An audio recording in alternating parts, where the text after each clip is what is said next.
Welcome back, legends. This is Animemonster Pro. Today's story is, we will see second part. What if Harry Potter uncovered the Weasleys' secrets and changed everything? Here's a quick glimpse. When Harry uncovers the Weasley family's hidden schemes, including love potions and betrayal, he refuses to stay silent.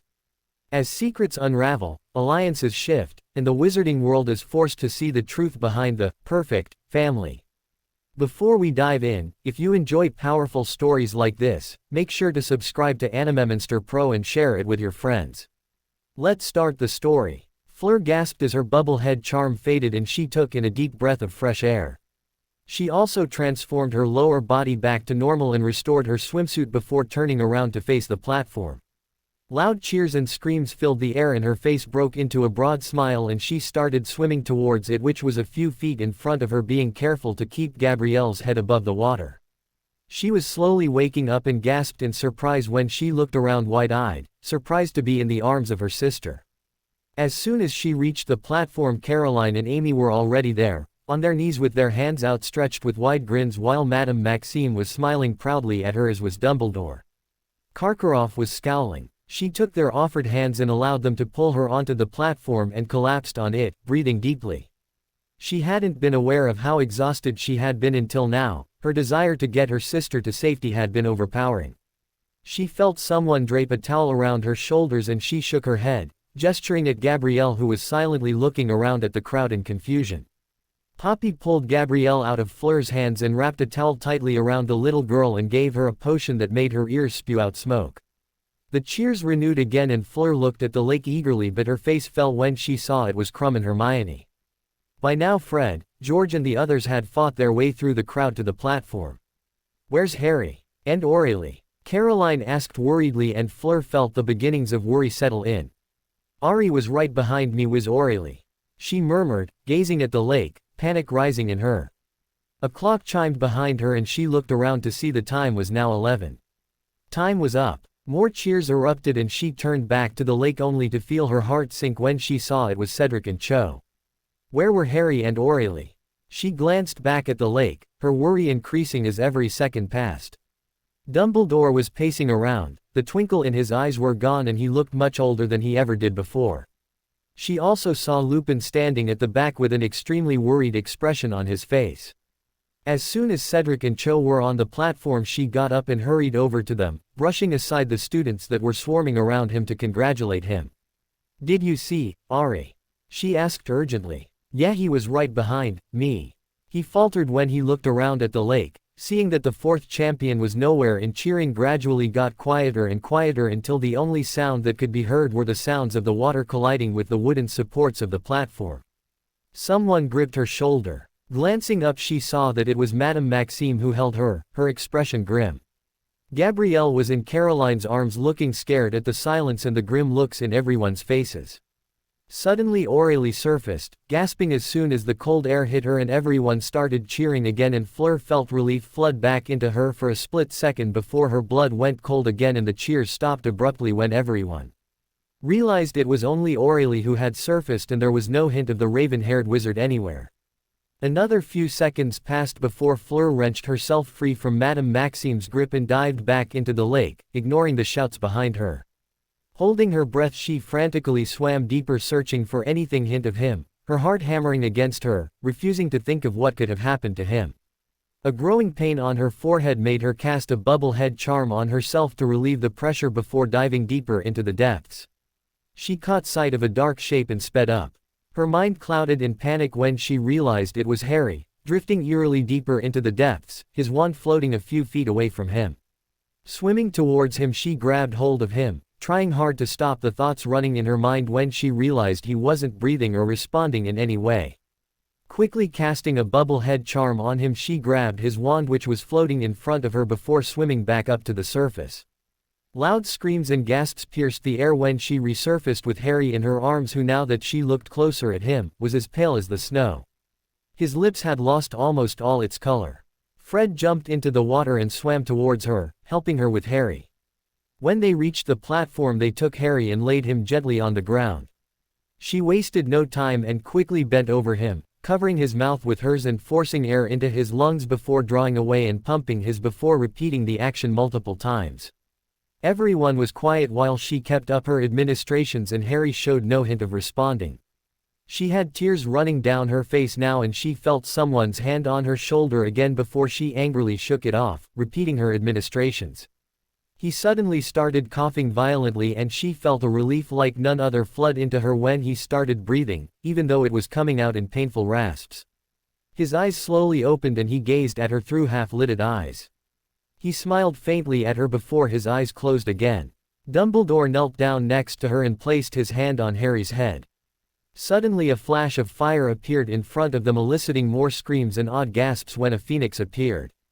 Dumbledore nodded at it and gestured the matron over, and Poppy knelt down next to Harry and grabbed hold of its tail while keeping a firm hand on Harry, who was still looking deathly pale. He and the matron disappeared along with the phoenix in a flash of fire, and Dumbledore turned to her, the twinkle back in his eye. "He will be all right, I have sent him back to the hospital wing," he told her quietly. "You can go see him after the scores have been given out." She nodded and stood up, turning to Aurelie, who had tear streaks on her face, and hugged her tightly. Now that they were assured that Harry was going to be all right, everyone were looking forward to the results of the second task. She just wanted to get it over with. Dumbledore was crouching on the platform, deep in conversation with a merman. If by conversation it meant the screeches both of them were sending at each other. After a few minutes he stood up and went to join with the judges, and they spent a few minutes together before Bagman finally broke away from the group. "Mr. Cedric Diggory of Hogwarts, for the excellent use of the bubble-head charm and for returning with his hostage just within the time limit, we award him 42 points out of the total of 50. Cedric grinned and raised his hand in acknowledgement to the cheers. "Mr. Victor Crumb of Durmstrang, for the unorthodox yet brilliant method of transfiguration and for returning with his hostage a minute before the time limit, we award him 45 points. Crumb just nodded grumpily, although she could see that he was smiling slightly. Karkaroff was clapping particularly hard, looking superior. Miss Fleur Delacour of Beauxbatons, for an excellent use of transfiguration in addition to using the bubble-head charm and for returning 2 minutes before the time limit with her hostage, we award her 49 points. Way to go! Fred shouted over the cheers. She had never seen Madame Maxime look so happy before, and she shyly dipped her head in acknowledgement. Mr. Potter used the bubble-head charm in combination with transfiguration to great effect. The Merchieftain has informed us that he was the first to arrive before the hostages and had refused to leave without the others, therefore we award him a total of 45 points. Fleur and the others cheered the loudest, although the applause was lukewarm at best, seeing as said wizard was not in the vicinity. Once they were done, they boarded back into the boats and made their way back to the grounds. Deciding to get changed before going back to the castle, they separated from the rest of them and went back to their carriage. Fleur glanced at Gabrielle, intending to ask her how she ended up under the lake, but fell silent when she saw that she had fallen asleep in her arms. Smiling softly at her, she turned to Aurelie. "How did you two end up down there? Madame Maxime called me out last night. I was surprised to find Gabrielle here too, apparently she arrived yesterday," Aurelie said, glancing at Gabrielle. "Anyway, she took us to the castle where we were joined by the other two, and the Hogwarts headmaster explained that we were going to be the hostages and that we would be placed in an enchanted sleep before going underwater. He also assured us that none of us were going to come to harm, and that even if they failed to get us, we won't come to harm." "Then why did they put that stupid thing in the clue?" Amy asked, scowling. "It's probably what scared Ari into trying to get everyone." "What happened to him?" Caroline asked. "I don't know. He was already there and he had already freed Aurelie when I got there. I was so intent on getting Gabrielle back she hung her head down. I shouldn't have left him. There was something wrong with him from the morning. It's not your fault. You're going to see him now, right?" Caroline asked, sinking into a chair in Fleur's room while she gently placed Gabrielle on her bed and tucked her in. "Yes." Grabbing a pair of jeans and a blouse, she went to take a shower, thankful that they were going to have the next 2 days off so that they could get some rest.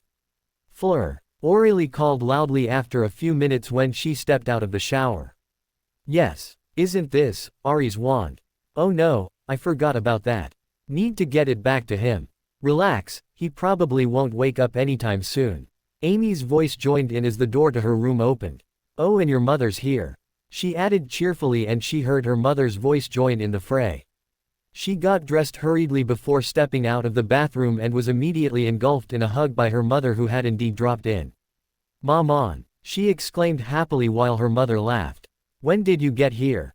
"Just now." "Congratulations on the task, dear. I can almost imagine his expression when I tell him how you've done this time." She grinned and blushed slightly. "I see you put her to sleep," Apolline added, nodding towards Gabrielle, who was fast asleep. "I had no idea that they were going to use her for something as dangerous as this. I'm going to have a few words with your headmistress. Please give us time to get away from here before you do. We don't want to be here for the explosion," Caroline piped. "I'll make sure you are informed beforehand. Now, then Fleur," she turned to Fleur with a predatory smile on her face.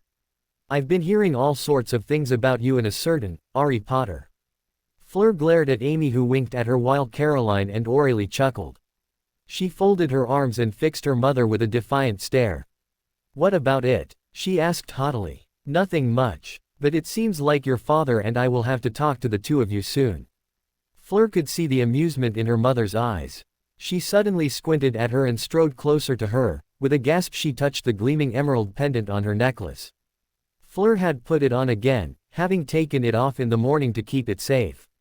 "So it finally changed. I mean, isn't this the same necklace that he got for you?" Fleur frowned at her mother. "What do you mean finally?"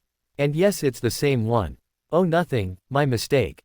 "You going somewhere?" "Yes, it's Harry, and she explained what had happened. She also wanted to see him before she took Gabrielle and went back home, so they all left the carriage, quietly locking the door so that Gabrielle wouldn't be disturbed. Poppy looked extremely irritated when they found her. The main cause of her irritation clearly in the form of a large black dog that was barking loudly outside the hospital wing, with Lupin watching with a mixture of amusement and embarrassment. Fleur grinned when she saw Sirius and knew he was probably just worried sick about Harry. "If that dog doesn't shut up, I'm not going to let any one of you in to see him at all," Poppy threatened. "Shut up, Padfoot," Lupin hissed, and the dog immediately fell silent and sat down meekly. Catching sight of Fleur, he stood up smiling. "Maman, this is Remus Lupin, one of Ari's teachers from last year." "Pleasure to meet you, Monsieur Lupin," Apolline said with a smile. "The pleasure is mine," Lupin murmured, brushing his lips against the back of her hand. Sirius barked loudly and Fleur grinned. She knew he was an animagus. Harry had spoken quite fondly of his godfather and detailed everything he knew about him to her. "And that is Padfoot. He doesn't like being ignored." Her mother laughed and patted Sirius, who immediately rolled over, making Fleur and the others laugh while Lupin covered his face with his palm. After introducing Lupin and Sirius, just an inseparable companion of Lupin's, to Caroline, Aurélie and Amy, who immediately started petting and scratching behind Sirius's ears while he sat contently. Fleur wasn't very successful in hiding the smirk when she thought how they would all react if they knew what the dog really was. Finally the door opened and Poppy let them in. He still hadn't woken up, but he was breathing steadily. Aside from the fact that he still looked deathly pale, Poppy assured them that he was steadily recovering. Fleur placed his wand next to him on the bedside table next to his necklace and glasses. She caught her mother gazing at it with an unreadable expression but didn't comment on it. After spending a little bit more time, which was spent recounting Fleur's underwater experience comprising of Grindylows, a curious kelpie and an extremely close shave with the giant squid, Apolline announced that she should get Gabrielle and start heading back. She gently kissed Harry's brow and hugged Fleur again, sensing her daughter wanted to stay a bit longer. She left with Amy, Caroline and Aurélie, leaving Fleur with Lupin and Sirius. "Do you know what happened to I am?" Fleur asked after a few minutes of silence, sitting carefully on the side of his bed and taking his hand in hers, flinching when she felt how cold it was. Lupin grimaced and sank into one of the chairs on the other side of the bed next to Harry and tiredly rubbed his eyes. "Poppy, she found out that he'd been dosed with something, a poison of some sort that had been continuously draining him." Sirius bared his teeth and growled while Fleur unconsciously tightened her hold on Harry's limp hand. "Ow," she asked shakily. "We don't know who or how." He sighed. "Someone might have slipped it in his drink at the Great Hall, maybe even before that. Even Dumbledore has no idea about what's happening, and that says something.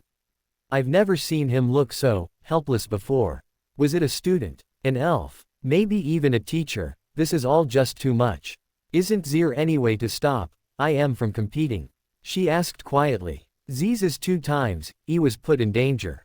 Isn't that enough to stop Z tournament? Or even postpone it until they find whoever is doing Z's to I am. Lupin shook his head unconsciously, his eyes fixed on Harry, and Fleur fell silent. Thank you for getting him out of there, he said softly, shifting his gaze to her with a small smile. She smiled uncertainly at him, and Sirius, who was watching her intently, gratitude reflected in his eyes. Lupin wearily got up after glancing at the clock on the wall and nodded at Sirius, who immediately got up and put up his paws on the bed to get a closer look at Harry. It was too much of a risk to transform back to normal. He then edged closer to her and she petted him with a grin before he bounded off, slipping out of the doors silently, leaving Lupin staring at her with an odd look on his face, and smiled when she turned back to him. I can see why Harry cares so much about you. She blushed slightly at this and his smile grew wider, eyes twinkling. I only wish that James and Lily had the chance to meet you. Take care of him, all right? And if he wakes up tomorrow, tell him that we will be dropping in at night to see him. I will. He nodded his thanks and, after putting his hand on Harry's forehead for a moment, disappeared out of the door. Poppy bustled in holding a tray of potions, at which Fleur wrinkled her nose in disgust when the smell got to her and she grinned. It's not that bad, Poppy said defensively. I wouldn't want to be, I am right now. She shot back, and she could have sworn she saw Harry's lips curve upwards before Poppy slowly started feeding him the potions with her help. It's getting rather late and I'm sorry to say that I can't let you stay here, Poppy said gently after they were done. And besides, he will not wake up any time soon. She got up and stretched. She probably should start heading back. She hadn't really noticed it, but she was extremely tired. I'll go then. The matron nodded at her before taking the empty bottles and disappearing through the door to her office. Bonne nuit, mon cher, she whispered, keying his lips lightly before silently slipping out. Harry woke up in the middle of the night, feeling a searing pain in his that made him want to claw at it and rip out whatever was in it, causing this discomfort. His panic grew when he found that no matter how hard he tried, he couldn't move any part of his body. His eyes, arms, legs, nothing responded. He couldn't even find his voice. The only thing he could do was breathe. The pain faded away after what felt like an eternity.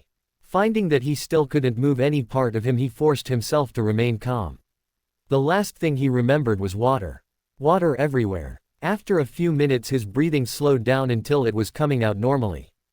Slowly he tried opening his eyes. What he saw shocked him, making his eyes open wide.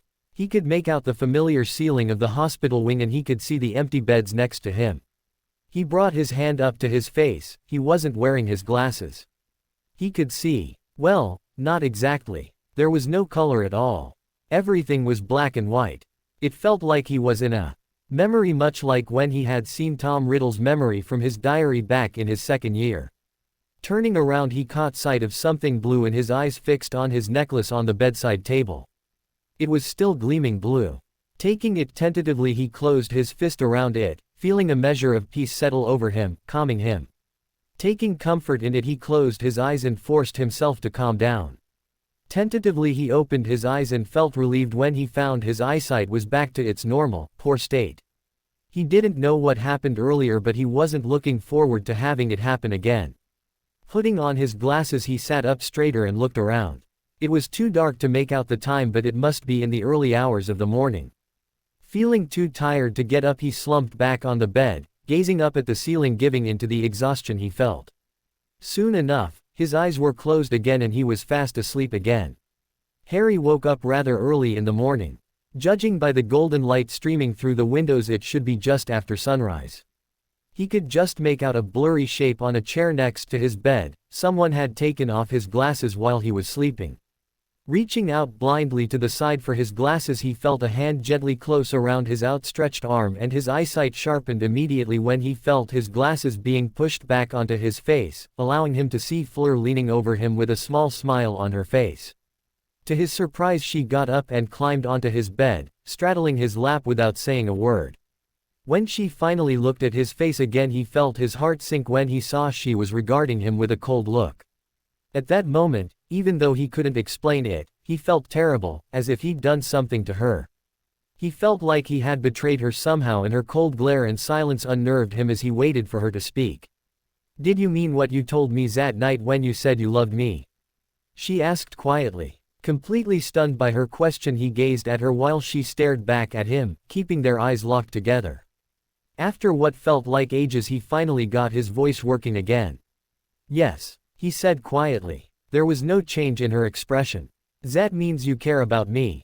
That you wouldn't do anything to hurt me." "Yes." He was cut off by her voice increasing in volume. "Then why? Why do you have such little regard for yourself when you know how much you mean to me? Or do you think my feelings are lies? Do they matter so little to you? No. Why did you not tell anyone something was wrong? Why did you hide it? Do you know how worried I was when you didn't come up?" Harry shook his head frantically. The entire room was getting warmer.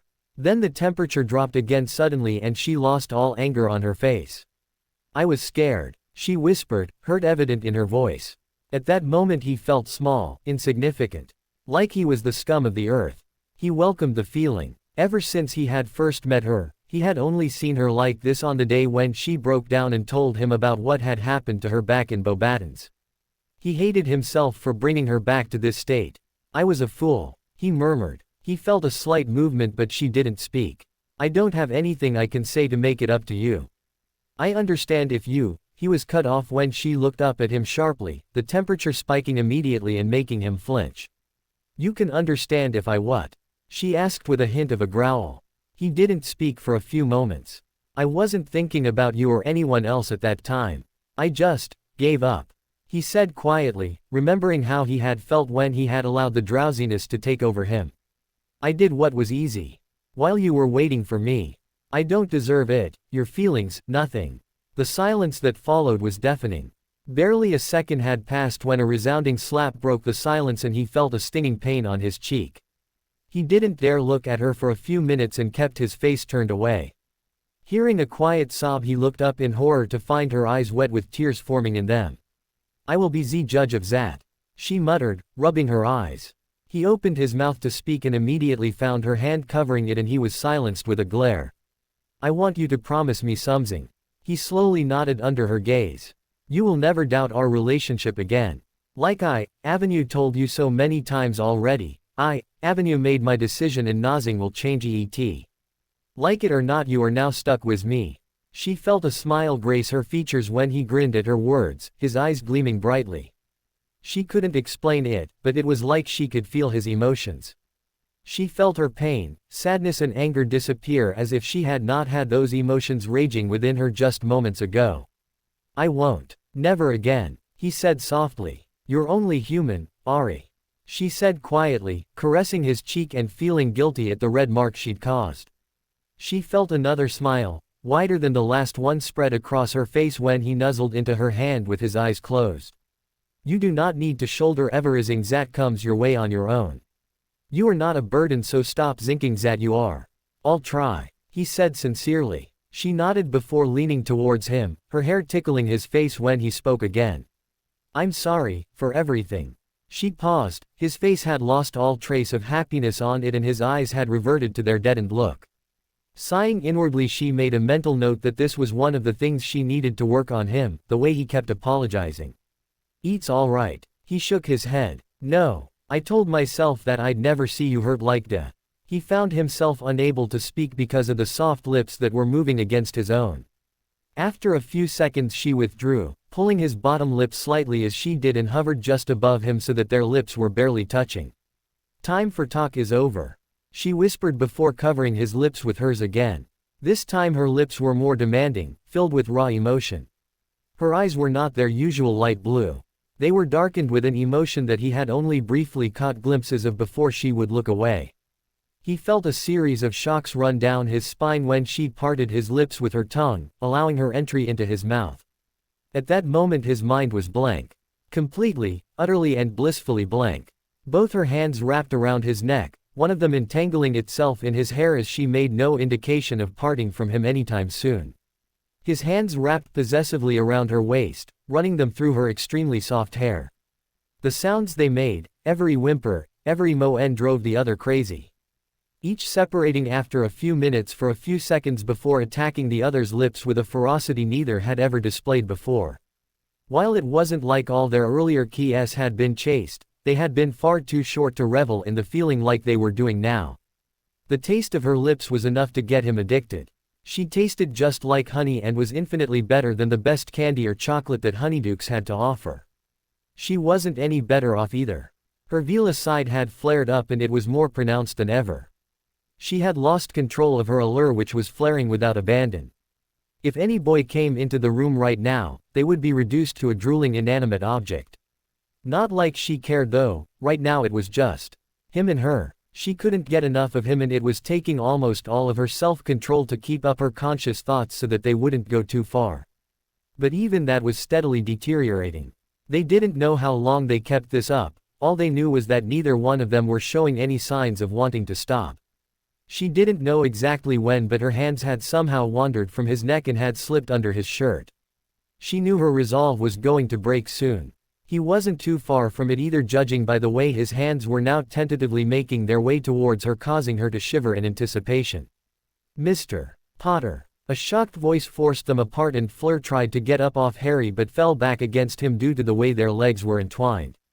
"We aren't doing anything," she blurted out in French. Silence reigned for a few seconds while Fleur and Harry looked sheepishly at the matron, both still frozen in the same position they were found in with Fleur's hands still under his shirt although Harry had somehow gotten his hands around her waist again. A chuckle broke the silence and she looked down in surprise to find it was Harry. It seemed like he was struggling to hold in his laughter. This coupled with the way his cheeks were bright red made her giggle and before they knew it, both were laughing, taking no notice of Poppy who was still standing frozen with a tray of potions in her hands. Eventually the two calmed down enough to turn back to the matron who carefully walked towards them and placed the potions on his bedside table, ignoring their compromising position as neither had moved an inch.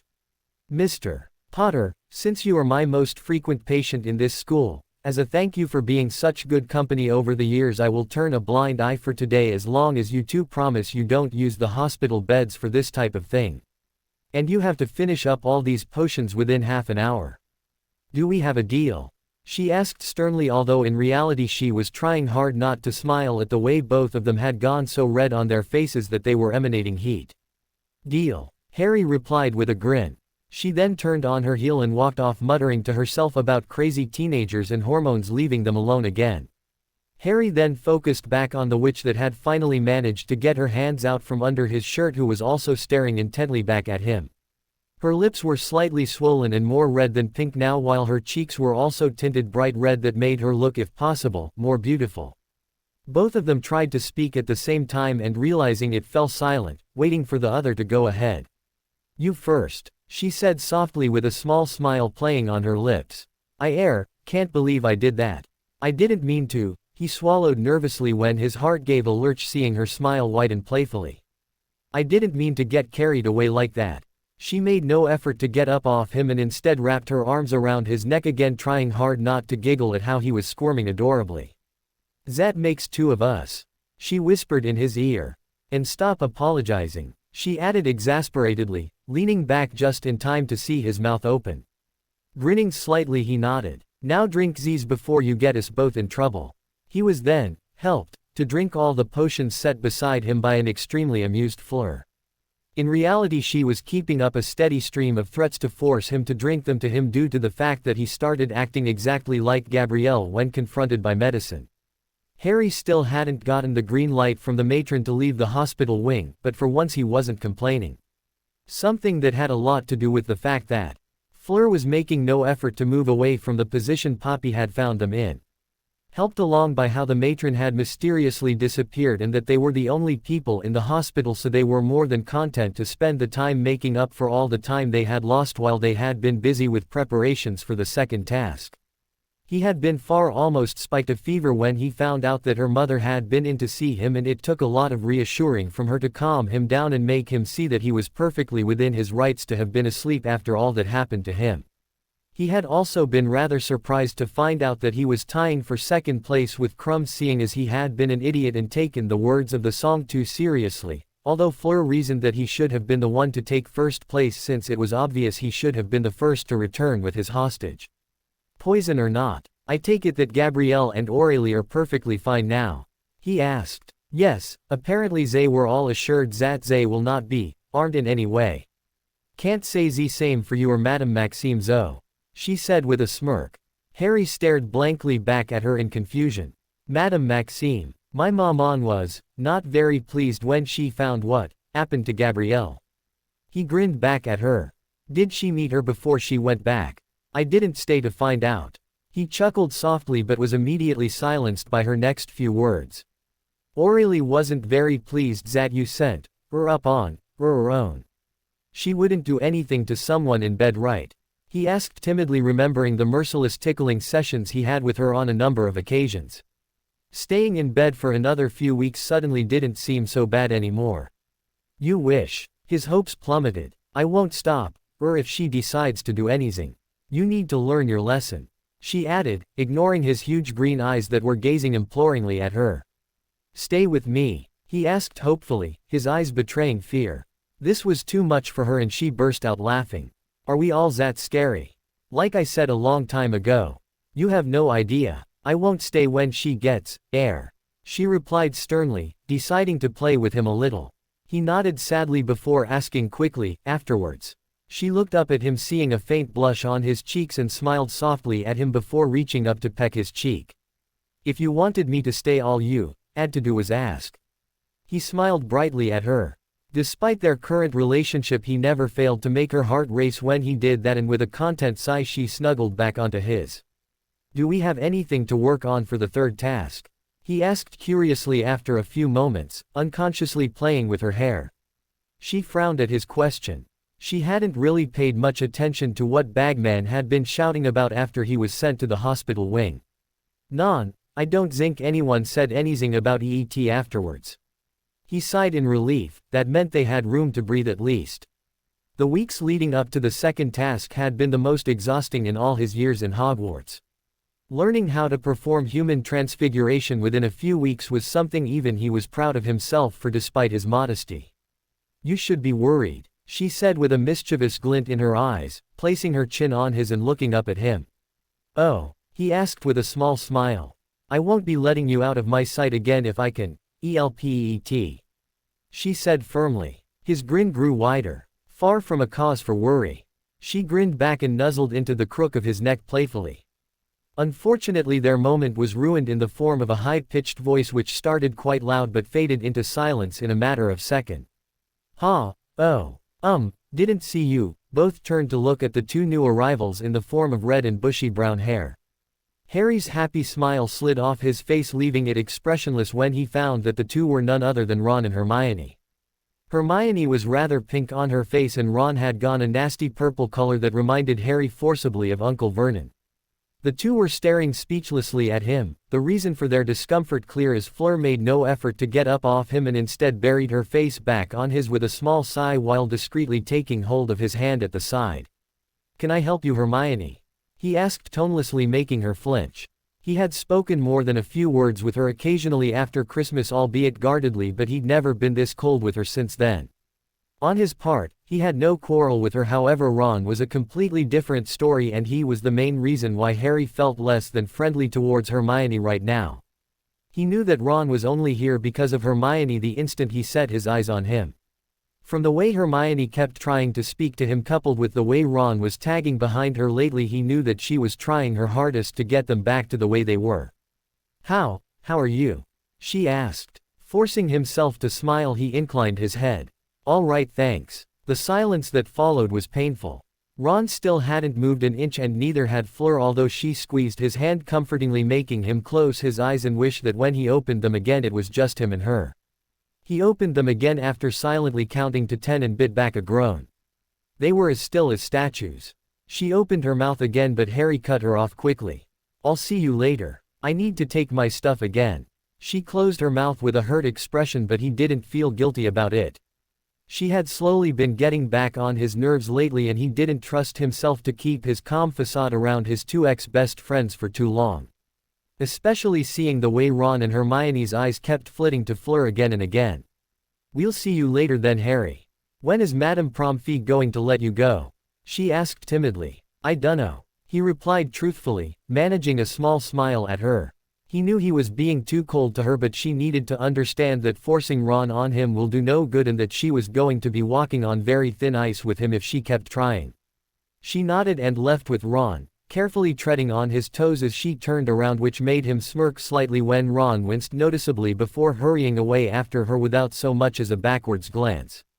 Harry sighed softly before nudging Fleur, who looked up and let out a sigh of relief when she found they were alone again. "I never knew that silence would be so loud," she muttered uncertainly, not knowing if she made sense or not. "Agreed." A new voice joined in, although it was much more welcoming to Harry. "Daphne!" he exclaimed brightly, startling Fleur slightly as a grinning B***owned haired witch came into view. "Geez, Potter, I have seen the two of you in school but never like this. I assumed it was safe to come in since that duo left just seconds ago. If I'm intruding, I'll come back later." Her grin grew wider when said two sported identical blushes, and a highly embarrassed Fleur slowly pulled herself to a sitting position. "I don't think we've been formally introduced yet, have we? Daphne Greengrass, it's a pleasure to meet the woman that snagged this thick-headed heap of trouble," she said with a smile and a jerk with her head towards Harry. "Fleur Delacour, it is nice to meet you too." Fleur replied happily while Harry smiled. He knew that she was always looking forward to making friends outside.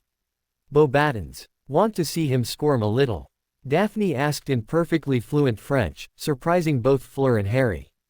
Fleur glanced down at Harry, who was now eyeing Daphne and her with an expression of dawning horror, and grinned. "What have you got in mind?" "Nothing much, just keep using French for now. If I'm right, he'll break down within 5 minutes. Fleur laughed while Daphne got a mischievous glint on her eyes, and Harry moaned before cowering his face with a pillow. He didn't know what they were saying, but seeing the glint on Daphne's eyes was enough to send shivers down his spine. When the two witches started conversing in rapid French, Harry decided then and there that learning French was going to be his main priority once the tournament was over. True to her word, barely 3 minutes had passed before Harry broke down and begged them to switch back to English, which they did, although they had unnervingly identical evil grins on their faces afterwards for some time, which did nothing to calm his state of panic, and decided that he didn't even want to know what they had talked about for the last few minutes. Fleur found that she liked Daphne a lot, finding her much easier to talk with. Heck, she was easier to talk with than the Gryffindor chasers. She had noticed the B***owned haired girl with Harry countless times in the castle, although she never had the chance to meet her. Initially, she had been rather jealous of her because it wasn't difficult to see that she and Harry were good friends. They had a lot in common. Both loved astronomy with a passion, both shared similar tastes in music and bands, wizarding and muggle surprisingly. Among all that, both loved making Harry uncomfortable. "You were in Slytherin, ouse we?" she asked, noticing the serpent badge on her robes. Daphne smiled and nodded. "Cunning and ambitious," she said, pointing at herself, then she pointed at Harry. "Brave, foolish, could go either way." Fleur giggled while Harry looked at her with a mock-hurt expression. "If it wasn't for Malfoy, I would have been in Slytherin," he whined. "Really?" Fleur asked in surprise. "Yeah, the Sorting Hat almost did put me in Slytherin. Due to my amazing luck, the first Hogwarts student I met was Malfoy when I was getting my school robes, and he made it pretty clear that he was set on going to Slytherin. He was a git then too. And well," he shrugged, "I guess I also believed the sayings back then that everyone who went to Slytherin went dark, so I asked it not to put me there."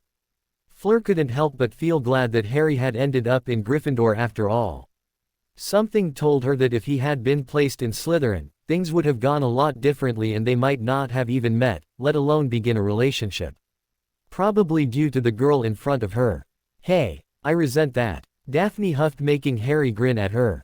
The key word there was, believed. He quipped. Fleur grinned as Daphne tried and failed to keep up her offended look. "Where do you two think I would go?" Fleur asked curiously, looking at both of them in turn. Harry cocked his head sideways with a thoughtful expression while Daphne frowned, her expression mirroring his. He'd never really thought about that. The three lapsed into silence while each tried to figure out where she would go if she were ever sorted. Remembering the qualities for each of the 4 houses, Harry decided that she probably would fit in any of the houses, except for Slytherin, maybe. She was all in all perfect in his completely unbiased opinion and possessed all of the good qualities. Intelligent, brave, loyal, but then again, she actually would fit in with Slytherin as well. Even though she wasn't the type to be cunning, she does have ambition and a thirst to prove herself, her main reason why she is competing in this tournament in the first place. Hadn't the hat told him those exact same words? A nice thirst to prove yourself. It was Daphne who broke the silence. You probably would fit in on any of the houses. Although Gryffindor would be my best bet after seeing the way you dived back in the lake for him, she said with a thoughtful expression and looked up to see the faint blush covering the pair's faces again and grinned. You two will be so fun to tease. They talked for a while longer until Poppy came back and informed them that it was time for lunch and that she needed to check up on Harry again, suggesting that the Fleur and Daphne go down to get lunch for the time being. Harry, who had been thoroughly enjoying their company and having Fleur close by, was a little sad that they had to go. Mentally reprimanded himself since it wasn't fair of him for trying to keep Fleur near him the whole day, locked up inside with him. And besides, she had to go eat too despite her protests, and so after a bit of persuading from both Harry and Poppy, Daphne led a reluctant Fleur out of the hospital wing and down to the Great Hall for lunch. He had almost fallen asleep after being forced to eat while Poppy watched over him when he got a visit from the one person he had been dreading ever since Fleur had brought her to his attention. Aurelie. As soon as she arrived, she wordlessly sat down at the foot of his bed and glared at him for about a minute, rendering him unable to speak. Her usually warm brown eyes had the same cold look that Fleur had given him in the morning before starting to grill him. Resigning himself to his fate, he sighed and closed his eyes and waited for the upcoming outburst. Instead of the telling off he expected, he received a sharp, stinging pain on his arm which he recognized as a stinging hex. It was something that he had gotten hit frequently by from Sirius during their duels, although this one was significantly less painful. That was for sending me up on my own, she said softly. And he kept his eyes tightly closed, bracing himself for whatever was coming. Nothing could have ever prepared him for what came though. His eyes flew open in shock when he felt something soft come into contact with his lips, and he found himself staring at her eyes which were closed, her light blue hair tickling his cheeks. She pulled away after a few seconds with a small smile and slightly pink on her face. That was for saving me. It took a full 5 seconds for Harry to shake himself back to reality, and by that time Aurelie was already giggling. Why you? IWH, huh? Was all he could manage, and she burst into uncontrolled laughter. If you want more, you'll avenue to save me again, she whispered audibly with a wink making him blush and look away. But, her voice returned to normal suddenly and her expression became stern again. What were you thinking? Sending me up alone? You could, avenue woken me up. Or better yet, you should, avenue resurfaced the moment you knew something was wrong. How could you? He inwardly groaned. It had been naive of him to think that this could have been avoided. It won't happen again, he said meekly. She huffed and sat back down on the chair next to him and folded her arms. I will hold you onto that. Then her expression softened. Fleur was with you from the morning. Yeah, she was next to me when I woke up. She nodded absent-mindedly. So, we would, avenue come to see you in the morning, but we decided to just let the two of you be. Did she go off on you? She asked with malicious glint in her eyes. Harry grimaced. She expressed her disapproval of my actions. She smiled knowingly and Harry opened his mouth to speak before falling silent again. This was not gone unnoticed by her, and she gave him a questioning look, waiting for him to speak. I almost thought she was angry with me when she spoke to me in the morning. I wasn't expecting her to react like that. She wasn't angry, Ari, she said gently, giving him a reassuring smile. She was worried sick about you ever since she pulled you out of the lake, even though she tried to IDET. I don't think she even got a lot of sleep last night. She paused before sighing softly. We all were worried about you. I would never, avenue forgiven myself if you. She trailed off quietly. Harry hung his head down in shame. Sorry, he mumbled. Has anyone ever told you that you apologize too much? She asked, cocking her head sideways at him, and Harry managed a small smile at that. Just don't do anything stupid like that again. You need to know that with your actions you not only hurt yourself but everyone else that cares about you. Especially Fleur. I won't. She shook her head slightly. Why do I, avenue such a hard time believing that? Harry looked offended and she grinned. They spent the rest of the time waiting for the others, who were probably going to turn up soon, chatting and teasing each other. Harry noticed that apart from Fleur, Aurélie was the only person he was the most comfortable with. It wasn't like he was uncomfortable with the others he always hung around with, but he found himself opening up to her more than the others, occasionally confiding in her things that he'd only revealed to Fleur. It wasn't like he was attracted to her. True, she was an attractive witch, seconded only by Fleur. What he and Fleur had was something that no one could even hope to come in between. Aurélie had become one of the people that he considered as his closest friends, something far more than what Ron and Hermione had ever been. A little later Fleur returned with the others in tow. Caroline and Amy reacted similarly, both chiding him for his complete disregard of personal safety, while the others watched in amusement as he cowered under the blankets. No matter what anyone said, getting chewed out in varying levels of intensity by 4 females in one day was extremely draining. They all stayed for as long as they could without annoying Poppy, who was getting increasingly annoyed due to the number of people gathered around his bed. Occasionally additional people dropped by, like Hagrid, Neville and Professor McGonagall. Even Dumbledore turned up, apologizing to him for what happened and also to Fleur for the issue with Gabrielle. It was clear that Apolline had expressed her anger at the aging headmaster too. Finally, as soon as Dumbledore left, Poppy cracked and demanded that everyone leave right after Dumbledore left, saying that he needed his rest. She did, however, grudgingly allow Fleur to stay on the condition that they didn't have a repeat performance of their actions from the morning, something that the blushing couple were quick to agree to in order to escape the highly interested gazes on them from the others. Just as darkness was beginning to settle in, Lupin and Sirius, in dog form, came in. Lupin gently shook Harry awake, who had fallen asleep with Fleur snuggled up next to him, who he decided to let sleep seeing as she hadn't gotten too much sleep last night. Lupin had an uncharacteristic smirk on his face as he watched Harry stammering rather quietly, trying to explain why Fleur was asleep next to him, and the only thing that stopped Harry from throttling Lupin and Sirius, who despite being in dog form he knew was sporting a beaked grin, was because he didn't want to wake her up. They left soon afterwards, promising Harry that they would come back to see him again tomorrow, and in turn getting a promise from him that no matter what, he wouldn't exert himself even if Poppy gave him the green light and allowed him to return to the school. Soon after they left, Harry gently shook Fleur awake. As much as he liked having her with him, he didn't want to let her go in the dead of the night back to the carriage alone. That and it was almost time for dinner. After a final chaste kiss she departed, leaving Harry with an empty feeling inside of him and wondering how he was going to cope being separated from her after this year. It took another 2 days and a lot of pressuring from Harry to convince Poppy that he was as fit as anyone could possibly be before she finally agreed to let him go. The poison in his body had been cleaned out of his system on the same day he was brought in, but she had still kept on insisting that he stay until she was perfectly sure that he was all right. It wasn't like he hated being in the hospital, seeing as Fleur was always there with him for the majority of the day. But he had still been longing for a chance to stretch his legs. Harry slipped back into normal routine with classes. Within the next few months, the school year would be done with, meaning this whole thing would be over one way or another.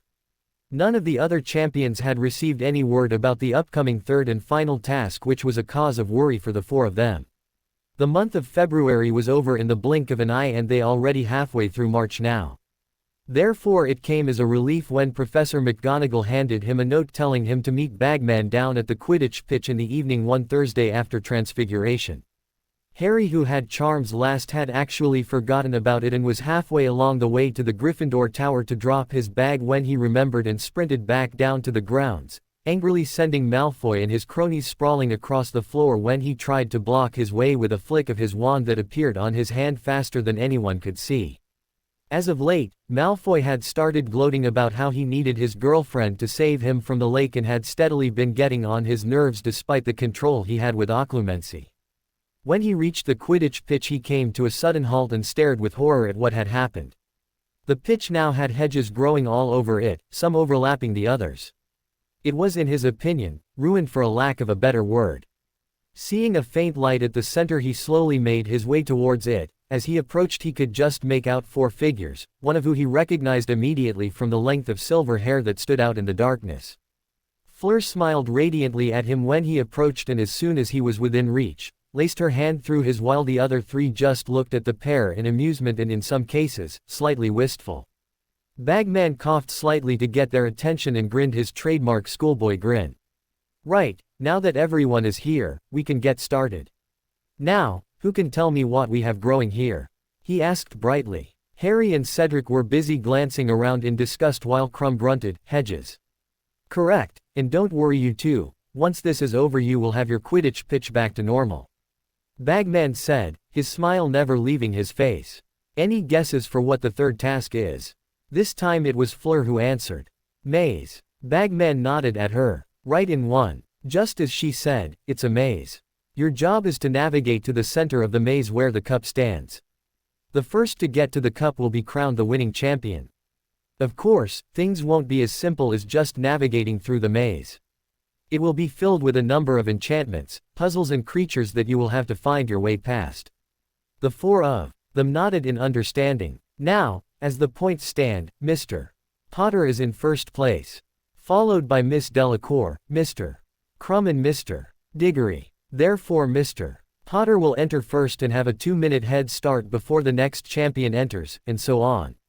The task will take place on June 24th, you have time till then to prepare yourself as best you can.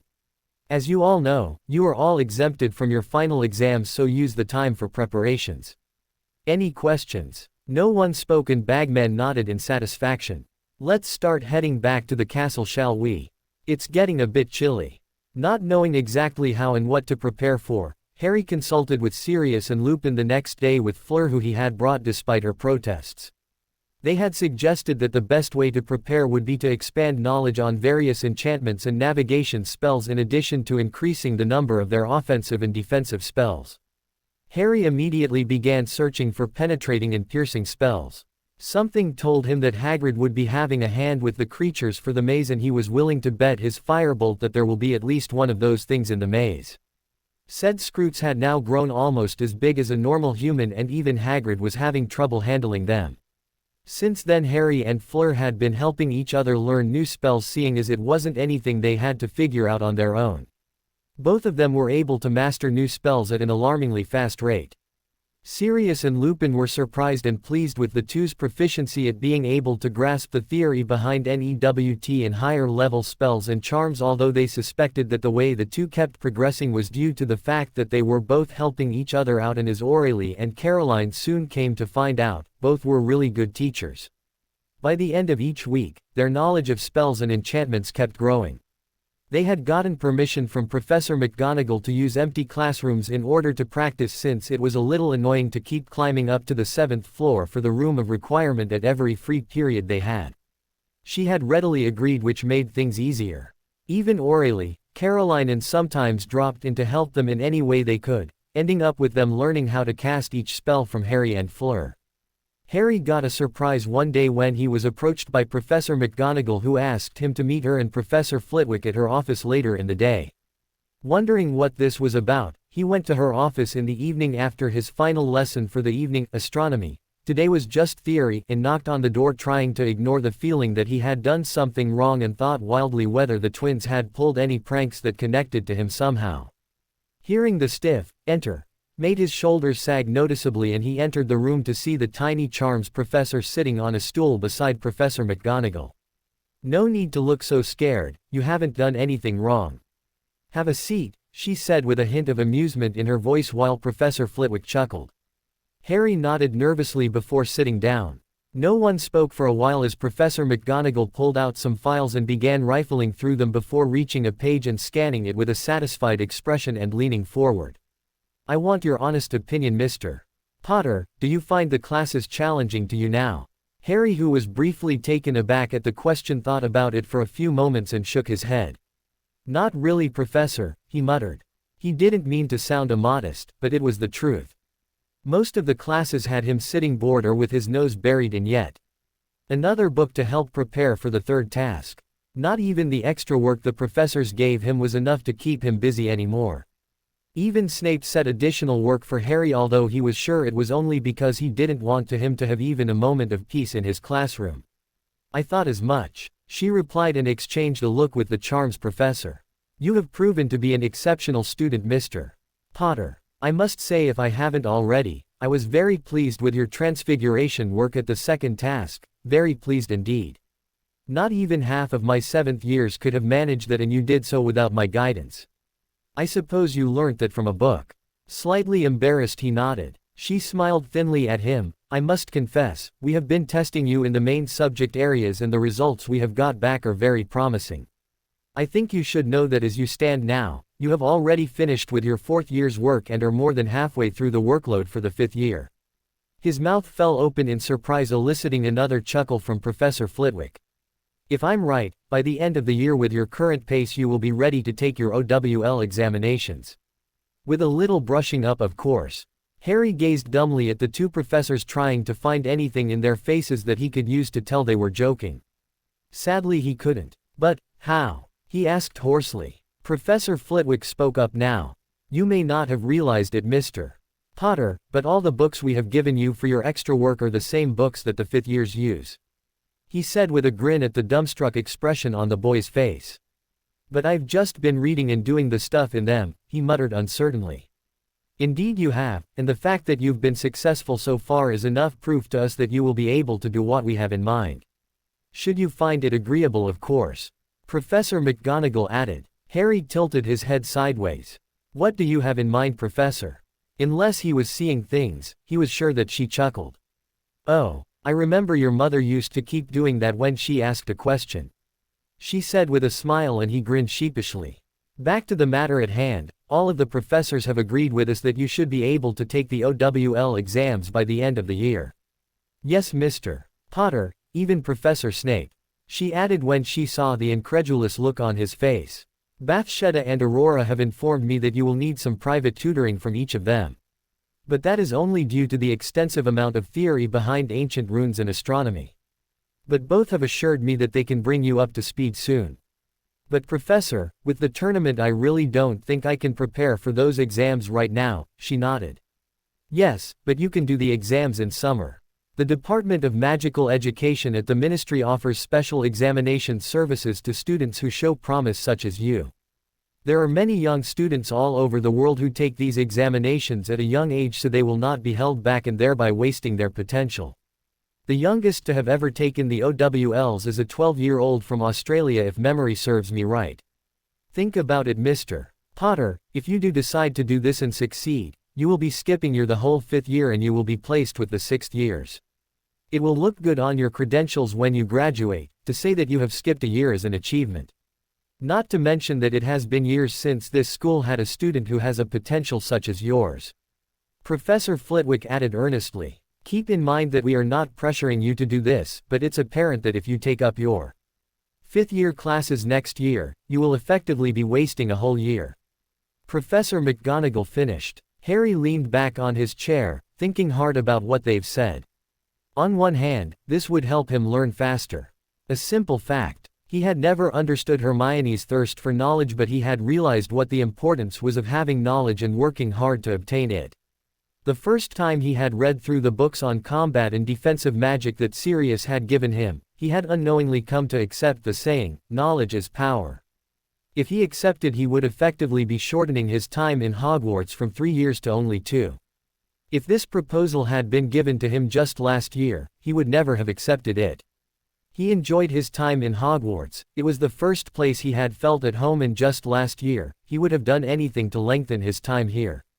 He found himself considering the idea, the castle, while it still did feel like home to him, it wasn't the same as it was the last few years.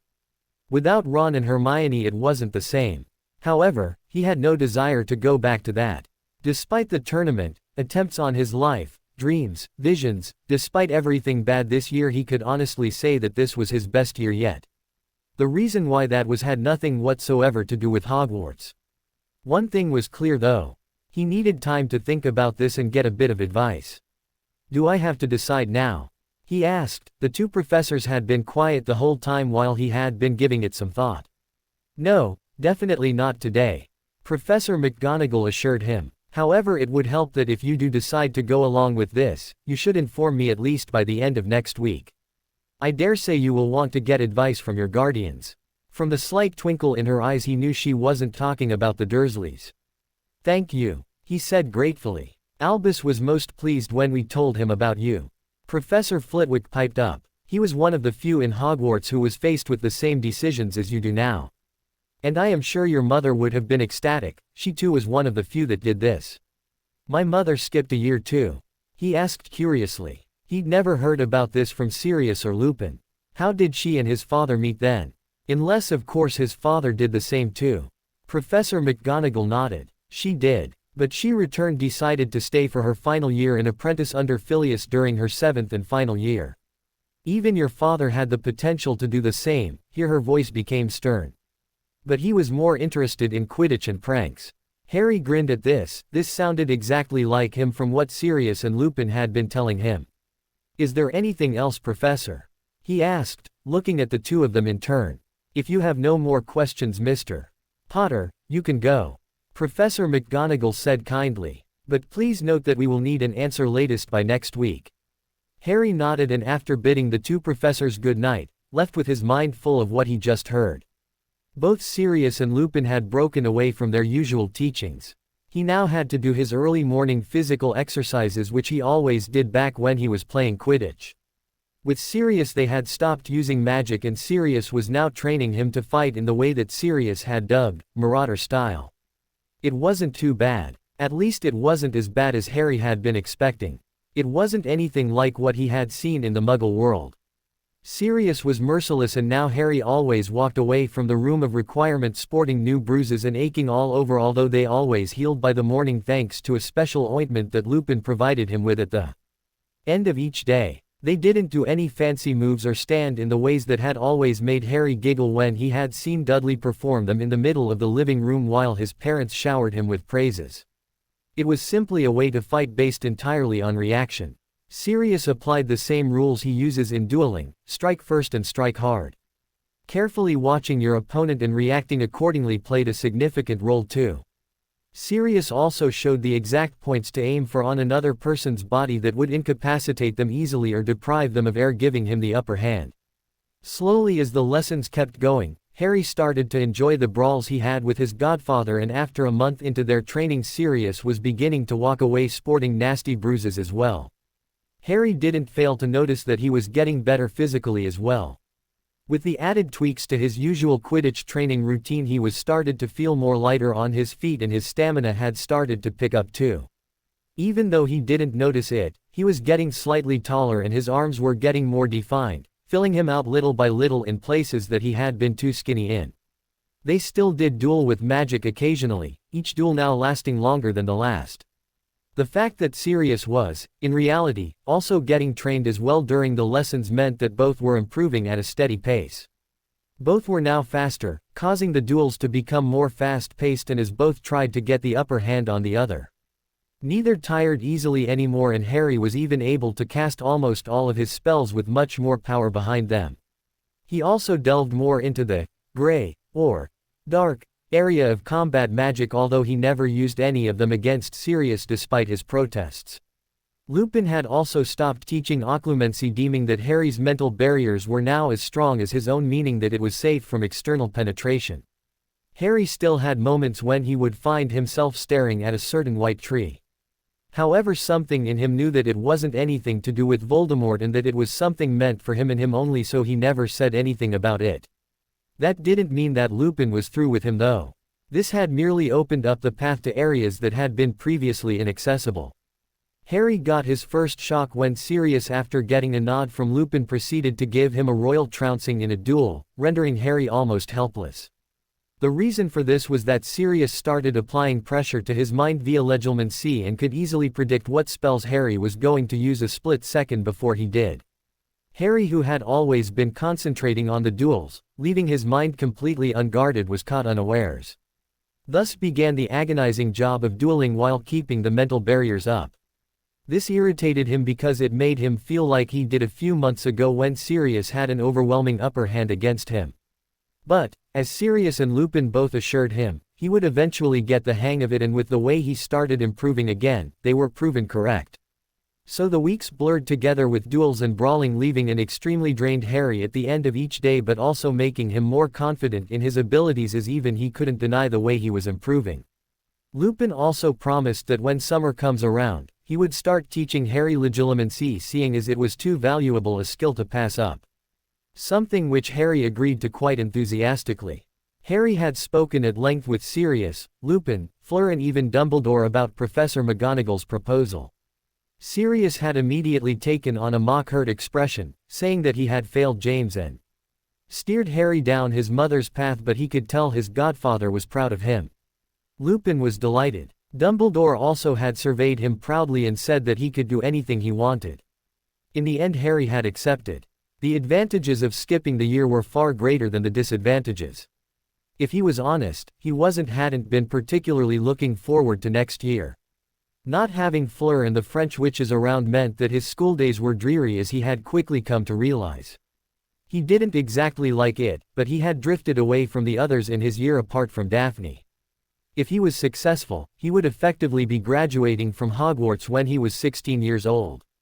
Even though the normal age for witches and wizards to be emancipated was 17, special arrangements could be made for people who graduate from school after taking their NEWT level exams for them to receive full rights as an adult, including being able to use magic outside of school.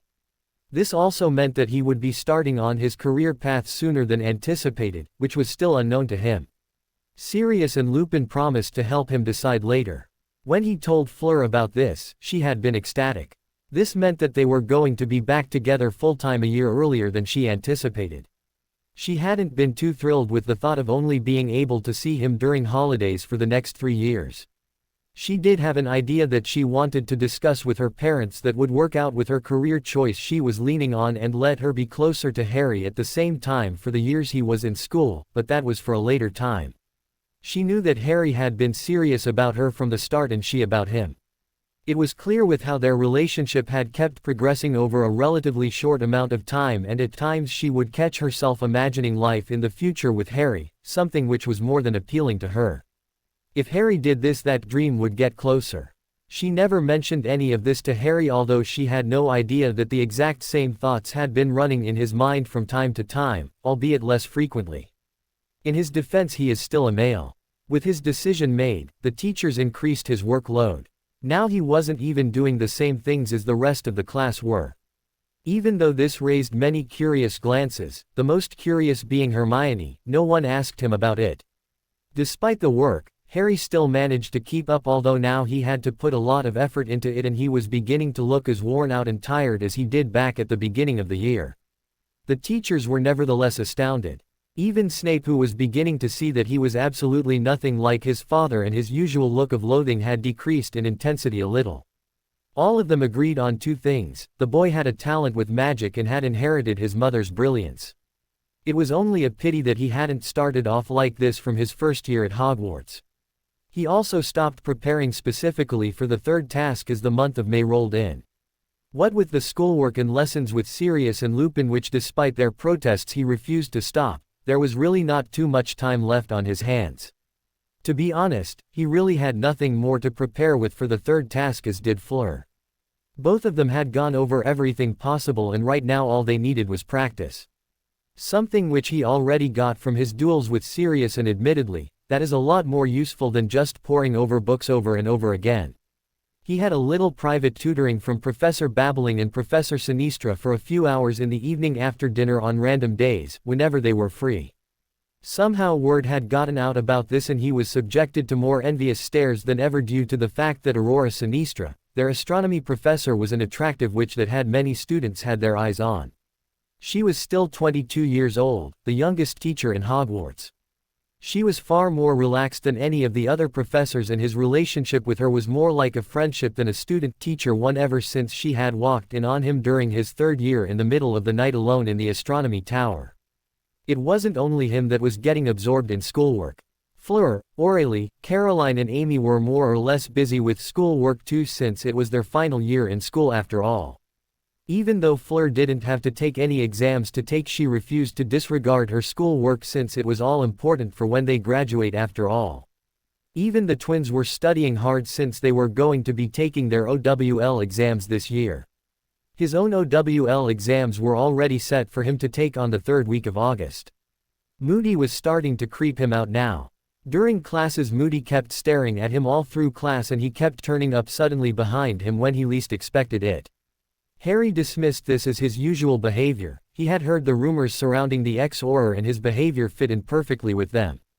Also he had a slight suspicion that Dumbledore might have asked him to keep an eye on him.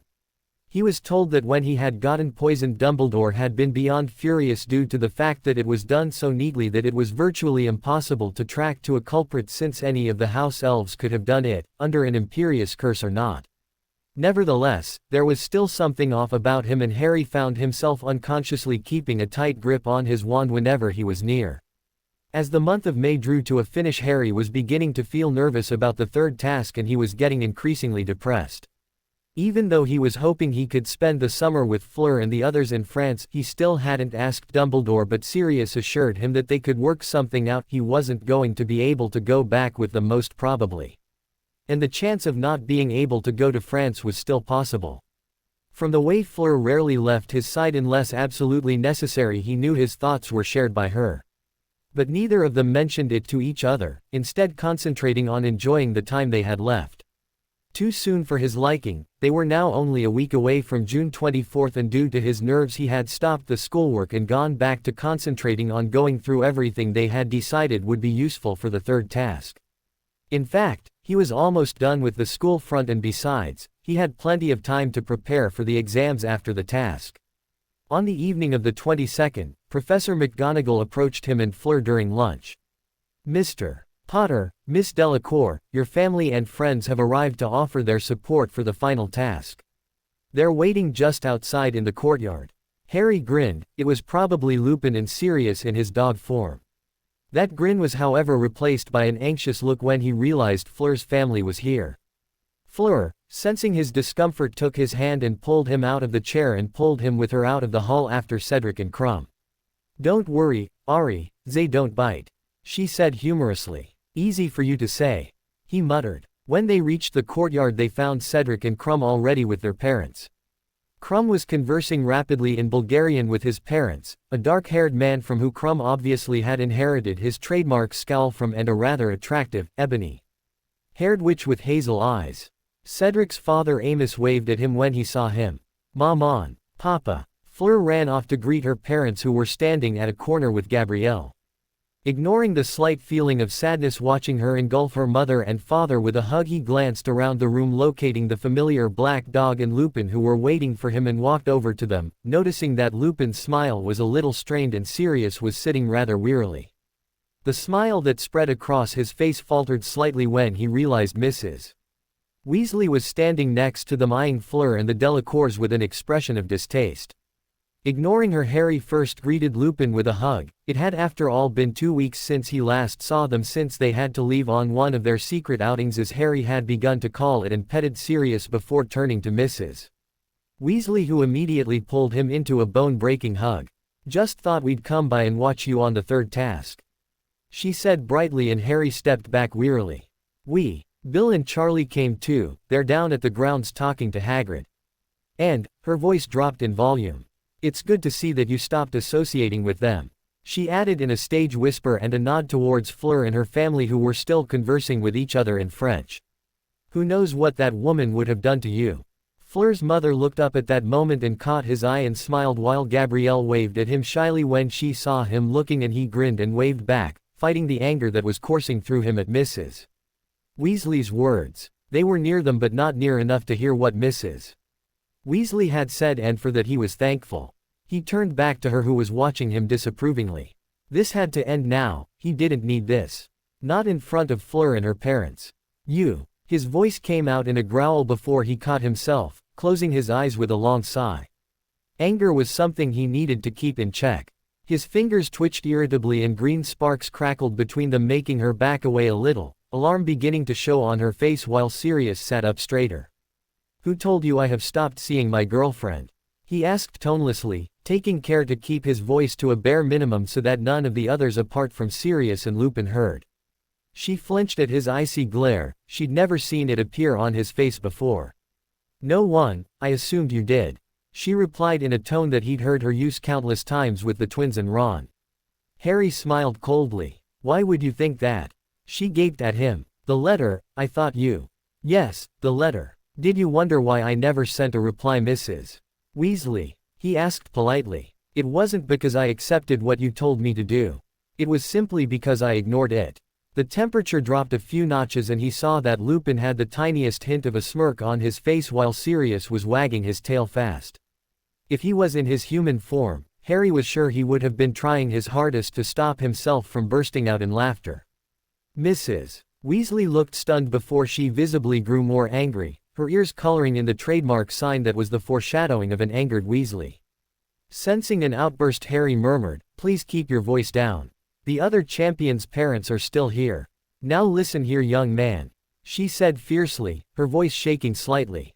"That is not the way to talk to an elder. I will not." "Mrs. Weasley, don't start trying to teach me how to act around my elders. I'm pretty sure I can and have managed to do so up till now without you telling me to. I'm also sure I can manage in the future without your teachings, so don't start now." Mrs. Weasley seemed to swell in anger. Her expression was one that could have had the twins cowering in fear in front of her, but he refused to back down. "That creature has been a terrible influence on you. What would your parents?" "That's enough," Lupin interrupted quietly, looking at Harry, who had gone rigid while Sirius growled audibly. Both of them knew about the letter from Mistress Weasley and neither had been happy about it, to say the least. Mrs. Weasley looked at Lupin, opening her mouth to reprimand him for interrupting her when she followed his gaze back to Harry, whose hands twitched again and green sparks danced around his fingers menacingly. "Don't call her that," he snapped, his voice increased in volume. "You have no right to keep asking me what my parents would think. Don't pretend you would know how they think and try to enforce what you want me to do through them. They're dead, have some decency." He paused while Sirius whined slightly and Lupin mentally congratulated Harry for regaining control. Even though Harry wasn't aware of it, he knew Harry was starting to channel his magic wandlessly and it could easily have escalated.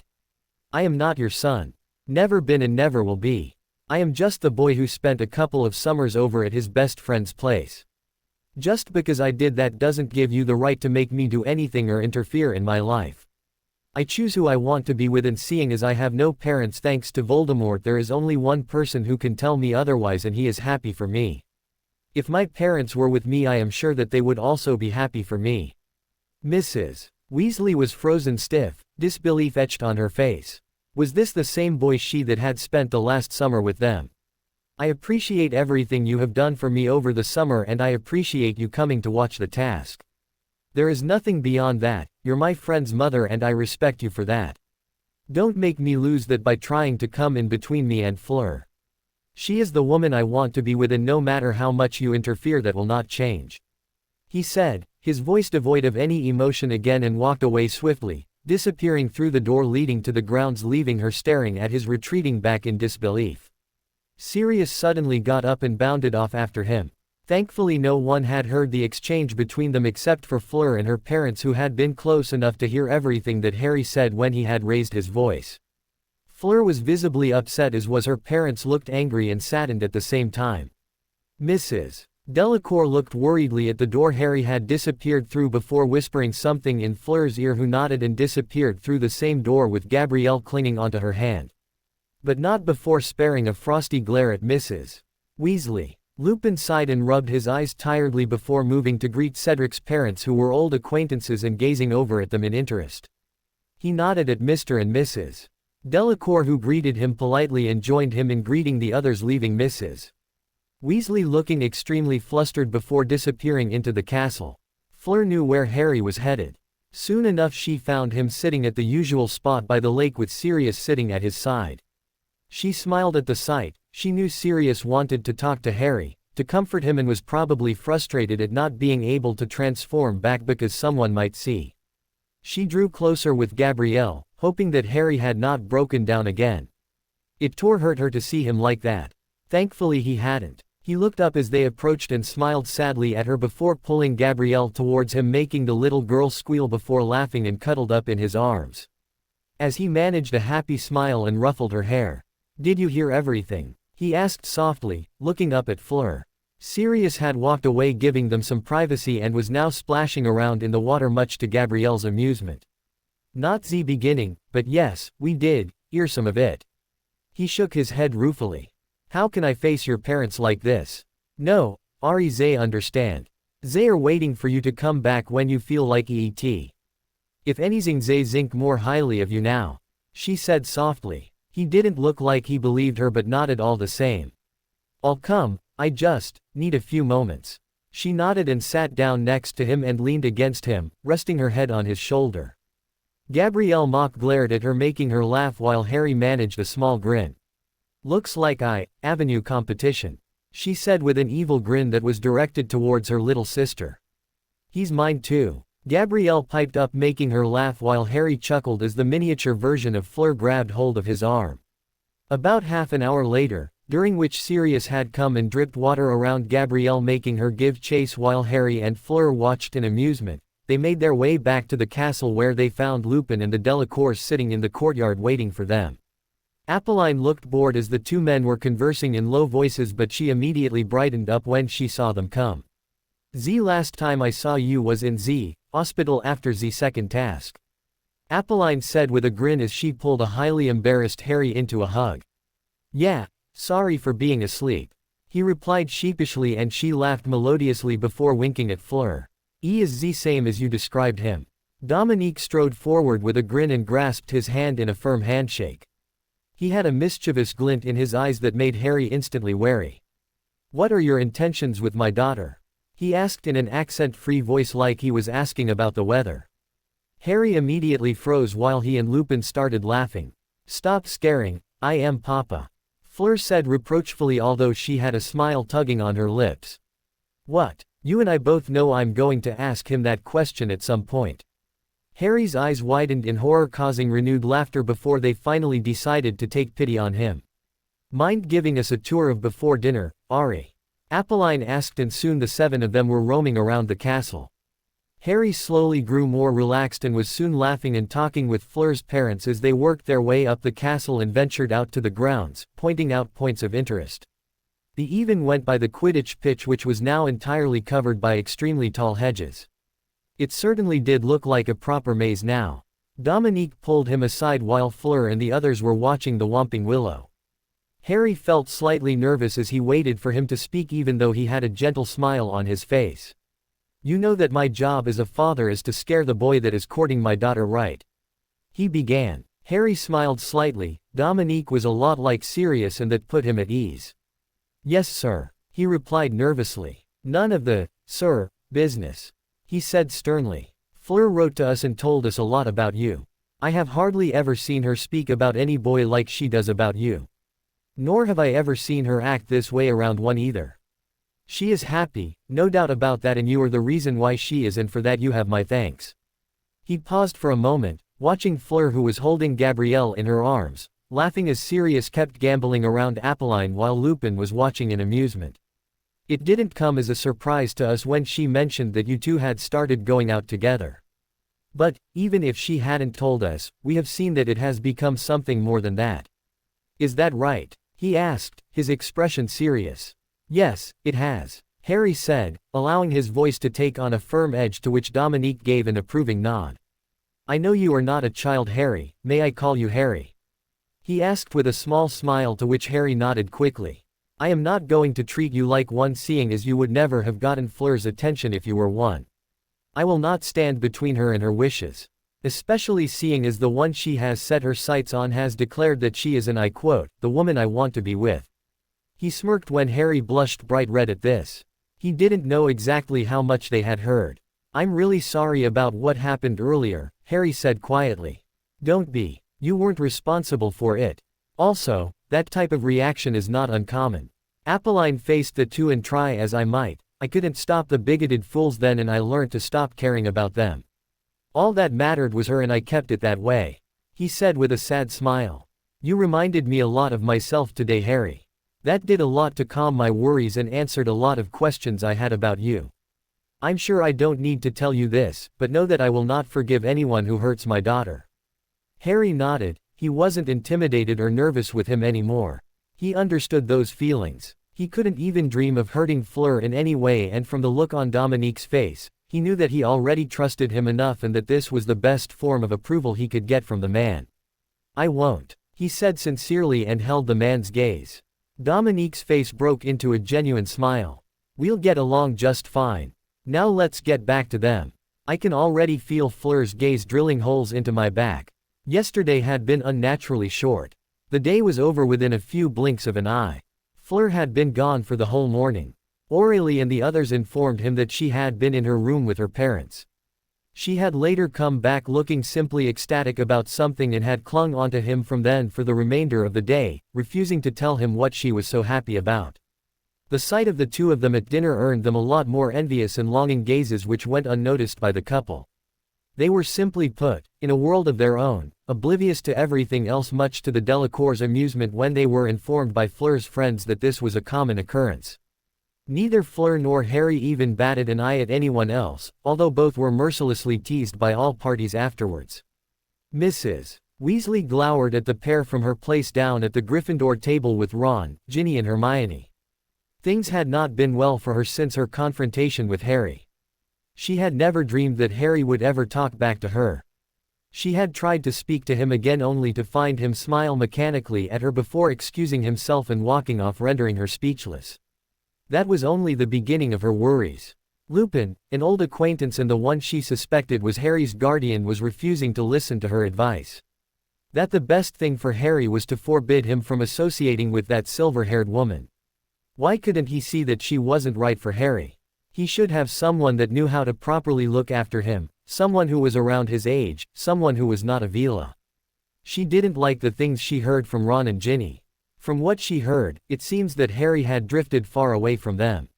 Even from Hermione. She was slightly guilty about this, but she had been extremely happy when she first found out that Ron had befriended Harry Potter of all people. The position he holds in the wizarding world made him an invaluable friend to their family. Now it seems that has slipped out from under their grasp. She'd thought Harry would have stopped fooling around with the French girl after reading the letter she sent him. This had been her way of opening the path for Ginny, but it seemed that plan had gone down in flames too. She knew of her daughter's affections for him, from the way she had been pining for him all summer. It had all been going so perfectly, and one night at the National Quidditch Stadium had changed everything. She had heard about Harry meeting the French girl at the match from an annoyed Ginny, but had dismissed it, seeing there was no way that the two would meet again. How wrong she was. She was extremely disappointed and furious with her eldest sons. Both Bill and Charlie had refused to talk to Harry about the French girl. Charlie was actually happy for him and Bill had a slightly dazed look when he gazed at her. They were both sitting farther up at the table with the twins, Delacours, Lupin, the annoying black dog, Harry and the girl. She was going to be having words with them once they got back to the burrow. This summer was not going to be a pleasant one for her older sons. Harry did not have a pleasant night. He had been a fool thinking that he could have gotten even a wink of sleep. He was prepared. How could he not be? He had spent the last few months preparing for it. Gone over every possibility. The third task, all he had to do was navigate through it to the center and get past whatever obstacles were thrown at him. Considering the last two tasks, this seemed almost tame. He didn't care if he won or lost. After today it would all be over. Why then was the old uneasiness settling in? Why did he feel that today was going to raise a storm? A storm that had been biding its time, slowly building itself up. Why did he feel that today was the beginning of the end? These were the thoughts playing over and over again in Harry's mind as he lay on his bed for hours, trying his hardest to get some sleep. It must have been hours since he had been as still as possible on his bed, staring up at the blank canvas. Glancing at his watch, he saw that it was still 3 in the morning. Deciding to take a walk to calm his nerves, he got up as quietly as possible so as to not wake the others up. Pulling on the robes he'd gotten from Aurélie for Christmas, he headed out after securely strapping his wand holster to his arm and slinging his bag with the invisibility cloak stuffed inside on his shoulder. They had gotten instructions that they will be using their usual school robes for the final task. Seeing as he wasn't the champion for any of them, might as well wear something different and make Aurélie happy at the same time. She had been rather put out that he hadn't worn them even once since he got them.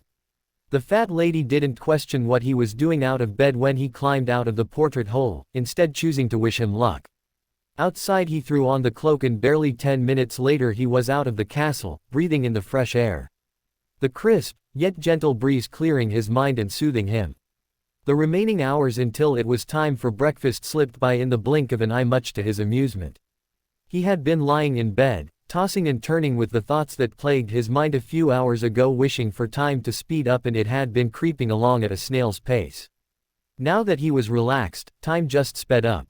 The Hogwarts students were already up and having breakfast when he entered the Great Hall at 7 in the morning, causing him to stare in surprise for a few moments before he realized that the rest of the school had been having exams since 2 days ago. He had barely even noticed it with his preparations for the third task.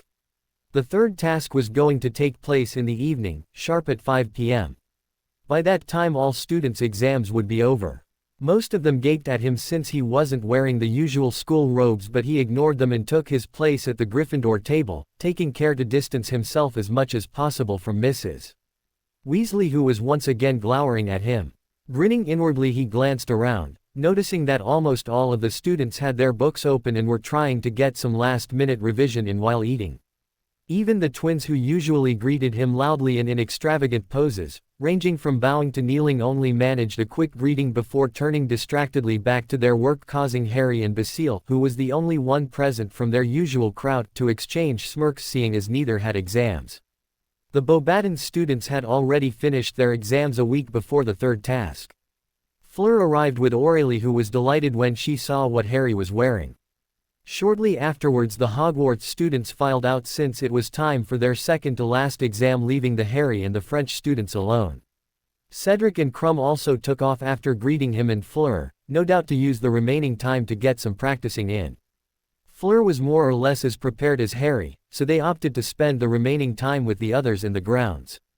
After a quick lunch at the Three Broomsticks in Hogsmeade with the Delacours, Sirius, in dog form again much to the amusement of Gabrielle and Rosmerta, who couldn't get enough of its antics, and Lupin, who had become good friends with Dominique, they headed back to the castle to wait out the remaining few hours.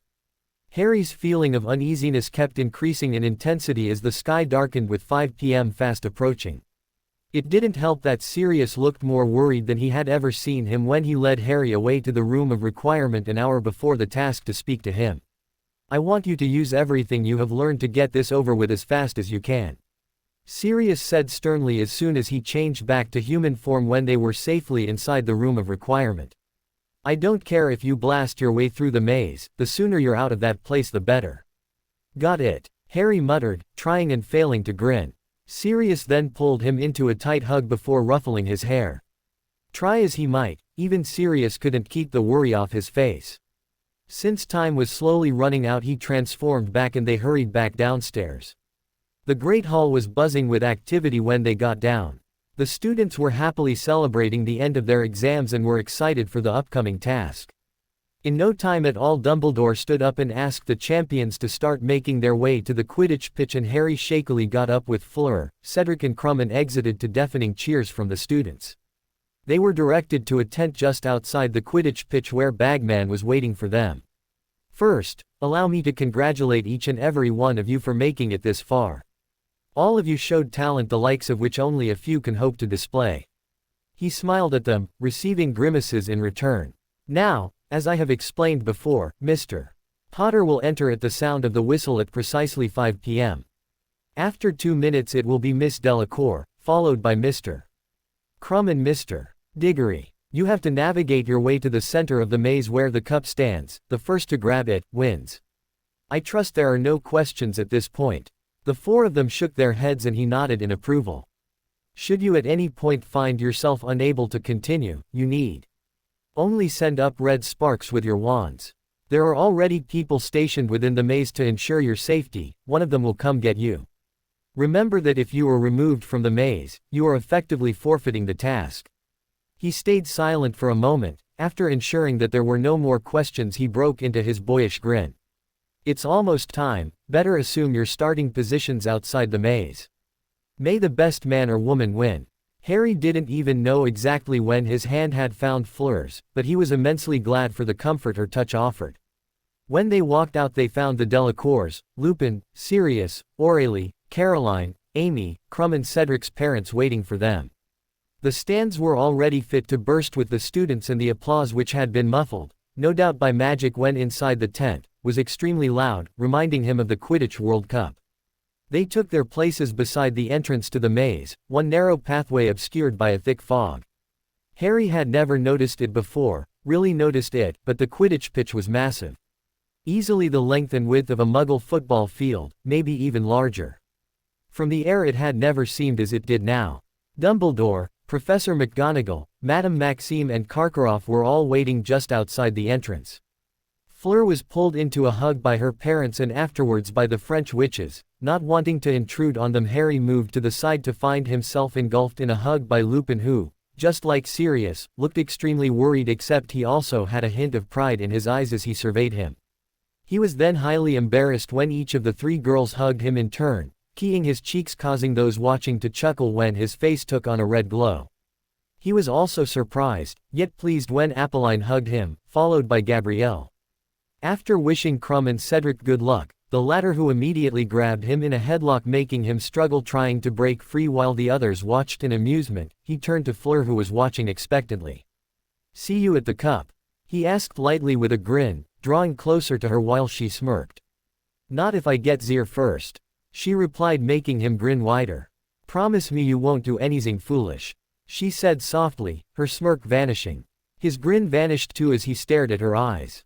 She saw the worry etched in them. She had noticed all the smiles he had worn all day were fake. There was something troubling him. "Only if you promise that you'll be safe," he murmured. Her eyes widened in surprise when she felt his lips gently caress hers before she closed them and wrapped her arms around him, deepening the key, completely oblivious to the fact that everyone were watching along with her parents. They pulled away a few moments later, and after one final hug, Harry took his place in front of the entrance to the maze and drew his wand. Bagman was yelling something that was lost in the roar of the crowd. Then, a sharp whistle pierced the air, carrying over the noise from the crowd, and after glancing back at Fleur one more time, he walked swiftly into the fog, which immediately cleared almost as soon as he stepped into it, and the way ahead of him was clear, albeit with a darkened atmosphere. The noise from the crowds was non-existent and it was eerily silent. Behind him the thick fog covered the entrance from view. Taking a deep breath to calm his nerves, he cautiously moved forward. Reaching his first fork, leading left and right, he decided to take the left one. Walking on, he felt a slight chill down his spine and glanced back, feeling his pulse quicken. The feeling of uneasiness was slowly coming back at full force, and he slowed his pace so that the noise his footsteps were making were muffled. Just then he heard a faint, high-pitched noise that startled him before he realized it was the whistle. Fleur had now entered the maze too. Resisting the temptation to go back to her, he trudged onward. The path ahead again split to the sides, and acting on instinct, he took the one on the right. They were supposed to navigate to the center of the maze after all. A few steps later he found another path leading to the right while his current one led onward. Taking the right he walked on as another faint whistle sounded, announcing Krum was in too. After walking about a dozen steps onward he found that it was a dead end and immediately backtracked. He was beginning to feel slightly apprehensive now. Shouldn't he have met some obstacle by now? There was a muffled bang and a dim flash of purple in the sky, which announced one of the champions had used a spell, meaning they had already encountered something. Hearing a faint whistle again which announced Cedric was finally in too, he quickened his pace. It seemed that luck was not with him today, as his choices at forks led him to dead ends more often than he found a clear way forward. The four-pointer spell wasn't helping much, and he was now beginning to feel like he should just blast the hedges down and forge a clear path to the center. Hitting another dead end, he backtracked and took the path to the right at the next fork, and this time came to a clearing, and almost immediately an unnatural fog covered the entire area. Cautiously he edged forward and saw a bright light swinging to the sides in front of him. He had almost followed it when he froze, remembering something he was taught last year. Fighting the impulse to follow the light, he whispered, "Forma Petram," and a rock materialized in front of him before falling to the ground with a dull thud. "Wingardium Leviosa," he whispered again. The rock rose to the air a few inches and he guided it in front of him, just enough distance in front of him so that it was barely visible, and stopped the spell, allowing the rock to fall. The wet squelch confirmed his suspicions and he waited as the light drew closer. A small, thin hand appeared out of the fog, holding onto a lantern from which was emitting the light, and without wasting another second he shouted, "Stupefy!" pointing his wand at it. A wet squelch announced something dropping to the ground and he allowed himself a moment of triumph. Glacius, he murmured, directing his wand at the ground in front of him as in a column of frigid air burst out of the end of his wand which he kept up for a few seconds. Then, breaking the spell he gingerly stepped forward. The ground had hardened and he slowly made his way towards the lantern. His suspicions had indeed been correct as he came upon an unconscious creature that resembled garden gnomes back at the burrow. It was a hinkypunk. They were creatures that lured unsuspecting travelers into swamps with the light from their lanterns. Feeling grateful for Lupin's lessons on them last year, he proceeded onward as the dense fog steadily cleared. At the edge he found another fork and took the one leading forward and trudged on. Suddenly, a faint wind started blowing which steadily grew stronger and the hedges started rustling. Glancing behind in panic, he realized the hedges were closing in from both sides and small vines were coming out from under them. One entangled itself around his leg and he quickly wrenched his foot free before breaking into a run. He almost tripped when another vine shot out and wrapped around his legs again, but he took care of them with a quick severing charm. Coming onto fork, he dashed to the one on the right. The wind stopped abruptly and he glanced behind. The path from where he had come from was blocked and he was now staring at a dead end. After taking a moment to steady his nerves, he continued onward. A few seconds later he heard Bagman's voice, faint but he could hear the words clearly. The Durmstrang champion has been ejected from the maze. Looks like Crumb got trapped by the hedges. Now it was only him, Fleur and Cedric in the maze. Quickening his pace he walked swiftly onward, his wand at the ready. He kept glancing over his shoulder repeatedly. He felt like he was being watched, and unless he was imagining it, he kept hearing a faint growl. Reaching another fork in front of him, he took the one leading to left this time. Rounding a corner he found himself looking at a fine golden mist that was hanging a few feet in front of him. He could clearly see his path in front of him and he cautiously edged closer to it. Coming as close as he deemed safe, he tilted his head sideways, surveying it. It looked like an enchantment of some kind. Cycling through the various enchantments he read about, he frowned. He had a few suspicions what this was, but he'd never tried to dispel an enchantment before. Each enchantment had a unique spell to dispel it, and right now he could think of 2 enchantments that carried this color. Deciding to test his theory, he conjured a rounded pebble this time and, like before, guided it into the mist. It rotated slightly and remained suspended in midair even though he stopped the levitating it. Frowning slightly, he conjured another pebble, but this time he shaped it in the form of a triangle. Guiding it towards the mist as before, he watched in fascination as it immediately rotated, now suspended upside down. Grinning slightly, he stepped forward and into the mist, and immediately the world turned upside down and he felt the blood rush to his head. Then he took another step forward and the world righted itself again. Shaking his head slightly, he moved onward. He had recognized the enchantment and knew the spell to dispel it, but seeing as he'd never tried it and that it was harmless, this way was better. It was probably meant to make the champions panic and lose valuable time. Rounding a corner, he sighed exasperatedly when he reached another fork. Using the 4-pointer spell, he chose the one on the left and walked onward. The way ahead of him was clear and he sighed in relief seeing that it wasn't a dead end. Walking on, he rounded another corner and he walked straight into a dark shape that stumbled out in front of him, and he immediately jumped back. Stunning spell ready in his lips as his wand tip started glowing red when he realized he was pointing his wand at a wide-eyed Cedric who also had his wand pointed at him. "It's only you," Cedric murmured, lowering his wand as Harry did the same. Harry peered down the path where Cedric had stumbled out of. "Dead end?" he asked, jerking his head down the path. "Yeah. So, shall we go on?" he asked with a nervous smile. Harry noticed that Cedric's hand was shaking slightly. He was afraid. Come to think of it, maybe he was too. He still had the feeling that he was being watched from time to time. "Yeah, let's go." The two started walking along the narrow path side by side. "Crumb got taken out?" he asked. Cedric winced slightly and nodded. "Yeah, he was with me at the time. Did you have the maze closing in on you too at some point?" Cedric asked. Harry nodded. "That happened. We started running and he fell. The vines got him and I couldn't cut him free. I couldn't do anything. I had to leave him." "It's all right," Harry said quietly. It was clear that Cedric was troubled by having to leave Crumb behind. "He's outside and I don't think he'd blame you. I wish I was out too," Cedric muttered. "Something feels off." I could have sworn I heard growling and I thought I saw." He trailed off, mumbling incoherently. Harry was instantly alert. "I heard that too." "What did you see?" he asked sharply. Cedric grimaced. "I thought I saw something I don't know."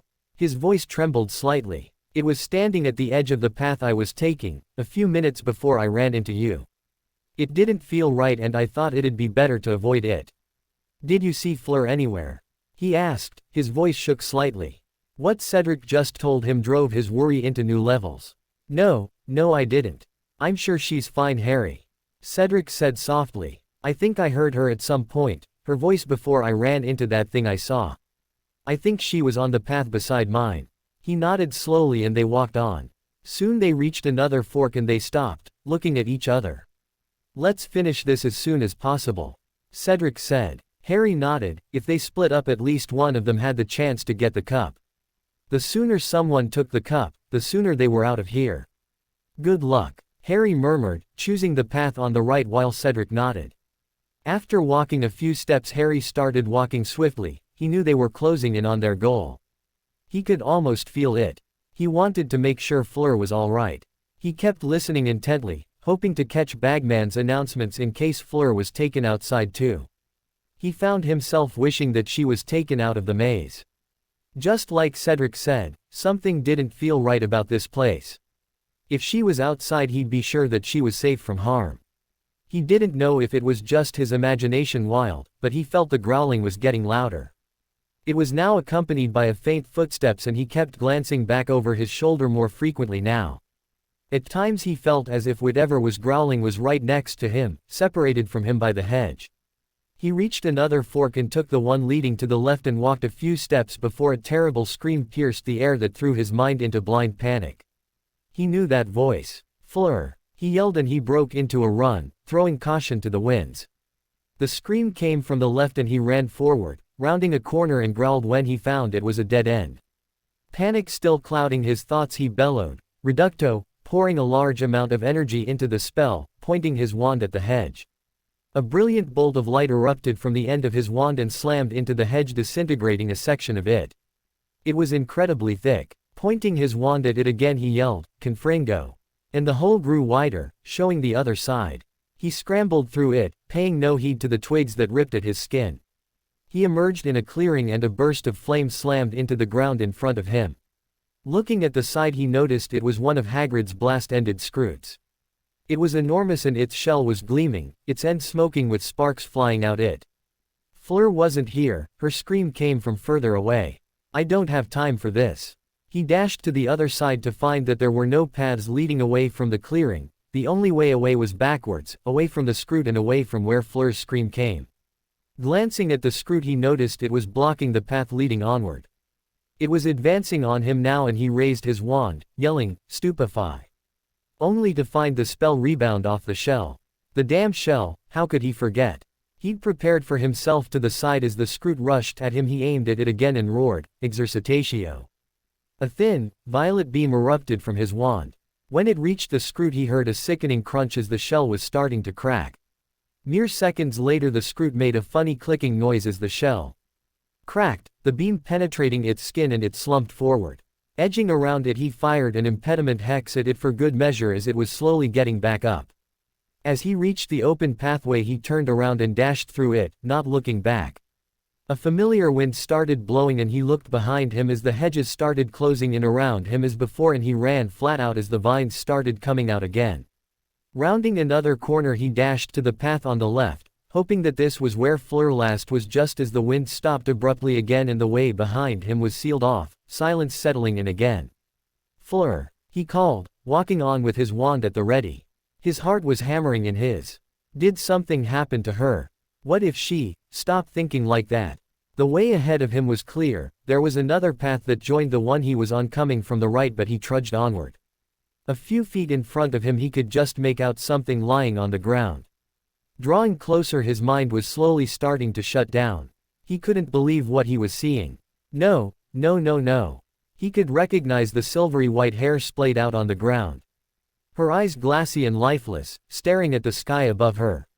"No," he whispered. "Fleur." She wasn't moving. His wand slipped from his hand, falling to the floor beside him as his eyes widened, refusing to believe what he was seeing. His legs gave way from under him and he fell to his knees as he stared at the lifeless body of the woman he loved. Staring blankly at her, he felt as if he was slipping away into a void. Pain the likes of which he'd never imagined took over him and he couldn't stop the anguished yell that escaped his lips. A few minutes ago, Fleur screamed as she struggled hard against the monstrous spider that lifted her off the floor. None of her spells worked against it, everything she tried just bounced off it. How could she have been so careless to allow herself to be caught? Stupefy! She shouted, aiming straight at the spider's head. The spell did nothing more than annoy it as it clicked angrily. No. Impedimenta. Incendio. Neither of the spells did anything. The spider lifted her higher. In a last-ditch attempt she aimed her wand again, Expelliarmus. A blinding red light erupted from her wand and slammed into it. Without warning it dropped her and she fell hard on the floor, whimpering as she felt a sharp pain shoot up her right leg. Not wasting any more time she aimed at its underside. It yelled, Impedimenta. Miraculously, the spell had an effect as it immediately froze. Scrambling out from under it, she willed herself to get up, doing her best to ignore the pain in her leg, and limped towards the open pathway behind it. She could already hear the spider moving behind her. Ignoring the pain, she moved on, clutching the hedge for support, and rounded a corner. She looked at her leg and grimaced. She didn't know how much longer she could keep walking. The maze had been full of surprises. She faced red caps, fire crabs, and now, if it was what she suspected it was, an acromantula. What were these people playing at? The enchantments in addition to the creatures weren't too challenging to break, but to put a danger level 5 magical beast in the maze was a little too over the top. She didn't even have time to send up red sparks. There was also something lurking in the maze that gave her a very bad feeling. She kept wondering how the others were doing, Harry in particular. She knew he could handle anything the maze threw at him, but she couldn't help but worry. She had been slowly walking along the path and rounded another corner when a faint wind started blowing. Looking back, she saw that the hedges were closing in and she quickened her pace, trying to go as fast as she could with her injured leg. She could feel vines grabbing at her legs and she kept firing severing charms at them. She gave a muffled cry of pain when a vine wrapped around her injured leg and she instinctively jerked it away, causing another sharp pain to flare up again. She barely managed to get away as she rounded another corner and the wind stopped, the way behind her sealing itself. The path ahead of her was empty and she slowly moved onward.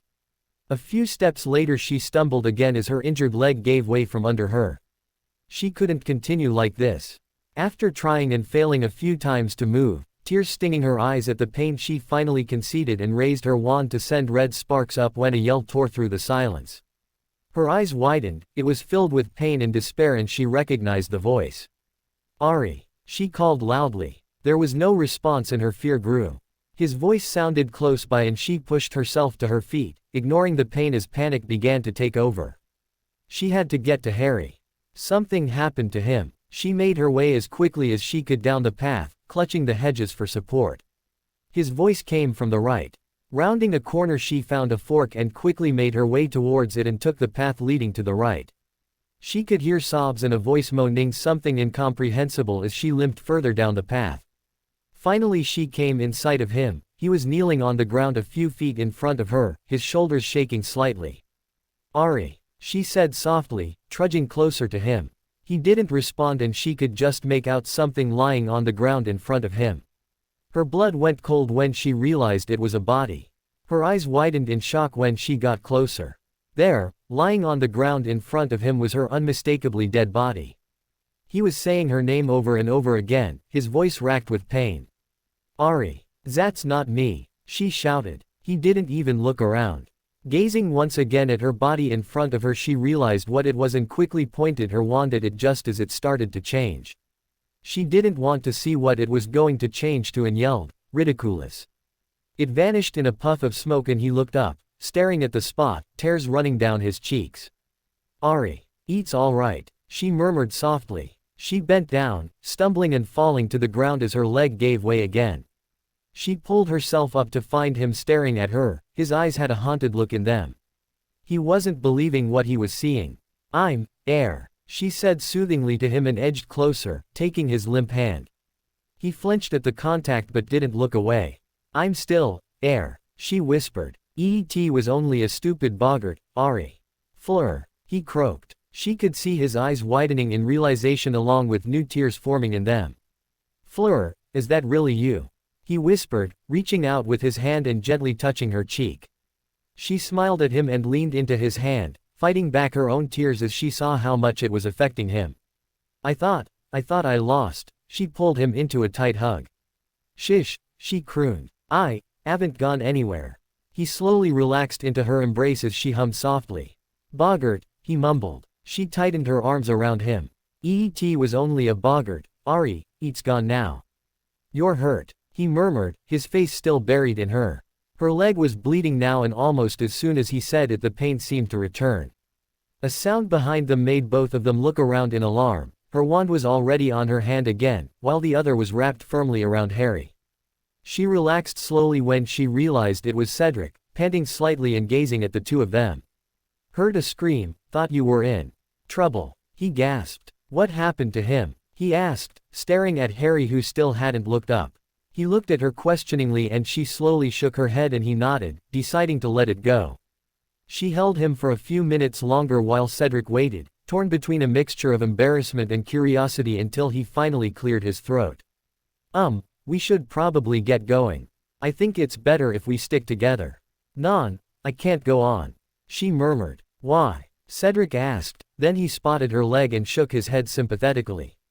"Ouch. Shall I call for help?" "Oui, s'il vous plaît," she said softly, not looking away from Harry's gaze as he slowly pulled himself out of her arms. There were tear streaks on his cheeks but he seemed to have finally calmed himself down. Cedric nodded and directed his wand upwards as a red light flew into the air before it burst into a multitude of sparks with a terrific bang. "Ari, go with, I am. You two can still continue," she said quietly. "I'll be waiting outside." "But," he began. She shook her head. "Non, I can't go. I don't think I can walk." "You two can still go. If you try to bring me I will only be a hindrance to you." He slowly nodded before looking around. Finding his wand he sheathed it in its holster before turning back to her.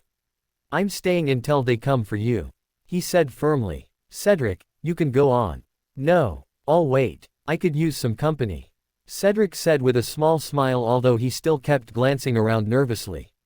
They waited in silence until footsteps were heard and Professor Sprout suddenly came from their side, through a hedge that just seemed to fade out of existence allowing her through and startling them.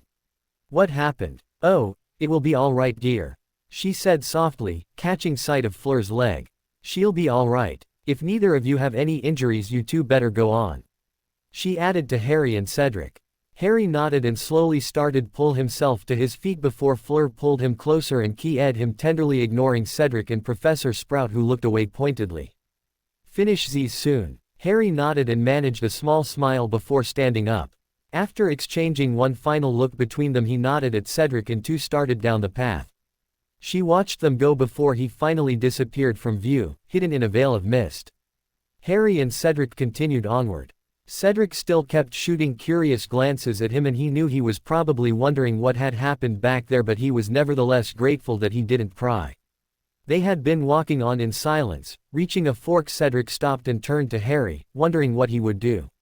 "Let's keep going together." Cedric smiled at this and opened his mouth before Harry interrupted him. "You're going to take the cup." "What? If anyone should take the cup it's you," he argued. Harry shook his head firmly. "I don't want it. Besides, it'll be a Hogwarts victory. There's nothing in it for me, I was forced into this in the first place."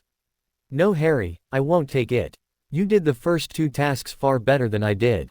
You deserve it." "I don't want it," he growled exasperatedly, punctuating every word forcefully. When Cedric looked like he was going to argue he silenced him with a glare. "There is nothing in this for me. I'm not even in this for a school. If I do take it then it will be for me and me alone. I don't want it. I just want to get out of here. Please, I just want to get out of here and get back to her." His voice shook slightly at the end and Cedric stared at him intently. Finally after about a minute he nodded. "Fine. But if you think I'm going to keep what you did quiet you're dead wrong." His face was set, leaving no room to argue and Harry sighed before nodding. "Hufflepuffs. Just then Bagman's voice echoed.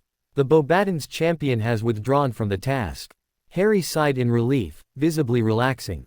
So which way then? He asked, looking at the fork. Cedric looked at the two pathways with a frown. How about the right one? He asked, and Harry nodded. They set off again. Soon they caught sight of something in front of them, edging closer cautiously, both wands at the ready. It was a sphinx. Both of them glanced nervously at each other before edging closer to it. The only way forward was through it, and it hadn't made any move to attack. Its body was that of a lion, only difference was that in place of its head was one of a woman's. She was smiling serenely at them, and as soon as they were near enough she spoke, her voice coming out in a deep, rumbling purr. You are close to your goal. The quickest way to it is past me. She got up, causing both Harry and Cedric to back away. She chuckled softly but stayed still. Would you move, please? Harry asked uncertainly. She smiled at him. No, I will only let you through if you answer my riddle correctly. You both have one chance to answer correctly. Should you answer wrongly, I attack and allow the other person through. Answer on your first guess, and I will allow you two in, or if you choose, only the person who answers in. Harry glanced at Cedric. This wasn't a bad deal. He didn't want to win, and it was still a win-win situation. Although he will have to be ready with sparks should he need to answer wrongly to allow Cedric through. He had no idea how to go against a sphinx, and he had no desire to try. Could we have the riddle then? He asked, ignoring Cedric's startled look. She smiled again and crouched down. Then recited. First think of the person who lives in disguise. Who deals in secrets and tells naught but lies. Next, tell me what's always the last thing to mend.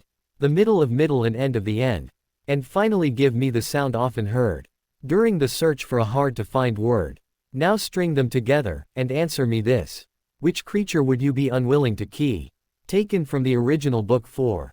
Harry's mind worked furiously, and he could see Cedric's brow furrowed, deep in thought.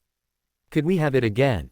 More slowly? Cedric asked. She smiled at him and repeated, slower this time. All the clues add up to a creature we wouldn't want to key. Harry murmured softly. Cedric grinned at him. Speak for yourself, Potter, we have different tastes. Harry grinned back before he sobered again. A person who lives in disguise, an imposter. No, a spy maybe.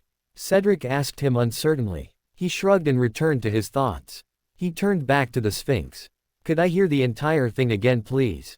She nodded and repeated from the beginning. Cedric grimaced. The middle of middle and end of the end, I have no clue what that means. Harry nodded, still thinking furiously. Person in disguise, spy, how many creatures are out there that I wouldn't want to key? Can I have the last 4 lines again? Harry asked. She obliged. Sound often heard when searching for a hard-to-find word.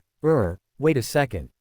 That's the sound. Cedric looked at him blankly before his eyes widened in realization. A creature I wouldn't be willing to key. A spy. Spy. A spider. The Sphinx smiled broadly at him before getting up and moving aside. Thanks. And can you let us both through? He asked. She nodded and he went through, followed by Cedric, who looked dazed. Blimey, Harry, why aren't you in Ravenclaw? He asked, gazing at Harry as if he'd grown 2 heads. No idea, he muttered, shrugging. They walked on. Harry could feel that they were getting extremely close now. He did the 4-pointer spell and his wand spun around in his palm, pointing to the right again. They kept walking when suddenly Harry's scar twinged in pain. Call it instinct, maybe Harry had gained it from his countless duels with Sirius, but a strange prickle on his back warned him something was coming. Cedric, move, he bellowed, pushing him roughly against the hedge as a jet of green light narrowly missed them. What was that? Cedric murmured shakily, glancing around in fear as Harry looked around frantically, trying to find who cast the spell. Suddenly a sound broke the silence and faint clapping could be heard. Well done, Potter. I am impressed. As Alistair Moody would say, you have mastered constant vigilance. A high-pitched cackle broke the silence. The voice was familiar. There was no one to be seen and they started backing away. Who are you? Harry yelled. It matters not, Potter. I am coming for you. You kept slipping through my fingers long enough.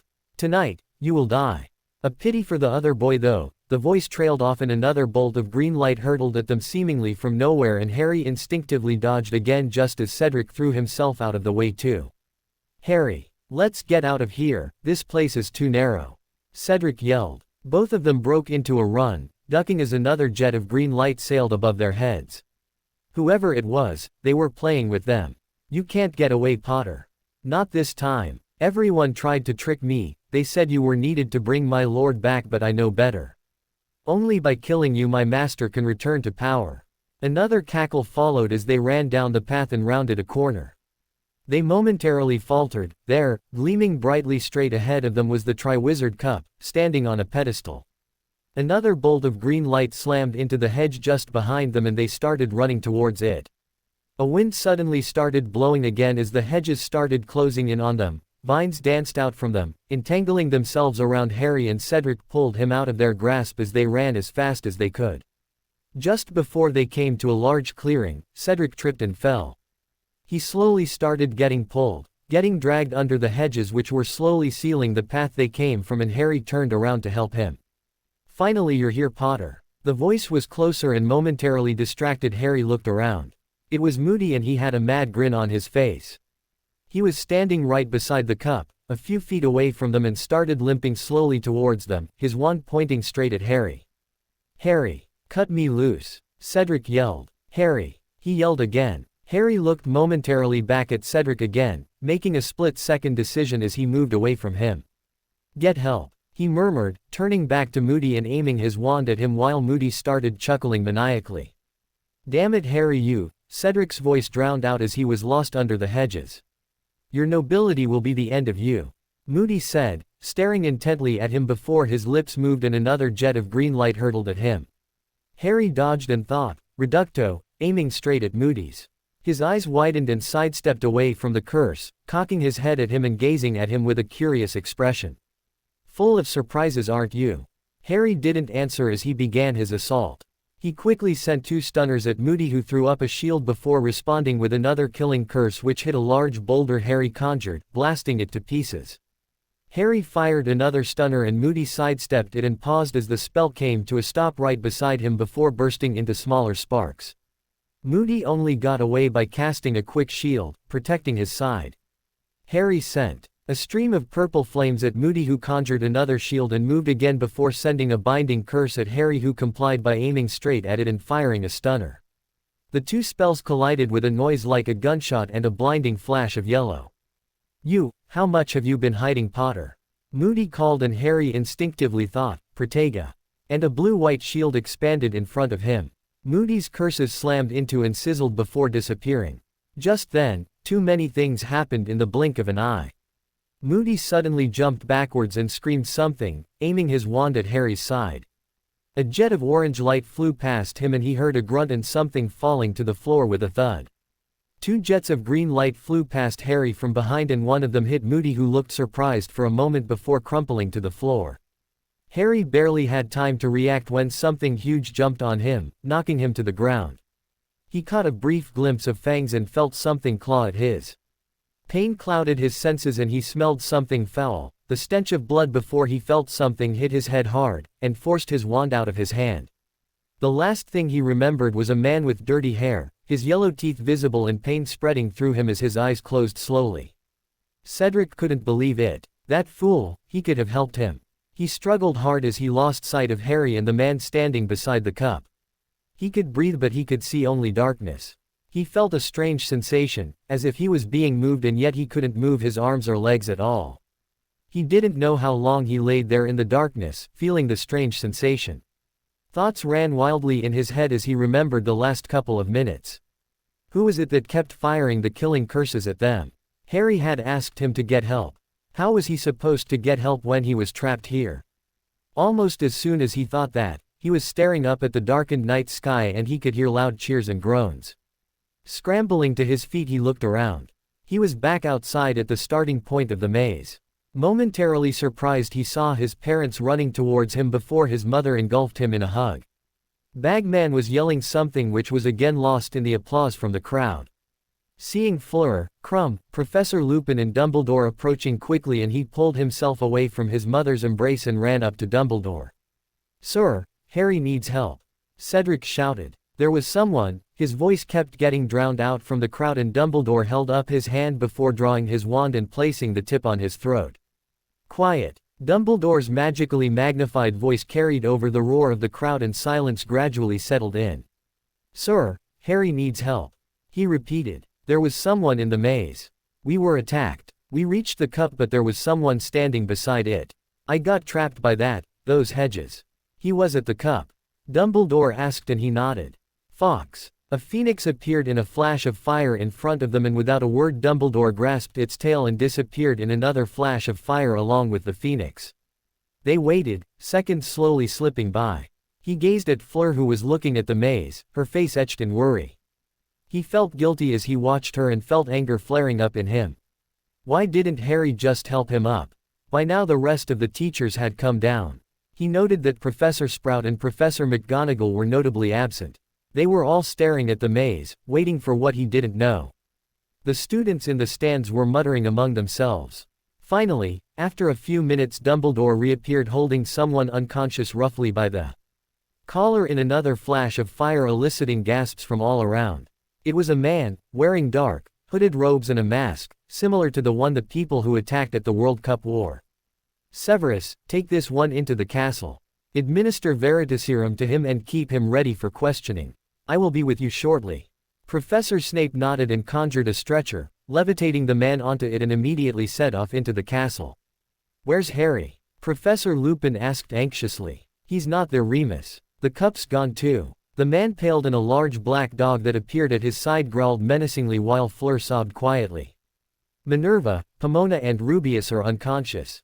Kingsley, Amos, please get them to safety. When you're done, get back to the center of the maze. There will be a body there. Recover it and bring it into the castle." A bald man strode up from the crowd, dressed in Auror's robes, and his father nodded grimly, and the two of them set off into the maze. Dumbledore then glanced around at them, his eyes coming to rest on Fleur momentarily, who was being hugged by her mother. "Please stay here," he said to them, and set off towards the castle, followed by Lupin and the dog. Harry slowly opened his eyes. He faintly became aware that he was tied to something hard and that someone was slapping his cheeks roughly. His vision swam before coming into focus just as someone jammed his glasses to his face none too gently.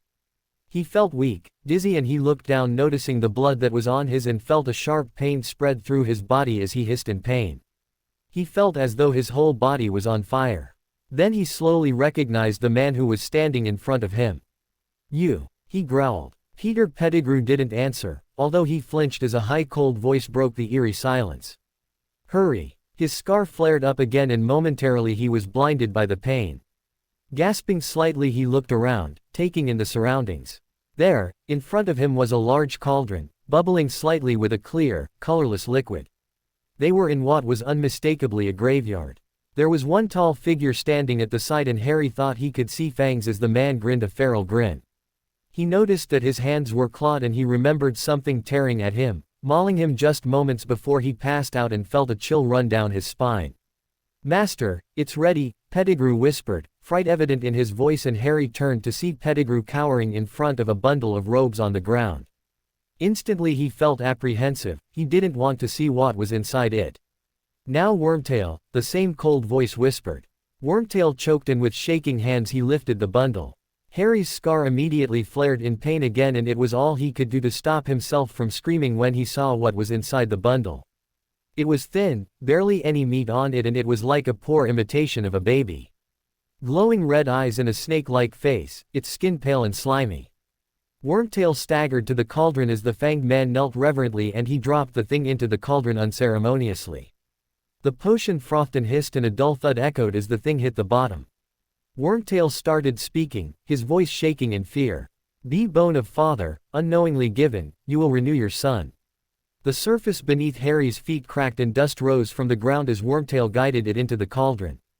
As soon as the dust entered it, the potion hissed and turned a vivid blue.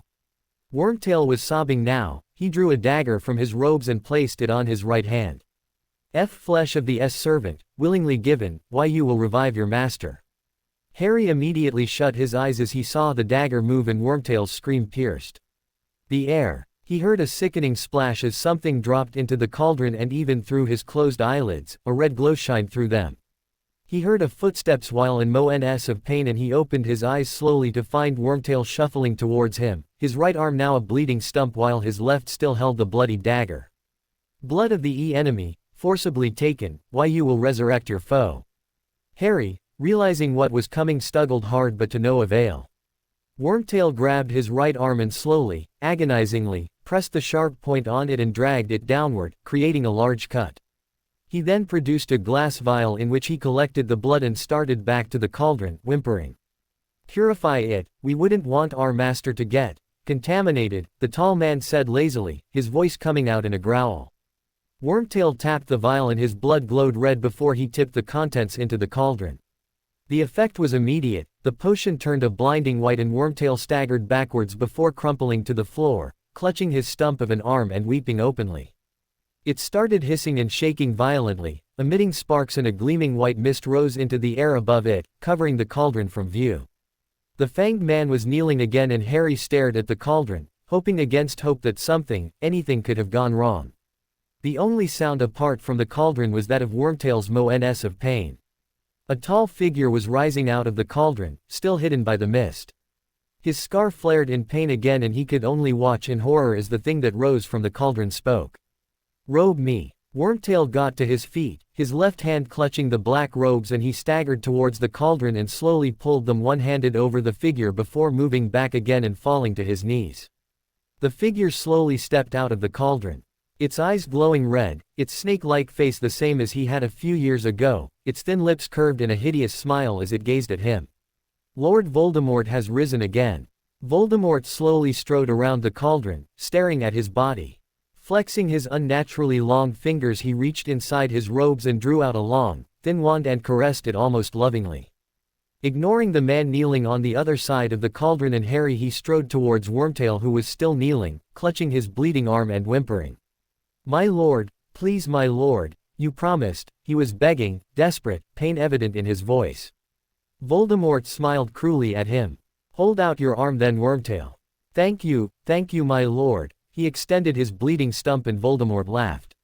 Your other arm, Wormtail. Master, please, Wormtail whispered. Voldemort bent and grabbed his left arm, pulling up the sleeve of his robe where a tattoo of a skull and a snake protruding from its mouth was clearly visible. The dark mark. Voldemort pressed his finger on it and Harry's scar flared in pain, more painful than ever, and Harry gasped in pain. Now we shall see, how many will be brave, how many will be foolish. Who will return? Voldemort said softly, drawing back and moving to the other side. My lord. The kneeling man growled. You have done well. I trust the other one is no more. The man grinned, baring his fangs. He is no more, my lord. And what of our new recruit? Voldemort asked. The man paled and whimpered like a dog. There was a small mistake, my lord. He was hit by a curse. I had to leave him. Voldemort cocked his head sideways. Is he dead? The man started shaking. No, my lord. Voldemort pointed his wand lazily at him. Crucio. He hissed. The man howled in pain and started writhing on the ground as Voldemort stared at him in disgust. Then, finally, the man's screams subsided as Voldemort moved his wand. I do not tolerate mistakes. While you have done well in bringing what I asked, you have failed me at the same time. No matter, he was not valuable, he is of no use to them or to me. The last part he muttered to himself. See that you will not make any more mistakes, Greyback. Oh, of course, my lord. I won't fail you. Voldemort sneered, then he looked straight at Harry. Harry Potter, how nice of you to join me in my rebirth. He laughed mirthlessly. You have been a thorn in my side for far too long, no matter. After today you will not be. He stared at the hill before gazing at Harry with a cruel smile playing on his lips. Do you see that hillside? That is where the house of my late father stands. A muggle and a fool. Look below you, Potter, you are standing on his remains. Harry stared defiantly back, not breaking his gaze. He wasn't going to give Voldemort the satisfaction of obeying even the slightest of his commands. Then, the air was full of swirling cloaks as figure after figure materialized out of thin air. All of them wearing hooded dark robes. They each walked towards Voldemort, who was standing in the middle, gazing at them as they approached, falling to their knees in front of him. Master, they murmured as each of them shuffled forward and keyed the hem of his robes before walking back. Once they were all done, they formed a circle around Voldemort and Harry. Greyback stood up and joined his place on the circle, as did Wormtail. Harry noticed that there were some points on the circle with gaps and no one made an effort to fill them. "Welcome back, my friends," Voldemort murmured, and the entire circle shuddered as one. His voice was dripping with malice. 13 years it has been, 13 long years it has been since we last stood together. And now all of you return. So we are still stand united then. He started walking around the circle, gazing at each one of them in turn. If we are still united, then might I ask, why now? Why did none of you seek me out earlier? Voldemort smiled coldly as the figures shuddered again. I know who have remained faithful. They will all be rewarded handsomely. But what of the rest of you? What am I to do with you? Deafening silence followed his words until one of the figures broke away from the circle and fell to its knees in front of him. Forgive me, master. Forgive us all, he shrieked. Voldemort laughed and pointed his wand at him. The figure started screaming as everyone flinched. Harry could feel his scar burning. His body felt like it was on fire and his vision kept losing focus. Let someone come, please, let someone here. Get up, Avery, he said lazily, and the figure got up hurriedly, stumbling as he went back and rejoined the circle. Forgiveness. You want forgiveness. I want repayment. 13 long years of repayment. Do you understand? Yes, my lord, the figures murmured in unison. He inclined his head slightly before making his way to Wormtail, who looked up hopefully, tears still evident on his face as he stretched out his arm hopefully. My lord, Voldemort gazed intently at him. You did not seek me out of loyalty. You came to me out of cowardice, hiding from those who you betrayed. Yet your service has been invaluable to me, and Lord Voldemort rewards those who carry out his orders. Then he twirled his wand and molten silver appeared out of thin air and formed slowly into the shape of a hand. It flew down and attached itself to Wormtail's bleeding stump, and he stopped sobbing immediately, gazing at it with an expression of wonder. Reverently he cradled it with his left hand and flexed the fingers before gazing up at Voldemort with new tears forming in his eyes. My lord, it is beautiful, my lord, thank you, he murmured, keying the hem of Voldemort's robes. May your loyalty never waver again, Wormtail. No, my lord, never. Then he got up and hurried back to the circle, taking his place among them. Voldemort walked towards the empty gaps and stared at them, as if seeing those who should be there. One of them has fled. He chose to run instead of responding to my summons. He will die, that is the price of defying Lord Voldemort. Another of them has left me forever, no matter, he will come to the same end. Then he looked at the empty gap beside Greyback. The Lestranges should stand here, they alone remain faithful. They went to Azkaban, preferring imprisonment than to renounce me. When the Dementors join me, they will be freed. They will be honored and rewarded as they should be. He turned back to the watchful crowd. We have much to do, my friends. We need to regain our previous allies. We need to start ridding the world of the filth that continues to taint our blood. But for all of that, there is still one more thing that remains to be taken care of. He fixed his eyes on Harry, who struggled to keep his eyes open. The fire in his body kept burning, it hadn't diminished at all. Harry Potter, the one who vanquished the Dark Lord. Or so they say. He then turned back to the group. You have no doubt heard the stories of how he defeated me. Let me assure you, it was only a slight miscalculation that allowed him to live. His filthy mudblood mother died to save him, invoking an ancient magic that caused my own curse to rebound at me. That is what makes him special. He had people who were willing to die for him. He thwarted my rise to power. All through sheer luck and a vast amount of aid. I admit, it was partly my fault for being careless. But no matter, he is here now and he will not leave here again. Voldemort sneered at him. You may wonder how he came to our little reunion. You may have all heard of the stories of the disappearance of Bertha Jokins. We have to thank her, one of my most faithful Death Eaters, and Wormtail for making all of this possible. It was her information that made everything possible. I confess, for a moment I thought I failed again. I overestimated Wormtail here. He couldn't keep a madman in check, and Harry Potter almost slipped through my grasp again. But his stubbornness to live brought him to me. And for that I honor you, Mr.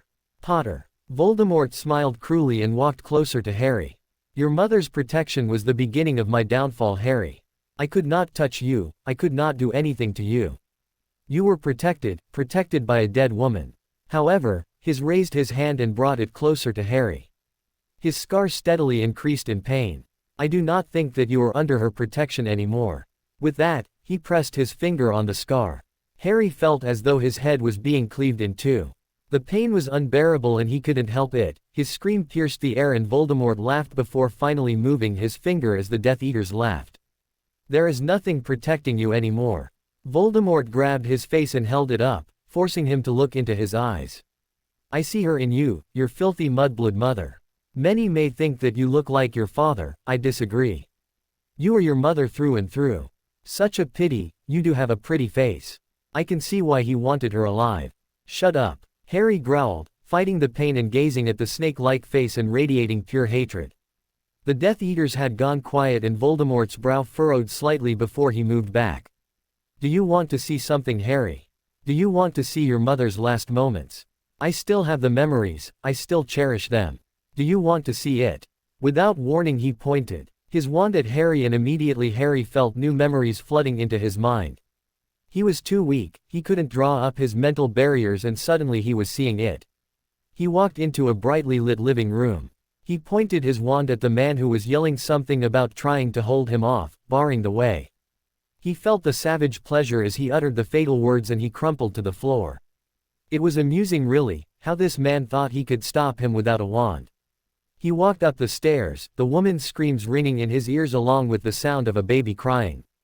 It was soothing to him, music to his ears. Today he would fulfill the prophecy, there will be no one who can oppose him after today. The door from which the screams were coming was locked. It was laughable how they think that a mere door can mean the difference between life and death. Alohomora. Such a simple spell. They put too much faith in people, something that they should be punished for. The door unlocked and he pushed it open. There, standing in front of a crib was a beautiful red-haired woman, tears running down her cheeks. Yes, he could see that she was pleasing to the eye in spite of having the filthy blood coursing through her veins. He had to try, he did promise his servant. Move aside, girl. The woman shook her head frantically. Not Harry, please not him. Take me instead. She sobbed. Don't be silly, girl, stand aside now. He loved hearing those cries, the way her voice was pleading. Not him, please, not him. He laughed, here she was, trying to defend her child without a wand. No matter, he had tried. Avada Kedavra. He hissed and the woman immediately crumpled to the floor as soon as the blinding flash of light hit her. He wondered again, what is it like to die? To feel the life extinguished from you. Was it painful? No, he didn't have to wonder about that. After tonight, he was never going to die. Then he moved towards the baby that was standing up, holding onto the bars of the crib. Staring at his mother with huge green eyes which he had inherited from her. He raised his wand and pointed it at him. What fools thought that a creature like this could mean the end of him? The memory slowly faded and Harry was staring at Voldemort who was watching him with a cruel smirk. He felt a slight wetness and he could feel the tears in his eyes. He felt contaminated, dirty, he was disgusted with himself. He had seen, no, he had felt it. The pleasure of hearing his mother's screams. He uttered the words that killed his parents. Those memories were now his. Did you enjoy that, Harry? Do you want to see it again? Voldemort laughed. Tonight the Potter family name disappears from the world. A pity, your bloodline was one of the purest as can be, that is until your father pursued a mudblood. Your blood is now contaminated. He cocked his head sideways. It seems you have inherited your father's odd tastes in partners, Harry, and here I was thinking your family could drag itself no lower. Harry felt anger flaring up in him when he realized who he was talking about. The Death Eaters were laughing. Stop it. Voldemort suddenly snapped and everyone fell silent. Those eyes, I don't want to see that look in your eyes. Crucio. Pain, that was all Harry knew. A scream left his lips before he could stop it. This was far worse than what he had faced back then. Then, suddenly the pain left him, leaving him panting and gasping for air. It was getting harder to breathe and his vision was fading. He suddenly found himself staring at the white tree from his visions momentarily before he was staring back at Voldemort. Don't look at me with those eyes, Potter. I want to see the despair in your eyes. I want to see you beg. Crucio. He hissed again. Pain took over him again, but this time Harry fought against it. He was not going to give him the satisfaction. He was not going to scream. Voldemort let up after a few moments and stared at him. He rose his head and held his gaze, staring defiantly back at him. I will give you an honorable death, Potter. We shall see how helpless you are. I will give you a true wizard's death. Now untie him, Wormtail, and give him back his wand. Wormtail started towards Harry but stopped dead when Harry chuckled. An honorable death? He asked, his voice barely above a whisper. You killed my parents when they were unarmed and you tried to kill me when I was a baby. Now you want to give me an honorable death. You're a coward. Nothing but a coward. Some of the Death Eaters hissed. Voldemort seemed to be shaking in fury but seemingly composing himself. He murmured dangerously, untie him and give him back his wand, Wormtail. Wormtail squeaked and hastened to obey his master. He quickly cut the bindings and Harry fell to the floor, unable to support his weight. He heard his wand fall to the floor with a clatter. Get up, Harry Potter, get up and I will end your suffering. I will send you to them. Do not worry, your half-breed will be joining you later. Voldemort whispered. The memory of his mother dying flashed before his eyes. Another memory surfaced, this one of a silver-haired woman lying on the ground, and he felt a surge of anger coursing through him. He will pay. He will not get to her. He slowly picked up his wand and got shakily back to his feet. Perhaps it was because he was too tired, too weak, or maybe he just didn't care at this point that his vision was in black and white now. He stood up and gazed at Voldemort, who looked surprised momentarily. Those vivid emerald green eyes, they were now a stormy gray. They carried no hint of warmth in them. They were not the eyes of one who wanted to protect. They were the eyes of one who wanted to destroy, to cause pain. The Death Eaters were murmuring among themselves and Voldemort silenced them when he raised his wand. I assume you are familiar with the customs of a wizard's duel. We bow, Harry. Now, bow. Harry neither moved nor spoke and Voldemort raised his wand. I said bow, Imperio. Harry still stayed up, staring at Voldemort with cold eyes as gasps of surprise rang out through the Death Eaters assembled. Very well. Begin. No sooner had he said it, Harry moved, slashing his wand through the air, and Voldemort's eyes widened before he nimbly sidestepped as a narrow jet of silver flew past him, striking one of the Death Eaters right behind him, who failed to move away. The Death Eater that got struck gazed down. There was a gaping hole on his with blood flowing freely out of it. He fell backward as his mask disappeared. His face was etched in surprise. Bile coated Harry's tongue as he stared at the body of the man who fell. He had killed him. Voldemort looked surprised and the Death Eaters were all silent, gazing at the body. You aimed to kill. And it's not even the most pleasant way to die. Voldemort murmured as he stared at Harry, who looked transfixed at the body. A smirk formed in his face. We are more alike than I thought. Harry barely had time to react as he turned just in time to see the lips move and a jet of green light was heading towards him. Throwing himself out of the way, he sent a cutting curse at Voldemort, who immediately conjured up a white shield. The spell struck it and disappeared with a hiss. Contigo Talia. Harry roared and Voldemort's eyes widened as his shield, his most strongest shield that had stood up to anything save unforgivables, was shattered into pieces in a bright blue light, and he disappeared with a swirl of his cloak just as a jet of silver light, much like the one that brought the end of the fallen Death Eater, sped through where he was a mere second ago. Some of the Death Eaters shrieked as they dived out of the way, and he rematerialized on the side, watching Harry closely. Harry could only see red, those glowing red eyes. Voldemort's wand was covered with a green glow. Those were the only two colors he could see. Everything else was colorless. He was momentarily stunned by the thought of taking a life, but that those ceased to matter. He only wanted to hurt the man in front of him. The man who killed his parents. The man who made his life a living hell. The man who could hurt the one he loved. I can see it in your eyes, Harry Potter. I can see the hatred, I can see the anger. I will give you the same offer I made 3 years ago. Join me and I will show you how misguided you are. Join me and I will promise never to hurt those who you hold dear. I can even bring your parents back. Never, Harry hissed. Voldemort smiled cruelly. Then die. They stared at each other, red gazing at grey, and in one single motion, both of them moved. Avada Kedavra. Reducto. The jet of green light met the jet of silver light at the middle, and suddenly, Harry's wand started vibrating violently. He almost allowed his wand arm to jerk upwards but fought against it, keeping it aimed at Voldemort. From the look of surprise on Voldemort's eyes and the way his hand was shuddering, he knew the same thing was happening to his wand too. Harry watched as a narrow beam of golden light emerged from the tip of his wand just as one emerged from Voldemort's. The two met at the middle and Harry's wand was shaking so violently now that he had to hold onto it with both hands. His vision was slowly reverting to normal and suddenly, he felt himself get lifted into the air. The Death Eaters yelled and drew their wands, closing in on Harry and Voldemort. "Do nothing. He is mine," Voldemort yelled despite the panic in his eyes as he watched the connection expand. The beams splintered and beams flew around them, encasing them in a dome. Voldemort's eyes were wide with panic now and Harry heard a beautiful melody, calming him and giving him strength. It sounded exactly like the Phoenix song which he heard at the Chamber of Secrets. "Don't break the connection," a melodious voice told him and Harry found himself unconsciously obeying it. Suddenly, Voldemort's wand started emitting screams of pain. Two more beams connected the two wands as Voldemort watched in panic. Something large, something that looked solid yet not so emerged. A smoky figure emerged from the wand. It was a man, an old man. He didn't recognize him. He was a wizard then. "You. Boy, fight him." His voice was echoing. It sounded as if it was coming from a great distance, as if through a veil. Harry concentrated on not breaking the connection. His wand kept trying to spin away from the beam. Voldemort's wand was now emitting more screams of pain. Another smoky figure was emerging. Harry watched as a woman emerged. He didn't recognize her either. "Don't let go, Harry. Whatever you do, don't let go.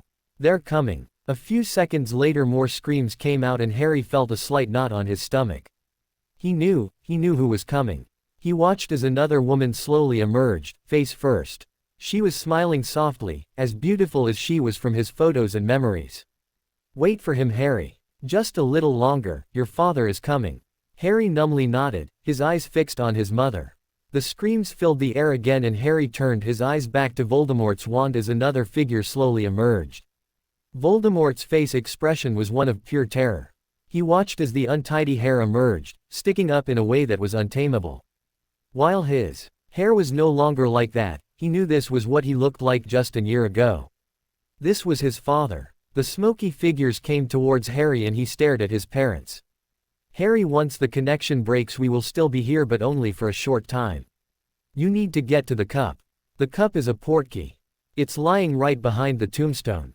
I can feel your anger, Harry, but now is not the time. Promise me that you will get to the cup." Harry nodded swiftly and his father's face broke into a smile. "We're so proud of you," his mother whispered and he turned back to her. She had tears clinging to her eyes. "Know that we will always be watching over you." Harry managed a small smile and nodded. "Thank you," he said softly, gazing at his parents before looking at the old man and woman who nodded at him. "When you break the connection, we will linger for a few moments to distract Snakeface back here. And no, he can't hear us. He can only see." Harry nodded, more surely this time. His father then grinned. His grin was unnervingly similar to his own. "Look after her, you found someone special. Let go, Harry, sweetheart, you're ready. Let go." Harry glanced at his mother one final time and then jerked his hand up forcefully and he and Voldemort fell to the ground. Harry was prepared and stumbled but managed to remain upright despite the dizziness that came over him again. Even as he watched, his parents, the woman and the old man converged upon Voldemort who looked terrified at the sight of them. "Get him! Don't let him get away!" Voldemort screamed. Harry was already edging around as fast as his feet would move. He couldn't move properly, the weight he was putting on his feet was causing him to stumble as his head kept spinning and nausea threatened to overwhelm him. He ducked as a Death Eater fired a jet of red light at him and he fired a stunner of his own, stopping it at the middle before thinking. Dispergum, muffled thumps told him that at least 4 of them were falling to the floor, unconscious. He caught sight of the gleaming blue cup lying in a few feet in front of him. Knowing he probably wouldn't make it before the rest of the Death Eaters caught up to him, he pointed his wand and shouted, "Accio Cup." And it zoomed into his outstretched hand and almost immediately he felt a jerk beneath his navel and felt himself being pulled into a rush of swirling colors. The last thing he heard was Voldemort's scream of fury. Another second later his feet slammed onto the ground and loud, deafening cheers tore through the air. Somehow he managed to remain upright and gazed around. He was back at the entrance of the maze and the crowd was cheering, although they were slowly going quiet as they took in his bloodied appearance. He looked around, his vision blurry as he struggled to remain on his feet. He saw a familiar figure, running towards him, but before he could register who it was, he fell forward, unable to feel anything anymore. Voldemort, that was all Harry had managed to whisper on the brief moment he had regained consciousness when Dumbledore revived him before slipping back into unconsciousness. Dumbledore had a gift, a tendency to be more insightful, an ability to anticipate things coming in the distant or not so distant future. Sometimes it was a blessing, sometimes it was a curse. In this case it was glaringly obvious which one it was. Ever since Peter Pettigrew had escaped last year, he knew that the return of Lord Voldemort was not too far off in the horizon. He had anticipated it, taken measures to prepare Harry just in case his hunch was correct. He had begun rallying his old allies again. Again he found himself wishing that he had been proven wrong instead of proven correct. Snape paced restlessly in front of him, his face pale. "I felt the summons. The mark is as dark as it was 14 years ago. Karkaroff felt the summons. That's why he fled tonight. Doubt he will get very far. He'll probably manage to stay alive a few days, a week if he's lucky." Dumbledore winced. No matter how many times he heard it, the idea of a life being extinguished never ceased to repel him. Snape stopped and looked him directly in the eye. He's back and there's no mistaking it. It's a miracle Potter made it back alive." "I know," he replied quietly, gazing at Fawkes, who trilled softly. For that he was more prouder than he had ever been of the boy. He had become more capable than he had imagined. He had made so many mistakes this year. Too many to count. A Death Eater, an insane Death Eater at that, had managed to remain under covers in plain sight and he had not seen it. That same Death Eater had nearly succeeded in killing Harry 3 times in a row. That same Death Eater was the reason the real Alistair Moody was in St. Mungo's. Now 2 Death Eaters had managed to get into the maze and take Harry from right under his nose. The man they had captured was only a small comfort, a minor victory. He had no knowledge of anything to do with Voldemort. All he knew was that he was promised money and power in return for his services with capturing the boy who lived and deliver him to the location, under orders from Fenrir Greyback. There was evidence of extreme damage to his mind, no doubt the result of powerful memory loss charms, and it would take weeks or even months to piece together fragments of his memory. There were gaping holes in his memories when he had used Legilimency to search through them, as if they had been destroyed. It was clear that he was not important enough from the way he had been left behind. Dumbledore pinched the bridge between his eyes and nose, trying to lessen the ache his head was causing him. How had 2 Death Eaters gotten in? While he had no proof the man they captured was indeed a Death Eater, seeing as he didn't have the dark mark branded on him, he was accompanied by Greyback. How had they gotten in? The cup was a portkey, that much was certain. Had they used the cup to get into the maze too? It was possible, but that begged the question, who had turned it into one? The cup was only handled by a select few of the Department of International Magical Cooperation and Barty Crouch Sr., the latter who had conveniently disappeared. From the way things are now, he wouldn't be surprised if he was declared deceased. The man masquerading as Alistair Moody held all the answers, and there is no way of questioning him. He had been shocked when he had seen who it was once the disguise wore off. Barty Crouch Jr., a man that was supposed to be dead. This only increased the amount of questions that were fated to remain unanswered. From what little information they had gained from the man that was now bound in irons down in the dungeons, they only knew that Crouch was insane and had broken free of their control, hence why they had killed him. When asked how they had gotten into the maze, all the man had been able to produce was, portkey. Almost all of his other questions had gone mostly unanswered or only partly. Try as he might, he could not answer them even under Veritaserum. His mind had been torn apart, literally. The man could not even reveal his own name or past, something which sickened him. To lose one's identity was almost the same as getting subjected to a Dementor's key. He was nothing more than a shell of what he was. Whoever modified his memories had done so with the aims of producing a human puppet. Whoever it was had succeeded. Yet there was a small thread of hope. The man confessed to Peter Pettigrew's existence, that he was one of his partners. While this may not be enough to convince the Ministry of Sirius Black's innocence, this was definitely a step forward. He sighed as he remembered Fudge. With the lack of evidence and the amount of unresolved questions, how was he going to convince him and the Ministry of Voldemort's return? Would Fudge take Harry's word? Would he take his word? He wasn't hopeful. What with the way he had been acting as of late and his nature, His vehement denial of everything, the way he kept dismissing the disappearance of Bertha Jokins, Crouch Sr., Dumbledore knew he was not a good judge of character, that was one of his flaws. Yet he had a firm grasp of Fudge's character and that made him hope that he was wrong. The Fudge he had in mind was not prepared for the return of Voldemort. Should he bring Harry into all of this now? No. He had been put through enough already because of his mistakes. He needed time to recover. From what he had gleaned from his examination, Harry was hurt badly, both physically and mentally. Poppy was doing all she could, but the possibility was there that he might have to be transferred to St.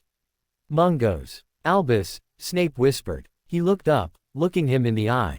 His face showed determination. It was the same look that had made him accept him on the night he had sworn loyalty to him. He knew what he had to do. You know what to do, he said heavily. Snape nodded silently and turned away, making his way towards the door. Severus. He looked around. Be careful. He gave a tiny jerk of his head before opening the door and disappearing from view down the spiraling staircase. The door slowly swung shut and he looked up at the portraits of the previous headmasters and headmistresses, all of who were wide awake and watching him. He stood up, making his way towards the pensive, and slowly placed his wand on his temple before directing it towards the swirling liquid on the ancient instrument, silver clinging to it. It has begun, he murmured, watching as the dark mark formed before melding with the liquid as Fawkes gave a mournful cry. Fleur gently wiped Harry's brow as he flinched before relaxing again. It had been 3 days since the third task, 3 days since he had come back looking like he had literally been to hell itself. Still, it looked like he was not having even a moment of peace. The way his eyelids kept moving, the small gasps and moans were proof enough that he was still getting tormented by what had happened to him, and it frustrated her in turn of her inability to help him. He sometimes talked in his sleep, pleading for his parents. Pleading for her. Asking for their forgiveness. She knew that the boggart he had seen in the form of her body in the maze had affected him badly. She didn't even want to think what he had seen to make him murmur about his parents. She desperately wanted to help him, to take away his pain, to comfort him, but he still wouldn't regain consciousness. She had been terrified when he had gazed at her with unfocused eyes before collapsing in front of her. It was like her worst nightmare come true, his bloodied, looking like he had been mauled by a wild animal. She feared the worst and she had been hysterical, refusing to calm down or leave her hospital wing and ignoring her parents and friends who tried to comfort her until Poppy finally told them yesterday that he was slowly recovering. Can't you give him something? A potion for dreamless sleep at least. Lupin asked Poppy, who rubbed her eyes tiredly. It was only she, Lupin and Sirius that were allowed to be next to him since he was admitted to the hospital wing. Initially Poppy had been reluctant to let Fleur stay. She only allowed Lupin and Sirius to stay because Dumbledore had told her that Lupin was Harry's guardian. Sirius, because he was a special case. Sirius had been uncharacteristically still and quiet, making it seem as if he wasn't even there. She soon changed her mind and allowed Fleur to stay too when she saw that Harry relaxed significantly in Fleur's presence. I don't know what's wrong, he shouldn't be having any nightmares at all. She muttered. It might be the contamination. She trailed off quietly and Lupin's eyes glinted dangerously while Sirius growled. Fleur unconsciously tightened her hold his hand and gazed at his face, wondering how much more pain he was going to endure. They had found that Harry's blood had changed slightly. She could remember clearly, Lupin had come back looking sickened after he had disappeared to see Dumbledore right after Harry got back from the maze, while she had been sitting next to Harry as he moaned in pain. She had been horrified when Lupin told her that it was a high possibility that it was Fenrir Greyback that had attacked him and caused the horrific wounds on his body. Fenrir Greyback, a werewolf and a loyal supporter of Voldemort who had evaded capture for 14 years straight. He was notorious even in France and had a price on his head with orders to kill on sight.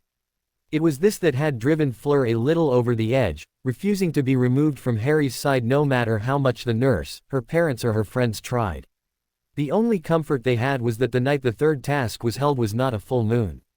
But they all agreed that there would be small changes, although none knew exactly what they were. It was about 3 hours later when she felt someone's hand running through her hair. The touch was familiar and extremely comforting. She had fallen asleep with her head resting on her arms at the side of Harry's bed. She stirred slightly, and looked up. Lupin was on the other side, his head resting back against the wall his chair was leaning on, and he too was fast asleep. Realizing who it was, she got up, her earlier drowsiness forgotten, meeting the bright green eyes that were gazing back at her. She stared at him for a few seconds before she got onto the bed and wrapped her arms around his neck, momentarily forgetting about his wounds. He winced when her body made contact with his but stayed quiet. "Hey," Harry murmured softly, his hands tightening around her waist, and she felt herself being pulled closer to him while she willingly obliged, burying her face in the crook of his neck. She didn't say anything, choosing to enjoy the feeling of his arms around her again. The sound of his voice sent an immeasurable feeling of relief flooding through her. She hadn't known until now how much she had been longing to hear his voice, and felt a few tears form in her eyes. "Fleur, can you move your hand a bit?" His voice carried a hint of pain. She looked up and immediately removed her hand, which was now wrapped around his, over his wounds. "Sorry," she whispered, mentally berating herself for causing him more pain, and made to move away, but he tightened his hold on her. "Don't go. It was only your arm," he said softly. She gazed at his pleading expression and nodded, carefully moving her arms so that she wouldn't hurt him. She snuggled into his side, smiling a bit when she heard him sigh contentedly, his hand gently running down her cheek. "Harry." Lupin's voice was filled with relief. She blushed when Lupin grinned knowingly at her, but he didn't comment on why she was beside him rather than on the chair. "How are you feeling?" he asked tentatively, turning back to him. Sirius barked joyfully and got up, putting his paws on the bed while Harry slowly leaned over and petted him. "All right, bit tired but all right," he muttered. His expression suddenly darkened and he looked panicked. "Dumbledore, where's Professor Dumbledore?" "Remus, Voldemort," Lupin raised his hand, silencing him. "We know, don't worry about that now. He's back." His voice was getting louder and he tried to sit up but was stopped by Fleur, who held him back. "We know, Harry. It's been 3 days since the third task. Dumbledore knows, we will talk about that later. For now rest assured that everything has been quiet, it's like any other normal day." Lupin said firmly. "He's right, Ari. Concentrate on recovering for now," she said softly, gazing up at him. He nodded slowly and rested his head back on the pillow. "Harry, we need to know." Lupin asked hesitantly. "How did you get those wounds?" He gazed down at his and grimaced. "Greyback, I'm not sure what happened." His expression then took on a look of horror. "No, Greyback, he's a werewolf, isn't he?" Am I?" No, Harry, you're not," Lupin said quickly. He didn't look convinced. "But," he said something, "when they took my blood he said that it was contaminated." "Who?" "No. Trust me, Harry, you weren't turned." Harry was agitated and he showed no signs of calming down though. He started shaking violently. "My parents, Voldemort," he muttered. "I killed someone, I meant to get Voldemort, but..." He was getting hysterical and no matter what she did she couldn't get him to calm down. The doors suddenly burst open and Poppy came in with Dumbledore. "Harry, Fawkes informed me that you're awake," he said calmly, striding towards them. "And Poppy, please get him a strong calming draft." She hurriedly sat up, blushing slightly as Dumbledore chuckled. "It's all right, stay where you are." "Right away, Headmaster." Poppy hurried away and came back with a goblet with a pleasant blue-colored liquid which she gave to her, who helped him drink. Harry's breathing slowed down and she felt his grip on her hand relax gradually. Giving it a reassuring squeeze, she was rewarded with a small smile. "Feeling all right now, Harry?" Dumbledore asked kindly. "Yes, sir," he mumbled. Dumbledore sighed softly and looked at Poppy, who nodded and left, disappearing through the door to her office. He pointed his wand at the entrance to the hospital wing and it swung shut, locking itself. "I assume Miss Delacour knows about your godfather?" he asked, looking at her. She nodded and he turned to Sirius. "You can turn back then, Sirius, no one will be walking in for some time." A second later Sirius stood next to the bed and he immediately went to stand next to Harry, gripping his shoulder comfortingly. "Harry, I would like to know everything that happened, from the moment you were separated from Mr. Diggory," Dumbledore said quietly. "He doesn't need to talk about it yet, Albus." Sirius snapped before he could open his mouth. "It's better to get it out now rather than let the memory eat away at him, Sirius. However, if you do not feel up to it I will understand," he added to Harry. "No," he mumbled. "I can do it." Dumbledore nodded and looked at Fleur. Sensing what was coming she cut him off. "I am staying, Wiz, I am." she said stonily. He chuckled softly. I didn't expect anything less. He turned expectantly to Harry, who looked unsure, troubled, and she could detect fear in his eyes. Ignoring everyone in the room, she wrapped her arms tentatively around him, allowing him to lean against her. Lupin, Sirius and Dumbledore waited silently until he took a deep breath and started recounting everything that had happened. It was worse, far worse than anything she could have imagined. She could feel how much it hurt him. His pain and fear was etched in his voice as he was forced to relive what he had seen. He described the graveyard, how the man called Wormtail had taken blood from him. The ritual itself was sickening, and she unconsciously tightened her arms around him. She couldn't stop herself from thinking about how close she had come to losing him that night, and it terrified her. He went on to describe how Voldemort had risen and how the other Death Eaters had returned to serve their master once again. She felt herself shaking with rage far greater than any she had felt before when he described how Voldemort had planted the memory of how he killed his parents. She could hear the self-disgust in his voice. It was bad enough that he had to see that night replayed in his mind, but to be forced to feel pleasure while seeing those who you hold dear killed was inhuman. She could see what had been tormenting him the past 3 days. Why he had been pleading. Lupin and Sirius looked furious. Sirius had his fists clenched tight and Lupin looked positively murderous. Even the headmaster, who she'd never seen look angry, didn't have the usual twinkle in his eyes, cold fury emanating from him. He had stopped speaking at this point and had a few tears running down his cheeks. She felt her fury vanish at the sight and whispered soothingly to him, comforting him as best she could in front of the others by holding him close to her like she did in the maze. No one spoke as they waited until Harry could pull himself together again. Slowly and unceremoniously he began to speak again. It was plain that he wanted to get this done with soon. His voice was barely above a whisper when he spoke of killing the unfortunate Death Eater with the spell he had intended for Voldemort. She noticed that he was avoiding everyone's eyes and seemed to flinch a little away from her. I know how you feel, Harry. She looked up. It was Sirius that had broken the silence. Harry didn't respond, but she felt him relax slightly in her arms. It was a good sign. You feel sick, dirty, you feel like you're no better than the scum that live on this world. His eyes narrowed. Welcome to reality. When you're fighting against people that will not hesitate to kill you, it's either them or you. Those Death Eaters, they are the foulest creatures to walk on this planet, and they deserve every bit of pain they have coming to them. His voice was hard and carried a coldness she'd never heard from him before. She'd always seen the happy and cheerful Godfather. Never this. It's not my right to decide who lives or dies. Harry muttered brokenly. Sirius growled in frustration. Neither is it theirs, and they have taken up the dark mark. A sign that they can and will do anything for power. Harry, who was it you were aiming to kill? The Death Eater standing unprepared at the sides, or the man who was right in front of you? Are you saying that you would rather bind him and hand him over to Azkaban? Is that what you want? Harry didn't answer. All this time we were not training a murderer. We were training a person that has been screwed time and time again by fate how to survive. I'd say we did a pretty good job considering how you're back in one piece. Sirius shrugged. What if I told you that whoever you killed had murdered hundreds, or even thousands of innocent people just 14 years ago? Would you still feel disgusted with yourself, or would you feel that you have given the world a better future by ridding that man of it? What if that same man was the one that you would be reading in the headlines a few weeks or even years from now that had killed someone you hold dear? I will ask again, would you be content with chucking him in Azkaban? Or any wizard prison for that matter? Everyone eventually comes to terms with it, Harry. Lupin said quietly. All of the Death Eaters, they've done unspeakable things in the past. It's a necessity, a requirement to join the ranks of Lord Voldemort. All of them would have killed you without a second thought. If you had gone in there with the same naivety you had when you first dueled Sirius, we would have failed James and Lily, and you would have been the cause of pain for the people who care about you. Remember this. You are not one of them. You will never be like them.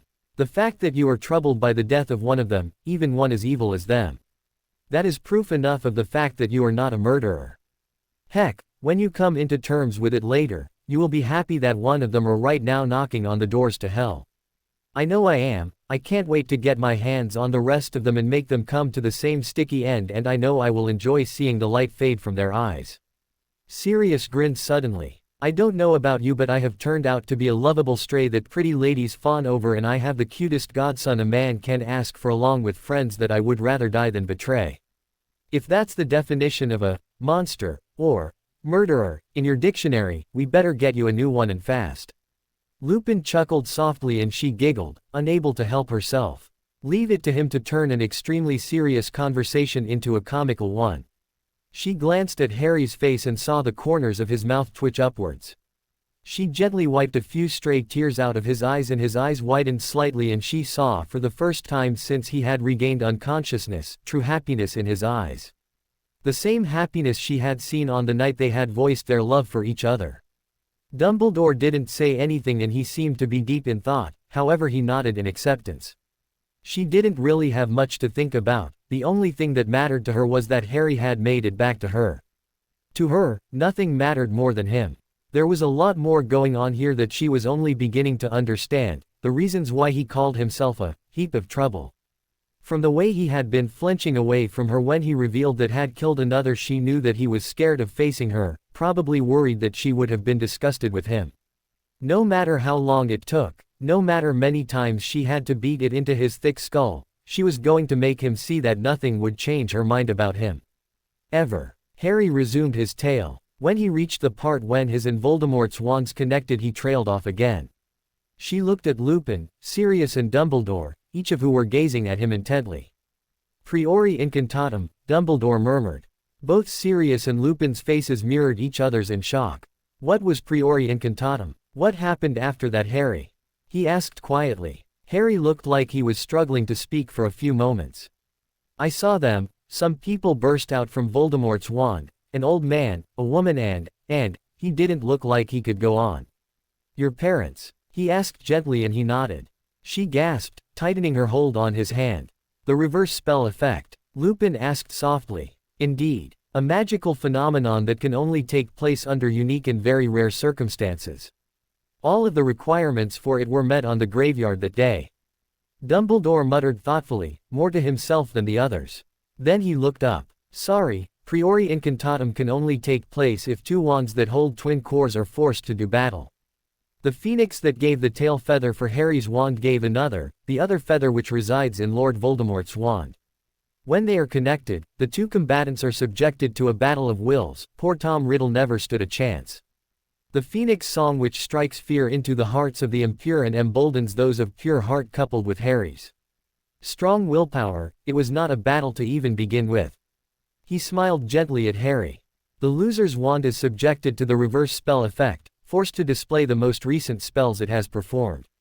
"I talked to them," Harry said quietly.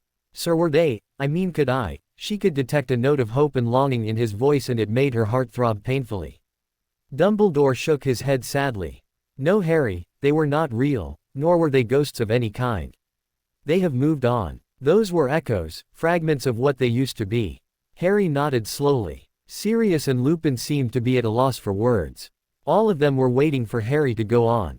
"I spoke to them, they were the ones that told me to get to the cup, which was a portkey," he said in a strange voice. Dumbledore nodded again. "For that we must be thankful, Harry. But please remember that there is no way that the dead can ever be brought back to life. The reason why they were able to help you is because even in death they still haven't truly left you. They live on in your heart, and they will always continue watching over you. All I can ask of you is to take comfort in that."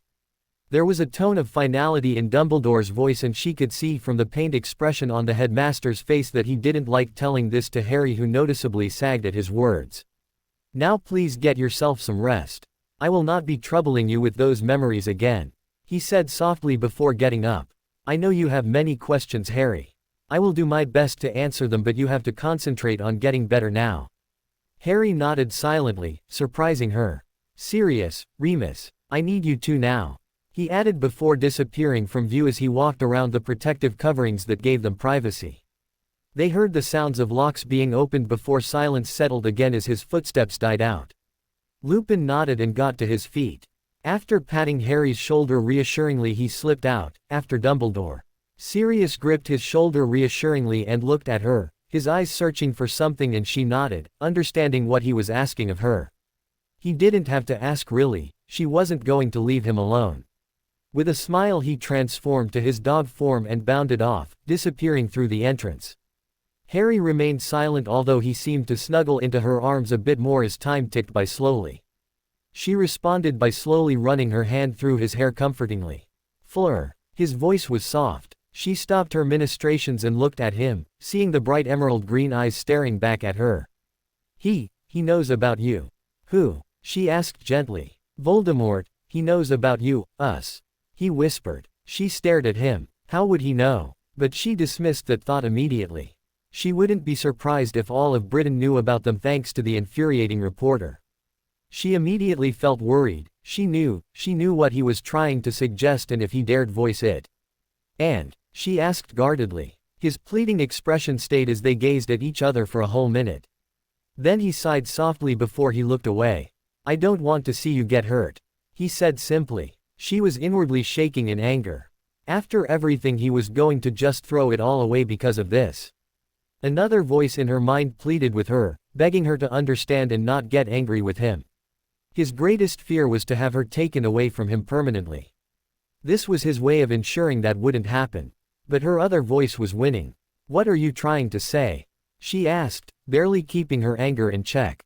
You want to stop seeing each other. Even as she said it made her heart throb painfully at the thought. His face took on a pained expression and she could see the thought was causing him just as much pain. If that is what it takes for you to be safe, he said quietly. Neither spoke for a while and she pushed him away from her. Zizes, how you repay me? She murmured, her eyes tearing slightly and Harry looked stricken. Fleur, I stood by you all this time despite everything and you would throw that away so easily. It's not easy. I don't know if I can even do it but, she turned to him sharply. Then why would you even try? Because, Fleur, I can't let anything happen to you. He was struggling to find the words. She knew his reasons but she wasn't going to help him. The reason why she wasn't going to let him go was clear to her. He needed to find the reason why he shouldn't let her go either. You mean everything to me. Nothing will matter if you were taken away from me, I can't let that happen. Stop being so selfish, Ari. She growled, visibly stunning him. If it were any other situation she would have laughed at his expression. He opened his mouth but closed it again with a hurt look. All this time you never given a zote to what I am feeling. His eyes widened as he realized the truth behind her words and he looked away in shame. Taking no note about this she continued, on he needed to see. He needed to understand, did you even take a second to think that maybe I am having the same feelings as you? I know that your greatest fear is to see me being taken away from you. What do you think my greatest fear is? I feel the same way as you do, maybe even more. Now what do you think I dread the most to see happen? A dread that is only increased with what has happened. He stared mutely at her. She could see that he was trying to find a way to respond, to counter what she was saying. I am not a girl that needs protecting. You may not know it but the happiest moments of my life are the moments we spent together. I waited a long time to find someone like you. Do you know how hard it is for someone like me to avenue love? How do you think I'd feel if I was to give up all that? The first good thing that ever happened to me. He looked down, avoiding her eyes but she wouldn't let up. She didn't want to have to talk about this again. I will not stand aside and watch you get killed. She gently placed her finger under his chin and lifted his face up so they were looking at each other. I will not allow you to leave me behind and you cannot ask me to move on. We're past that point already. I will follow you, wherever you go.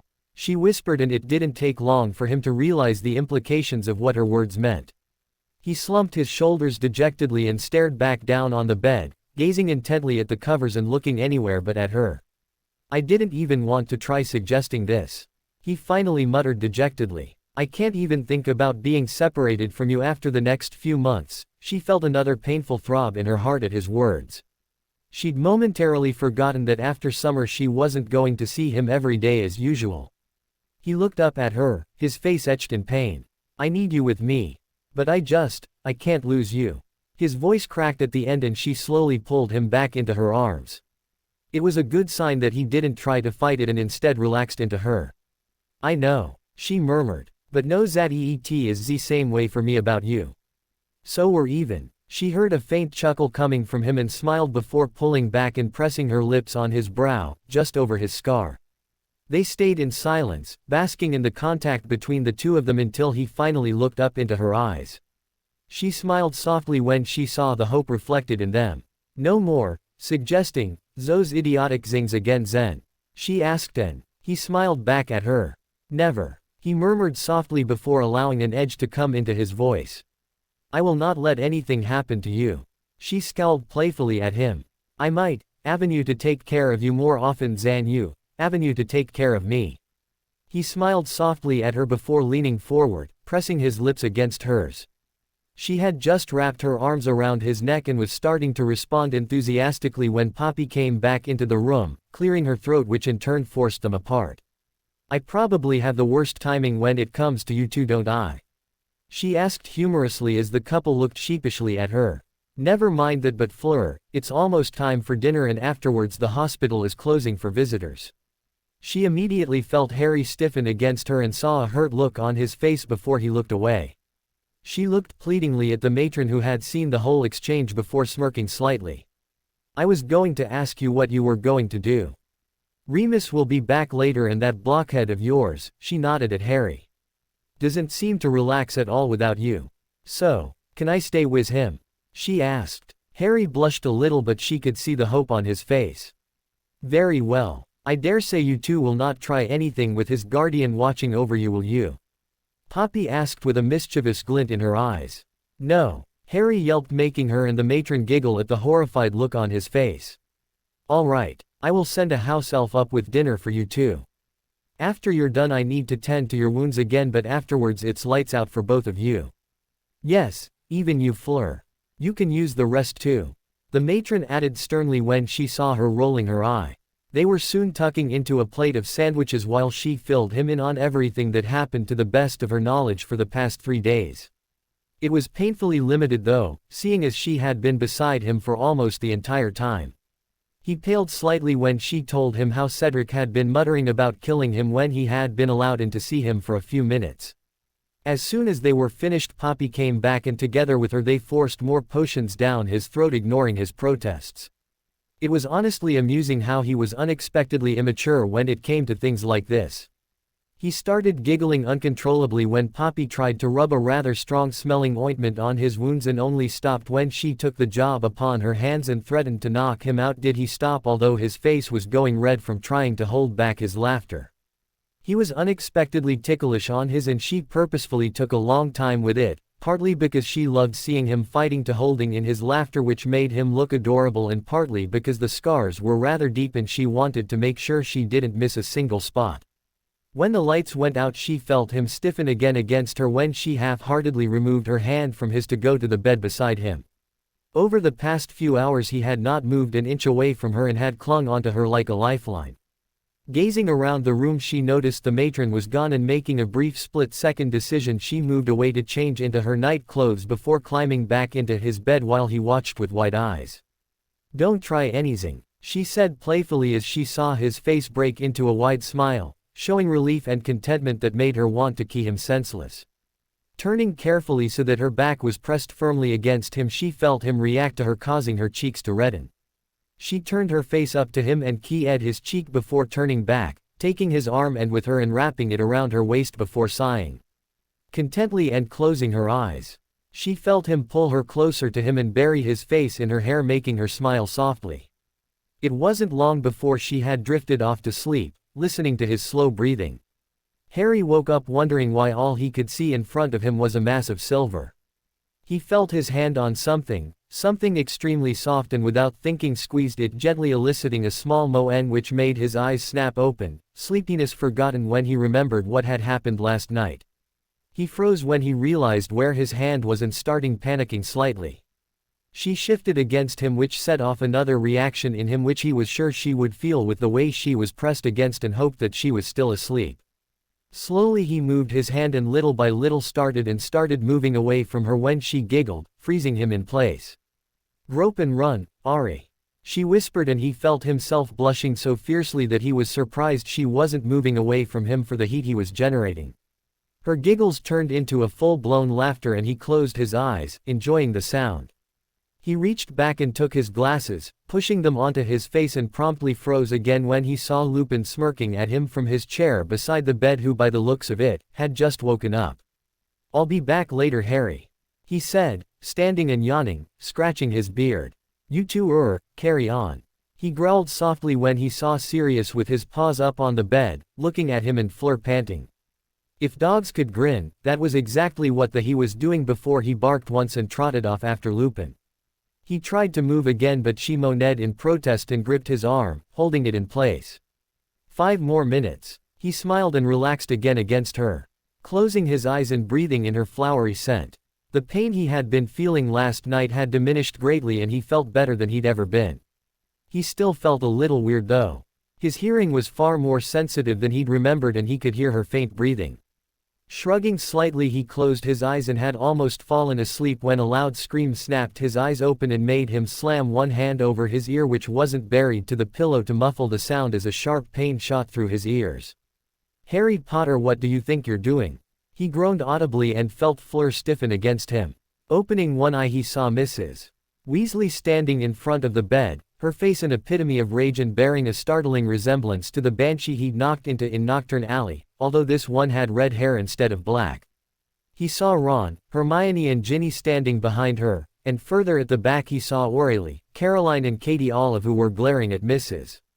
Weasley. Ignoring her, he tightened his arms around Fleur and smiled when he heard her sigh softly. Looking up past the 4 standing nearest to him to the 3 at the back, he saw that Aurelie, Caroline and Katie were starting to laugh while gazing at Fleur, who he knew had probably closed her eyes again. "What is she doing in bed with you?" Mrs. Weasley screeched again, and he winced painfully at the voice, which was far too clear and loud for his liking. "Sleeping," he replied. Thankfully at that moment Poppy came back into the room. "Who is making a racket here?" she asked irritably, looking at the group standing in front of Harry's bed. "In case you didn't notice, this is the hospital wing. It's still early in the morning and some people are trying to get some rest, so please stop waking my patients up and leave." "Madame Pomfrey, how could you let a girl and a boy sleep in the same bed?" Mrs. Weasley asked, making no effort to lower her voice. Poppy sighed and rubbed her eyes. Harry could see that she was definitely not a morning person. "For a number of reasons that I don't think I need to tell you, seeing as you're neither his parent or guardian, meaning that you have no right to question me or them." The headmaster himself had no problem with them when he dropped by to visit, neither did her headmistress or her parents. "His guardian was here all night too. I trust that is enough for you." Mrs. Weasley gaped at her, looking at a loss for words. "Good, now please leave. Visiting hours begin in another hour." With that she turned and disappeared back into her office, slamming the door behind her. Aurelie and the girls waved cheerfully at him, mouthing, "We'll see you two later." Before leaving, Harry waved back at them and ignored Mrs. Weasley, who was still standing rooted on the spot with her, with Ginny next to her who was glowering at him, and Fleur. Hermione hurriedly left, followed shortly by Ron. Ignoring the rest, he closed his eyes, taking advantage of the silence and hiding his face behind Fleur's hair so no one could see his smirk. A few minutes passed and he was slowly starting to feel drowsy again when he opened an eye cautiously and sighed in relief when they were alone again. He fell asleep again for half an hour before he was shaken awake gently by Fleur. It was already time for breakfast and he nodded before getting up, swaying slightly before she caught him and held him steady. This was the first time in 4 days that he had gotten up after all. After freshening himself up, he made his way back to bed, supported by Fleur. She had changed back into her clothes from yesterday and decided to go back to the carriage to change and get a shower. Promising to come back soon, she departed after giving him a chaste key, leaving him under the care of the matron who had woken up and started fussing over him. Almost as soon as he was done with breakfast, the doors to the hospital burst open again and he had to stop himself from groaning loudly when he saw it was Mrs. Weasley, Ron and Hermione again, although Hermione looked like she wanted to be anywhere but here. He didn't acknowledge the 2 redheads and smiled at Hermione, who responded in relief before he turned his impassive face back to Mrs. Weasley, who was beginning to fuss over him. "How are you feeling now, Harry?" she asked, brushing hair out from his brow. He stiffened at the contact but bit his lip. He wanted to avoid an outburst and get rid of them as soon as possible while at the same time not anger her. "I'm fine, thanks," he muttered. Painful silence settled again and suddenly Ron stepped forward. Harry gazed at him curiously. He was staring at the floor, avoiding his eyes. For a moment no one spoke and Harry glanced at Hermione, who grimaced, gave a tiny jerk of her head towards Mrs. Weasley and walked away, disappearing from view. "Harry," Ron said suddenly in a low voice. "Listen, mate. I'm really sorry for everything that I did this time. I acted like the world's biggest prat and refused to listen to you. I know I don't deserve it, but I still wanted to try asking for your forgiveness." Harry gazed at him silently. He sounded sincere, but he knew that Ron would never have swallowed his pride and apologized to him on his own without the urging of Mrs. Weasley. No one spoke for a full minute until Harry finally sighed. "It's all right. Apology accepted." Ron looked up in surprise and grinned uncertainly at him. Harry nodded at him but didn't say anything else. A few more seconds of silence ensued before Mrs. Weasley spoke again, relief evident in her voice. "Thank you for giving him another chance, dear. I will straighten him out over the summer. He was on his worst behavior this year and I'll be having a few words with Arthur about him." Harry nodded again and she smiled at him. "I was wondering if I should ask Professor Dumbledore to just let you come to the Burrow straight from Hogwarts. It's easier and that way you wouldn't have to go back to those horrible muggles again." Harry felt a surge of anger in him but quelled it. It was clear she wanted him back under her grasp as soon as possible. "No, I'm sorry, Mrs. Weasley, but I will not be coming to the Burrow this summer," he said politely. He thought he saw a flare of anger cross her face, which was replaced by a hurt look. "But Harry, I know what Ron did was bad, but we were hoping you would start being friends with him again. Besides, the twins, Charlie and Bill, will also be there and I'm sure Hermione will also come by later," she said pleadingly. "I can't. Thanks for the offer though, but I will be busy this summer," he said honestly. He was going to have to do the OWLs soon after all. Inwardly groaning, he wondered how they were all going to react when they find what he did. He was slightly more worried about how Hermione would react when she heard about this. It would be a very painful blow to her pride, and their friendship was already strained enough as it is. Unlike Ron, he didn't like pushing Hermione away. Despite her flaws, she was still a good person underneath. It was clear from the time he had spent with her the last 3 years. "Surely you won't be going back to those muggles and be staying there for the whole summer, would you?" she argued. "I don't think even Professor Dumbledore would agree to that." He sighed. They were going to find out soon enough anyway. He knew Sirius had already asked Dumbledore for him to allow him to go to France, and he knew from Fleur that her father had also asked him on his behalf. If he wasn't allowed to go, well, he was definitely better off at the Dursleys. The isolation suited him just fine. "No, I have a few things to do over the summer and I will be spending the summer with Fleur's family." The effect was instantaneous. Her face immediately hardened and she turned an ugly purple. "And what do you think you're doing by going with them?" she hissed. Harry stared back at her. "That is not something you should be concerned about." "I should think it is. I will not have you going off with that harlot. Lord knows what she might do to you and I have already told you once before," he said icily, cutting her off. Mrs. Weasley flinched at his tone and stepped away. "I will not do so again. I don't care how well you have treated me in the past. I don't want you poking around in my life anymore. You know nothing about her and you have no say in what I do." A deafening silence followed his words as he paused, trying to regain control of his emotions. His hand was gripped tightly on his wand and he was seconds away from cursing Mrs. Weasley, and it scared him. It scared him that he wanted to hurt her, to make her feel pain. "Get out. Unless you have anything to do in the hospital other than continue to aggravate me, get out." "Harry dear, please." She started, looking stricken. Ron was glaring at him but he wasn't saying anything. The fear was evident in his eyes. "I ask again. Please leave me alone." Mrs. Weasley stood rooted on the spot, unable to say anything. Thankfully, Lupin and Sirius, in dog form, came in and both froze at the heavy atmosphere. Mrs. Weasley seemed to snap out of it then and quickly left the room, followed closely by Ron.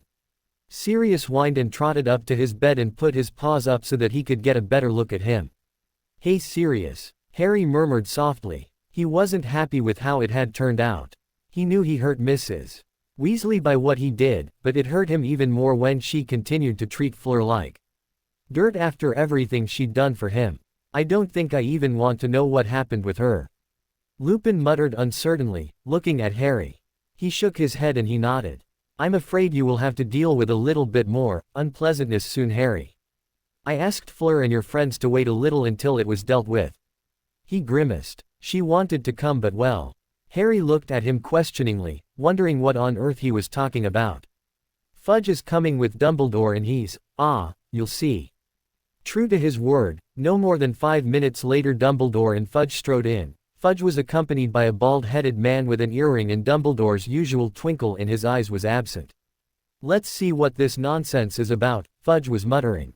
Sirius started growling and Fudge stared apprehensively at him before sitting down next to Harry. Yes, now Mr. Potter, if you could tell me your version of what happened on the night of the third task. Minister, I thought you have been informed already of what happened. Lupin asked mildly, although Harry could see that he was agitated. Fudge eyed him like he was a piece of dirt underneath his shoe. Yes, I have. I want to hear Mr. Potter's side of it. Sirius's growling was more pronounced now, but Fudge ignored him and looked at Harry expectantly. Harry sighed. This couldn't be good. Slowly he forced himself to relive the experience again as he recounted everything. He left out the part with the memory of his parents, and just when he reached the moment when Voldemort was asking Wormtail to untie him and give him back his wand, Dumbledore held up his hand. I trust that is what you needed, Cornelius. Dumbledore's voice carried a hint of coldness. Yes, well, I'm sorry, but it's just not enough. Fudge answered, looking at Harry with an expression of disdain. Harry could have sworn he heard the man next to him curse under his breath. What more do you want? Dumbledore asked. Fudge looked worried at the tone of Dumbledore's voice, but he recomposed himself and stared back at Harry haughtily. Come now, Albus, do you honestly expect me to believe him? The boy is clearly delusional. He's probably just shaken up over what happened in the maze. He's even talking about Peter Pettigrew, a man who has been dead for 14 years. I was part of the group that went to see what was left of him after Black was done with him. And still, you refuse to see reason, Cornelius. Barty Crouch Sr. is dead. Igor Karkaroff is dead, paying the price for his betrayal to Voldemort. A Death Eater who everyone thought to have died in Azkaban has been proven to be alive. Fudge squeaked at the name. You yourself have seen the dark mark on his and Severus's arm. It is as dark as it had been 14 years ago. Dumbledore murmured softly. It is you that refuses to see what really happened here, Albus. I admit, to see Barty Crouch Jr. still alive was a shock, and what happened to Alistair Moody is regrettable, but that is all there is to it. He was mad. He was trying to kill Potter in his belief that you know who would rise back to power if he did. That was all there is to it. You also have to admit that the boy is deranged, with the company he keeps. Here Fudge glared at Lupin again. Who knows what is really going on in his mind? I assure you that he is in as good condition as you and I. Dumbledore said sternly, his voice carrying over Sirius's growling. I would advise you to not believe everything you read in tabloid newspapers, Minister. I will decide for myself what I believe in. Fudge growled. You do not have any proof at all, Albus. All you have are a few dead bodies, a man whose brain has been addled by dark magic, and a known criminal that has been on the loose for years now. As for Pettigrew, the memories and confession of a man that is in the state as this one is cannot be taken into consideration. That man could have had his memories falsified. Dumbledore pinched the bridge between his eyes and nose as Harry looked on quietly, wondering how on earth a man can be, in lack of a better word, a complete idiot. If you do not heed my warnings now, Cornelius, you are throwing the entire magical Britain into chaos with your refusal to accept the truth. There are many steps that should be taken. Everything that has happened was not by mere coincidence as you think. It was all orated by Voldemort in order for him to rise again, which he has succeeded. He was never truly dead as you have believed for so long, he was merely biding his time. And now he has risen again. Unless you take steps now and unite everyone, every witch, wizard and creature under a single banner against the common enemy, Voldemort will rise again. Far stronger than he had ever been. Fudge looked like he was trying to argue but kept failing miserably. Harry could see that he was terrified at Dumbledore's words. He is not back, Albus. He said harshly, standing up. I will speak to you again at length later about the Crouches, and the man you have captured will be sent to Azkaban. I will not believe the words of a 14-year-old that is clearly disturbed. His actions in the school has gone unnoticed far enough. A Parseltongue. He shook his head and looked at Harry in disgust. I will be keeping a closer eye on his deeds in here. Perhaps he may even rethink what he has said today. I will be waiting for the day he speaks the truth. I have already spoken the truth, Mr. Fudge, and I will stand by what I've said. Harry said quietly. I will give a confession under veritaserum if that is what you wish. Fudge looked taken aback and he saw that the man was panicked at his statement. Dumbledore didn't say anything and instead chose to look at the minister, as did the others who had turned red and was avoiding Harry's eyes. I will decide that, Mr. Potter. Without hard evidence there is nothing to prove that you know who is back. Your word is unfortunately not enough to convince the whole of Wizarding Britain. He said quickly, looking flustered. Congratulations on winning the Triwizard Tournament. With that he left hurriedly. The man that had come with him nodded at Dumbledore and Lupin and surprised Harry by patting his shoulder before following in Fudge's wake. What's making it so hard for him to see the truth? Lupin exclaimed angrily. Dumbledore sighed. While he may be a good minister at times of peace, Cornelius is not quite ready to handle a situation like this. He refuses to accept it simply because it's easier to just pretend nothing is wrong. To accept that Voldemort has returned would mean throwing the whole wizarding world into chaos again, and he is not ready to do that just yet. Albus, we can't just wait without doing anything. Lupin said swiftly. I know we can't. We will have to work with what we have and hope Cornelius sees reason soon. Sir, isn't there any way for me to? Harry began, but Dumbledore stopped him with a wave of his hand. You have already done everything in your power and more, Harry. His customary twinkle was back in his eyes. Your actions have given us the chance to prepare and has set back Voldemort's plans. Your offer to take Veritaserum was noble. However, it is also dangerous, for Fudge will no doubt exploit it. He is blinded by his prejudices. Harry nodded slowly and then asked something that had been nagging him. Why is he thinking that I'm dark and deranged? Sirius growled again at this. His foolishness. I trust Remus will fill you in on that. It is honestly not anything you should trouble yourself with. Hogwarts was having a small bug problem, if you will. Dumbledore smiled as if enjoying his own private joke, and Harry stared perplexed at the headmaster. Rest assured that the problem has been taken care of. Now then, on to lighter matters then. How are you feeling? I feel a lot better now, sir. Would you be able to return to school, say, by tomorrow or the day after? He asked, and Harry nodded quickly. Yes. You're still my patient, Harry, and I will be the judge of that. Poppy's voice floated in from nowhere, making Harry jump while Dumbledore and Lupin chuckled. See that you get well soon. After all, we can't have the awarding ceremony without the winner, can we? What, sir? You are the clear winner, Harry. It was down to you and Cedric towards the end, and he was after all trapped by the maze, which meant you were the last champion standing. It is pointless to argue. He added the last part sternly, effectively silencing Harry's protests. Good. Now there is one more thing I have to discuss. I have no problems in allowing you to go to France with Miss Delacour and her family. They have been very persistent, and something tells me it is unwise to anger Miss Delacour. He chuckled as Harry grinned bashfully. He knew only too well what it was like to disagree with her. Inwardly Harry felt extremely happy. That meant he was still going to be with Fleur and the others for the whole of summer. I am extremely sorry, but I must ask you to return to your aunt and uncle. But only for a week. He added quickly, seeing Harry's expression dim in a matter of seconds. Why? Your mother's protection for one, Harry, and Harry tilted his head sideways. But Voldemort took my blood. He was able to touch me without feeling pain. Wouldn't that mean my mother's protection is not enough to keep him away from me anymore? Dumbledore was momentarily speechless before he nodded with a small smile. As sharp as your mother then. While that is correct in theory, the protection your mother gave you was meant for you and you alone. I have some theories, and while I do not believe that Voldemort would be so bold as to initiate an attack on you while the risks are too high, it is better to be safe than sorry. Also, Harry, that way when you get to France you won't have to worry about looking over your shoulder all the time. Much better to let everyone think you're still here. Lupin added. If you're missing from the train ride to King's Cross, it will also raise too much suspicion. This way you would be killing two birds with one stone. Harry hated to admit it, but he could see their point. Although Lupin's reasoning admittedly made a lot more sense than Dumbledore's. Fine. 1 week then. He grumbled. Also Harry, about your OWLs, the French ministry has agreed to host the examinations for you and some of the Beauxbatons students who like you, are attempting them at young age. It's the same exam no matter which country you take it in and yours will of course be in English. Dumbledore said before he got up. Don't worry, a letter will be sent to you before the exams explaining everything in detail. He added, catching sight of the uncertain look on Harry's face. Thank you. Anytime. If you need anything just remember that I enjoy licorice wands. Harry was kept for the entire day in the hospital wing.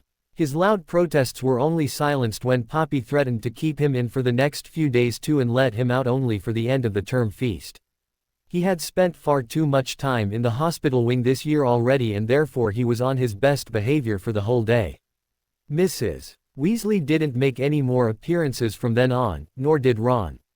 Bill and Charlie did come in to visit though and neither talked about their mother or any of the younger Weasleys, which suited him just fine. When he was finally released, he couldn't help but notice that the stares he was getting was similar to the ones he'd received back in the second year during the attacks. Lupin showed him the wizarding equivalent of a Muggle tabloid rag dubbed Witch Weekly, which unfortunately seemed like one of the most popular magazines out there. In it, they had done an entire week's coverage on him, detailing everything, from his Parseltongue abilities and his association with dark creatures, to his participation in the Triwizard Tournament, although the third task was done by a different reporter. The official version was a joke. All it said was that he had been badly injured by a creature in it and that he had killed it and taken the cup. All the information was provided by Witch Weekly's best reporter on duty, one Rita Skeeter, although the third task was done by someone else. Interestingly, there was no mention at all about the recent deaths. Barty Crouch Sr.'s body was never found according to Lupin, and there was no mention of his son either. It seemed that Fudge had started controlling what was written in the newspapers. He was extremely happy when another paper carried the headlines a few days later, "Star Reporter Behind Bars," complete with a photograph of her locked in a cell somewhere, her mouth open in a silent scream. It seems that Skeeter was an unregistered animagus, able to transform into a beetle, which allowed her to spy on people for stories. The one that had caught on to Skeeter's animagus ability was none other than Daphne, who had walked in on Malfoy and the others having a conversation with a beetle. Curious, she had waited until they'd finally stopped talking before she stunned them all one by one, and after getting a good look at the beetle, taken it straight to Professor McGonagall, who had been only too happy to contact the ministry. Cedric had been ticked off by him for what he did back at the maze. But before long that anger seemed to have evaporated, especially when he heard the rumors floating around of what happened. The rest of the week sped by, and all the while Harry felt like something was off. Everything was still the same. Everyone went about their business the same despite the fact that Voldemort had risen again. He had been expecting the news to start flooding in. Murders, slaughtering of Muggles and so on, but no, there was nothing. The biggest news of the day, it seems, is about some new racing broom in production, magical accidents in the ministry which Fudge makes too much fuss of, the continuing campaign against the so-called lesser beings, anything that is not considered human, even partially, and so on. What was Voldemort doing? Did he really cause a setback to his plans? He hoped so. He hoped against hope that this peace and quiet was because he escaped the clutches of the Dark Lord again and not because there was something more sinister going on. Eventually he stopped thinking about Voldemort and instead concentrated on studying and getting extra hours of tutoring from Professor Babbling and Professor Sinistra, and spending the rest of the remaining days with Fleur and the others. Even though he knew that he was going to be seeing Fleur, Aurelie and Caroline again at summer, he couldn't help but dread the time when he was going to be coming back to Hogwarts without the company of the French witches. He realized that apart from Fleur, Aurelie was the other person he would miss the most when he got back, and sincerely hoped that they wouldn't all drop out of contact with him after the summer. Fleur and the girls had been ecstatic when they found out that he was allowed to come to France in the summer, and they'd immediately started making plans on various places to visit. There was also talk about something that would send a grown man running in the opposite direction. They all agreed that once he was in France, they were going to take him and buy him a completely new wardrobe. This declaration caused the twins, Jean, Basile, Cedric and a number of males from both Beauxbatons and Durmstrang who were within earshot to wince and offer their condolences. He had no idea when or how, but Sirius had revealed himself to Dominique. It came as quite a shock to him when he had gone to the room of requirement intending to ask about his lessons only to find Dominique chatting amicably with Sirius and Lupin, who froze before laughing at Harry's expression. From what he could gather, Sirius and Dominique seemed to have been better friends than he had originally thought. Fleur's parents and Gabrielle left a few days before the end of term feast since Dominique had to get back to work. Gabrielle had gotten attached to him, Sirius and Lupin a lot over the past few days, and all three of them had choked up a little when she started crying when her parents said they had to leave. She didn't know that he was going to be with them a few weeks later and immediately stopped crying when Apolline told her that she'd be seeing them again very soon, going from a distressed to extremely happy in a matter of seconds. Harry started noticing subtle differences in him. He noticed that his hearing was far sharper than usual. It had taken him a bit of time to get used to it, but it felt like he had been walking around with his ears partly covered to muffle everything his whole life and had only just taken them off, enabling him to hear properly for the first time. Apart from that, he found that he preferred meat a lot more and liked his steaks rare as opposed to being more thoroughly cooked than before. This made Fleur happy, the reason being that she always thought that the British overcooked their food. The other meaning behind her reasoning was caught on faster by the others than either of them, and both were subjected to merciless teasing that left them extremely red in their faces. He found himself paying more visits day by day to his old friend, although neither ever spoke to each other now. They always interrupted his nightmares, something which made him very thankful for due to the fact that they had become more horrific, seeing as he was forced to relive the memory of his parents' death. It was torturous watching everything happen while he himself raised the wand and uttered the killing curse to end his parents' lives. He was always brought out of the nightmares and into the front of the tree that kept him transfixed for the remainder of the night until it was time to wake up. He had no idea why he was so drawn to it. The hooded figure just watched silently, and more than once he wondered if there was something that it was waiting for to happen before it stepped in. All in all, the end result was that he was unnaturally sleepy for the rest of the day, occasionally falling asleep at random times for a few minutes and refusing to wake up no matter what anyone tried. The first few times this happened caused Fleur to panic badly, as did the others, while Fred and Katie gazed at him worriedly. They had found him under similar circumstances like this before. He finally managed to convince them that he was all right and that it was probably because he was still too tired. It was a bad lie and they didn't seem satisfied with his explanation, but seeing as he did wake up after a few minutes, they reduced their panic somewhat. It was on the day of the final feast before they returned home that the awarding ceremony was held. Harry had honestly hoped that it had been forgotten and purposefully kept quiet about it, but it seemed that he wasn't going to be able to wriggle himself out of that one. For once, the final day in Hogwarts before he returns in September was not the cause for his distress. He couldn't wait until he was in France with Fleur, and the only thing that did get him sad was the fact that he wouldn't be seeing her for a whole week. That, combined with the prospect of returning to Privet Drive, was not a comforting thought at all. Again he wondered how on earth he was going to handle everything that next year was going to bring without her by his side. The feast was one of the best in all his memory. Even the fact that Gryffindor took second place this time, breaking their winning streak of 3 years in a row, did nothing to dampen his spirits. Admittedly, he just didn't care anymore.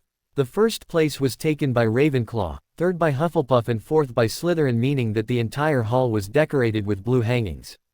The Durmstrang students had also taken their place at the Hufflepuff table, making Malfoy look positively murderous.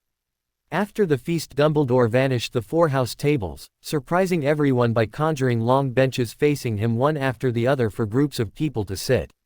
Fleur had a mischievous glint in her eyes that made him instantly wary of her. Smirking at him, she settled on his lap, making him blush crimson while the others sniggered. Not willing to be outdone, he retaliated by wrapping his arms around her waist and keying the space of her neck, just below her ear, before resting his chin on her shoulder. She froze momentarily and he could feel the heat coming off her face in waves before she leaned back against him with a content sigh, making him grin and nuzzle into her neck, eliciting a giggle. Ignoring the envious and longing looks cast their way, they turned towards the front table where Dumbledore was standing next to the Triwizard Cup, his eyes twinkling in their direction. When the whispered conversations around the hall ceased, he smiled and stepped forward. Yet another year has come to an end. I confess, this has been one of the years in Hogwarts that I have found particularly enjoyable as headmaster. Most of the students were nodding in approval at his words. It has truly been an honor to have played host to two of the most prestigious magical schools in the world. It is with a heavy heart that I bid farewell to the students of Durmstrang, and Harry shook himself. His eyes had been slowly drooping shut and the rest of Dumbledore's words were lost to him. The friendships formed. Dumbledore was continuing, but his voice was getting faint.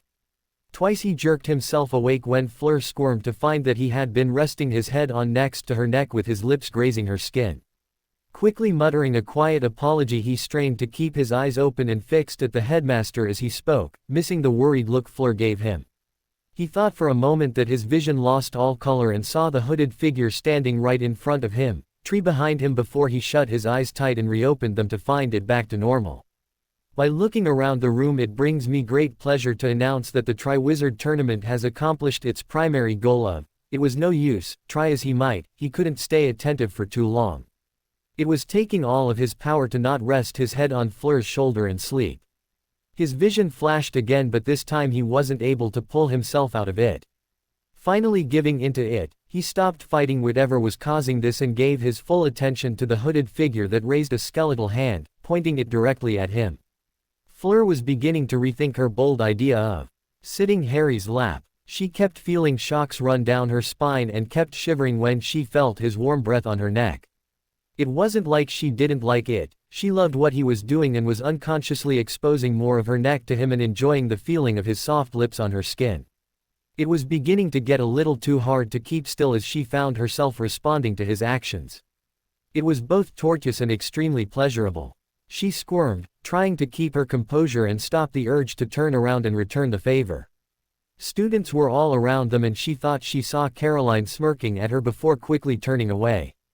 Unable to stand it, she turned, unsure of whether to scold him for being so bold, although another part of her was enjoying the fact that he was, or ask him to wait until the whole thing was over so they could find somewhere more private. She stopped when she caught sight of his drooping eyes and felt a spasm of fear pass through her. She'd seen this happen to him at increasingly frequent intervals ever since he'd gotten out of the hospital wing. "Ari, you all right?" she whispered. He gazed at her and hurriedly apologized before turning back to look at the headmaster. She gaped when for a moment, his vivid green eyes dimmed to be replaced by a cold stormy gray before he immediately shut them again and reopened them, and she saw they were once again the normal green. His eyes were unfocused and she saw that his eyelids were drooping. "What's wrong?" she asked in a whisper. He didn't answer and an unnatural silence had settled over the hall, and she glanced at the front tables where Madame Maxime and a man in blood-red Durmstrang robes have joined him. She shuddered involuntarily when she felt his warm breath on her neck again and turned around to find that he was well and truly asleep. The champions have all proved themselves to be truly exceptional, and I think I speak for all of us when I say that they have all made us proud to call them our friends, classmates, mentors or students. Depending on who it applies to," he added, his eyes twinkling brightly as several of the students laughed. "However, for every competition there has to be a winner. But remember, each and every one of you have made your school proud," he said firmly, and deafening applause followed as everyone started cheering. She hoped against hope that Harry would have woken up and glanced back at him. He was still out of it and she pinched his hand hard to no avail as he didn't respond at all. Turning back to Dumbledore, she noticed him gazing at their direction with a concerned look. "May I have the 4 champions up here, please?" A stern-looking man called from next to Dumbledore. She hadn't noticed him, but he looked like a ministry official. She kept trying to shake him awake when Dumbledore chuckled. "It seems one of our champions is not with us at the moment. Miss Delacour, could you try to wake him up, please?" he asked merrily, and she felt heat flooding to her cheeks when everyone turned to look at them. Several laughs broke out, and at that exact moment Harry's eyes suddenly snapped open and looked around wildly. "Ah, it seems you have finally decided to come back to us, Mr. Potter," he said, humor evident in his voice as several students burst out laughing. She got up and pulled him out of the chair and walked up to the front, pulling a bewildered Harry with her to where Crumb and Cedric were looking like they were trying their best to hold in their laughter. The ministry official was holding the Triwizard Cup and glared at Harry before passing the cup to Dumbledore, who cleared his throat. Interestingly, the winner of the Triwizard Tournament is someone who had been an unwilling participant and the youngest of the champions. This just goes to show that age is not the measure of a witch or wizard. It is the strength of character that makes us successful, something which the goblet of fire searches in us to deem who are worthy. That alone is a great honor. The four of them dipped their heads in acknowledgement, and she almost laughed when she saw that Harry was blushing furiously and looked like he would rather be anywhere than up here. She gripped his hand reassuringly and he smiled gratefully at her, squeezing her hand in turn. So without further ado, I give you the winner of the Triwizard Tournament, Harry Potter. The applause was varying, the loudest coming from the Gryffindor table where the twins and some of the boys from Beauxbatons including Jean and Basile were standing on their seats clapping particularly hard. She saw Aurélie, Caroline and Amy waving furiously at them and she grinned and waved back. Turning to Harry, she saw that he was smiling in a strained sort of way and holding up the Triwizard Cup half-heartedly.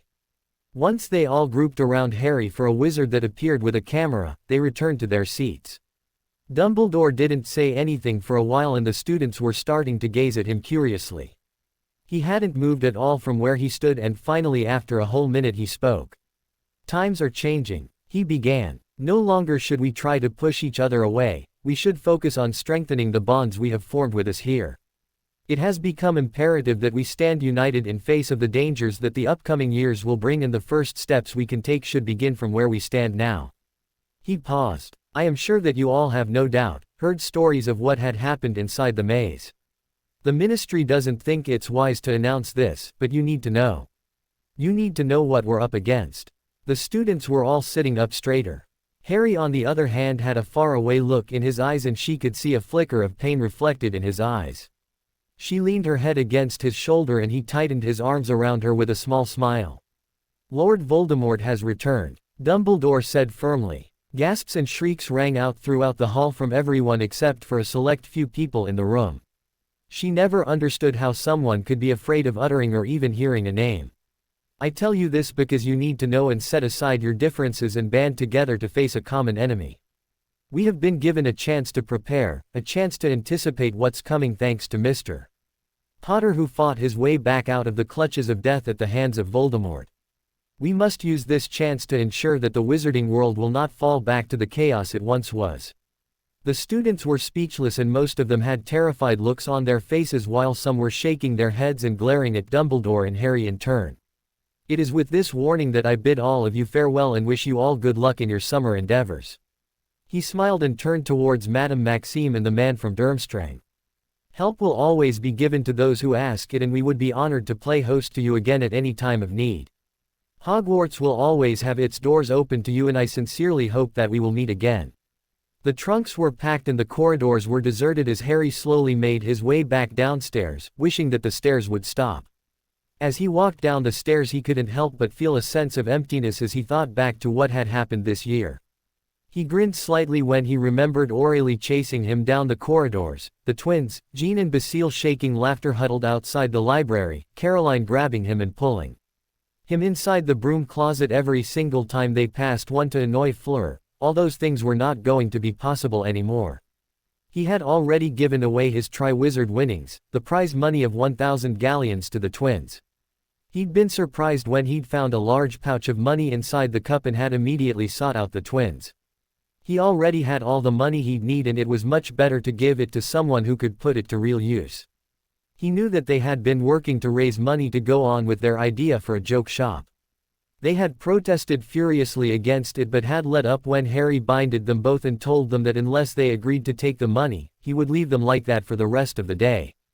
Down at the grounds he ignored the students who were milling around, saying their final farewells and wishing each other a happy vacation. He saw Ron, Hermione and Neville standing next to the twins, Ginny and Lee. He waved at the twins and walked on.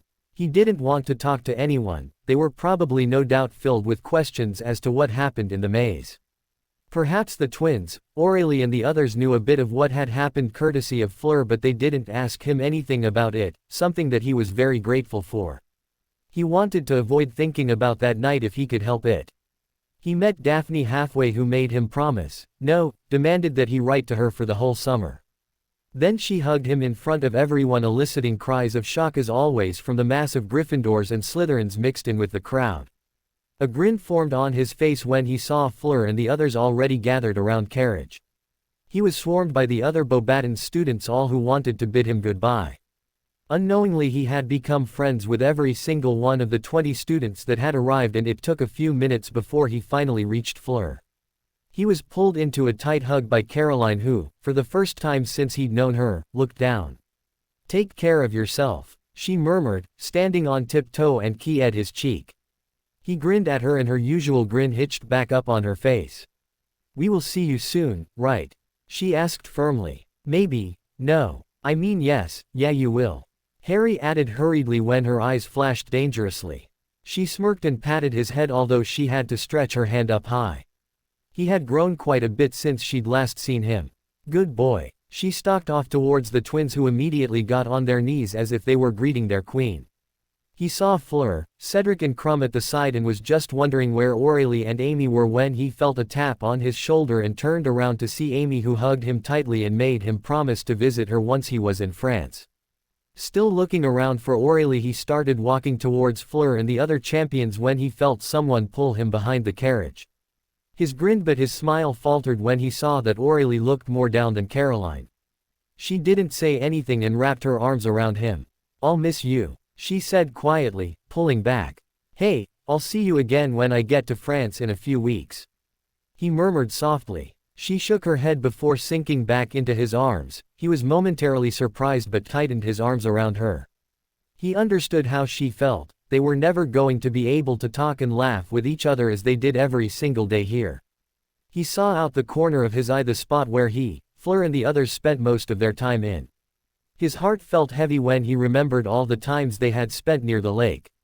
They were honestly the best times of his life and he hated the thought of not being able to go back to those times anymore. She smiled and leaned in, lightly pecking his lips and drew back with giggle at the look on his face.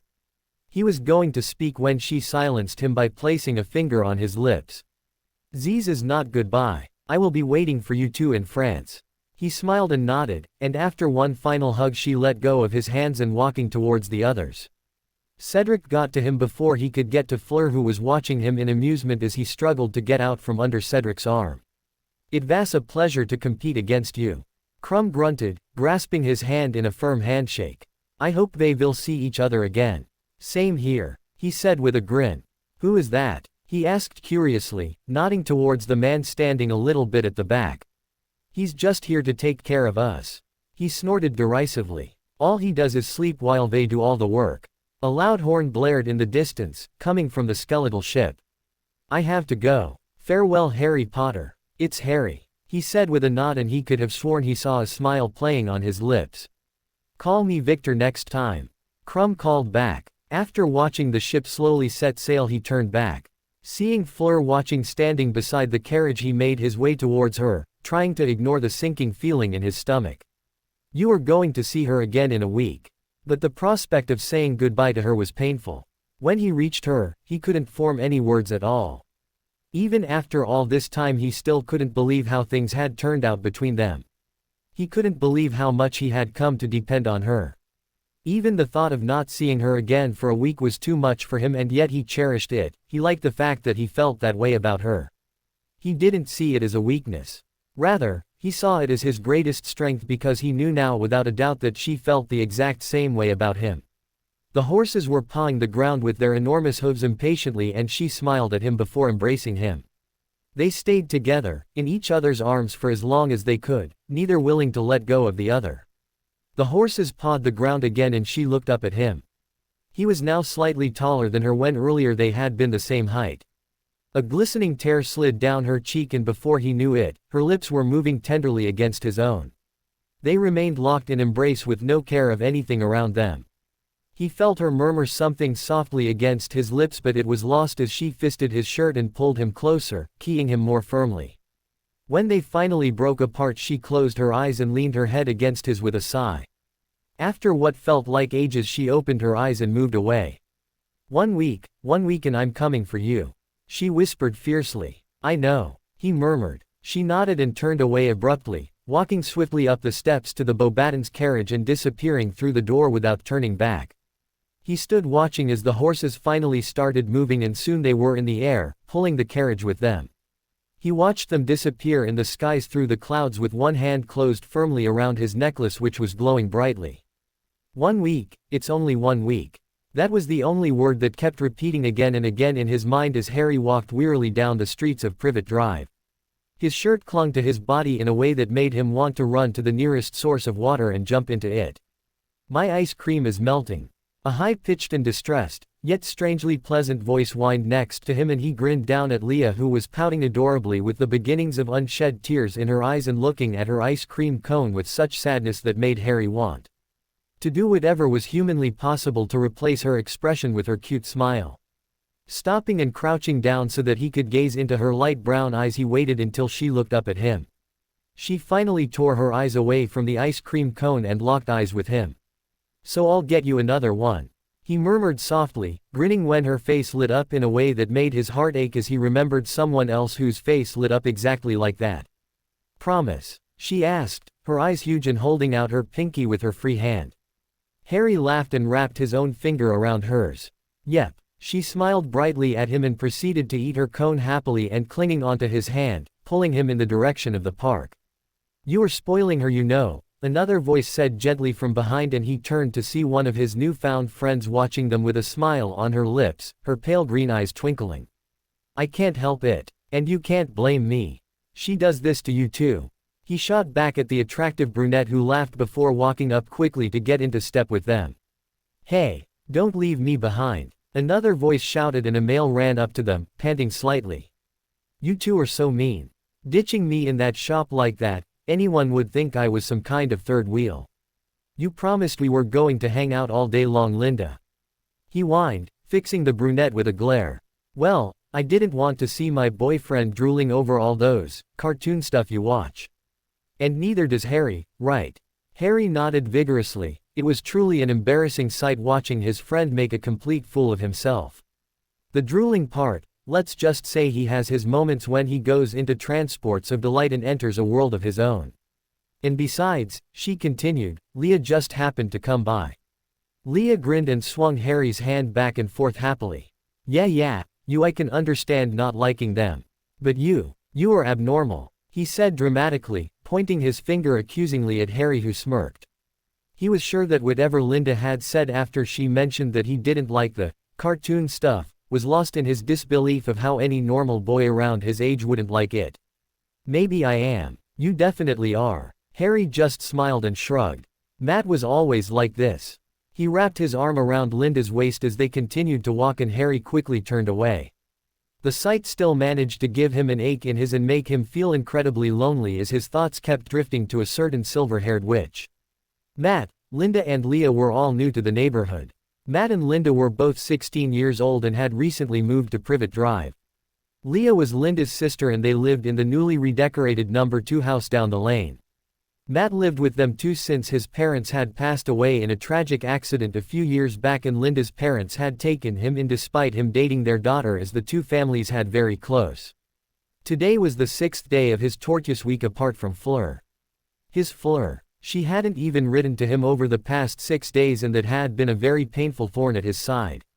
He wanted to send Hedwig with a letter to her, but something in him kept holding him back. His necklace kept gleaming brightly to the point that it was difficult to hide it from the Dursleys, or anyone else for that matter, as he attracted many curious glances when walking down the streets. Yet he never removed it, as it calmed him down whenever he got stupid thoughts like if she had gotten tired of him. He still couldn't understand why though. He kept thinking he could hear her voice whenever he was lying in bed at night, staring at the ceiling absent-mindedly while caressing the pendant tenderly. It sounded so far away and yet so close at the same time, and it was always the same thing, her voice. Saying his name the way he had come to love, whispering it again and again. He had a framed photo of her, set beside his bedside table, which he gazed at for hours at night. He didn't have the one of both of them together. The sight of her in his arms only made it more painful for him. This one was of her in her Beauxbatons uniform, and it was one he had acquired sometime after the 3rd task. She looked so forlorn in that, as opposed to the bright and happy smile she had just a week ago. He had taken to staring at it every night before he drifted off to sleep. It was calming seeing as her almost unblinking gaze was fixed on him too. If there would be no problems, he would see her again tomorrow and they would have the rest of the summer together. It was almost too good to be true, and Harry tried not to think about it each day. It would be too much of a disappointment if he wasn't able to go. The thought and the lack of contact still did hurt him a lot more than he was willing to admit. When did I get so weak? Earth to Harry, a faraway voice sounded. He shook himself slightly and turned to Linda and Matt who were watching him. What's up, man? Matt asked. You're always like this, happy at some points. Then you just get depressed. He forced a smile back to his face and shook his head. It's nothing. Linda caught on quickly though. He had no idea why, but he was easily readable to any woman who knew him. Thinking about her again, she asked softly. Not knowing what to say, he shrugged. They knew about him and Fleur. He had fun telling the two about his life as they in turn told him about theirs. His life that had nothing to do with crazed Death Eaters, Voldemort or death, or of the magical world for that matter. It was refreshing to be able to talk about it so openly and relive the memories. Come on Harry, trust me on this, she hasn't forgotten about you or anything. She'll be there tomorrow. He sighed softly and nodded.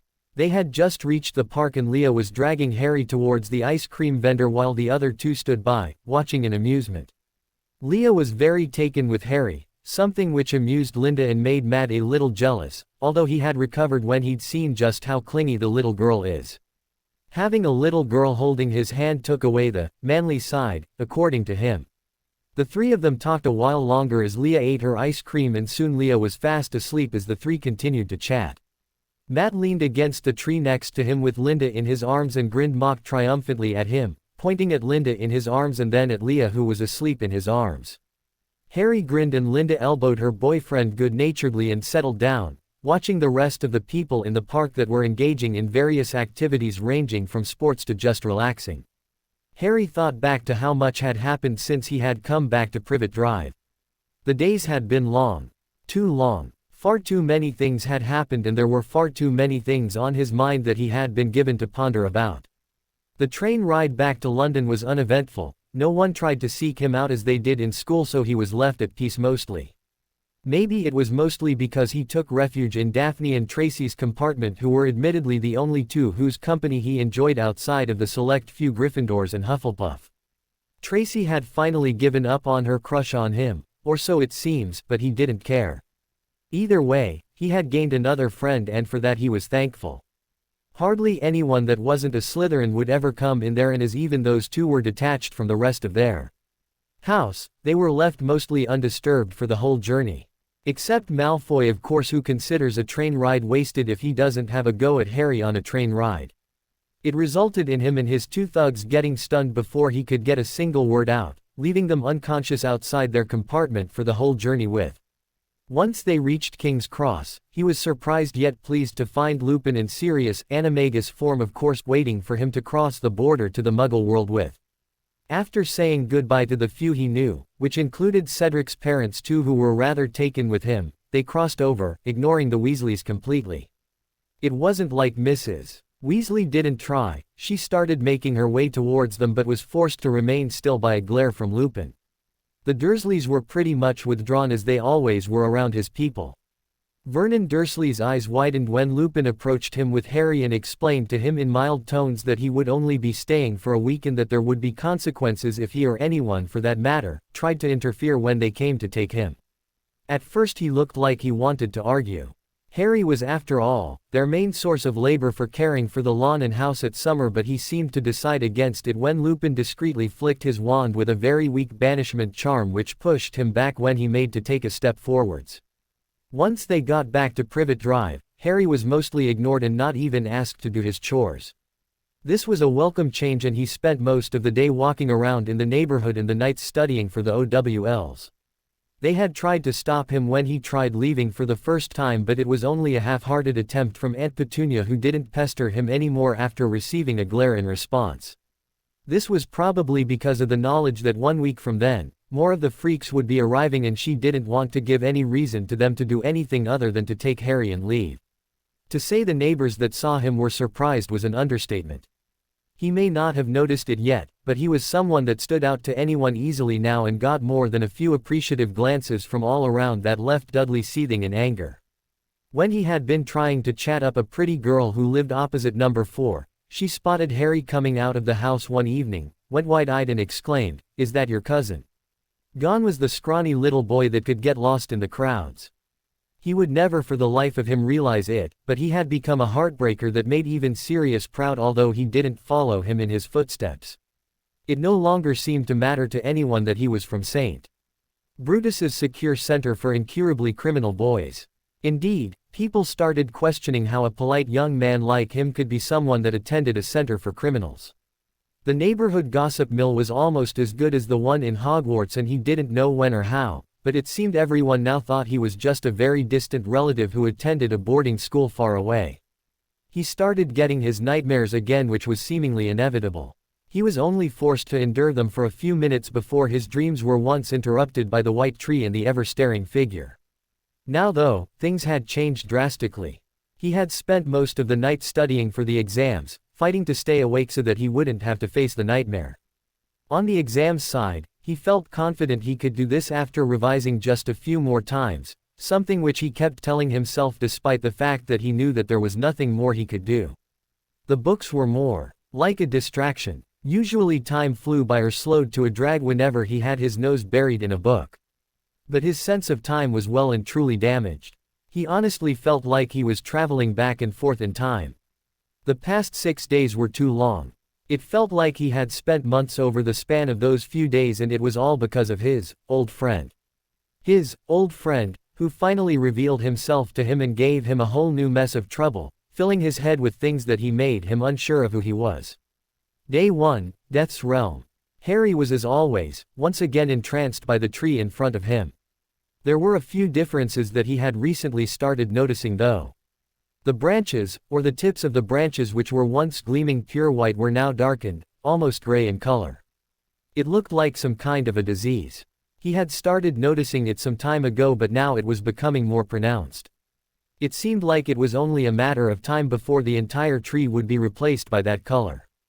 The thought puzzled him. In a way, he was curious to see what would happen once the new color hit the roots.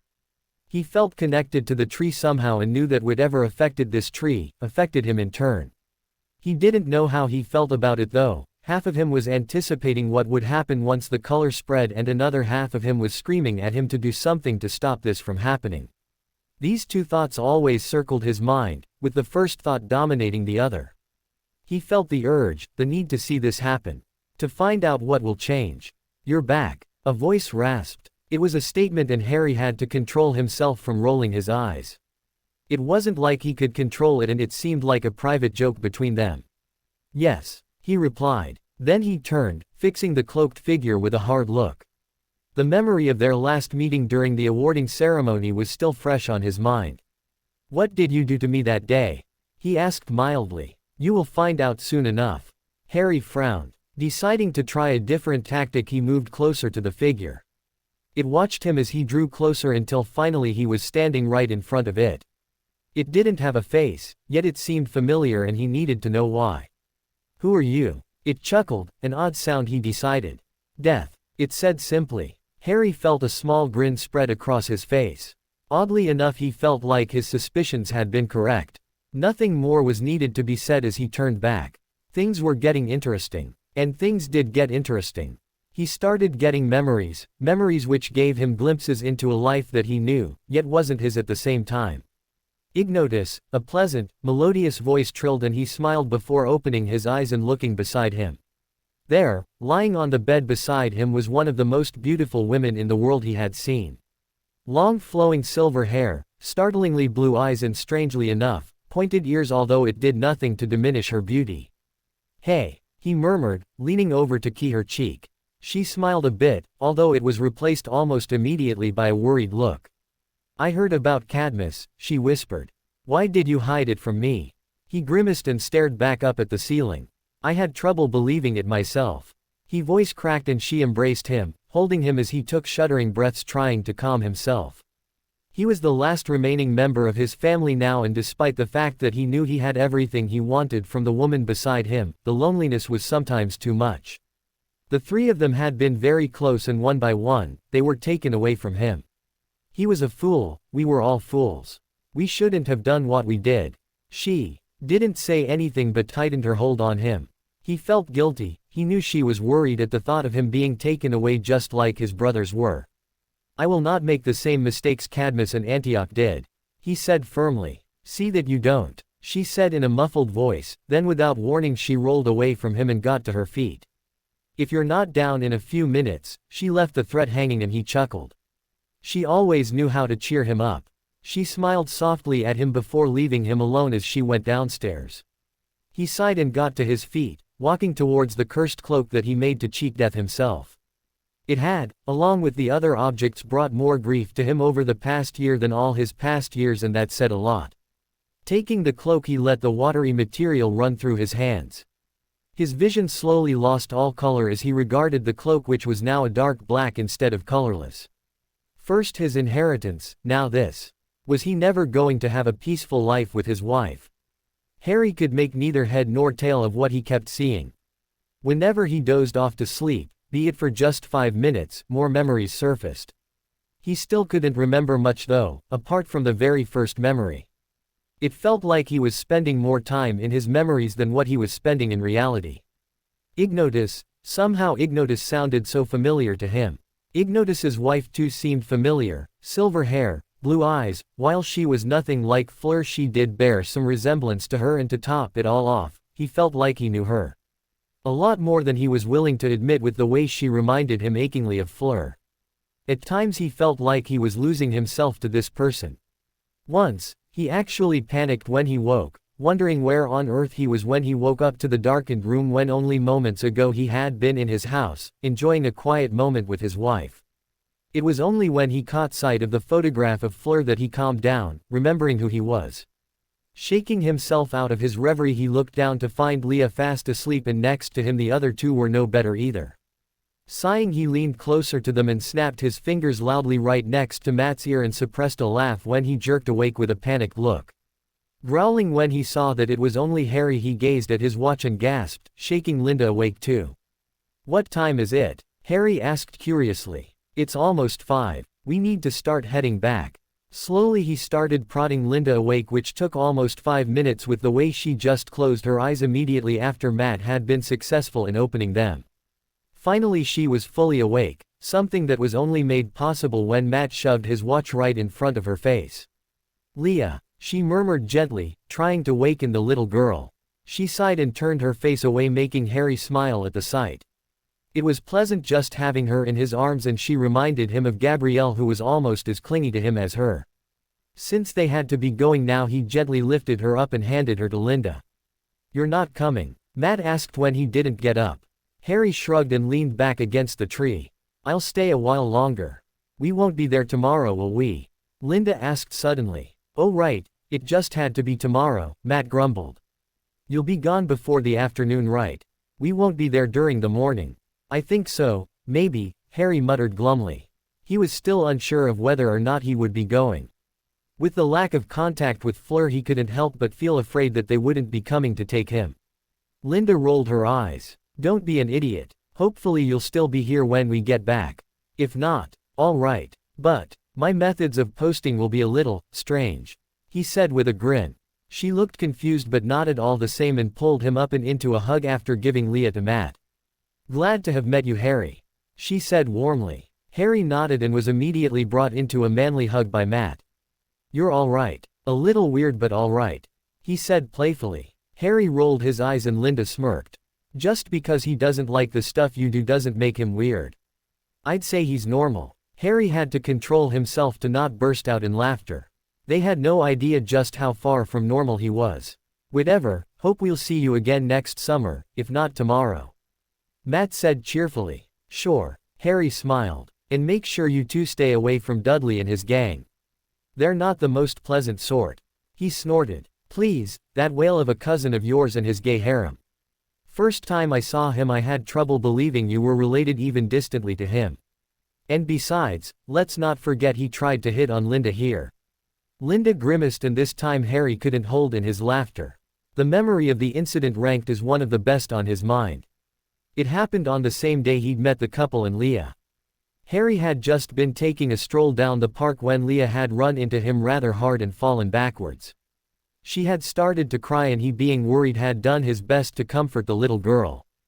In the meantime, Matt and Linda had come up, and after quickly asking what happened, they were extremely grateful for what he'd done, and after a while Harry found himself making friends with the young couple.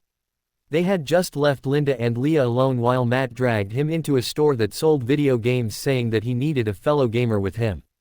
The look on his face had been priceless when Harry revealed he doesn't play anything and had zero interest in it. When the two had finally left the store, they found Dudley, Piers, and two of his other thugs cornering Linda and Leah, who was hanging off her hand while looking at the boys in fear. From the distressed look on Linda's face and the perverse grin on the boys' faces, both Harry and Matt knew what was going on. Matt just strode straight up to Dudley, tapped him on his shoulder and punched straight at his jaw as soon as he'd turned around. For all of the boasting Dudley had been doing every waking minute about boxing, it was funny how he was immediately knocked out. Harry sighed and got in to help out as the other three were enraged at seeing their leader taken out. It was surprisingly quick, and in less than a minute all three boys were lying unconscious on the ground next to Dudley. Harry mentally thanked Sirius for teaching him how to hold his own without a wand. Matt was a different story entirely. He was extremely protective of Linda, and he didn't seem like the type of person Harry would want to pick a fight with without a wand. Harry waved at the three and watched them go. If he wasn't so focused on going to France to be with Fleur, he actually would have preferred to remain in Privet Drive for the whole summer. Being around the young couple and Leah was entertaining, and he had no doubt he'd found three good friends in them. He smiled as he thought of how they would react if they got mail from Hedwig. It would definitely be better than how the Dursleys would react. Or at least he hoped it would be. Even though Hedwig was, in his opinion, the best owl in the world, she had a huge ego and an insufferable amount of pride. Hurting any of the two meant less pleasant consequences. Harry found that out the hard way when he forgot to visit her for a month since he'd started being more closer to Fleur. He knew it was crazy, but he had a feeling the owl knew what was going on and was furious with him for it. After waiting about an hour more, he finally got up and with a sigh started heading back to the Dursleys.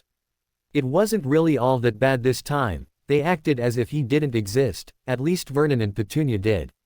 Try as he might, Dudley was unable to ignore him. The main thing that was troubling him now was that he was jealous of the person who he thought of as a freak for 14 years.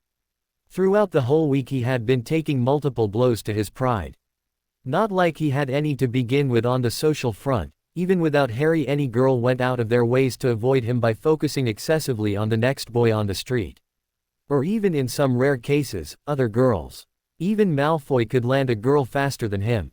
"Boy," Vernon called out as soon as he entered the house. With a grimace he went to the living room where Petunia and Dudley were watching TV while Vernon's attention focused solely on him as soon as he entered.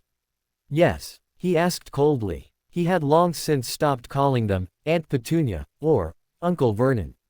There was no way he was going to acknowledge any of them as part of his family. As far as his mother goes, she could not have been born with the same genetics that created the eyesore of a woman known as Petunia Dursley. If those freaks that are coming to take you come the same way as last time, there's going to be trouble. Harry smirked. "I'd love to see you try." Vernon's eyes narrowed and in a flash of inspiration he added, "If you think a gun can threaten any of us, by all means, try. I will enjoy the show." Petunia gasped and Vernon looked like he'd been slapped in the face. Even Dudley was staring open-mouthed at him. He had hardly spoken to any of them since he'd gotten back, and it was obvious to them that he was not the same boy that they had known, or thought they knew just about a year ago. "You can't threaten us with the freak stuff you do. You will be expelled from that freak place." Harry kept his face blank and stretched out his left hand, holding his palm out to Vernon. Slowly, the tips of his fingers started glowing green until they were dancing embers of emerald green fire, lit on the tips of his fingers. Clenching his fist again he extinguished the miniature flames and suppressed a smile at the looks of fear on the faces before him. "As you probably have noticed with the lack of a letter, I no longer have that problem.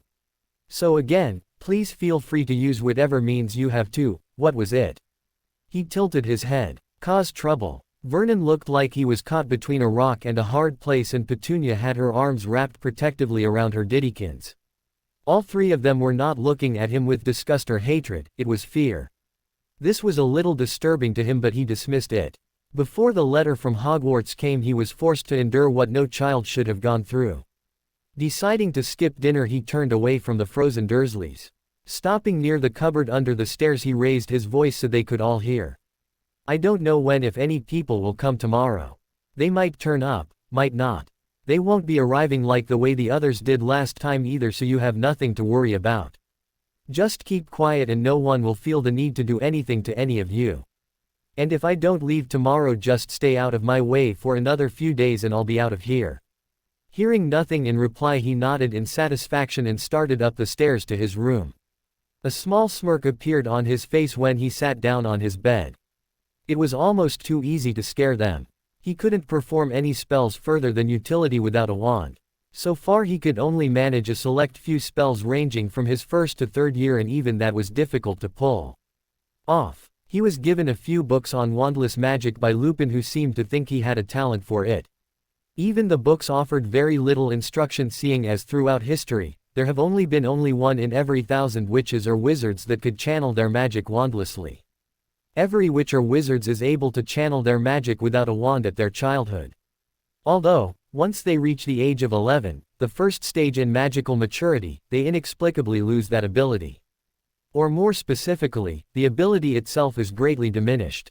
From what information he gleaned from a book, any being that had a certain type of magical core in their core had the means of channeling magic from any point of their body, meaning that even after the first stage of magical maturity, they retain that ability, being able to channel any amount of magic they fit without needing a magical focus point.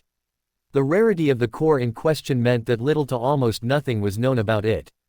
This bit of information had him groaning mentally, as it meant this was another thing that set him apart from normal witches and wizards. He had finally begun to accept from that point that no matter how hard he tried, he was just going to be different from everyone else. Back to the matter at hand, even the few that were blessed with that type of core don't have much proficiency at it, seeing as there is no one who can instruct them on how to go further in the art of wandless magic. As with any type of rare and or possibly powerful magical ability, it was rumored that Merlin and Morgan Le Fay were so well versed in it, that they didn't even need a staff or wand to channel their magic. A few books did mention why it was so difficult to channel magic without an item of sorts reinforced with magical cores. With a wand, staff or any other item a witch or wizard might use, it's much easier to produce magic since you're focusing on producing magic through it whether consciously or not. Trying that without a wand is much more difficult because the area to channel it through is much larger and therefore, difficult to focus the energy. He found that channeling magic to the finger is much easier than the rest, as per his trick with Incendio he used just a few minutes ago to scare the Dursleys. But that was it. The amount of magic one can channel to a finger is very limited as opposed to how much you can channel to a palm or even out of your whole body. As the book stated, if there was any witch or wizard who was able to channel magic out of any point of their body, that would make him or her one of the most powerful witches or wizards of their times. This had, however, made him a little reluctant to practice it over the past few days. The memories of the times when he had almost drained his core by mistake were still fresh on his mind, so he didn't dare advance further than the few basic spells he knew to do already. It wasn't like he had a choice.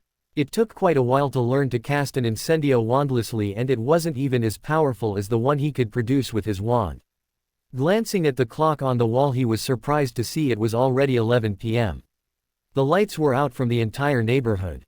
With a sigh he crept out of the room. The Dursleys had stopped locking his room ever since they knew about his mass-murdering godfather, and went to the bathroom, brushed his teeth and changed into more comfortable clothes to sleep in. Returning to bed he spent over an hour wondering, hoping that tomorrow would be what he was hoping for. Turning to the picture of Fleur who was gazing at him with a small smile, he smiled back and finally drifted off to sleep with a single thought running in his mind: I need to see you again. His dreams took him back to Ignotus and his wife, although he would remember nothing in the morning. Harry woke up early in the morning and quickly flipped on the lights as it was still dark out. It was still only 5 in the morning. He was too excited of the prospect of seeing Fleur again to go back to sleep. Rolling off the bed he moved to start packing his things, but after throwing in a few articles of clothing, stopped. He still had a small part at the back of his mind that kept thinking that they wouldn't come today. If he was packed and ready to go and they didn't turn up, the disappointment would be too much. He hated to admit it, but he would do anything to avoid additional emotional pain. With a sigh he took out the few things he packed, and after spending a few restless hours in bed until the sun fully rose, he got up and ambled around the house listlessly until the Dursleys woke up, and wishing to avoid running into any of them he was forced to go back to his room. He was able to calm himself down and distract himself from watching the clock by reading a few books again. This was the way he spent most of the morning. Breakfast was forgotten and he was on his way to forgetting about lunch. It was Sunday, which meant that all three Dursleys were at home. He had just come down when there was a tentative knock on the door and he froze. Vernon came charging out of the living room dressed once again in his best clothes, just like he had when the Weasleys arrived. Wrenching the door open, what Harry saw made his shoulders sag visibly. It was only one of Vernon's friends. Turning around he went back upstairs, but not before chancing a glimpse into the living room, where he saw that even Petunia and Dudley were dressed in clothes they usually used when they went out for dinners. Fighting the urge to laugh when he saw that Dudley was actually wearing a blazer, he plopped back down on his bed. Sometimes the Dursleys' stupidity shocked him. He suffered constant disappointments today, one after the other, and wondered more than once if someone up there had a grudge against him. Today was a hotbed of activity for number 4 Privet Drive, as more and more random people kept showing up, all of who were friends of Vernon's or even some friends of Dudley's. The loud laughter confirmed his suspicions that they were poking fun of Dudley about why he was wearing an outfit like that while inside his own home. Even time was working against him again. It crept along at a slower pace than a snail. By 3 in the afternoon, he was beginning to lose hope. By 4 he was hanging on by a few small threads, and by 5 he had given up completely. He took a shower and threw on a shirt and a pair of jeans and started downstairs listlessly, tugging at a few locks of his shoulder-length hair. "Boy, when the hell are your freaks going to come?" Vernon called loudly from the living room. "They won't be coming," he muttered. "I'll be gone tomorrow anyway." He had made up his mind. Since it was anyway deemed okay to leave the Dursleys, he was going to catch the night bus tomorrow morning and spend the remainder of his summer at the Leaky Cauldron and send a letter to Dumbledore about the exams. To Fleur, he didn't know what to do. Wanting to get away from the house and hopefully meet Matt and Linda, he walked up to the front door and opened it. Looking up, he froze as his eyes fell on 2 bright blue orbs, the same eyes that had haunted parts of his dreams. The same eyes he had been yearning to see. She was standing right in front of him, her hand half raised as if to knock on the door, silvery white waist, long hair swaying slightly in the wind. Her lip trembled slightly, and within the next second she was hugging him tightly, his vision completely obscured by her hair. At first he hardly dared to believe it, but when he saw Dominique and Sirius standing a few feet behind them, grinning at the pair, his eyes widened when he realized what was happening was real. Returning the hug, he buried his face in her hair as he had done so many times and breathed in her scent, unable to stop the wide smile that was spreading across his face. She pulled back slightly, and without warning he found her lips on his. It was demanding, needy, and filled with raw emotion, and he was only too happy to return it. He wasn't even aware that her father was outside and that the few neighbors outside were able to see clearly what was going on at the front door, which was wide open. She fisted his shirt and pulled him as close as humanly possible, and both of them ignored the small coughs coming from the direction of Dominique and Sirius. "Boy, what th?" he heard Vernon's voice from behind, which went extremely quiet as he observed what was going on before him. Unfortunately, his outburst brought Dudley and Petunia to the small hallway. After what felt like hours, Fleur pulled away with one brief, final tug on his bottom lip. Her eyes were glistening, lips swollen slightly and more redder than he'd ever remembered, and her cheeks were bright red. Judging by the burning sensation on his own lips and cheeks, he knew he wasn't too far off either. The feel of her hand in his again made him feel like he had regained a part that had been missing for a while. Harry couldn't break his gaze away from her, just as she couldn't stop looking at him. After a long moment of silence, Sirius coughed again.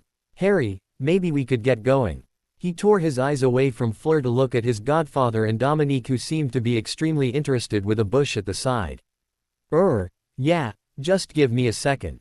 He made to let go of her hand to go upstairs, but her grip was too tight. Looking at her for a moment, he smiled softly and pulled her with him upstairs. Catching sight of Dudley, he was both angry and amused to see that his eyes were fixed on Fleur, his mouth open, drooling visibly.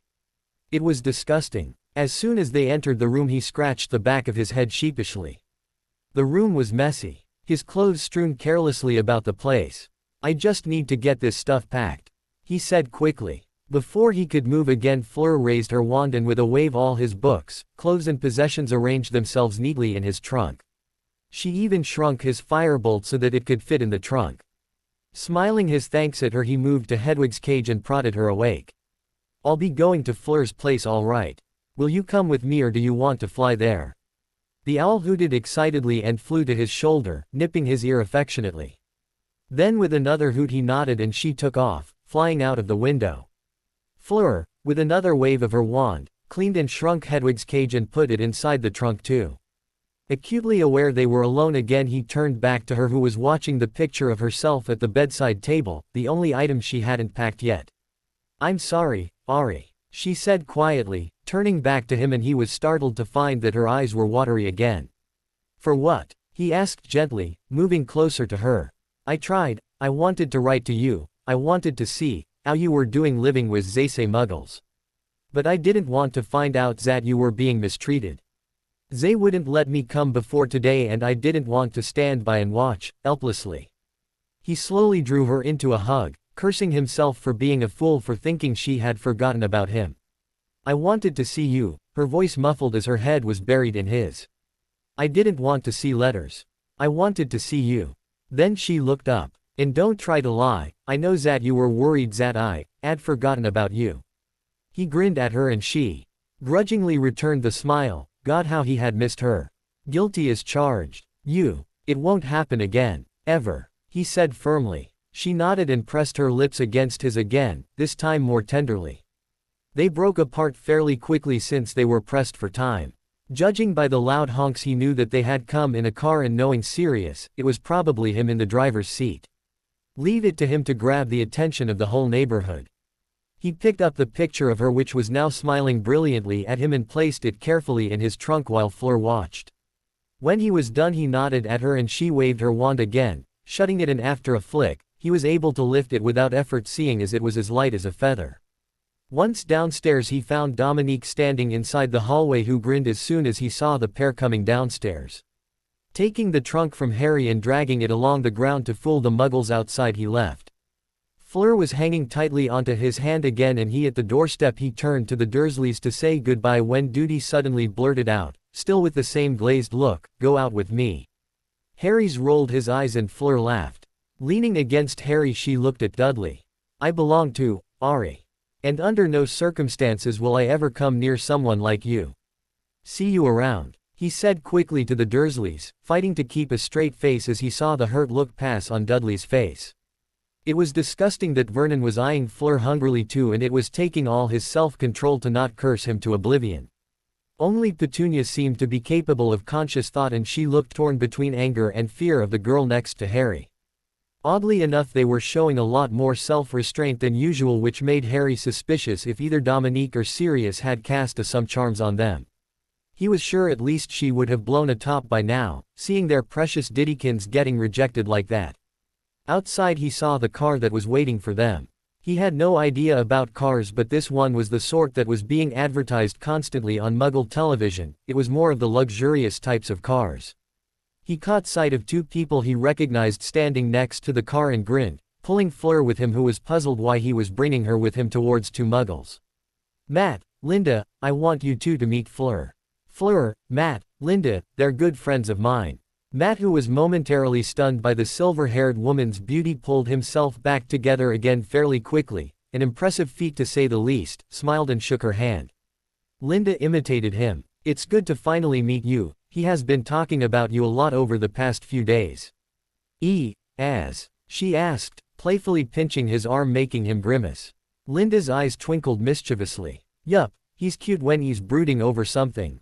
Seemed to think you weren't coming," she said, ignoring the protesting look Harry was giving her, and Fleur grinned evilly. "I am out," she said firmly, and Harry felt a chill run down his spine. "You guys need to get going now?" Matt asked, gazing at the car. "No time to hang out." "No, sorry," Harry said apologetically. "We don't have much time." "All right then, see you next summer," he asked. "Sure." Harry grinned and took his offered hand as he pulled him into a manly hug. After saying his goodbyes to Linda, they got into the car, where in front was Sirius and Dominique. Without a word Sirius floored it and the car zoomed out of Privet Drive.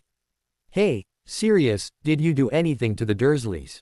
he asked tentatively after watching the scenery rush past him in the window. Fleur was sitting next to him with her head on his shoulder, their hands intertwined. "Who? Me?" Sirius asked in a mock-hurt voice. "Did you?" Harry asked again as Fleur giggled. "No, I'm not lying," he added when he saw Harry roll his eyes from the rearview mirror. "It's just that they looked like they were struck dumb. I thought they would have done something. From what I could tell last night, Vernon was getting ready to cause trouble for everyone," Dominique said from the front. "He asked me if I was a member of the French government. I am a little deep inside the Muggle government too." He grinned. He might have seen me on Muggle television sometime, so. Oh, it was making sense now.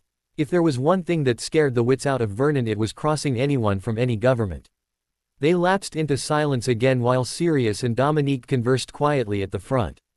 Harry was quite content with having Fleur by his side, and from the way she was snuggled up at his side, he knew she was enjoying it too.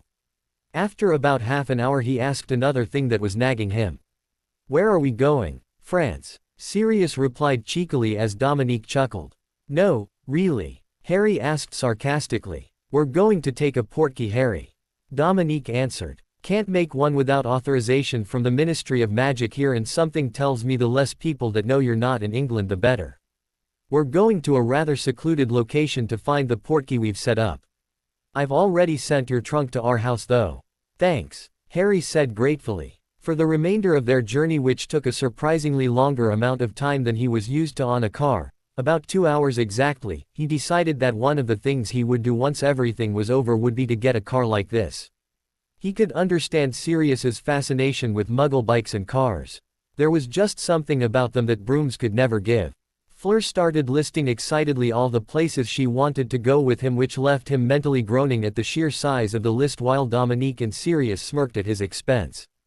The only reason he was groaning was because she listed shops in between, and he had heard enough horror stories of girls and clothes shops to know what to expect to some degree.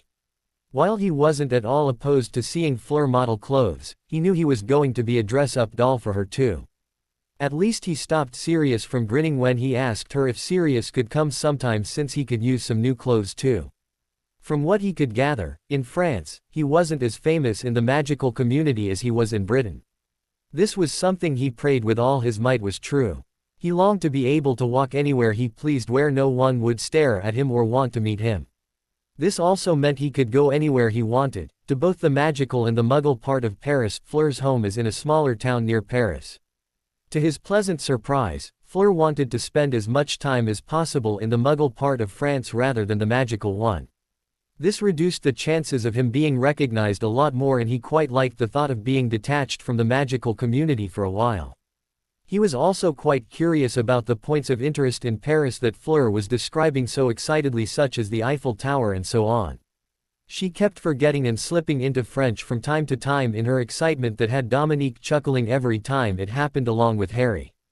He loved it, those quirks were what made her, and he didn't want her to change. Ever. He had a small surprise for her too on the French part. He had been learning French little by little ever since the day he had surprised Fleur and the others one morning with one sentence he had learned from Basile. After the third task, in between his revising for the OWLs, he had put more time into it for the sole purpose of not letting his head have any rest, in order to prevent memories of the graveyard and the night his parents died from surfacing. While he couldn't speak it fluently yet or without a horrible accent, he had been improving. He also found that he rather liked learning new languages, so that helped him quite a bit as well in his endeavor. They finally reached their destination, which turned out to be a deserted hillside. They all got out and Dominique placed a small glowing blue object on the car, which immediately disappeared. Then, the four of them trudged up the hill, enjoying the view and the cool wind. The skies were dark gray, but Harry loved it. Apart from when he wants to play Quidditch, he disliked blue, cloudless skies. It was just unnatural. The portkey turned out to be an old tin can. They all gathered around it, Harry somewhat reluctantly.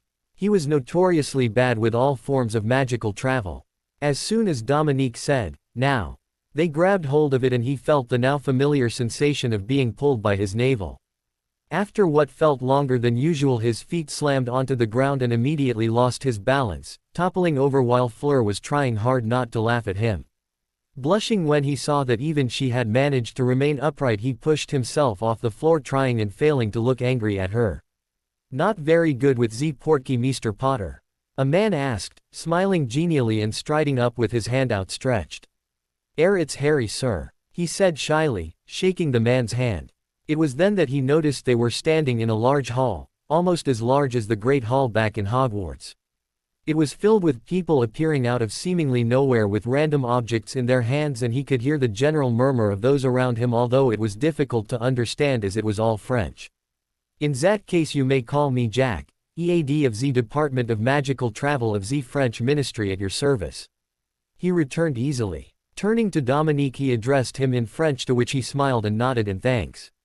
"The Flow Network is ready for your next destination. For now I must bid you farewell, but I think I will meet you again later."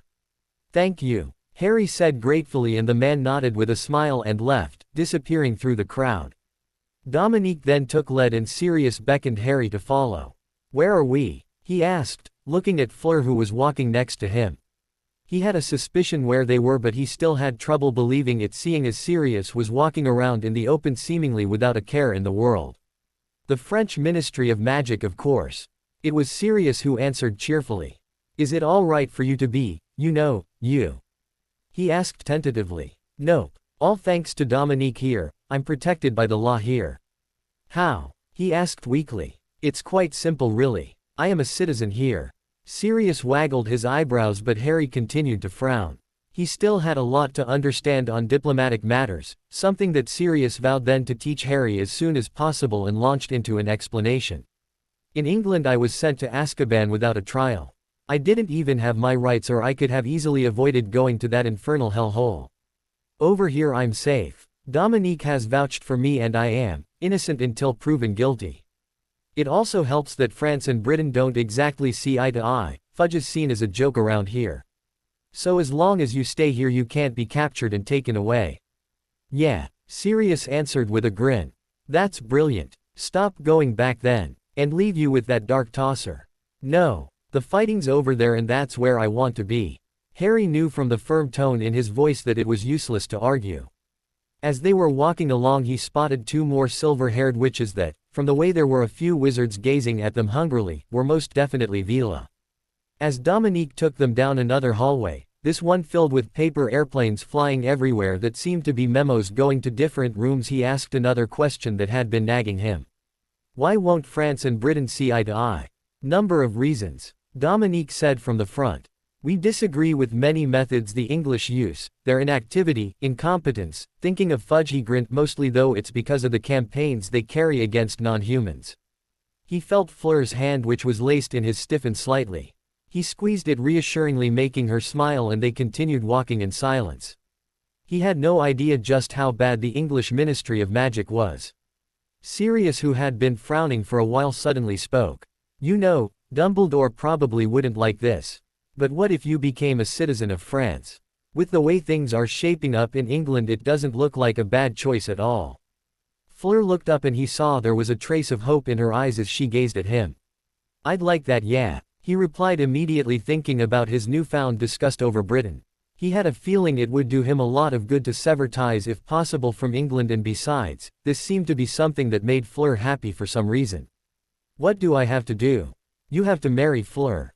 This summer." Harry and Fleur both froze in place while Sirius and Dominique kept walking until they stopped a few feet in front when they realized they weren't being followed. Harry was struggling to get his voice working. What? Wait, I have to no, I mean, not that I wouldn't like that, but, no. I mean, I'm still." His eyes narrowed when he saw the huge grin forming on Sirius's face, and even the usually composed Dominique had an identical one. Slowly realizing what he'd just said, he found himself unable to look at Fleur and instead growled, glaring at Sirius, who he could have sworn flinched slightly before perking up again. "Well, that's good to know, but there's no need to rush things, right? So easy there, Tiger." Harry looked positively murderous, and Sirius's eyes widened when he saw the telltale sparks forming around his godson's hands and a hint of gray in his eyes. "I was only joking," he added in a rather small voice. If we were anywhere other than here. Harry whispered venomously. Dominique took the chance to step in and dragged Sirius, moving him out of Harry's line of sight and retreated further and leaving Harry and Fleur alone.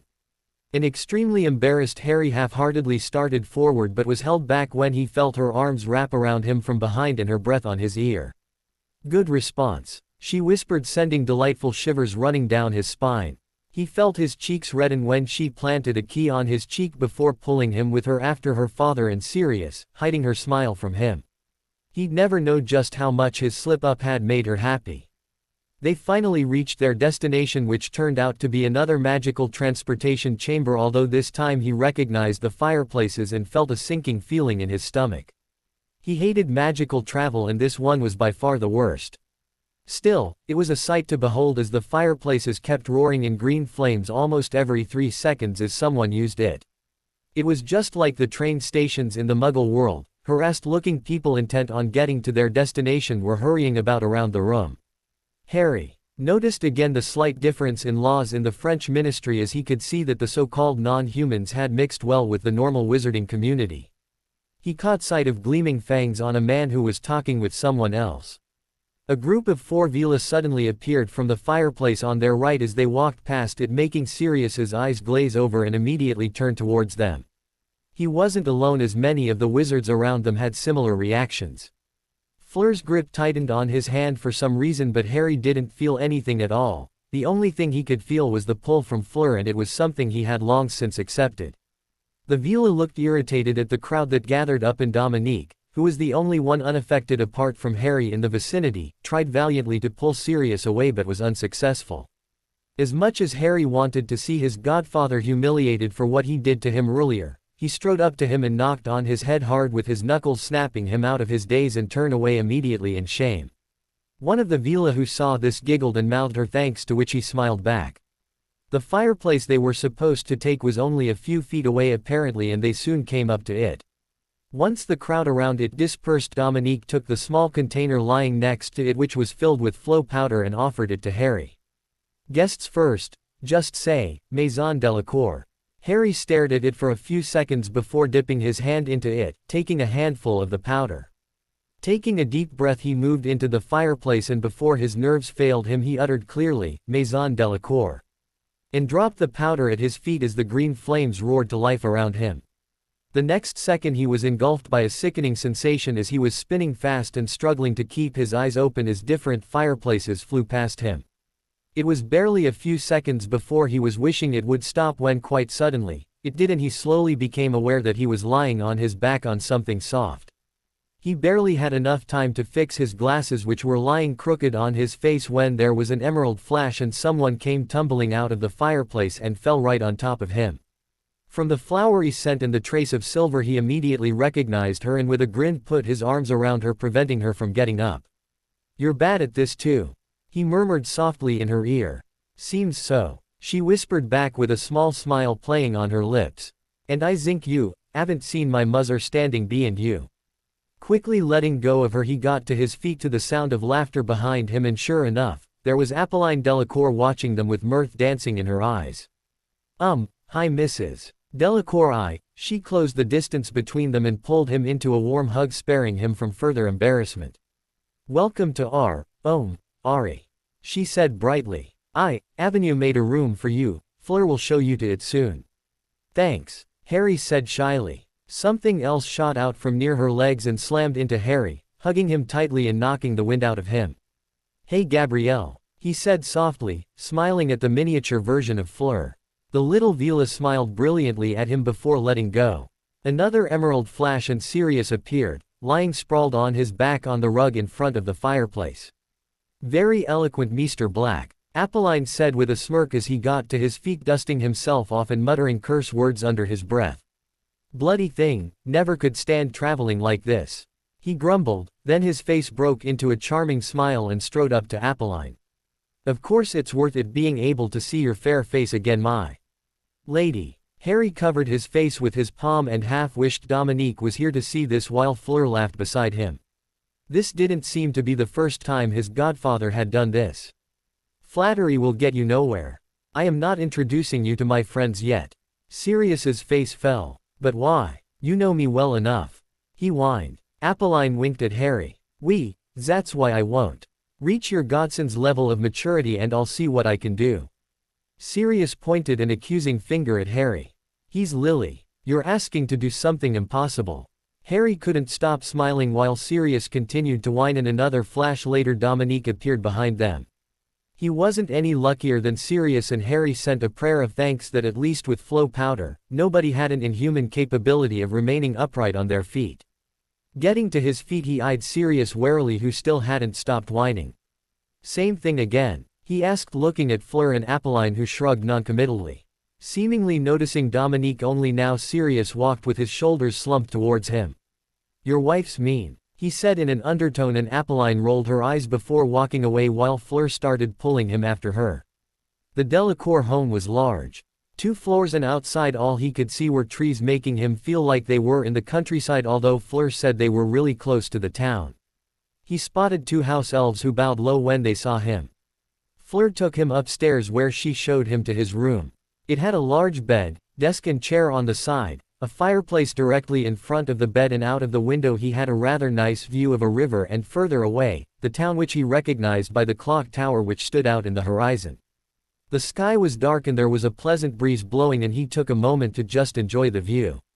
Thank you for getting me here, he said softly as Fleur joined him, leaning against him with a smile as he wrapped his arm around her waist.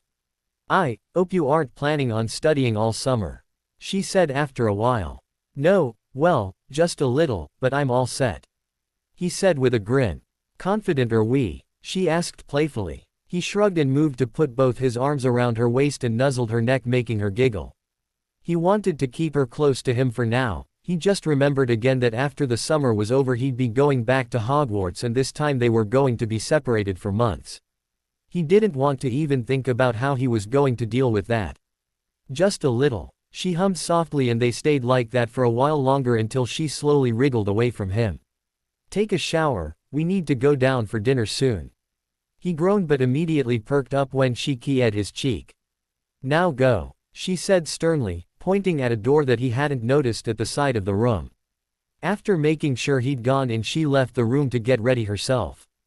Almost as soon as he was done changing into what he deemed were presentable clothes for dinner, there was a knock on his door, and he opened it to find Fleur outside, her hair looking a little wet and looking just like she'd come out of the shower, and wearing a shirt and a pair of shorts that did nothing to diminish her beauty. You need to get more zings to just wear when you're at home, Ari, she said, eyeing him with a smirk. That's going to be one of the main zings we'll do tomorrow. He couldn't stop himself from groaning. Laughing, she pulled him through and set off downstairs, stopping first to show him her room, which was right next to his. It wasn't much different from his, although her wardrobe was much larger than his. He was struck by how normal the house looked. Perhaps this was why the house was so inviting and warm. While the burrow had been a fun place to be in, it was still strange to him. Coming from years of living with muggles, it had been a strange experience and a little uncomfortable living in a house that was by no means normal. The Delacour home was a mixture of both muggle and magic. The living room looked no different than one from a muggle house. They even had a TV, radio, and all the usual muggle electronics. I see you got here all right. A mild voice sounded as soon as he and Fleur came into view at the living room, where Dominique, Sirius, and someone else were seated. Remus, Harry exclaimed happily. Nice to see you again. Muggles gave you trouble over the past week? He asked, pulling him into a brief one-armed hug. No, they were fine, he nodded. I need to talk to you about something. He looked apologetically at Fleur, who huffed before stalking off in direction of the kitchen, making him chuckle. Harry eyed Lupin curiously as he led him a little away from the others. Anything wrong? He asked as soon as they were out of earshot of the others. No, it's nothing important, but, he looked like he was struggling to find the right words. The full moon is next week. Why does that? Oh, Harry looked up worriedly. I thought I wasn't turned, so. No, you weren't turned. Don't worry, you definitely will not turn furry at night. He managed a small smile at this. But nevertheless, I think it might affect you a little at the full moon. He didn't speak for a few moments. Will I be dangerous? To the others, I mean. No, you won't. Stop thinking like that. It most probably will be small things, like some of your new senses will be augmented, things like that. Your mind is your own so you don't have to worry about anything like that. Harry nodded slowly. He had told Lupin about his improved hearing and other subtle changes, like his newfound cravings for meat, faster reflexes and higher awareness of what went on around him. There were small changes that he himself hadn't noticed but others had. There was something inexplicably feral about him now. The way he moved was slightly different, his movements were too refined to be normal. Just take a while, get help if you need it. It will take some time getting used, that's all I wanted to warn you about. This will only happen at night, yeah? Yes. Harry nodded again. They talked for a while longer as Lupin was curious about how much more he had progressed in the wandless magic side, smirking as he described how he had been able to scare the Dursleys with a cheap parlor trick. Soon it was time for dinner and they all retreated to a large dining table. The house elves kept hanging around as they ate, trying to help in any way they could. The food was actually better than what he'd eaten at Hogwarts, and that was saying a lot. It was an enjoyable and lively affair as Sirius kept taking every available opportunity to ask Apolline about her Veela friends. Fleur had explained to him while they were upstairs what Sirius had been whining about. Harry had more fun listening and having quiet conversations with Fleur as he ate. Soon after the plates were cleared and taken away, Sirius sighed. Gotta start heading back, he muttered, getting to his feet with Lupin. Harry looked up in confusion. Where are you two going? Meeting, we'll explain later. Sirius added quickly before Harry could open his mouth. Oh, and when do you want to go to Diagon Alley? I heard something about Ollivander. Yeah, I need to get my wand checked up. There is something else to do too, he said softly, unconsciously touching where his necklace was. Sirius nodded and glanced at Dominique. Do you need to go tomorrow or anytime soon? He asked. No, around next week or the week after should be good. Fleur looked relieved at this. All right, later then folks. Thanks for dinner, Sirius said brightly. Lupin nodded and added his thanks. They were almost at the front door when Sirius turned back with a mischievous grin. Be good, Harry. I don't want to hear anything about you sneaking into Sirius. But with a wink they left, closing the door leaving a blushing Harry while Fleur and the others laughed. Soon afterwards Apolline left to put Gabrielle, who had fallen asleep at dinner, to bed. Dominique left to get an early night's sleep as he had to leave for work early the next day, leaving Harry and Fleur alone. They went up to his room where she snuggled up next to him with her head on his shoulder like she always did back when they used to spend time in her room in the carriage. He proceeded to tell her about his week, which mostly involved how he'd met Matt, Linda and Leah. He didn't tell her about anything else, the things he'd seen, but he decided he would slowly let her know one way or the other before summer was over. She left very reluctantly when she noticed he'd started stifling yawns, demanding that he get some sleep. After giving him a rather long goodnight key which ensured he got his lopsided grin etched to his face, she walked away, her hips swaying seductively. Stopping in front of her room, she shot a mischievous grin back in his direction before slipping inside, leaving him to close his door and collapse back into his bed. Try as he might, he couldn't keep his eyes open for long and he was fast asleep within minutes. Nothing troubled him for the night again as his dreams were centered around the woman next door. How dare you walk back in here, you worthless. Shut up, you old hag. Sirius muttered tiredly, pointing his wand at the portrait of the woman he had long since stopped calling his mother. The covers snapped back into place, covering her face from view and effectively stopping her tirade of insults. Looking over at Lupin, he grimaced. Charming as always, Lupin said with a hint of amusement. Yeah, now you see why I never wanted to get you guys over for summer. He hated being here, the place that was no better than Azkaban in his childhood. Forced to carry his family's pureblood mania until he'd met James and the others and been sorted into Gryffindor, he'd strive to show how different he was from the rest of his family. When he'd run away, he thought he would never have to set foot in this place again. Then again, his luck wasn't the greatest. They keep getting cleverer, Lupin said mildly as he bent down to pick up what looked like a used dung bomb lying just in front of the door to the kitchen. Stupid brats. As if it wasn't bad enough having to be stuck here when he could have been spending the summer with his godson and some Veela friends of Apolline, he has his dreams. He instead had to put up with the Weasley children and the Granger girl. While he didn't mind the twins seeing as their pranks livened up this dreary place and gave that miserable excuse for a house elf no end of trouble, the younger ones were borderline annoying. Hermione and Ron, the two that he'd met on Harry's third year, were two that he felt less than warm towards. He had, with the help of Remus, gotten what happened between Harry and them on the day the other schools arrived in Hogwarts.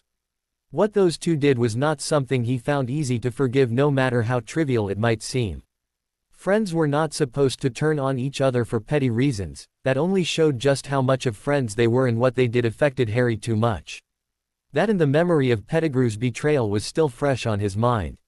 Even he could see just how much his godson changed over the span of a few weeks, going from the friendly and somewhat cheerful Gryffindor to someone completely detached from the rest, other than a select few people. True, Harry never showed that side of him when he was with him and Remus, but outside he was a different story. He had after all watched him in his third year to see the change in character. If it weren't for Fleur, he didn't know how he would have turned out, and he was thankful that she entered Harry's life when she did. With everything Harry had to endure and undoubtedly will in the future, he was going to need her more than anything. Knocking on the kitchen door thrice they waited. There were no sounds coming from behind the door at all, and it seemed like someone had cast an imperturbable charm on it to prevent anyone from the outside from listening in. Sighing, he waved his wand, getting rid of the charm so that the knocks could be heard. The door was soon opened by a witch with bright pink hair, and his face stretched into a grin. "Hey there, Nymphadora," she growled, and immediately her hair turned red with a faint sizzling sound. "Sirius, if you call me that one more time, I'll make sure you are infertile for the rest of your life," she snarled, and he felt Lupin shudder next to him. Come to think of it, he himself was shivering. They walked inside, and he carelessly flicked his wand at the door again, recasting the imperturbable charm. "I am allowed to tease my favorite cousin, aren't I?" he asked lightly, putting some distance between him and her and sitting down on the chair next to Moody, who was deep in conversation with Dumbledore, leaving an extremely flustered Lupin to take his seat next to Nymphadora, or Tonks as she prefers to be known, whose hair had returned to its usual pink. Moody looked even more paranoid than usual as he noticed he had his hand tightly gripped on his wand under the table. He couldn't exactly blame him, given what had happened to him thanks to Barty Crouch Jr. Sighing, he fixed his gaze on the clock more to avoid the eyes of a certain Mistress Weasley who he had developed an extreme dislike for. It was laughable how Dumbledore thought she was good for the order. She did nothing more than to demand where Harry was and seemed to be determined to get him back to her clutches, something that for the life of him he would never allow. The Order of the Phoenix, Dumbledore's resistance group, and perhaps the only group that was willing to stand up to Voldemort given how things were turning out in the Ministry and the general public. In the past it was a great asset to the wizarding world when Voldemort was attacking openly. They had saved many lives, and many of them had given their lives fighting against Voldemort, the most recent being Harry's parents.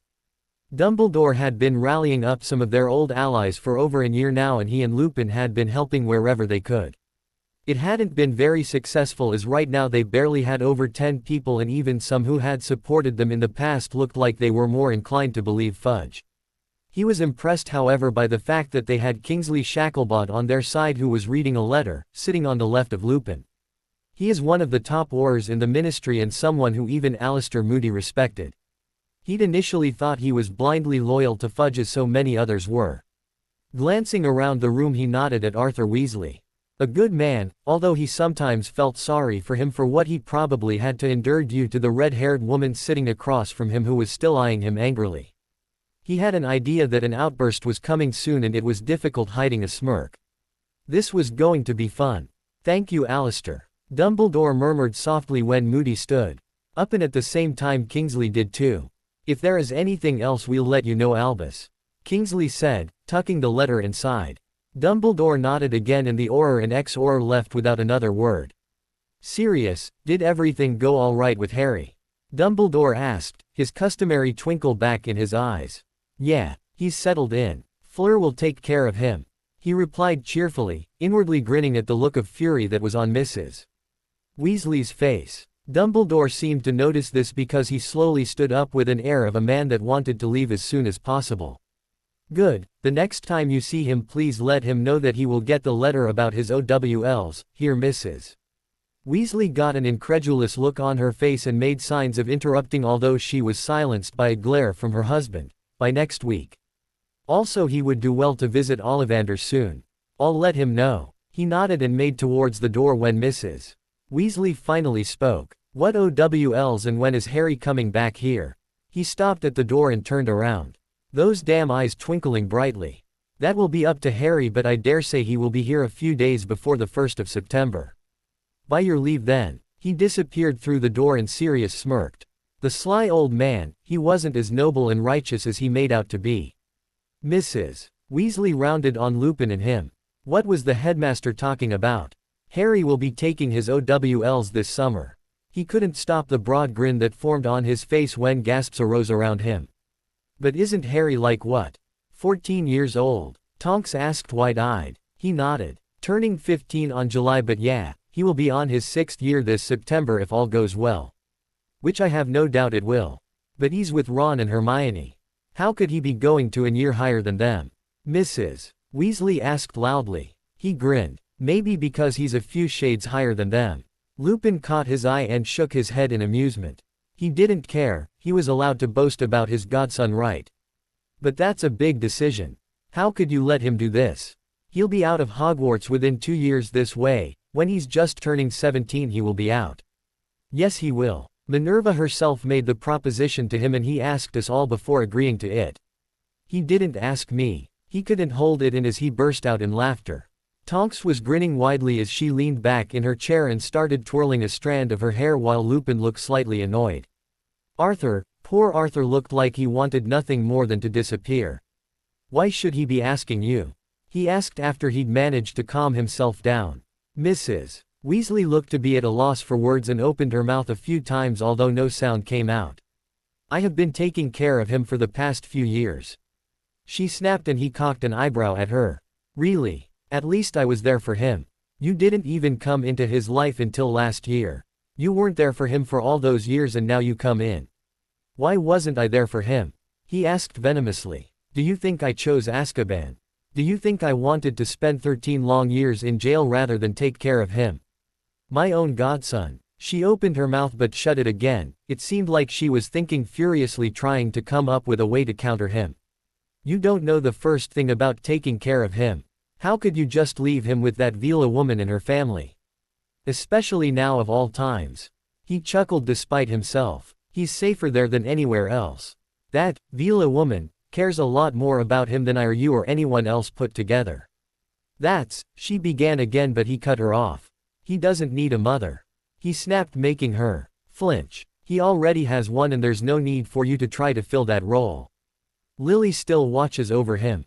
If you knew the first thing about him, if you knew anything about him at all, you wouldn't be trying to control him. For all the talk you do about taking care of him for the past few years, you don't know the first thing about him. She stared at him mutely before storming out of the kitchen. Arthur waited for a few seconds before grimacing slightly and got up. After quietly bidding them good night he left too. When the door opened an explosion of noise met their ears. It seemed that Mrs. Weasley was venting her anger on her children who, by the sounds of it, had been trying to eavesdrop on their conversation again. So, Harry the prodigy then? Tonks asked as soon as the door closed. He shook his head in mock sadness. I saw the pictures from the ball. Quite the looker, wish he was a few years older though. Aren't you over your 20s? He asked with a small grin. She smirked back. Age doesn't seem to be a problem for him. Besides, she got a pained expression on her face and her hair lengthened, reaching her waist and turned silvery white as her facial features sharpened or softened accordingly. There in front of him stood a passable copy of Fleur. There was something missing though, but he couldn't put his finger on it. I can use this as an asset too. She finished with a wink. Try it. Just don't come crying to me when he curses you. She slowly reverted back to her normal appearance and yawned. No, I don't really like the thought of going for someone more than 5 years younger than me. 4 is where I draw the line. Well, that and competing with Avila. She shook her head. He won't be coming here at all then until September. That's a shame, I was really looking forward to meeting him. I'll try and get him to drop by here. Perhaps when he comes to Diagon Alley I'll drag him here for a few hours. Can't make any promises though with the company we have. She nodded and yawned again, rubbing her eyes tiredly. Can't say I blame him. She put her arms on the table and rested her head on them with a small sigh. Lupin was already half asleep and he himself felt his eyes drooping shut as he struggled to stay awake. Rough day at the ministry. You don't know half of it, she said, her voice muffled. Fudge is sweeping the whole place up and getting rid of people who stand on Dumbledore's side. The papers are lapping up his every word and both Dumbledore and Harry are continuing to be discredited. Honestly, Muggles are smarter than us. He grimaced. He'd read the first issue of the Daily Prophet for the month and was immediately disgusted to find that it was filled with rubbish about Harry. The papers were turning him into some kind of attention seeker and dismissing the return of Voldemort as lies. The worst part was that everyone seemed to accept it. Everyone was willing to do anything to discount the fact that Voldemort had returned. They were all choosing to be cowards. I'd better get going then, she muttered wearily, getting to her feet. You know you could stay here, he offered and she shook her head with a small smile. I'm on guard duty tomorrow, don't need that banshee waking me up at the crack of dawn to clean this place. He groaned, he'd forgotten about that. Thanks for the offer though. Yeah, I'll see you later then. She waved at him before disappearing through the door. Stifling a yawn he got to his feet, glancing over at Lupin who was fast asleep. The full moon was just next week and he already had a pale, sickly look about him. Hoping that Harry was at least better off than this given his condition, he tried to shake him awake. Seeing that he was unsuccessful he trudged wearily towards the door. Tomorrow was going to be a long day. Harry woke up feeling far more comfortable than he had in quite a long time. For a moment he wondered how on earth was the bed he was lying on so soft and warm. The bed he was used to was anything but those.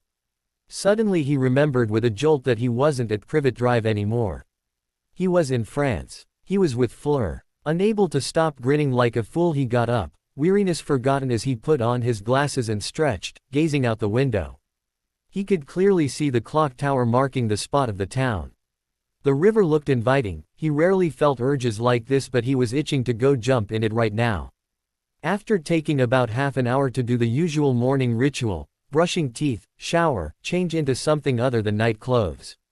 He didn't have much choice there, choosing to wear a comfortable sweater and a rather baggy pair of jeans and with a sigh realized that he was going to have to ask Fleur for help in expanding his normal everyday wardrobe. He was disgruntled about it but on the whole he wasn't going to complain much. For the life of him he will never admit it, but he liked watching Fleur fuss over him. Once he deemed himself presentable in front of the mirror, or as presentable as he thought, he quietly opened the door to his room and slipped out. He had no idea what time it was and didn't want to wake anyone else up in case they were asleep. Fleur's door was shut so he made his way downstairs. He could hear voices downstairs which got clearer as he approached and a smirk appeared on his face when he heard what they were saying. Apolline was speaking in rapid French but after spending a full year in constant company of 4 French-speaking women and with his unusually fast learning of the language, he was able to understand it, or most of it. It seemed that Dominique had forgotten to eat breakfast and was now getting chewed out by his wife for it. Ari. A small bullet slammed into him, knocking the wind from him. With a grin he bent down and picked Gabrielle up making her squeal. She and Leah were both very much alike and if he had to guess, both were probably at the same age. He was very fond of both of them and they easily felt like his own little sisters. Remembering something he walked towards the living room with her still in his arms and sat down, setting her on his lap and glanced around searching for any sign of Fleur. Deeming that she was nowhere in sight he turned to Gabrielle who was watching him curiously, her eyes large and gleaming just like Fleur's. "Can you keep a secret?" he asked softly in French and her eyes widened. "You can speak it." He grinned at her and nodded. She grinned back. "It will be our secret for now, okay?" She nodded vigorously. "Just don't tell your sister for now." "Got it," she chirped happily. She then jumped off him and took his hand, pulling him towards the kitchen area. He caught sight of Apolline bending in front of the fireplace. Dominique's head was sitting on the fire, seemingly undisturbed by the flames that were dancing around him and Apolline was feeding mouthfuls of toast through a fork while he protested weakly.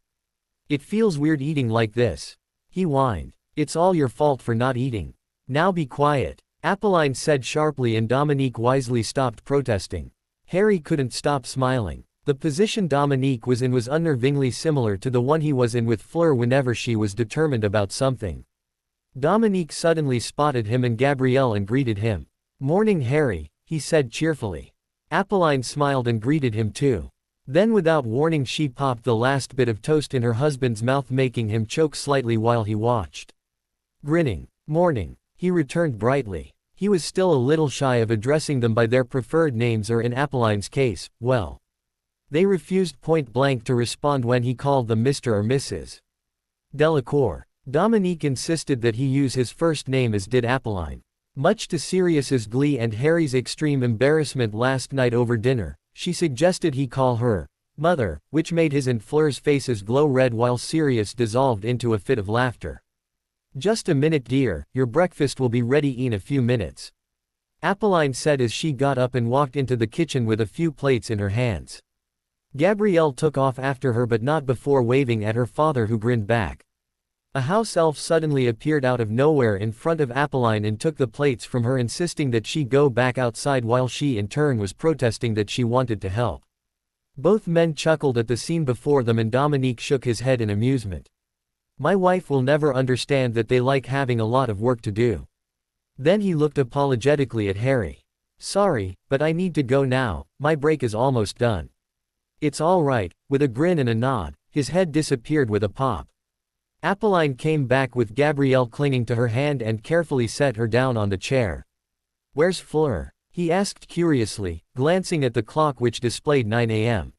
She glanced at the clock too, momentarily distracted from feeding Gabrielle, who always seemed to throw tantrums when it was time to eat. "She's still asleep," she muttered with a sigh, then she turned back to him with a smirk. "Will you wake? Go. She will sleep all day otherwise. I usually go up to wake, around now anyway. If I don't, she'll sleep until lunchtime." Further zanzat if she can get away with EET. He tried to protest, but she was adamant about it. The mischievous twinkle in her eyes was also making him wary, but nevertheless he got up and went back upstairs, and after quietly knocking on the door he opened it. When he got no response, he immediately had to stop himself from staring and felt the color rise in his cheeks. She was lying on her side fast asleep, her face hidden behind her silvery white hair. The thing that was making him blush was that her shorts looked like they had rolled upwards during the night, exposing her legs a lot more than what he was used to seeing, and her shirt was pulled up slightly too, exposing her navel. Certain reactions were not alien to him, as were some less than pure thoughts. There was only so much temptation he could take. Wondering why he was given the job of waking her, he carefully avoided looking anywhere but at her face. Even that was giving him an ache of longing in his heart, and he was seized by a sudden desire to key her. Her lips were parted slightly and looked all the more inviting, and he actually leaned in slightly before catching himself and shook his head violently. "Fleur," he murmured softly. She didn't respond at all. "Fleur," he tried again, louder this time, and she stirred slightly, moaning as she did so, and said something in French that was too quiet for him to make it. Even her voice was increasing his longing.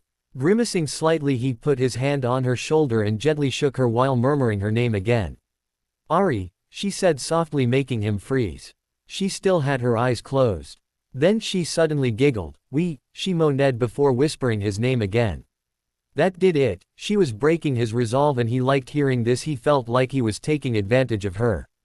"Fleur, wake up," he said clearly, shaking her a little harder.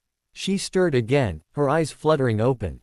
"Ari." "What?" Then her eyes widened and her cheeks started coloring pink. "Your mother sent me to wake you, said you would sleep the whole day if not," he said with a grin, effectively giving her a chance to escape her embarrassment. "I wouldn't." Her voice was higher than usual and she blushed as soon as she said it. Slowly she pulled herself upright, avoiding his eyes. "I'll leave for you too," he began awkwardly, but her hand shot out and gripped his. "Non, stay, we'll go down together." She pulled him onto the bed and rolled off. "Stay," she added warningly, and he nodded with a grin, making her smile back before she slipped through the door at the side, leaving him alone.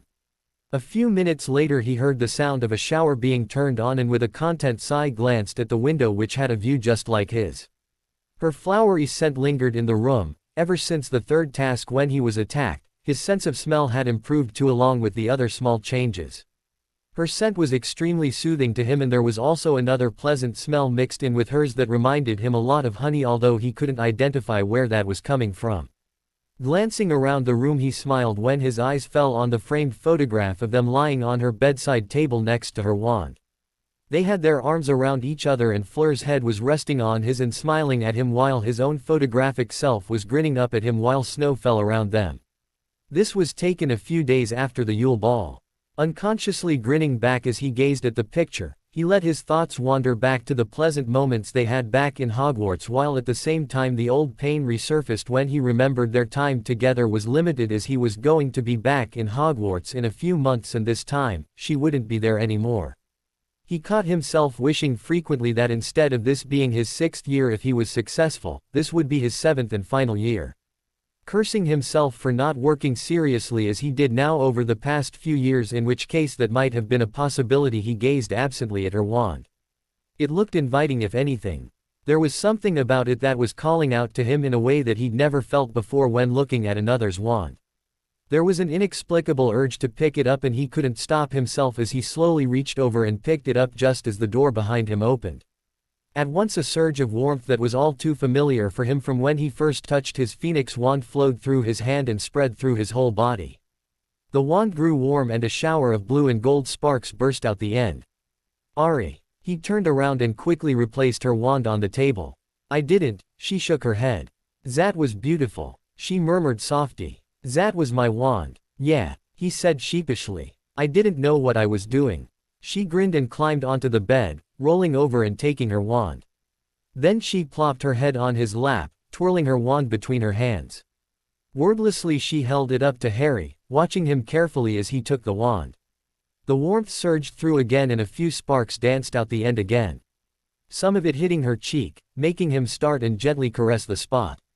She smiled and nuzzled into his hand trying to show him that she was okay. "Et didn't, she murmured, picking up her wand which was lying on the bed beside them when Harry had dropped it thinking he'd hurt her. "Et never did that for anyone but me," she murmured softly. Placing it at the side she gazed up at him. "How long were you, trying to wake me?" "Only about a minute, honest," he added when her eyes took on a mischievous twinkle. "Really?" He nodded vigorously. "I don't believe that," she said with a smirk. And without warning she suddenly got up and pushed him down onto the bed and started tickling him mercilessly. He had no way to retaliate and couldn't do anything more than protest weakly in between his laughter while she kept up her relentless assault. He couldn't seem to stop laughing and looked especially adorable, which in turn made it hard for her to stop. Finally she stopped, leaving him gasping for breath. Seized with a sudden desire she bent down and captured his lips in hers in a chaste kiss which slowly grew more heated as the seconds slowly rolled by. The contact always made her feel safe, loved and at home just like it always did him. Finally breaking away after a few minutes, both their faces colored a pleasant red and lips slightly swollen, she wordlessly got up off the bed and pulled him up.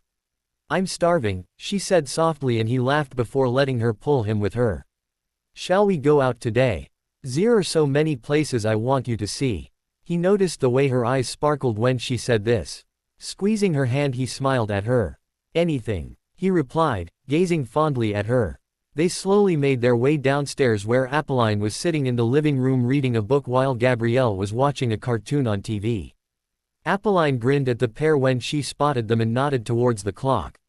"I didn't think that you would take over and art awake, or up," she said humorously. Sure enough it was already 10:05. "The table's set for you too." Soon they were tucking into what was easily a far better breakfast than any served in Hogwarts. "I don't think the house elves make this," he asked in between bites. "Non, Mazar always cooks." She grinned. "Drives the house elves crazy. They keep chasing her out of the kitchen and she keeps going back in." They continued to eat in silence until all the food was wiped clean from their plates. Once they were done the house elves cleaned the table and she immediately got to her feet. "You ready now?" He didn't feel like moving now, not when he was comfortably full. She pulled him up and pushed him all the way back upstairs, ignoring his protests. After making sure he was getting changed she left to get dressed herself. Putting on the black shirt he'd gotten from Caroline for Christmas along with a matching pair of black jeans he checked himself on the mirror. He wasn't vain but he had to admit that he'd grown out in the right places by now and the shirt Caroline had given him fit him really well. After knocking on the door to Fleur's room he entered after hearing the soft, "Enter." She was sitting on her bed and stood up, making her way towards him. She was wearing blue jeans along with a white blouse, her necklace clearly visible which was gleaming brightly. "What do you think?" she asked playfully once she was standing a few feet in front of him. He didn't understand it, but as of late he'd been getting rendered speechless frequently by Fleur every time he saw her. It wasn't like he was reduced to a glassy-eyed drooling mess, but her beauty never failed to make him just stop and stare, wondering what he'd ever done to get someone like her. "Beautiful," he murmured softly. Catching her eye he ducked his head shyly but she lifted it back up and planted a swift kiss on his lips. "You're not too bad yourself." Then with a grin she looped her arm through his. "Shall we?" "We shall," he said with a smile. "But what about that? Won't it attract attention?" he asked pointing at the necklace. "Muggles surely would find something wrong with a brightly glowing emerald stone. His was hidden underneath his shirt but if anyone focused on his they would see a blue glow giving it away. There's a Muggle aversion charm on it. If I really wanted to, I could use an invisibility charm. Didn't you do one?" He shook his head. "Can't do magic can I? Outside of Hogwarts I mean." "You can," she exclaimed. "They can't do anything about it if you perform magic in the house." His eyes widened, he hadn't known that. "But on my second year I got a letter from," she nodded, she knew what he was talking about. "Save Ray Maze, what I mean is that you can use magic, in a wizard's house they can't track you." A grin slowly formed on his face as he drew out his wand. "So if I use magic I won't get into trouble for it?" "Non." He made to raise his wand but she stopped him. Slowly she traced his necklace with her hand and tapped it with her wand making it glow a silvery white for a split second before looking normal again. "Little zings I can take care of," she murmured softly. Not knowing what made him do it he leaned in and kissed her cheek before pulling her out with him not noticing the cute blush adorning her face. Appeline looked up at the pair as they descended downstairs again. "You two are going to Z-Town." They nodded and she looked apologetic before asking, "Can you bring me a few zings when you're coming back?" "Gabrielle and I will be going to see your grandmother in a few hours, she'll be coming to spend the rest of the summer with us today." Smiling at Harry she added, "She wants to get to know you." "Oui maman, what do you need?" Fleur asked. As it turned out she needed some groceries in order to prepare dinner. Both of them weren't going to be home for lunch and would only be getting back in the evening much to Gabrielle's displeasure. He promised he'd bring something back for her quietly after he made sure Fleur and Appeline were busy discussing a list of things they'd be bringing back which brightened her up again. Then after saying their goodbyes they finally stepped outside and started on the slightly narrow path leading out of the Delacour residence which looked like something out of a Muggle postcard with the trees covering either side of it. Harry enjoyed the walk to town immensely. Even though they were only about 6 hours away from Paris by Muggle means of travel of course, it was completely different from what he'd been expecting. Being a town with that close a proximity to the capital he expected the streets to be just like back in England. In England, the streets were quite busy. Vehicles barreling down the roads and hundreds of people filling the sidewalks. It was easy to get lost in the crowds there. Here, the road leading to town had only a few vehicles traveling at a time. Overall, it was peaceful. The town itself was different from what he'd encountered in Muggle England. There were only a few buildings that took up a lot of space, the local bank, a supermarket and the local school. At the center was the clock tower that he had seen from his room. It looked like the place where people go to just mingle with others, like the equivalent of the local park back in Privet Drive. Other than that almost all of the shops were quite small and modest in appearance although the insides were as modern as any Muggle shop could get. They made for quite an intimidating pair and attracted many curious and appreciative glances. Harry long since realized that it was impossible to stop Fleur being eyed like a piece of meat by others. He also knew that he himself was in a slightly similar position as hers. The stares he was attracting by women were certainly not because he was the boy who lived and he hardly looked 14 anymore. Neither of them cared. The whole of last year they had constantly taken time to understand each other and had strengthened their relationship time and again until both their insecurities had vanished. Fleur was no longer afraid of contact with males and didn't cringe away from the looks she got. Harry had taken away those fears and she knew he would be there for her always. She enjoyed the way he sometimes became speechless and looked at her with a new look in his eyes that always sent pleasant shivers down her back. He was no longer afraid of her leaving him. It had taken time, but he'd stopped wondering why she chose him and instead devoted himself to making her happy, the results clearly showing and in turn making him probably the happiest man on earth. Fleur dragged him into the one thing he'd been dreading, a clothes shop. The shopkeeper and the assistant recognized Fleur instantly and greeted her cheerfully while eyeing him curiously. The two women, who were both in their late 40s, knew Fleur from way back, and this looked like a shop that Fleur made regular excursions to every summer. "He's a good one, I'm happy for you," the woman at the cash register said cheerfully as Fleur and the other woman dragged him around the aisles, stuffing shirts, t-shirts, jeans and shorts into his arms, which was already becoming a big pile. He had absolutely no say in the clothes, but he also knew there was nothing he could do about it. Both women had immediately caught onto them when they'd walked in. Indeed, the intertwined hands had been a big giveaway, and Fleur confirmed it when she introduced him as her boyfriend. Both women were fluent in English and had switched to it, but he couldn't wait to see the look on Fleur's face when she found out he could understand and speak French too. Grinning slightly when he saw Fleur blush slightly and mutter her thanks before pushing him into the changing room. He ducked inside and began the tortuous task of trying on each and every article that she had picked for him and walking outside for her to see and deem whether satisfactory or not, helped by the other women. This was rinsed and repeated about 13 times until he finally lost count. 2 agonizing hours later, and with a noticeable dent in his wallet which he'd gotten from Sirius the day he arrived in France, Sirius had taken the liberty of giving him an early birthday allowance, and provided him with a substantial amount of money for use in the Muggle part of France. They left the shop laden with multiple bags in their hands, all filled with clothes for him. Ducking into a deserted corner, she quickly sent the bags home with a wave of her wand so they wouldn't have to carry them around for the whole day. They found a restaurant that served a lot of France's traditional dishes which he was quite eager to try. The place had tables outside and inside, and they chose to sit outside, watching the cars pass by while they chatted and ate. There was also a man with a guitar that came around the tables, singing songs to entertain the couples while they ate. Harry gave him a generous tip, which in turn spurred the happy man to sing 2 more songs against their protests. When the man finally left, he sighed. "Thought he'd never leave." "It's your fault," she said with a smirk. They continued to eat for a few moments before he asked something that had been on his mind for a while now. "Fleur, you know I have to go back to England, to go to Diagon Alley soon, right?" She nodded, watching him curiously. "Would you mind, could you come with me when?" She started laughing and took his hand, squeezing it gently. "Of course I'm coming with you. You had to ask. I'm not letting you out of my sight if I can. Helpet." The smile she got in response made her heart flutter involuntarily. She was the only one who could get that particular one out of him. He let out a sigh of relief. Given the bigoted ideals back in England, he'd thought she wouldn't want to come. Apart from wanting to introduce her to Brian Keep, the shopkeeper he'd purchased the necklace from, he didn't want to spend any time apart from her if he could help it. "Why so?" He looked at her curiously. "Is something important?" "Yeah, remember Mr. Ollivander?" She looked at him blankly.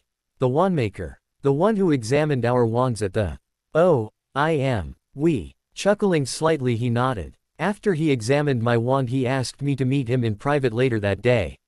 She nodded. He'd already told her about that, but she didn't know what it was about.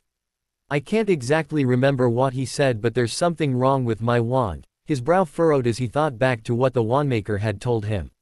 "I can remember him saying something about a second core, something about the current one being inadequate or something." "That sounds like something you need to get done soon," she said worriedly. No, he told me I could still use it at the time. He only asked me to come by again after the tournament was over." "Oh, there's something else." He told her about the shop he'd bought the necklace from and his request to see her. "Do you think he can tell us more about ours?" she asked, fingering hers fondly. He felt his own warm up considerably, and it glowed a little brighter as her own did. "He's the only one that will know anything about it," he said with a shrug. "Don't be too sure," she murmured with a frown. Catching sight of the confused look on his face, she added, "I think my Mother knows something about these too, even my grandmere." They continued discussing about the necklace well into dessert, and even after it was cleared up, both were content to stay a while longer. The cheerful waiter told them that they could spend as much time as they liked, so they did just that. "Avenue you ridden to Daphne?" She asked suddenly. He groaned, he knew there was something he'd forgotten. If he did, his first week in Privet Drive would have been more livelier. She almost always immediately sent replies which made Hedwig happy to be flying around constantly, and the playful banter between them was something he liked a lot. No, did you? She nodded with a grin.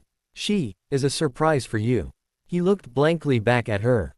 A surprise. He waited for her to elaborate, but she didn't say anything. You aren't telling me, are you? He got a smirk in response and sighed. Women, she laughed and got up, pulling him up too. We'll get these things Maman wants now. We can send them back, so we don't avenue to worry about EET later. Yeah. They made their way to the local supermarket, where she took out a list and proceeded to search for the items her mother wanted. The place was huge, and Harry kept wandering down different aisles before she finally shooed him away, saying she needed to buy some things which for some reason she didn't want him seeing, leaving him to do a bit of exploring until she was done. It was then that the first hiccup of what could have been a perfect day occurred, and the fact that he could speak French came out in the open.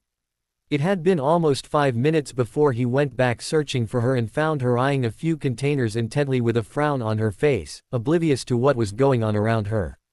A man was staring at her and kept edging closer to her, all the while with a lecherous expression on his face that made Harry want to curse him into oblivion. He made his way closer quietly towards Fleur and the man, who had his eyes on her and nothing else.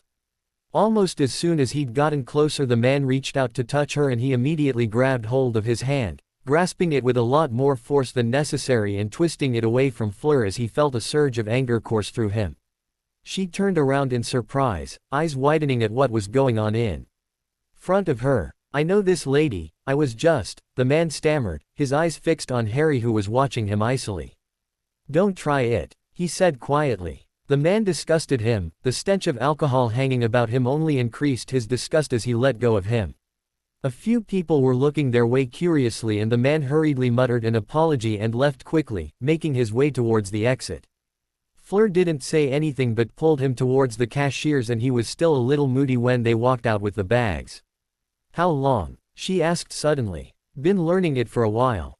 He replied sheepishly. She giggled slightly, and when he looked at her in confusion she started laughing.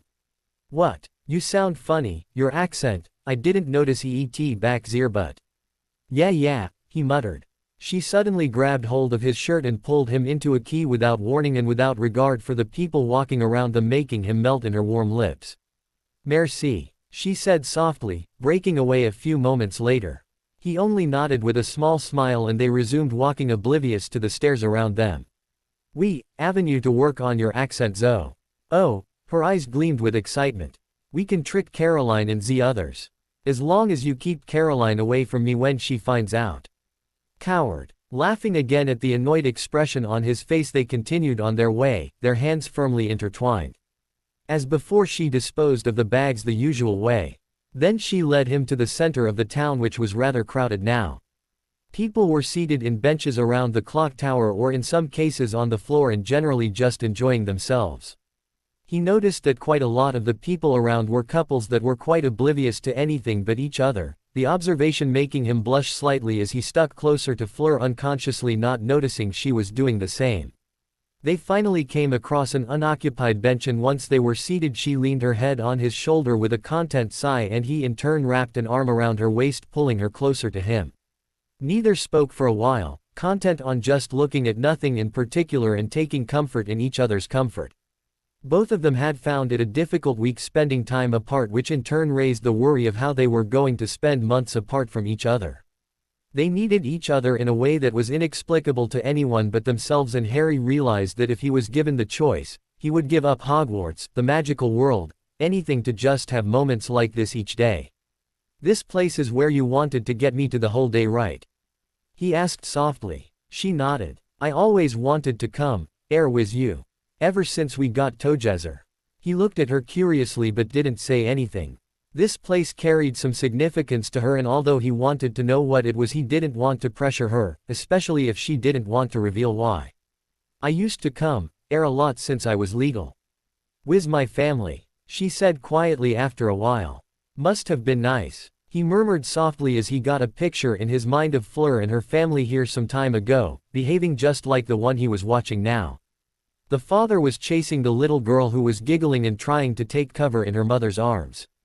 He finally gave up and sat down on the floor, and the girl broke away from her mother's arms and ran straight into his. Try as he might, he couldn't help the sense of loss he felt as he watched them. Would he have been behaving like any of these children with his parents if they'd been alive? Ari. Fleur whispered. Startled, he looked to his side to find her watching him. I'm so sorry. He smiled and shook his head. She looked upset, so he did something she never expected and pulled her with surprising strength up and onto his lap, wrapping his arms around her waist and resting his chin on her shoulder. After her initial surprise, she leaned into him. I have you now, he said softly, making her smile up at him before pecking his cheek. They stayed quietly for a few moments, watching the sky steadily darken before he spoke again. Go on. The gentle tone he used was enough to spur her onward. This was an old wound that he'd helped heal, and he deserved to know what it was. Since I started Beauxbatons, Zir was a muggle girl I was good friends with. He nodded, waiting for her to go on. We met in town, every summer, and usually spent a lot of time in Z's place. She was one of the only ones that didn't resent me for how I affect Z boys around me. She smiled at the memory. She told me that she wouldn't want to be in Z position I am, and helped me a lot to mix with Z people. When we're both 15 years old, we started to get interested in boys. He smirked and she playfully scowled at him. I knew by then that it was going to be difficult for me to find a man that cares about me for reasons other than my heritage. He didn't say anything and waited for her to go on. When we met again next summer, she already had someone. When she introduced me to he was the first man I'd met that didn't look twice at me. He treated me like any other person, and I still hate myself for trying to make notice me sometimes. He could hear the self-disgust in her voice but still stayed quiet, waiting for her to go on. I saw them once, in the evening. She got a faraway look on her eyes as she said it. They looked so happy, and it was then that I realized I wanted that. I wanted someone that would look at me that way. I pictured EET in my mind so many times, wondering how EET would feel. She turned around to look at him, her eyes finding his. You are more than I could, Avenue asked for. Thank you for making that dream a reality. She felt a pleasant shiver run down her back when she felt his hand on her cheek, gently caressing it. His lips curved upwards in a small smile, and she could have sworn his eyes were glowing like bright green lamps. You've got it all wrong, he said quietly. You are more than I could have asked for. With a small smile she nuzzled into his, closing her eyes. I wish we could stay like this forever, he murmured softly, making her eyes snap open. She looked up at him to find him blushing slightly and looking away in embarrassment. With an evil grin she tugged on his shirt until he was forced to look at her. That sounds like a proposal, Monsieur Potter. Her grin faded when he didn't speak for a few moments. What if it was? She stared at him as her mind quickly processed what he was saying. She felt exactly like she had on the night of the Yule Ball, although this time she found her voice much quicker than before. But when Sirius said EETU, he shook his head. I know that I'm still 14, turning 15. He winced slightly, but he fixed his gaze on her. After I heard him say it, I couldn't stop thinking about it. You're already out of school, and well, would you, with me, he faltered and lost his voice, but she was holding her breath. She felt her heart hammering in her as she held his gaze, hoping that he'd find his voice again. He closed his eyes. There's no one I can bear to have a life with other than you. If you would have me. It was like that night was playing over again, although there was no uncertainty this time. It wasn't like it had slipped out like last time. He was telling her directly.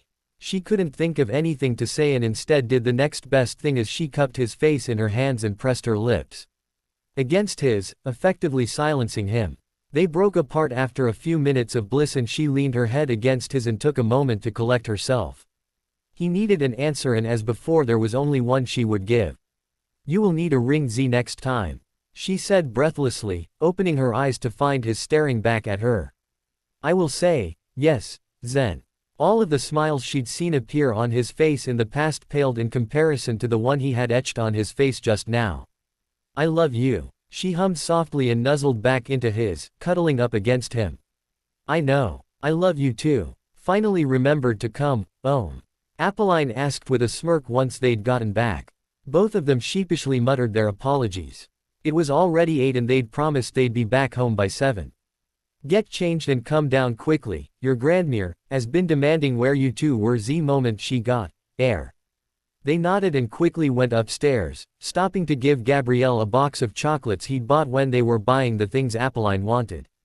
After a quick shower and a few minutes in which Harry had a hard time trying to decide what to wear, it was much easier to choose back when he only had a few articles of clothing. He found Fleur waiting just outside his door when he opened it, wearing something similar to what she had the day before. Catching his eye, she smiled rather shyly before taking his hand and leading him downstairs. He had a permanent one etched on his face that he was having a hard time getting rid of, and they attracted curious glances from Apolline and Dominique when they came upon them. Fleur. A pleasant voice called from the direction of the dining table, and Fleur hurried towards the woman sitting that looked unnervingly similar to Apolline. Oh, you've grown again. She laughed as Fleur hugged the woman tightly and stopped her from getting up.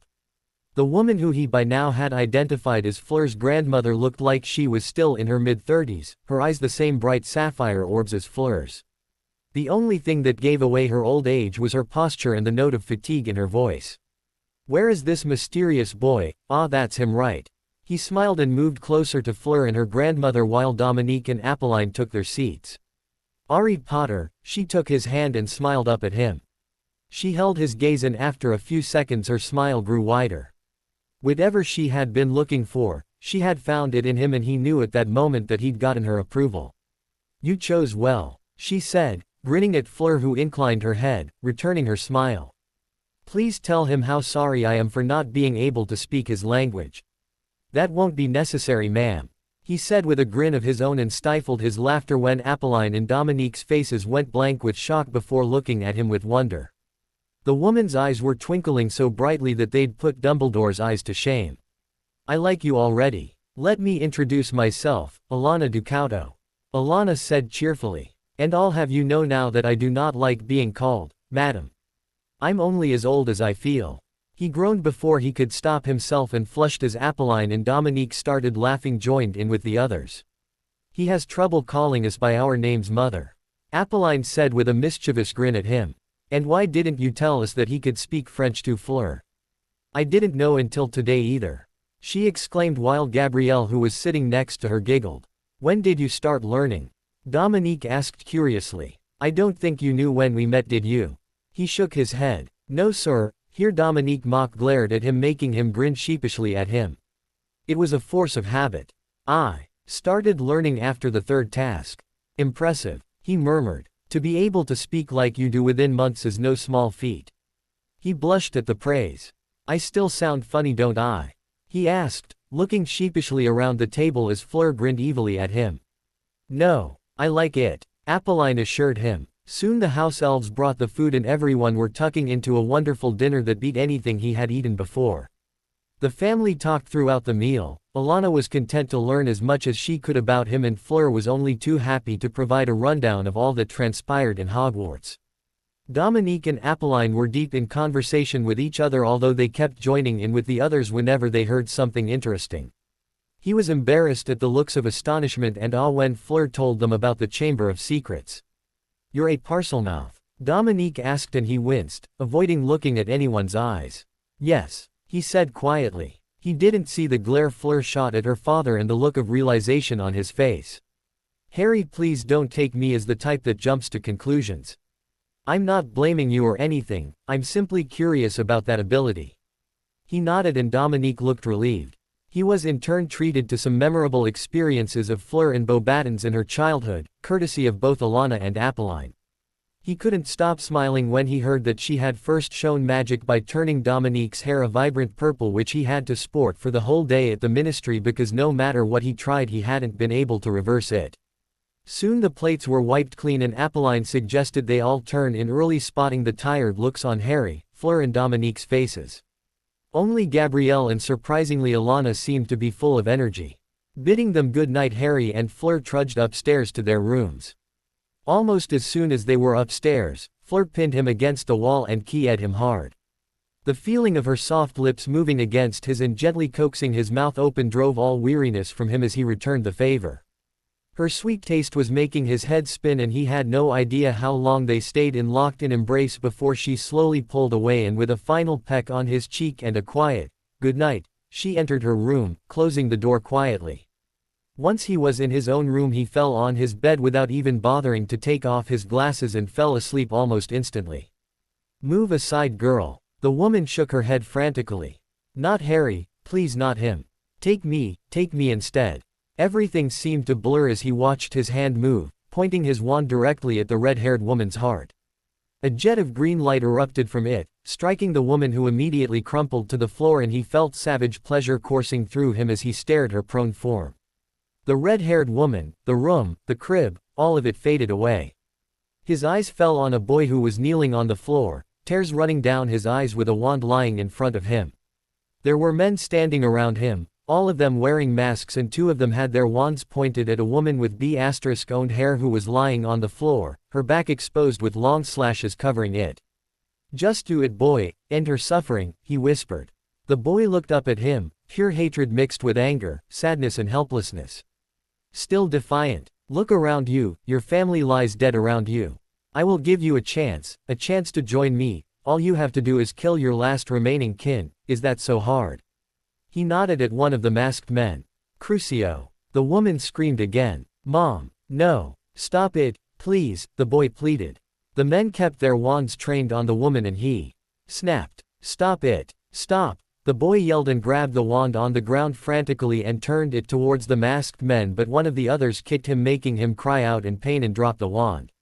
The woman was shaking now as her screams died down. "Just kill her. End her suffering," he murmured again. The woman's screams filled the air again, and this time it didn't stop. The boy was screaming too, calling for help, calling for his father, but no one was coming. "Kill her," he whispered. "Imperio." The boy suddenly stopped struggling and reached for the wand with a blank expression on his face. He pointed his wand at the woman, who now had her eyes fixed on the boy. That expression she had, as if trying to tell the boy that everything was going to be all right, was so amusing. The wand moved and the boy uttered the fatal words, and the woman crumpled to the floor after a flash of green. He removed the imperious curse, and the boy just knelt there, staring at the lifeless body of his mother. He was surprisingly quiet and strangely unresponsive. With a sigh he nodded at one of the masked men, and he strode forward, roughly grabbing the boy's face and looking at him. A few moments later he looked up and shook his head. A pity, the boy was too weak. He was broken. He couldn't be of any use to him. "Get rid of him," he said, disgust evident in his voice. Everything faded away again, and he was slowly moving forward along a narrow path. Tall hedges were on either side of him, and in front of him he could see nothing but mist. Slowly he came upon a woman lying on the ground, her eyes glassy as they stared unseeingly into the heavens, silver hair splayed out behind her. "Fleur," his voice was different now, it wasn't higher, as cold as it was earlier, and didn't carry any malice in it. "Fleur, please, not you." He dropped to his knees in front of her. "Fleur," he kept pleading, but she wasn't moving at all. He thought he could hear his name, but he was alone. She was gone, and he was alone. There was someone standing in front of him, watching him with a cruel smirk. Those red eyes gleaming with badly hidden glee. He saw a pale, almost skeletal hand raise a wand and point it at him. "Now it's your turn." He didn't even try to raise his wand. There was no point. But there was still a voice in the background that sounded familiar, saying his name again and again. "Ari, wake up. Please wake up." Her voice. He'd recognize it anywhere. "Fleur." His voice was cracked, and he slowly opened his eyes to find her staring at him, her face etched with worry. His eyes were wet, and he realized he'd been crying. Seized by an urge to hold her, he sat up and pulled her into his arms. She relaxed and put her arms around him and nuzzled into his neck, cooing softly. "I saw you, back at the third task," he murmured, his voice shaking. "Shish, it was a nightmare, nothing more. There was a boy. I was there, I was trying to make him kill someone. His mother, His voice shook and she tightened her arms around him. "No, you weren't. That wasn't you, Ari," she said softly. They stayed in each other's arms for a while, and she slowly lowered him back, making him lie down again. Wordlessly she got under the cowers next to him and rested her head on his shoulder, wrapping an arm around him while draping a leg over him at the same time. She flicked her wand with her other hand at the lamp, extinguishing it. He felt something soft graze his brow and someone gently caress his head before walking out and shutting the door behind them. It was a long time before he was finally able to sleep again, even with Fleur next to him. Thankfully none of the horrific visions troubled him again. The next morning he woke feeling slightly panicky before a pleasant flowery scent calmed him. Looking down he smiled when he saw the mass of silver on his. She still had her arm and leg draped over him and was still fast asleep. He had no desire to wake her so he stayed still. Soon enough he felt his eyes shut slowly and he was fast asleep again. A short while later someone was shaking him awake gently. From the weight on his shoulder and the flowery scent he knew Fleur was still fast asleep next to him. Realizing this his eyes snapped open to find Apolline with a small frown on her face. "Had a good sleep, Ari." He felt the color rise in his cheeks and looked helplessly between the sleeping form of Fleur who still had her arm and leg over him and the other Vila in the room. She, Mrs. Delacour I swear." He started stammering and her frown vanished to be replaced by a mischievous smirk. "Don't worry," she said soothingly, sitting on the edge of the bed. She then turned to look at him again, concern evident in her eyes. "You gave us all a scare last night. Are you all right now?" "Yeah," he muttered embarrassedly. "I'm sorry, it was just a nightmare." She shook her head. "More than a nightmare from what we could hear. Don't be ashamed," she added with a small smile, catching sight of his sheepish expression. He nodded and at that moment Fleur said something softly that sounded a lot like his name before tightening her arm on him. He looked helplessly at Apolline who grinned back. "She took away your nightmares then?" she asked softly, looking at Fleur fondly who had her face hidden from view between his and her hair. He followed her gaze and a smile grazed his features too. "She did," he murmured. She shifted her gaze back to him, watching him silently. "Just when I think my daughter couldn't get any happier I am proven wrong," she said after a while, watching him closely. "Do you know a lot about Vila, Ari?" she asked suddenly. "Not really no," he said apologetically. She nodded. "What if I told you that Fleur was a pure Vila? In that case you would be ridiculed as my husband was for being with someone that is seen as a lesser being." He looked blankly back at her. "It makes no difference to me," he said, his voice hard. "I hate it. I hate the way that people label her like that just because she is a little different." She nodded approvingly. "I'm sorry if I offended you." He shook his head but stayed silent. It really did make no difference to him and it irked him that Apolline thought his feelings would change just because of that. "Ari, the only reason why I brought these up is because there are some things that you need to know. There are certain things that will be different for you and Fleur from other couples because of heritage." When he made signs of interrupting she held up her hand, silencing him. "Avenue no doubt in you. They say are some things that you should be made aware about. Especially with you returning to Hogwarts." "Why? What's wrong?" he asked, looking at Fleur with a bit of worry. She took a deep breath. "My daughter told me about what you asked, yesterday." He stiffened slightly. "I need to know, this is not because of your age, neither I nor my husband or even my mother see you as a child. What you asked Fleur was the turning point in her life. I need to know from you that you were serious about EET." "I am," he said, letting a bit of steel enter his voice. He looked up straight into Apolline's eyes. "I love Fleur and I want nothing more than to spend the rest of my life with her." A few moments passed before her eyes softened and a small smile appeared on her face. "Fleur was right," she said happily. "You really are easy to read." She laughed at the sheepish expression on his face. "Keep happy okay." He knew then that he had gained her approval and inwardly sighed in relief. "I will." Then he frowned. "But what did you say about me returning to Hogwarts?" She smiled rather sadly at this. "I and Alana will explain all these to you later. But tell me, art is EET for you to be apart from I feel like I need her with me at all times," he muttered, looking away not wanting her to see the blush creeping up on his face. She nodded knowingly. "That is one of the positive and negative things about being with our kind. It's our magic, Ari, just as Fleur has fallen in love with you another deeper bond is forming between the two of you and it's only going to get stronger. Despite our nature you will see that once we Avenue chosen the one we want to be with we are extremely monogamous in nature and our magic adapts according to our feelings." In Fleur's case, magic is now calling out to you and you only. From what I've seen, yours is already accepted EET. Sooner or later you two will find that spending more than a few days apart from each other will avenue negative effects on each other. I know these because EET is the same thing that happened between my US band and I. Also the past week Fleur hardly talked to anyone. You two are getting closer together much faster than my US band and I.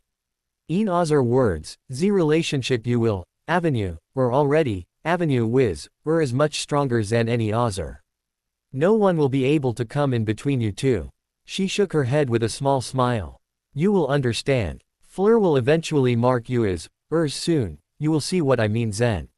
He looked at her in confusion. Mark. She has probably been restraining herself from doing so, but I believe she made her decision yesterday.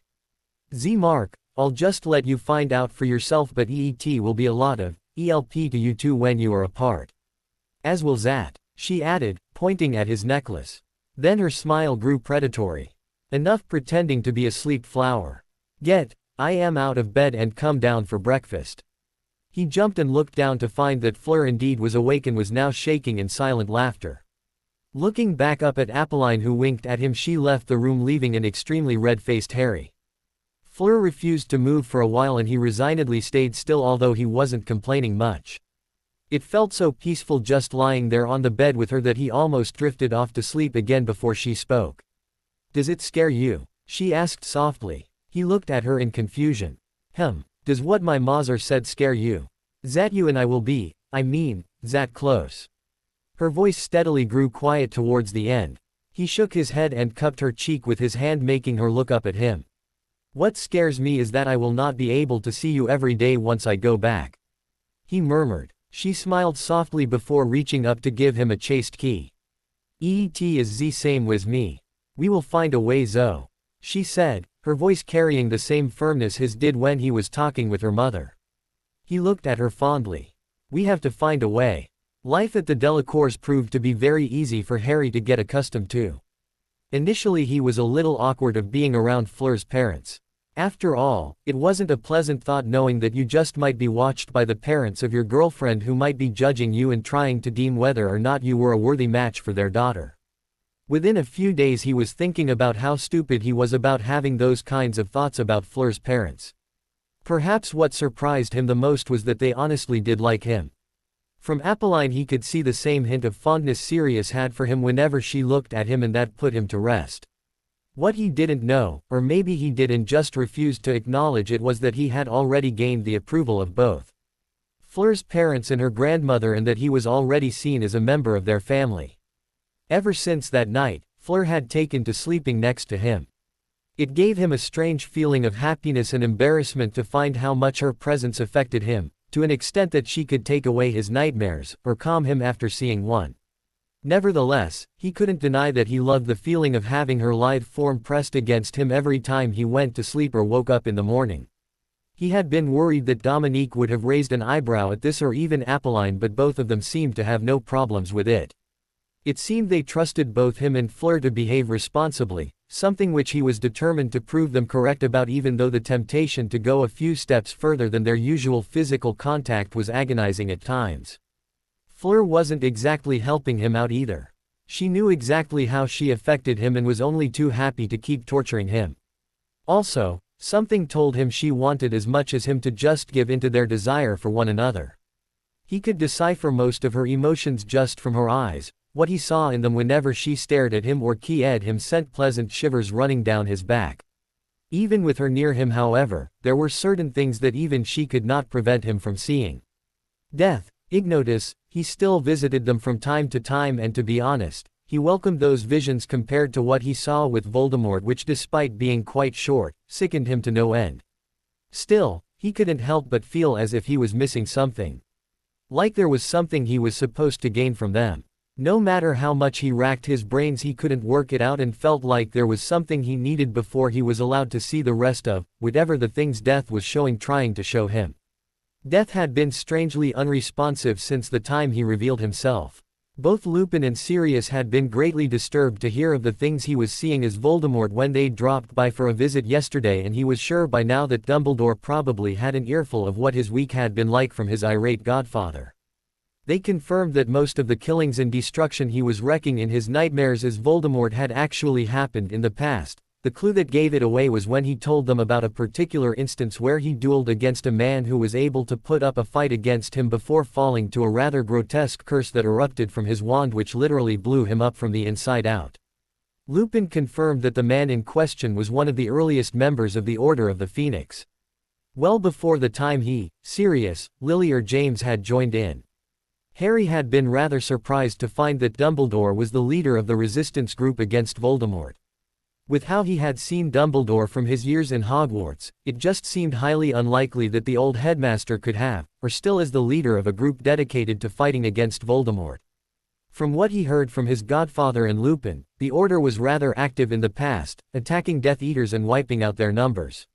Something which he found highly unlikely with someone like Dumbledore in charge. When he had voiced his doubts, all Lupin had been able to say was, "Given enough time, people can change."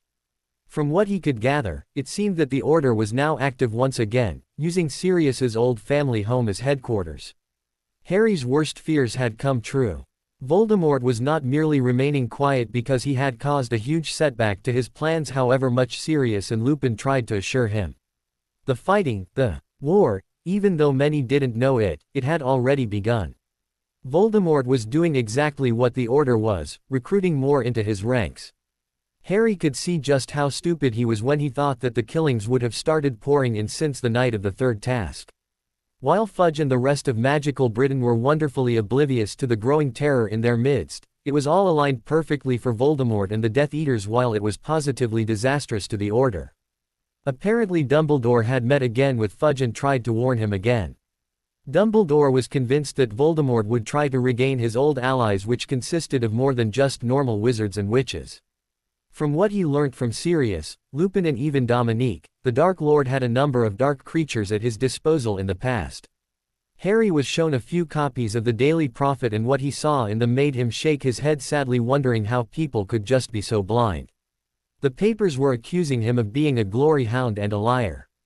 One particular part that caused Fleur to burn the paper to a crisp with a positively murderous look on her face that he prayed he would never see when she looked at him. As if winning the Triwizard Tournament was not enough, Harry Potter has come out with claims that he who must not be named has returned. Rest assured that these claims are nothing more than an effort by the boy who lived to return to his previous level of fame, which had been gradually diminishing over the years. He wasn't the only one. Dumbledore was getting discredited along with him. The headmaster was stripped of his titles along with the many positions he held in the Ministry of Magic. He still couldn't help smirking a bit when Lupin told him that Dumbledore was still as cheerful as ever as long as they didn't strip him off the chocolate frog cards. Even with all this, he was rather surprised at himself to find that he cared little to almost nothing about what the papers said about him, or about the fact that he was now probably the most laughed at and hated person in all of magical Britain. He'd given up caring about what people thought and stopped trying to convince them. As he had come to realize, a person is smart, rational, and can make proper decisions. Fudge was an exception, as were a few other people he didn't want to mention. On the other hand, people were dumb, stupider than a bunch of trolls put together. Much better to just let them see reason than to try and gain their acceptance. Lupin was unable to start teaching him legilimency as they had planned because of the work he was doing for the Order by trying to recruit more of his kind to their cause, or more simply, stop them from joining Voldemort.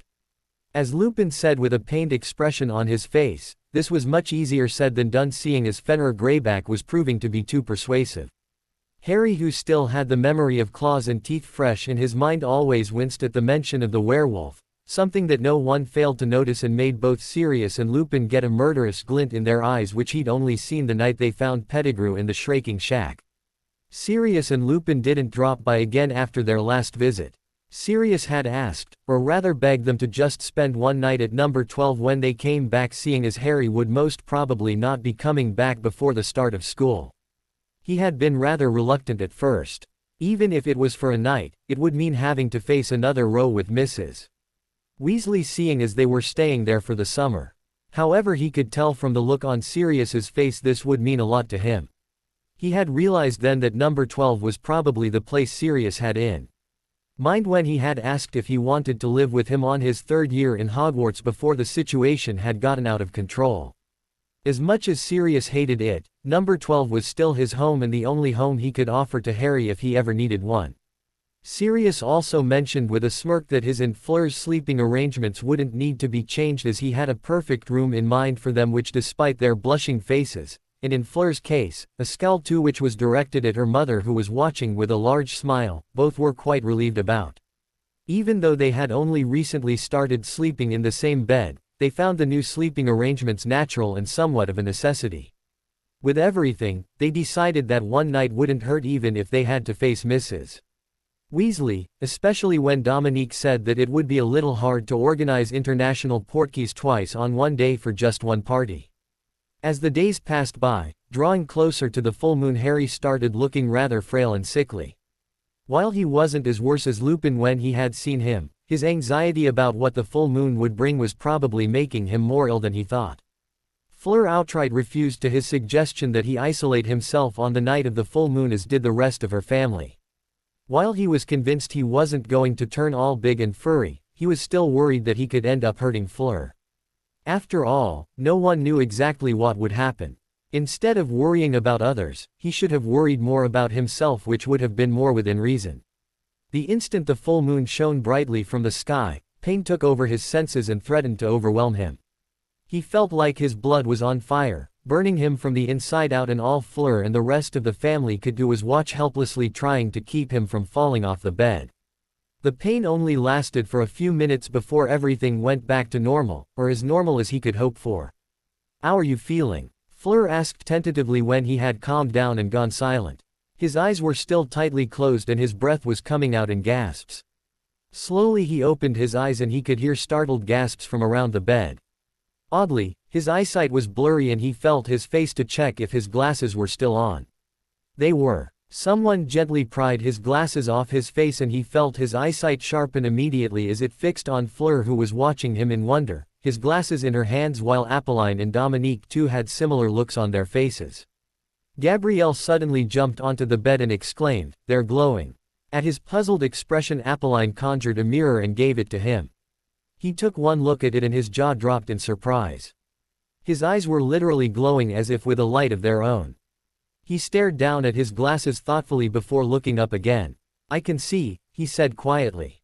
"Do you feel all right?" Apolline asked gently. He nodded and a small smile played on his lips when Gabrielle drew closer, her eyes fixed on his. "I like it," she said brightly. "Can't you do that every day?" Everyone laughed at her question. "If there's a full moon every day then yes," he said with a grin. Dominique shook his head in amusement. "Come down for dinner, Harry." "I need to go down and Flo call Sirius. He wanted to know if there was anything wrong with you when, you know." "He'll be glad to hear there isn't much wrong with you." He nodded and Dominique, Gabrielle and Apolline left the room. "You never did answer if you were all right," Fleur asked again, and he looked up at her with a reassuring smile. There was honestly nothing wrong with him. The only thing he felt off about was that he felt unusually full of energy, earlier weakness forgotten. Apart from his perfect eyesight now, there wasn't much else. "I am," he said softly, taking her hand in his. "Aside from the fact I feel a little naked without my glasses." She smiled and set his glasses on the bedside table. "How will these work when you're at school?" she asked, her expression darkening at the mention of school. "I don't know. Do you think everyone knows?"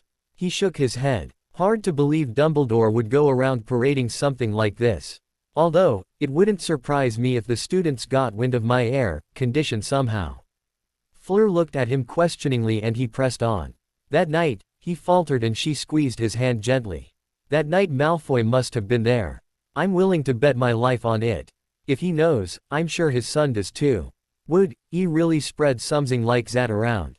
she asked worriedly. He snorted. "He will do anything that will make me look bad in front of everyone else. The people there will believe anything."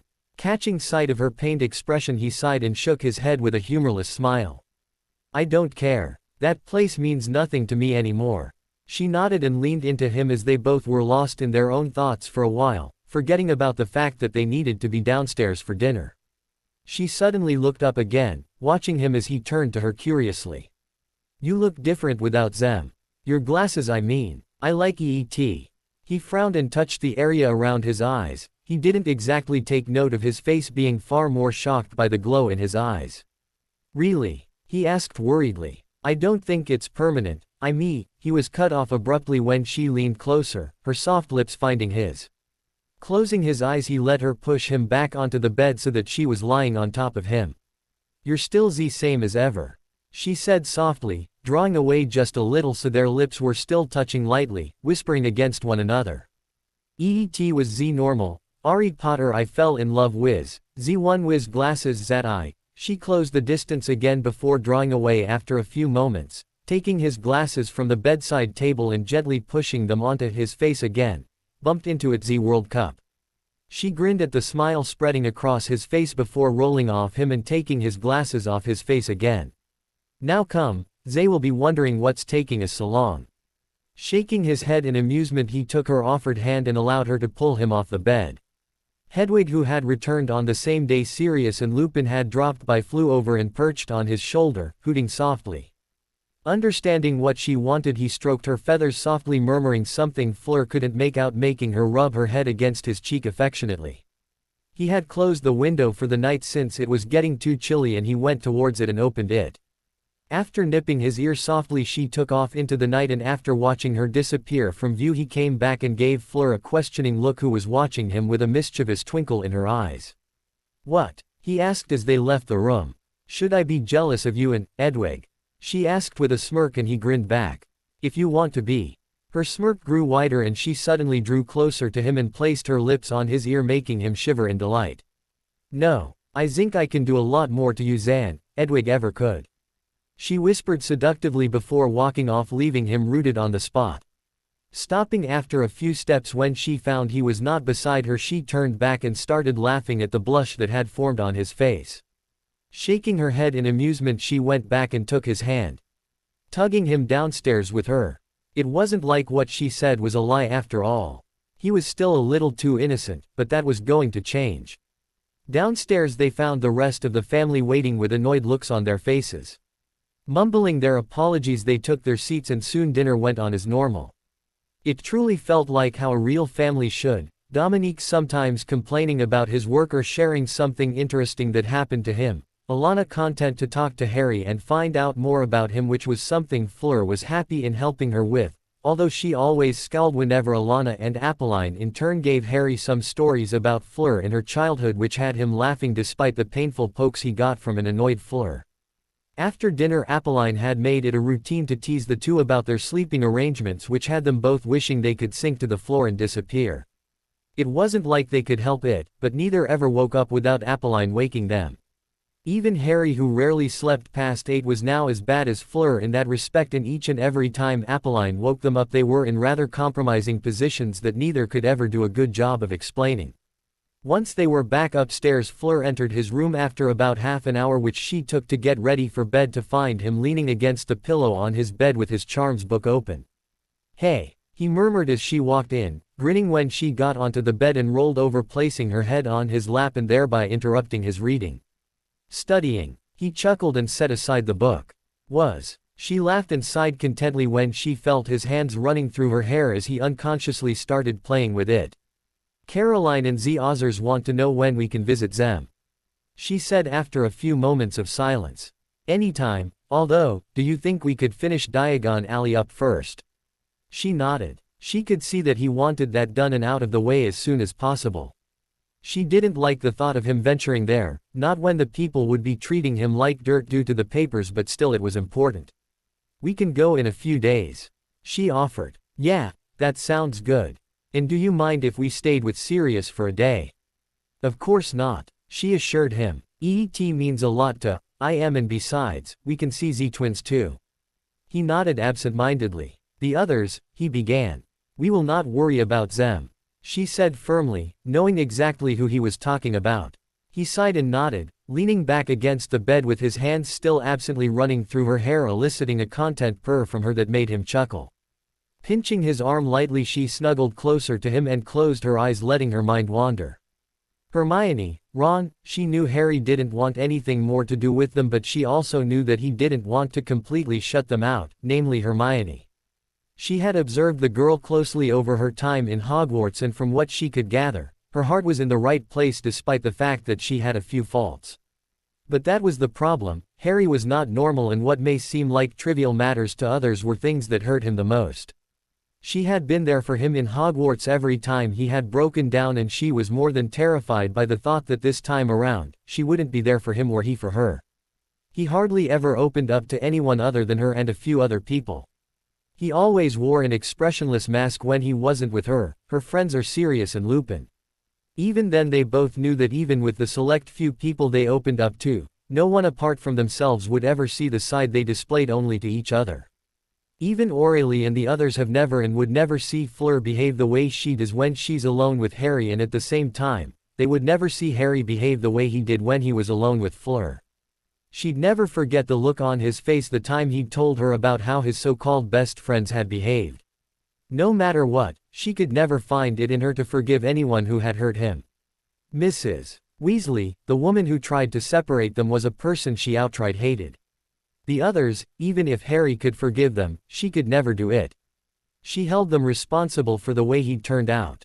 Each and every one of them. Beginning from the muggles that raised him, making him believe that he was nothing more than a freak, to his friends who weren't there when he needed them the most. She blamed them for his disregard of his own life. How many times had he risked jeopardizing his life for the sake of others just last year? First for her, then for Charlie Weasley and a few wizards he barely knew about, then for Aurelie, and then for Cedric. Fleur. Her eyes snapped open to find him watching her with a small frown on his face. What's wrong? She opened her mouth to speak, to say that nothing was wrong, but she found she couldn't do it. After staring at him for a few moments, she closed her eyes again.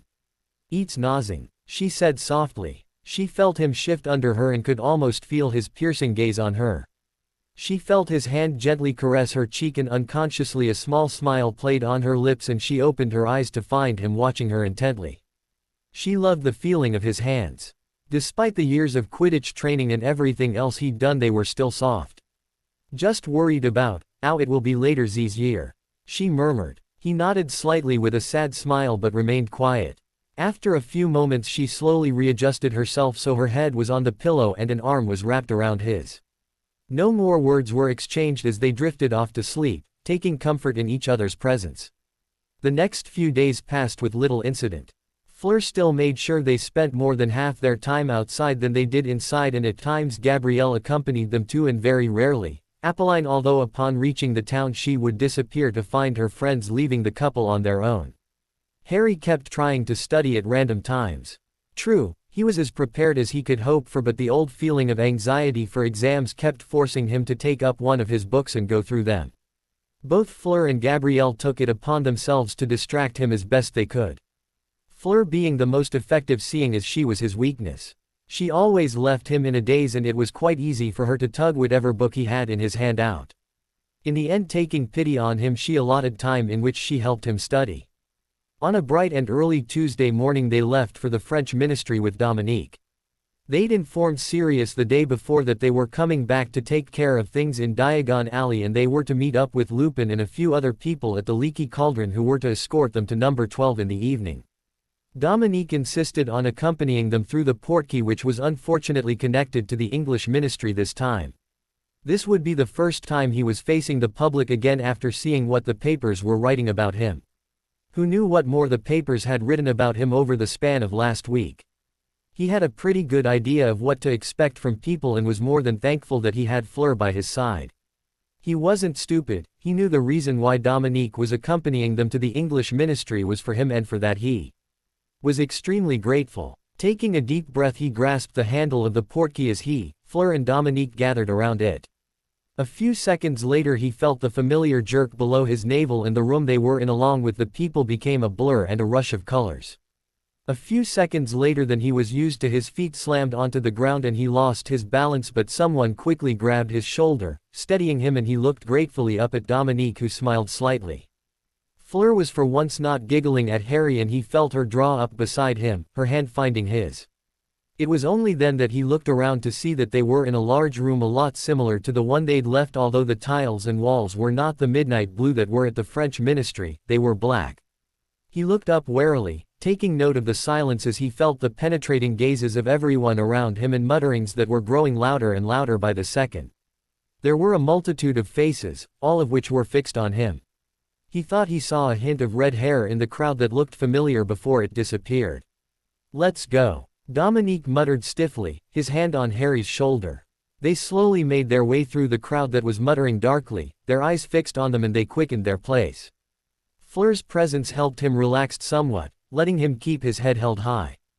Dominique swiftly led the way, followed by Harry and Fleur. A few reporters tried to converge on them, but Dominique gave them a dangerous look which made them back away. They came across what Harry presumed was the atrium. There was a large monument at the middle, and there were a multitude of people in purple cloaks walking around mixed in with the huge crowd. They were able to avoid much of the staring in the crowd, but Fleur stood out quite a bit. However, they were moving quick enough that just as people were starting to recognize who they were, they had already gone.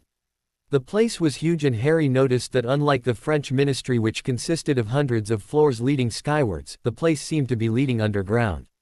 They soon came across a large area in front of the atrium that had fireplaces placed around them, about 50 or so, which kept flaring up every 3 seconds or so as someone stepped through it or appeared. Dominique led them to the very end of the hall, where there were a few fireplaces which seemed to be less active than the rest that were closer to the atrium. As soon as one became free, they walked up to it, and Dominique turned around to look at both of them. "All right, you two will be going to the Leaky Cauldron and then to Diagon Alley, right?" Harry nodded. "Once you two are done, you are to meet Remus at the Leaky Cauldron in the afternoon, and he will take you two to number 12. He smiled slightly as he moved to give his daughter and Harry a hug, who was a bit embarrassed yet pleased. "Be careful, all right?" They nodded, and he gripped Harry's shoulder reassuringly. "Don't let these people get you down, all right?" "I won't," he replied with a small smile. "And take care of Fleur. I don't want to hear about anything happening between you two just because we're not there." "Papa!" Fleur exclaimed, looking scandalized, and he grinned. Harry couldn't help it as he chuckled softly. "Don't worry about having to come back through here. You two will be able to port back to France straight from number 12. Harry heaved a small sigh of relief. "Remember, the portkey is set to bring you two back at 6 in the evening tomorrow." "We know, Papa." Fleur sighed. After exchanging final farewells, Harry went first, grabbing a fistful of the flow powder from the small container attached to the wall near him. Standing at the fireplace, he said clearly, "The Leaky Cauldron," and dropped the powder at his feet and felt the familiar rush of warmth as green flames engulfed him, followed by the not-so-pleasant sensation of the worst form of magical travel. It lasted only a few seconds, and he was unprepared as always as the sensation stopped and he landed sprawling on the soft mat in front of the fireplace of the crowded pub. The fireplace used for flow travel was thankfully set at the corner, which only had a few tables around it. Yet he still did attract some sniggers as he got off the floor. He kept his face turned away, and from the looks of it, no one had recognized him yet, and if he could, he planned to keep it that way. Another emerald flash later, a small smile lit up his face as his silver-haired goddess stumbled out from the grate. She had managed to remain upright but was losing her balance, and he quickly wrapped his arm around her waist, keeping her from falling as he had. She smiled up at him and planted a swift kiss on his lips as thanks before taking his hand again, and the two slowly made their way through the crowd, uncomfortably aware that the chatter was slowly getting quieter and quieter as eyes turned on them. It wasn't every day Avila entered the pub. Unfortunately, the eyes found Harry too, and he could almost hear the idiots putting two and two together as they finally recognized who he and the woman beside him was. The Daily Prophet along with the tabloid magazines had nothing better to do than to expose as much of his life to the public after all. "Move on, please." He recognized the voice belonging to Tom, the elderly barman. Slowly the crowd dispersed, but the eyes were still on them as Tom came up to them with his usual toothy smile. "Good morning to you, Mr. Potter, and you too, dear lady," he added to Fleur, who smiled back. "What can I get for you today?" Harry was slightly taken aback to find that Tom was behaving the same as ever towards him and returned his smile. "Nothing today, just passing through. If you want a more." Tom looked around at the crowd that was still muttering amongst themselves, frequently casting their looks on the couple in front of him. "Private setting than this, it can be arranged." "No, We have a few things to do, Harry said apologetically. They'd already had breakfast before they left for the French ministry with Dominique. Thanks for the offer though. It was my pleasure. The man bowed and stepped aside, letting them pass through. Once they were out back in front of the brick wall leading to Diagon Alley, he let out a frustrated sigh. Let's just get these over with, Ari. Fleur said softly, ignore them. He looked at her and smiled a little sadly and nodded. Sorry about dragging you into all this. She frowned and pinched his hand, making him wince, but his smile gained some humor. Wordlessly he took out his wand and tapped the wall like he had done so many times back in his 3rd year, and the two watched as they bricks parted, letting sunlight stream through as they gazed at the crowded narrow street.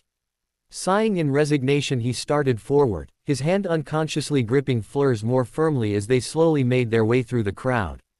This time it wasn't so bad. The people were more intent in the shops than to stop and stare at them, and apart from a few lecherous looks thrown Fleur's way and a few widening eyes as Harry made his way past them, it was almost normal.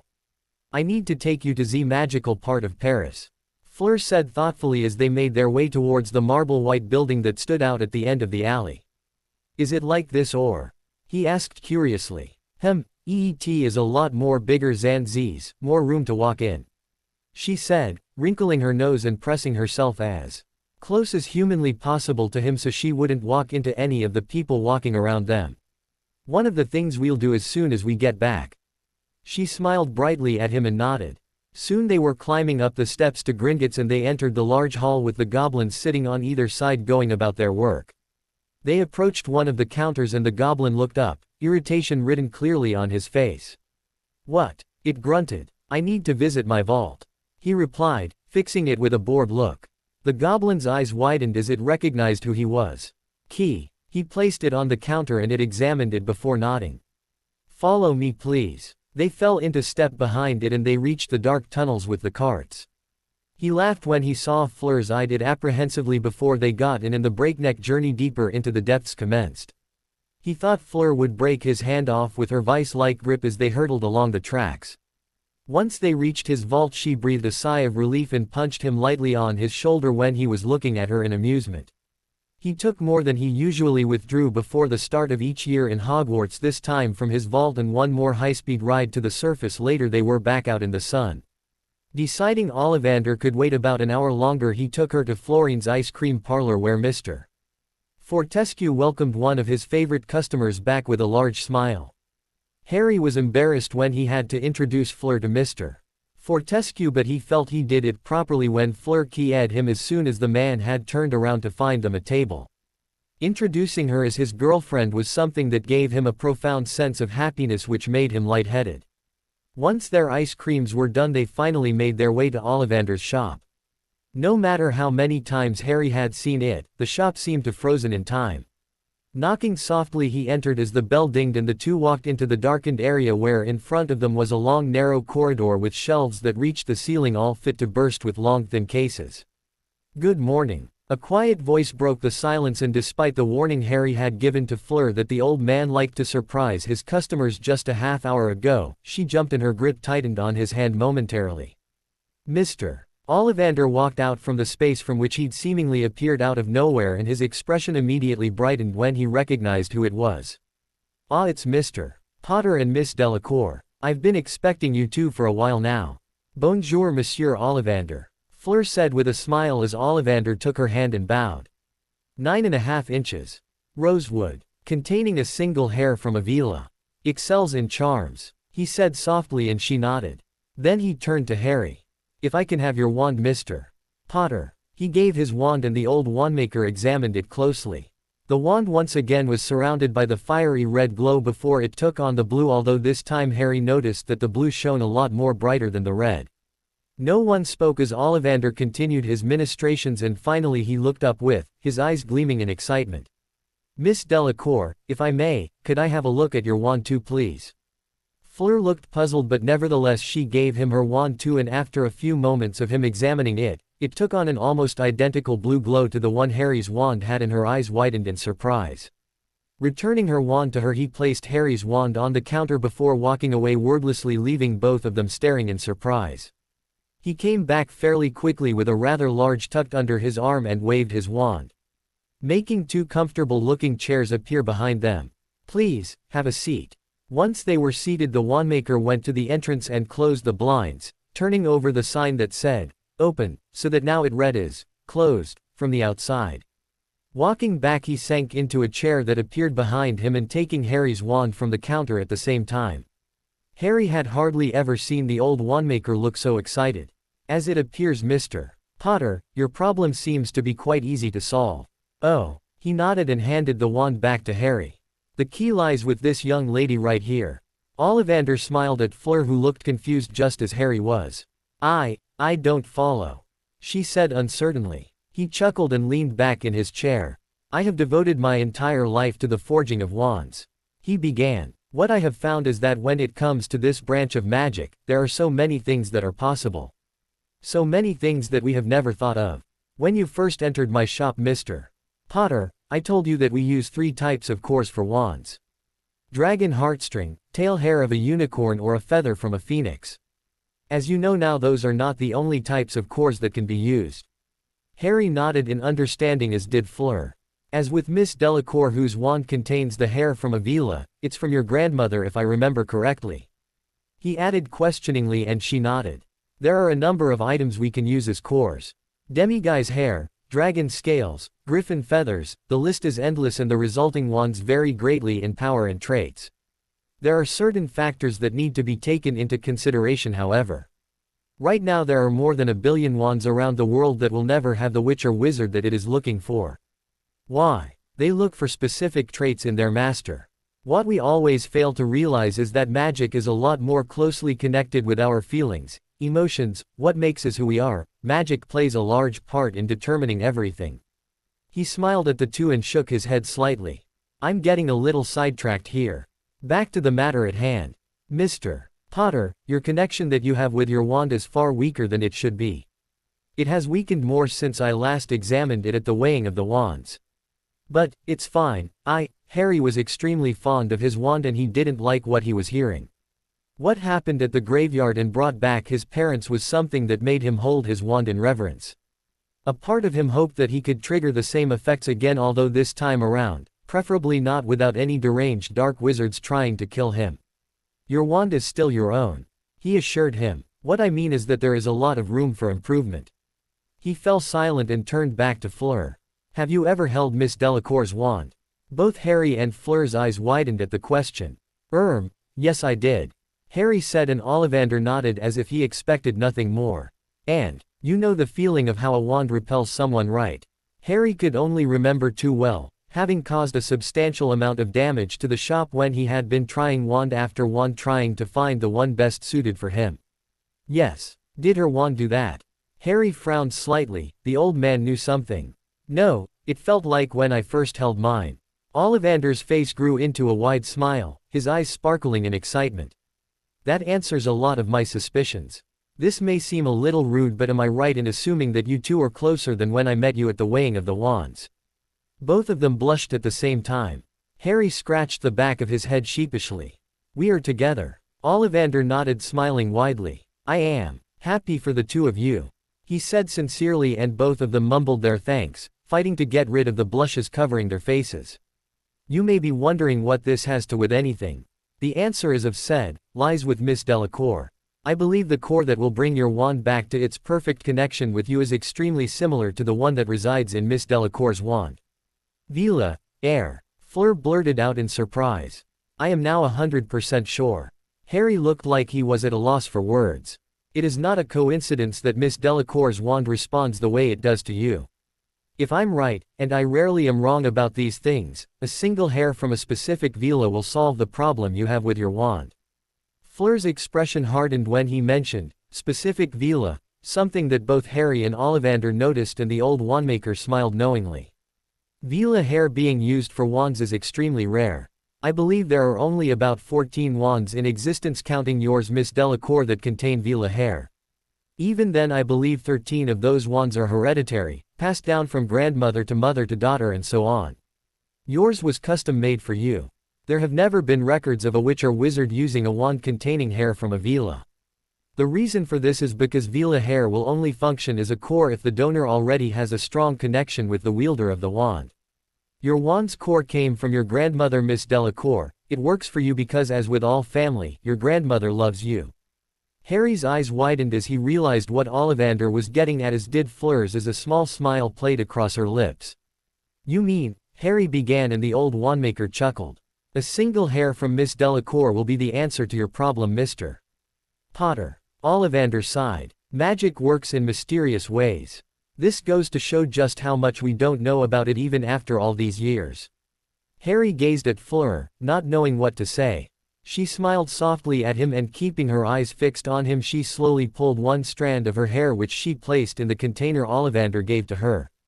It was extremely long, not surprising given that her hair reached her waist, and it seemed to shine with a light of its own as Ollivander closed it, gazing at it almost reverently.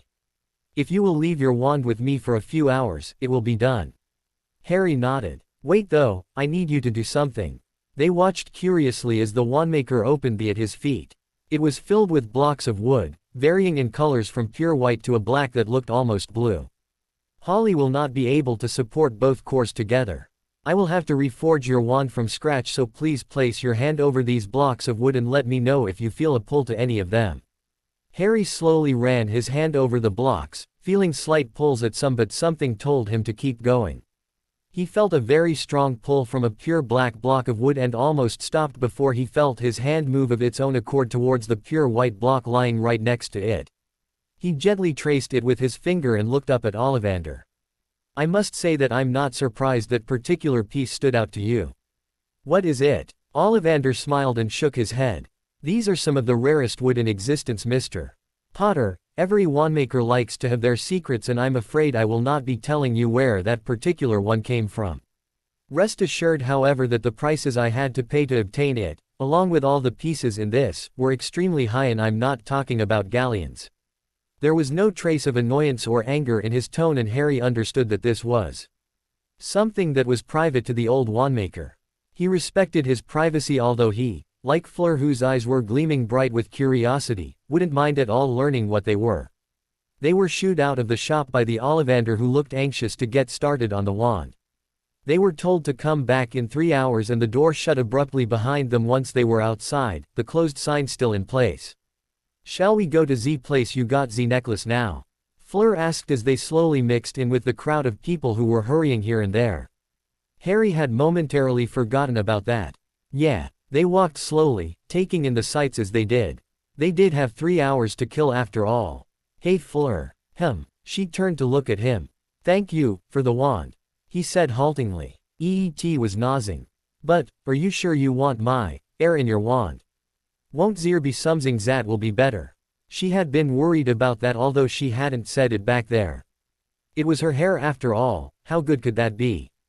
I like the thought of having a part of you with me, he said quietly, and his eyes widened in surprise before they slowly shut as he felt himself get pulled towards her, his lips claimed by her in a tender key in the middle of the crowded street as her arms came up around his neck.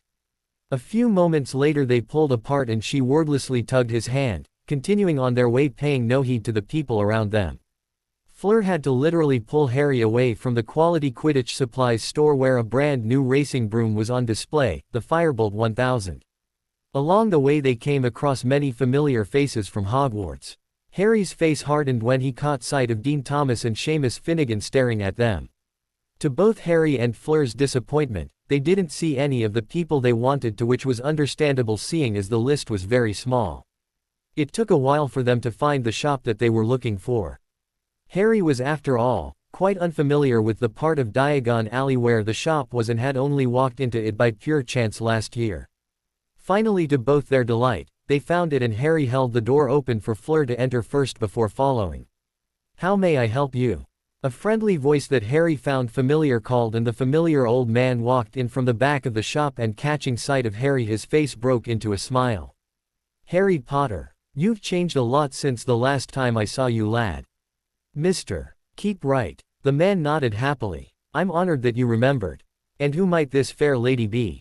Harry grinned. Fleur Delacour, she is the recipient of the necklace I sold you. Keep finished, eyeing the gleaming emerald stone which was visible on her neck. If I'm not mistaken, his eyes widened when Harry drew out his own pendant which was hidden beneath his shirt. He looked at it for a few moments, then back at Fleur's before throwing his head back and laughing loudly. I had a feeling, I just had a feeling. We were hoping that you could tell us what this meant. Harry asked, and the shopkeeper nodded, his eyes bright. They could tell the man was immensely pleased about something. You are aware by now that those necklaces aren't exactly normal, even by our standards. They nodded. I told you when you bought this, Mr. Potter, that it was surprising you noticed this. In truth, I was shocked that someone finally noticed it after all the years it had been on my shop. What do you mean? Fleur asked, genuinely interested. The man leaned forward and gestured towards two seats at the corner. I suppose I'll start from the beginning, he said as they sat down. Forgive me, but I feel even my knowledge is limited. Oh, just a minute. He stood up again and disappeared to the back of the shop. They only had to wait a few minutes before he came back. I don't think either of you have heard about the Guardian Stones. Harry shook his head, and he could see from the blank expression on Fleur's face that she didn't either. That is what the stones on your necklaces are called, Keith said with a smile. The reason why I was so surprised you noticed this when you came in is simply because, well, you did. Catching sight of the confused looks on the couple's face, he hastened to explain. There is something about it that doesn't let just anyone walk away with. Even I didn't believe it at first when I acquired it. I am not usually one to look deep into these things. That was my father. He was always going on about magic. How it did things for us, pointed us in the proper way. Supposedly the stones will only make themselves visible to you if you genuinely care about another. Let me tell you now, Mr. Potter, that to me, the necklace you bought that day did not have either a green or blue stone on it. Harry's eyes widened. Is that why it cost so little? He chuckled. I am a salesman, but let me assure you that I wanted you to have it. Harry looked slightly embarrassed and muttered an apology, to which he waved his hand airily. Don't worry about it. If I were you, I would have picked up on the same thing. The stories go on to say that after certain conditions are met, the stones will bind the two people together. He then pointed at Harry. What you have around your neck is a physical representation that shows that the conditions have been fulfilled. I don't think I need to go further into what those conditions are, do I? He added slyly, chuckling at the blushes that covered the couple's faces. This is only what I'd heard, but the stones are meant to connect you two in a way that you will always feel the other's presence, and that at any time you will be able to find each other by using the stones, no matter where the other is. He then sighed exasperatedly. I'm afraid this is where my knowledge about the stones comes to an end. I'm sure you could find more about this if you know where to look. I'm sorry I can't be of any further assistance. He finished apologetically. That's all right, you've been a lot of help, sir. Thank you, Harry said with a smile, and Fleur nodded in gratitude too as they got up. Both of them were quite pleased with what they'd heard and were content enough with what they'd learnt. The only puzzle for them that was left now was how Fleur's parents seemed to know about it. They could just get it out of them directly now that they weren't completely clueless. If I may, I think the two of you fit each other perfectly, Keith said as he shook Harry's hand. The two of them smiled sheepishly at the old man, who grinned back before his expression became serious. And, please don't take this the wrong way, Mr. Potter, but there is something I must ask. Harry eyed the man curiously, waiting for him to go on. Is he really back? Harry didn't answer immediately, and he felt Fleur come up beside him, taking his hand discreetly. The question had been blunt, and his tone didn't carry any sarcasm or malice behind it. He didn't need to know who he was. All that I have said is true, he said quietly, and the old man nodded. I lost more than half my family to that man. The people today have no idea who or what they are dealing with. Keith murmured, smiling sadly up at Harry. Do not think we all have forgotten what you had done for us, Mr.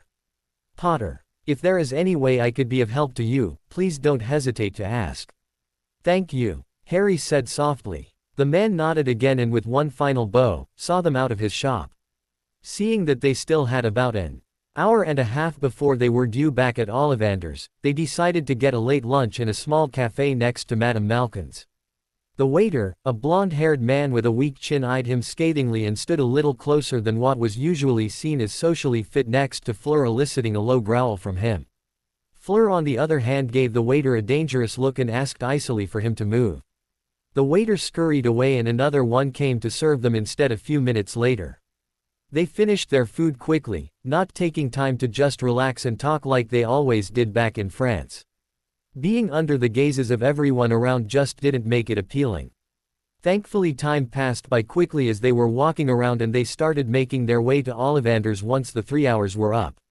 Harry was slowly getting excited now, something which made Fleur smile as she noticed the way his eyes were gleaming. He couldn't help it, he felt like he was going to get his first wand all over again. Almost as soon as they'd knocked, the door opened and Ollivander quickly ushered them in. "It's done," he said. Harry noticed that the man looked extremely fatigued despite the smile he had on his face. "It came out better than I'd ever expected, I might even go so far as to say it's one of my finest creations yet." He disappeared to the back of the shop and came back holding black, long and thin box. Taking the lid off, he offered it to Harry, who stared at it in wonder. His wand was not the usual brown anymore. It was white. It was a few shades darker than the pure white he'd seen on the block of wood though. What surprised him the most were a few extremely thin swirls of red at odd places, looking as if it had been imprinted on. All in all, he felt like he was looking at the best wand in the world. "Go on," Ollivander prompted him, and he slowly took the wand. He wasn't prepared for the rush of energy that surged through him as wand was reunited with him. A shower of blue and gold sparks shot out the end, exactly the same as the ones he'd produced with Fleur's wand. Ollivander looked like a child that had been given a brand new toy. "I was unable to determine where this wand excelled at. All I can tell you is that this ranks among some of the most powerful wands I've made." Harry nodded slowly, still gazing at the wand. "How much do I owe you?" he asked. To his surprise, Ollivander waved his hand airily. "Nothing. It was my pleasure to do this, Mr. Potter. But, no charge," the old wandmaker said firmly. "The only thing I ask of you is that you take care of it and use it wisely." "I will," Harry said. "Thank you. As I said, it was a joy to create this, so no thanks is necessary," he said with a smile, leading them to the entrance. "Oh, and make sure no one apart from you two comes into contact with it. Anyone who does will be faced with less than unpleasant repercussions." Finally, with everything done, they started making their way back to the leaky cauldron. Once inside, they'd just started wondering how on earth they were going to find Lupin in this crowd when they spotted his familiar face approaching them quickly, weaving through the crowds. "Hey Remus," Harry said with a small grin as Lupin finally reached them. "How you two doing? Listen, pleasantries later, let's put some distance between us and the crowd, all right?" They followed Lupin as he led them out to Muggle London. Lupin didn't say anything as he walked on briskly as they followed in his wake. They finally came to a stop at a deserted alley and Lupin turned to them. "I know you are unfamiliar with this, Harry, but bear with me." He gripped Harry and Fleur's shoulders tightly, and before Harry could get another word out, he felt like he was being squeezed through an extremely narrow tube for a few seconds before it was suddenly gone again, and he was taking in large gulps of fresh air, his knees shaking violently. What was that?" he asked. "Congratulations on your first journey by apparition," Lupin replied with a grin. "You okay?" Fleur asked softly, and he nodded, not before throwing a scowl in Lupin's direction. "I thought traveling by flow was the worst. This is," he fell silent, struggling to find the proper word, and she laughed. It was only then he noticed they were standing in a deserted-looking street. He could hear the faint noise of a radio coming from the house at his right and looked questioningly at Lupin, who took out 2 small scrolls and gave it to him and Fleur. "Headquarters of the Order of the Phoenix. Think about what you read," Lupin said, and slowly the space between the 2 houses in front of him started widening slowly as another house was forcing its way through the small space between them. The radio in the other house went on as if there was no disturbance, although he could see that both houses that were getting pushed were shaking. Gesturing at them to follow, Lupin strode up the front door and slowly turned the knob, taking care to make as little noise as possible. "Try not to trip over anything," he advised before opening the door wide and letting Harry and Fleur through first. They were standing in a long, narrow corridor that was dimly lit. Something about the house gave Harry the creeps as they slowly walked, taking care to make as little noise as possible. At the end of the corridor there was a sort of a clearing which he guessed was like the living room. The wall had an extremely large portrait which was covered with drapes, and he noticed that Lupin took special care to tread slowly around it. He felt Fleur stiffen and draw closer to him, gazing up at something. Following her gaze, his eyes narrowed when he saw there were about 12 house elf heads mounted on the wall. "Remus?" he asked, coming to a complete stop and backing away slightly with Fleur, his hand in his pocket, gripping his wand. He felt it vibrating, as if trying to restrain itself from letting go. There was something off about this house, it felt like they were in the home of a dark wizard. "What are we doing here?" Lupin turned around and stared at Harry for a few moments before a small smile formed on his face. "Understandable. There is nothing to worry about, Harry. I am R.J. Lupin, a werewolf, and I taught you back in your 3rd year at Hogwarts. I was the one that taught you how to cast the Patronus charm, which takes the form of a stag." He paused. "Let me get serious, he will explain everything." He nodded wearily but stayed his ground, his wand still gripped in his hand. Inwardly he was cursing himself for following blindly without questioning where they were going. Lupin knocked on the door in front of them, and barely 3 seconds later it burst open and Harry felt his heart lighten considerably when he saw his godfather. "Finally, thought you two would never get here." They grinned as Sirius pulled them into a hug at the same time. "How are you?" Fleur asked. Harry slowly slipped his wand back in his pocket. "All right," he was cut off by Lupin, who muttered something in his ear and his face broke into a smile. "Glad that you were on guard, Harry. Would have preferred if you checked before following Remus, but I guess better late than never, right?" Harry nodded sheepishly. "Why?" he asked, gesturing vaguely at the house elf heads. Sirius's expression hardened. "My parents were not exactly the pleasant sort. That," he pointed at the heads, "is tradition. When every house elf who served in the Black family home dies, they are given a place on the wall." He shrugged. "It's supposed to be an honor for them, and let me tell you, the house elf we have now can't wait to take his place beside them." "That's crazy," Fleur exclaimed, and he grinned at her. "That house elf's crazy. Anyway," he held the door open, gesturing for them to go inside. There was a table in the middle of the room and a fire blazing merrily at the side. "Serious eye, oh hey Harry." A woman with vivid purple hair and violet eyes exclaimed, who was sitting on one of the chairs, a bunch of scrolls spread out around her on the table.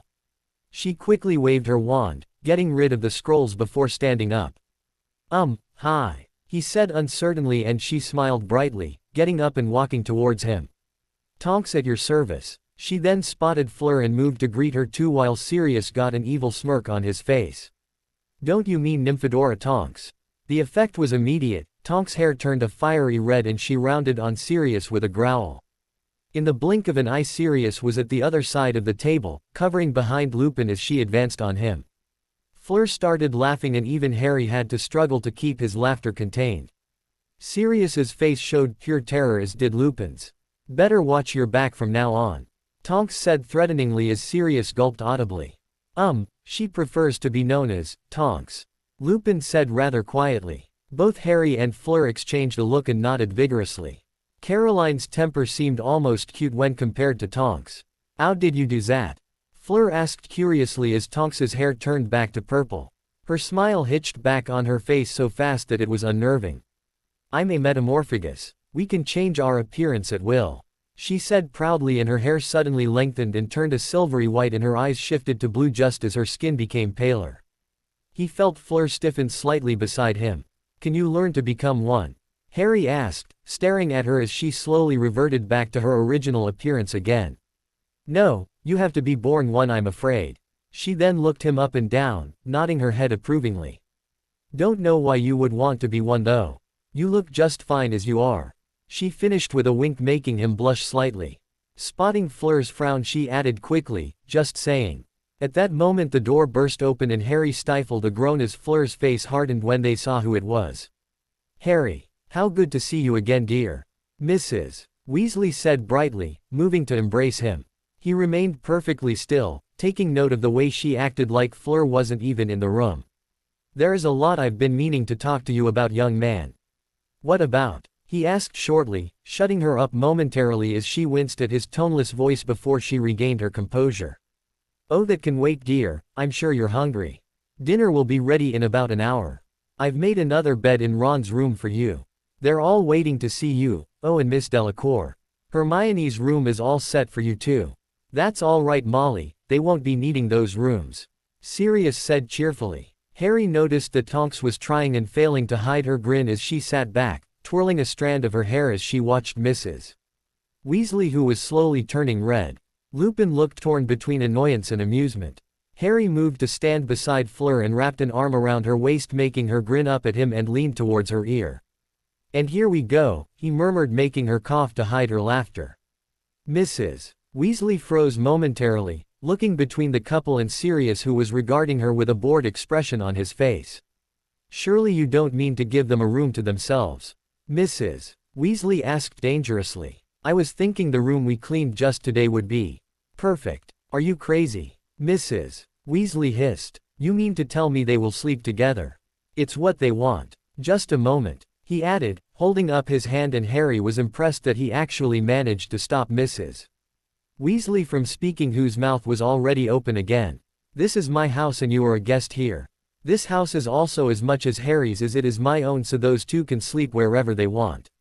You need not be concerned about them." Then he turned to the couple and gestured with his head upwards. "Second floor, door at the end of the corridor," he said with a smile. "I'm sure you want to get changed and freshen up." Harry nodded and muttered his thanks, and the two left the kitchen, uncomfortably aware of Mrs. Weasley's gaze on them. It was a relief when the door swung shut behind them, drowning out what he suspected was another outburst from her. Fleur eyed the staircase leading up rather wearily, and he understood why. The lamps along that lit the way, why all shaped like serpent heads, candles lit in its mouth. Harry knew that Sirius was in a sense an outcast in his own family. A Gryffindor in a pit of snakes. "I don't like Z's place," Fleur murmured softly as they quietly made their way up. "Me either," he replied, just as quietly. "It's hard to imagine," she began, and he turned, looking at her curiously. "I really can't see Sirius coming from a place like Z's." "I know. He did run away after all. You never told me that. You never asked," he countered with a smirk, and she grinned mischievously. "Well, we do, avenue far better zings to do together than talk about your godfather." She got the desired effect as she watched the color rise in his cheeks, but she didn't count on him leaning closer and pecking her cheek before whispering in her ear, "I agree." She couldn't help the shivers of delight it sent down her back. Just over a few months ago he would never have done that. Her competitive wouldn't give in though, as she pushed him against the wall, halfway up the stairs, and put her arms around his neck. "I won't be able to hold out till we reach our room if you keep these up," she whispered, her lips barely grazing his. "Even though we spent the whole day together, I feel like something is missing." He smiled wider and responded by pulling her closer to him, closing the distance between them. They were only allowed a few seconds of privacy when a loud crack next to them forced them apart. Well, look here, Fred," a familiar voice said. "Barely just got here and they still can't seem to keep their hands off each other." Another almost identical one answered. "Did your apparition exams then?" Fleur asked, turning to look at the twins, who were grinning broadly at them. "Passed with distinction," George said brightly. "The feeling of apparating, there's nothing like that in the world. You should try it, Harry. I'm sure you'll enjoy it. I could give you a first-hand experience," Fred said with an evil grin. "Already did, and no, I'm never apparating again, ever," he said firmly, making them gape at him. "You can apparate already. Blimey. Remus brought us, air by side along apparition," Fleur explained. "Oh, that explains it. So how is it? Best feeling in the world, right?" He raised an eyebrow. "You two actually like it?" Fred grinned and disappeared with another crack before appearing at the top of the stairs. "Course we do. We don't think we'll ever walk again. If we can help it," George added. He shook his head. There was no point trying to understand them. Even Fleur was eyeing them incredulously. He knew she could apparate too, but he'd never seen her do it even once over the summer. "How did you two know we were here?" he asked when they reached the top of the stairs and started down the long corridor. "We have our methods," Fred said, and at the same time his and George's faces took on identical looks of horror before looking at each other in panic. "What?" Fleur asked, looking at the two of them. "Forgot something, we'll see you two later," George said hurriedly, and without another word the two of them disappeared with loud cracks. "Fred, George, you." The door right next to them opened as Ginny Weasley came out with an extremely annoyed expression on her face. She fell silent when she caught sight of Harry and Fleur. "Harry, when did you get here?" she stammered. "A few minutes ago." This was probably the first few words he'd spoken to her in a very long time. Ginny. Hermione's voice floated in from the room behind. Ginny was standing with the door open behind her. Her mouth fell open in surprise when she saw them. Harry. Fleur. We didn't know you two were going to be here.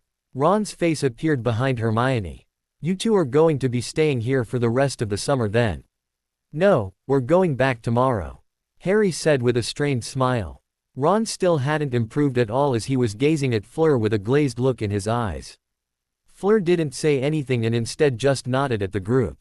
Oh, an uncomfortable silence settled before Hermione spoke again a little timidly. Fleur, our room is the one behind you. It's all right, we already avenue a room.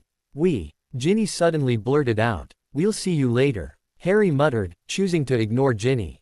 Hermione looked disappointed but nodded all the same and she ducked back inside. Ron still hadn't moved an inch but he suddenly stumbled before disappearing from view. He had a funny feeling that Hermione had probably pulled him back. Ginny soon followed, swinging the door shut behind her unnecessarily loudly. That was fun, he murmured with a shrug. Fleur caught his eye and smiled rather sadly before taking his hand and pulling him with her down the dark corridor. Reaching the door at the end of the corridor he opened it cautiously, peering inside before stepping in with Fleur. The room was large and spacious. A large bed was at the middle along with a small wardrobe at the corner. There was a large window at the side too, however this didn't have a spectacular view like the one he or she had back in the Delacour home. All they could see out the window was a large brick wall. It's only for one night, Harry said softly and she smiled reassuringly at him. I don't care, Ari. But I don't think I would, Avenue slept in, air on my own. He grinned back and she took out her wand, pointing it at the door which swung shut and locked itself. I think Maman sent us some clothes, she trailed off, moving towards the wardrobe. As it turned out, Apolline had indeed sent them some clothes which was folded neatly inside the wardrobe. Taking turns to shower which had Harry looking like he had a fever when Fleur came out wearing nothing but a towel before grinning mischievously at him and disappearing from view behind a screen at the corner that he hadn't noticed in the room before. Once they were done they found Sirius waiting outside their door with a smirk on his face. I have no problems with whatever you two do in there as long as silencing charms are up.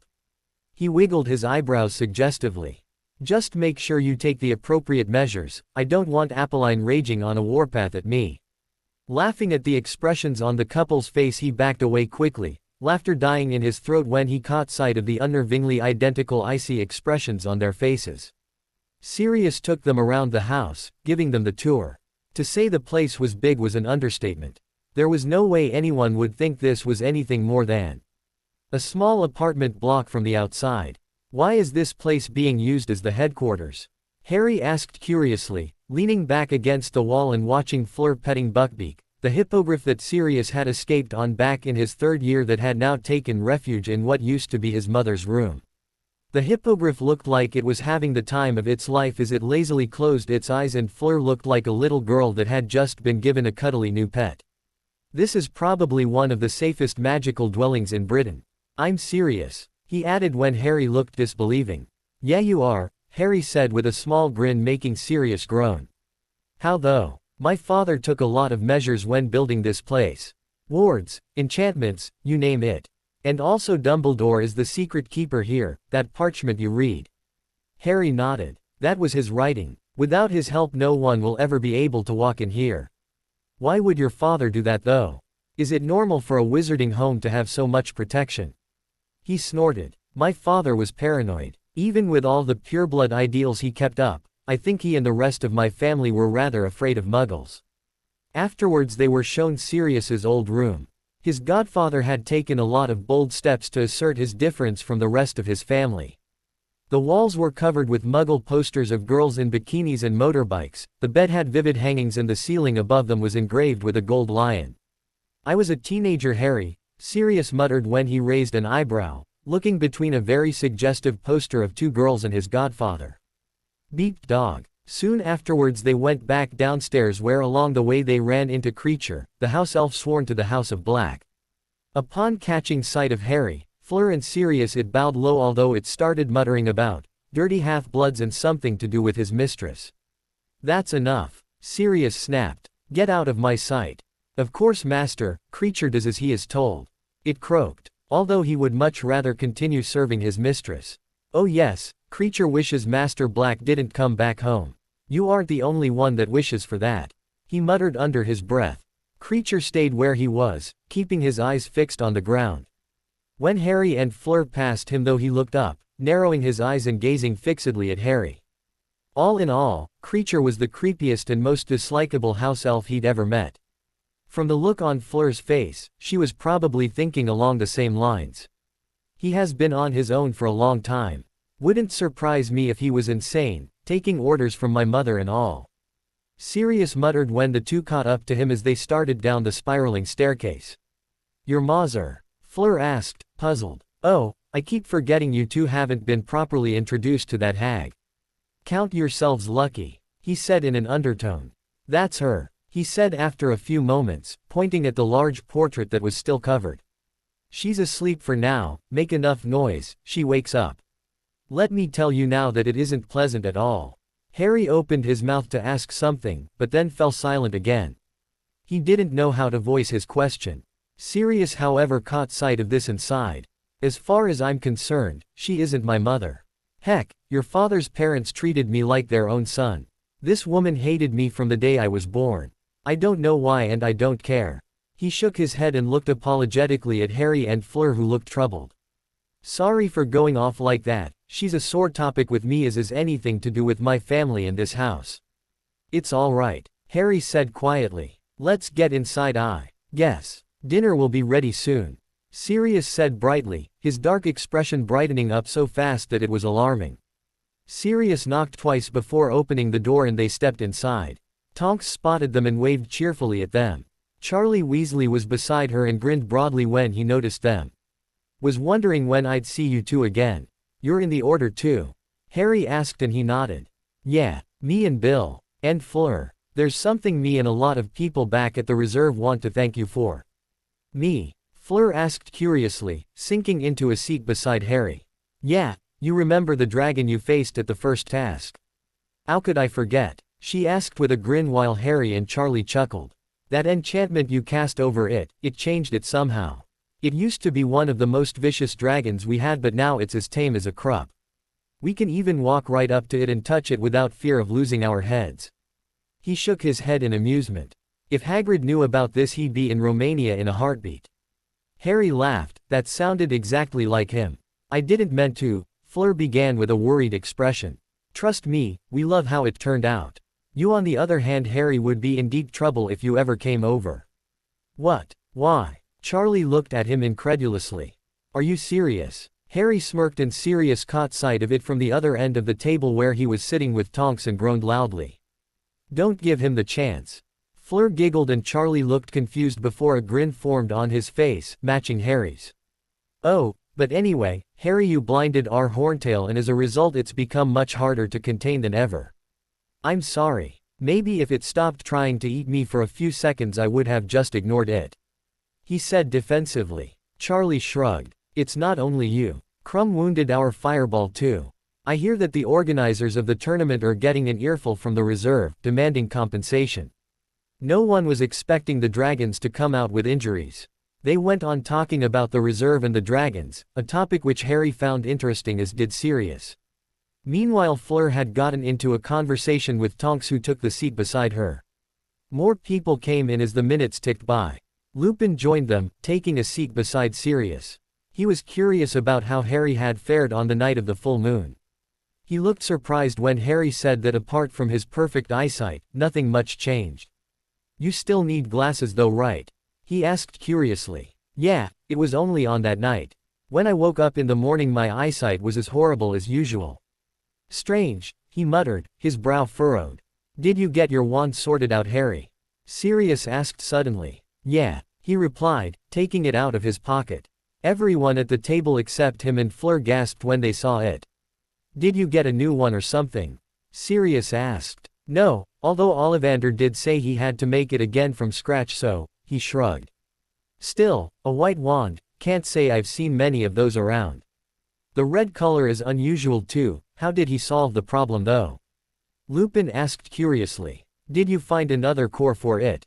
Harry had already told him and Sirius about the problem with his wand when Ollivander had made him aware about it. Yeah I did. He said quietly, catching Fleur's eye as both looked away blushing slightly. Silence settled over the table as 4 questioning gazes bored into him. Well, what is it? Tonks asked eagerly. Sirius was waiting for an answer too, as was Lupin and Charlie.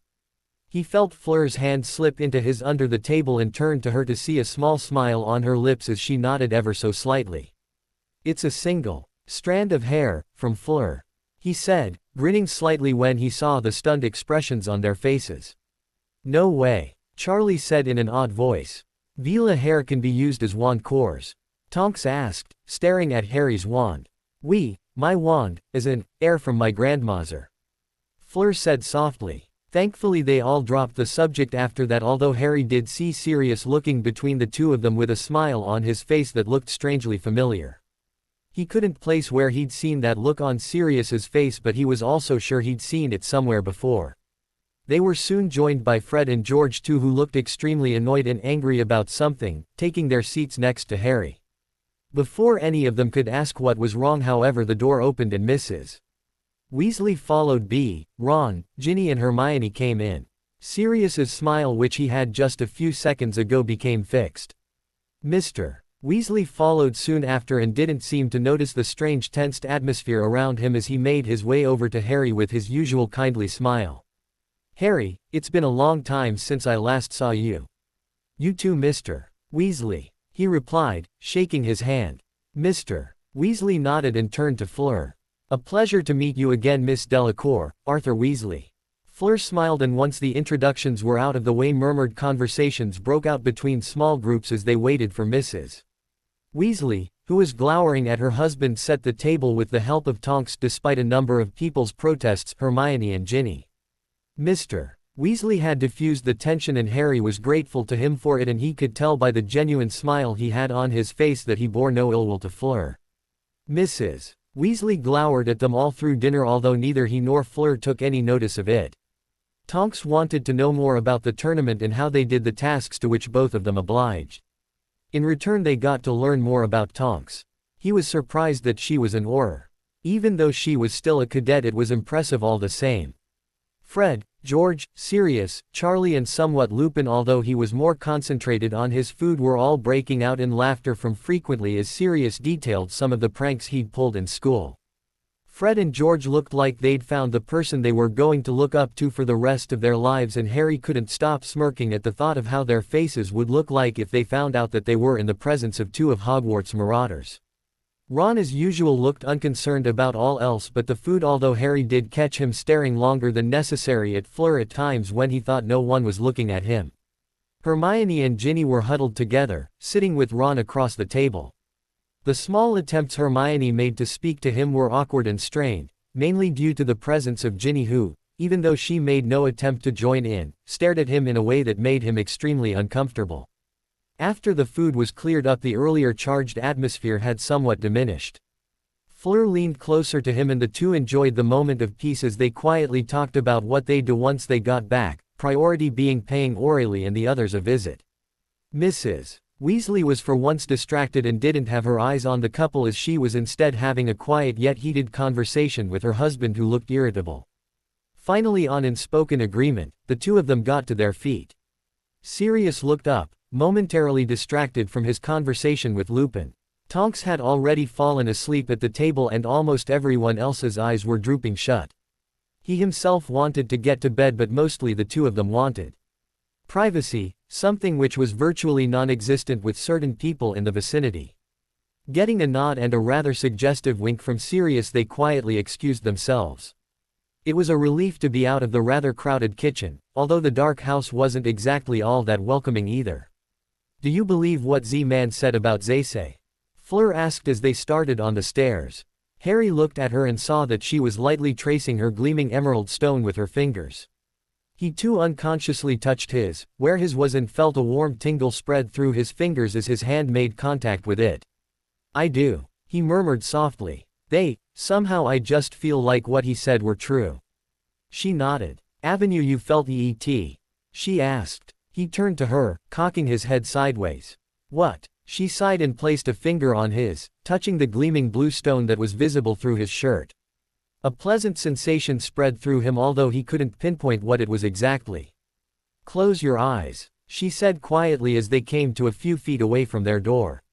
He did, and a smile lit his face when he felt her arms come around his neck, and a second later he was seeing a multitude of colors which was making him lightheaded as he immersed himself in the unique taste of her lips.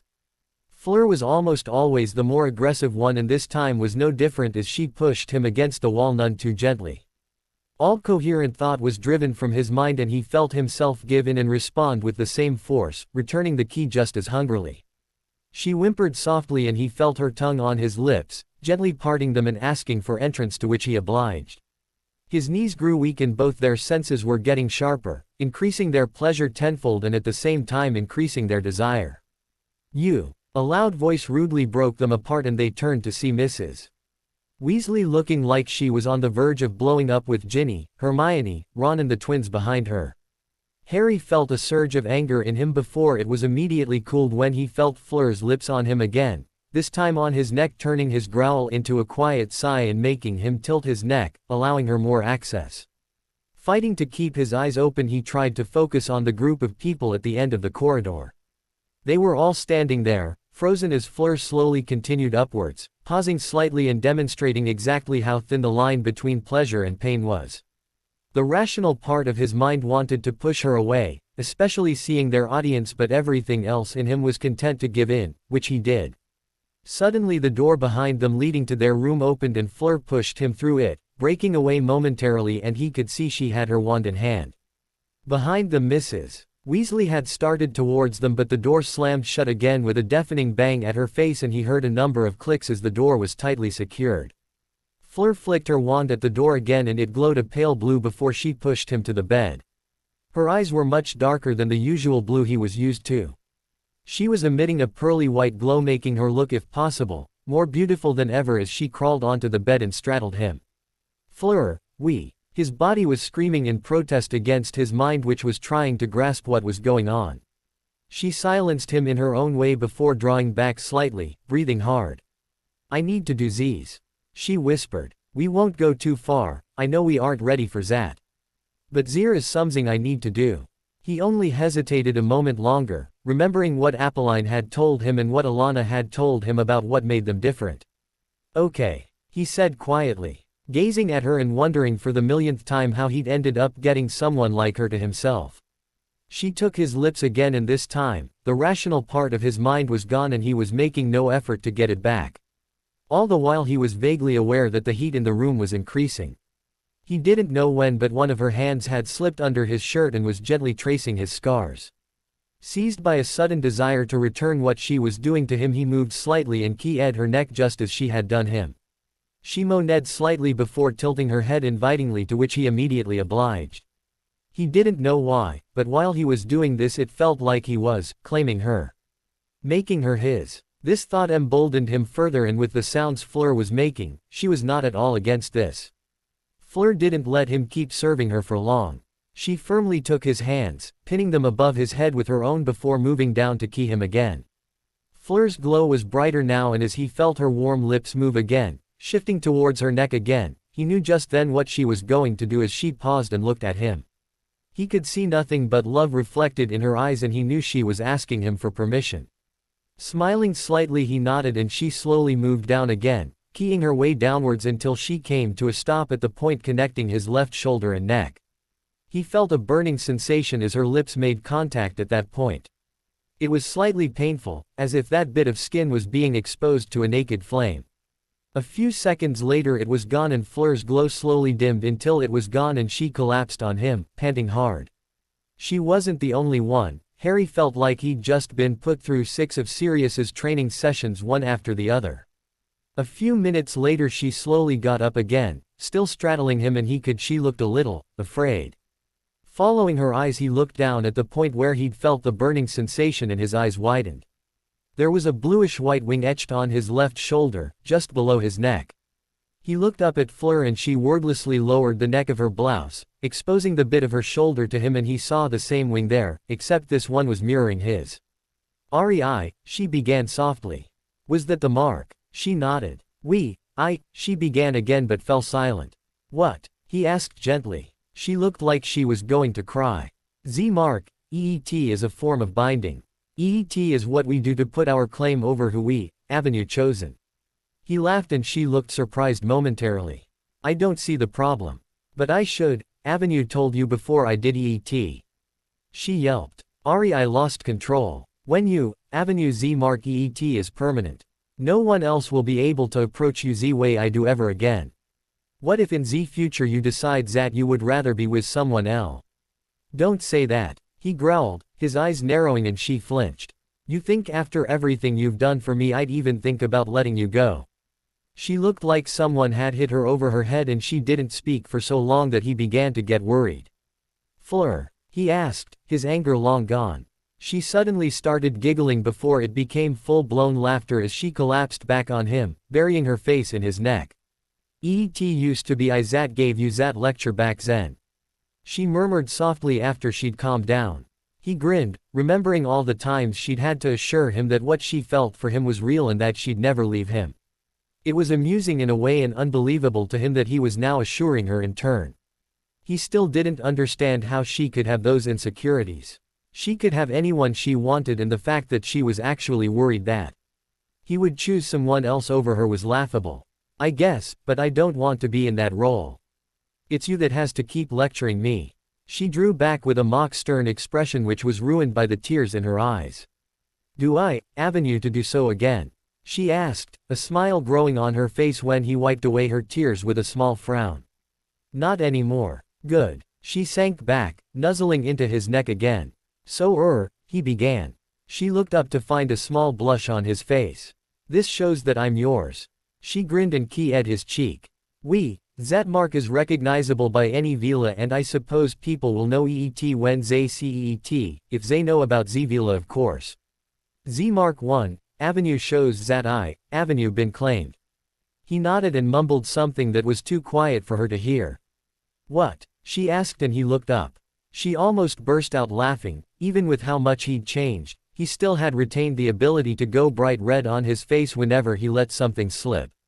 "I said I like the sound of that." She leaned down, capturing his lips in a slow, tender key before turning and throwing the bedcovers over them and resting her head with a content sigh on his shoulder, draping an arm and a leg over him. They hadn't changed to their night clothes but the two were too lazy to get up as sleep was slowly taking over them. "Why did you wait until today?" he asked softly, his hand entangled in her hair and once again playing with it absent-mindedly. "Didn't want to be interrupted," came her muffled reply and he grinned when another thought entered his mind. "Oh, Sirius is going to be unbearable tomorrow." He groaned. "Why?" "Well, we were interrupted in a way." She looked up and her eyes widened as she remembered Mrs. Weasley and the others standing down the corridor. It was only a very vague memory though, she had hardly paid any attention to them. "They might think you know." Both of them blushed at the thought and she turned to him with a mischievous expression on her face. "If you want to," she said quietly, trailing a finger along his and taking delight in the way his whole body trembled at her touch. "And now?" She smiled and silenced him again in her own way, stopping him from stammering. Not today. I don't want our first time to be in a dark, cold room like Z's." His cheeks had a permanent red tint on them and judging by the burning on her face she knew she wasn't any better off. "But if they think we did, I'm not going to correct them. Maybe that will keep that legal girl from thinking she could take you away from me." Harry only needed a few seconds to realize who she was talking about. She settled back on his shoulder and their breathing slowed as they felt sleep take over them. "I'm glad you did this," he said softly, before closing his eyes. In response he felt her tighten her hold on him. He honestly had no idea what he'd have done without her. Half an hour ago. Sirius Black. Ow. What the hell is that? What died? Tonks yelped, woken from her sleep and looking around wildly. "Oh, sorry about that Tonks. I lifted that damned imperturbable charm Molly keeps putting on the door." Sirius said apologetically. "Is that her?" Lupin asked mildly. "She doesn't sound too happy with you for some reason." "What have I done now? I was down here with you two the whole time," he asked. "Oh no, I hear dear old mum, that woman's woken her up too." They waited silently as the thundering overhead meant footsteps were descending down the stairs. What was she so mad about? He knew she'd gone upstairs to check on Fleur and Harry, taking the rest of the kids with her. Maybe she finally found out that if you locked a door in this house with an additional silencing charm, it will be impervious to any spells that are cast at it, preventing anyone from coming in or hearing what was going on inside. He'd foreseen that Molly would try something like this, which was why he'd given the hint to Harry and Fleur. From the sounds of it, the couple had used his hint and she had been unsuccessful in her attempts. Sirius! Mrs. Weasley yelled, opening the door with unnecessary force. He could see the rest of the children behind her and they looked like someone had knocked them very hard in their heads.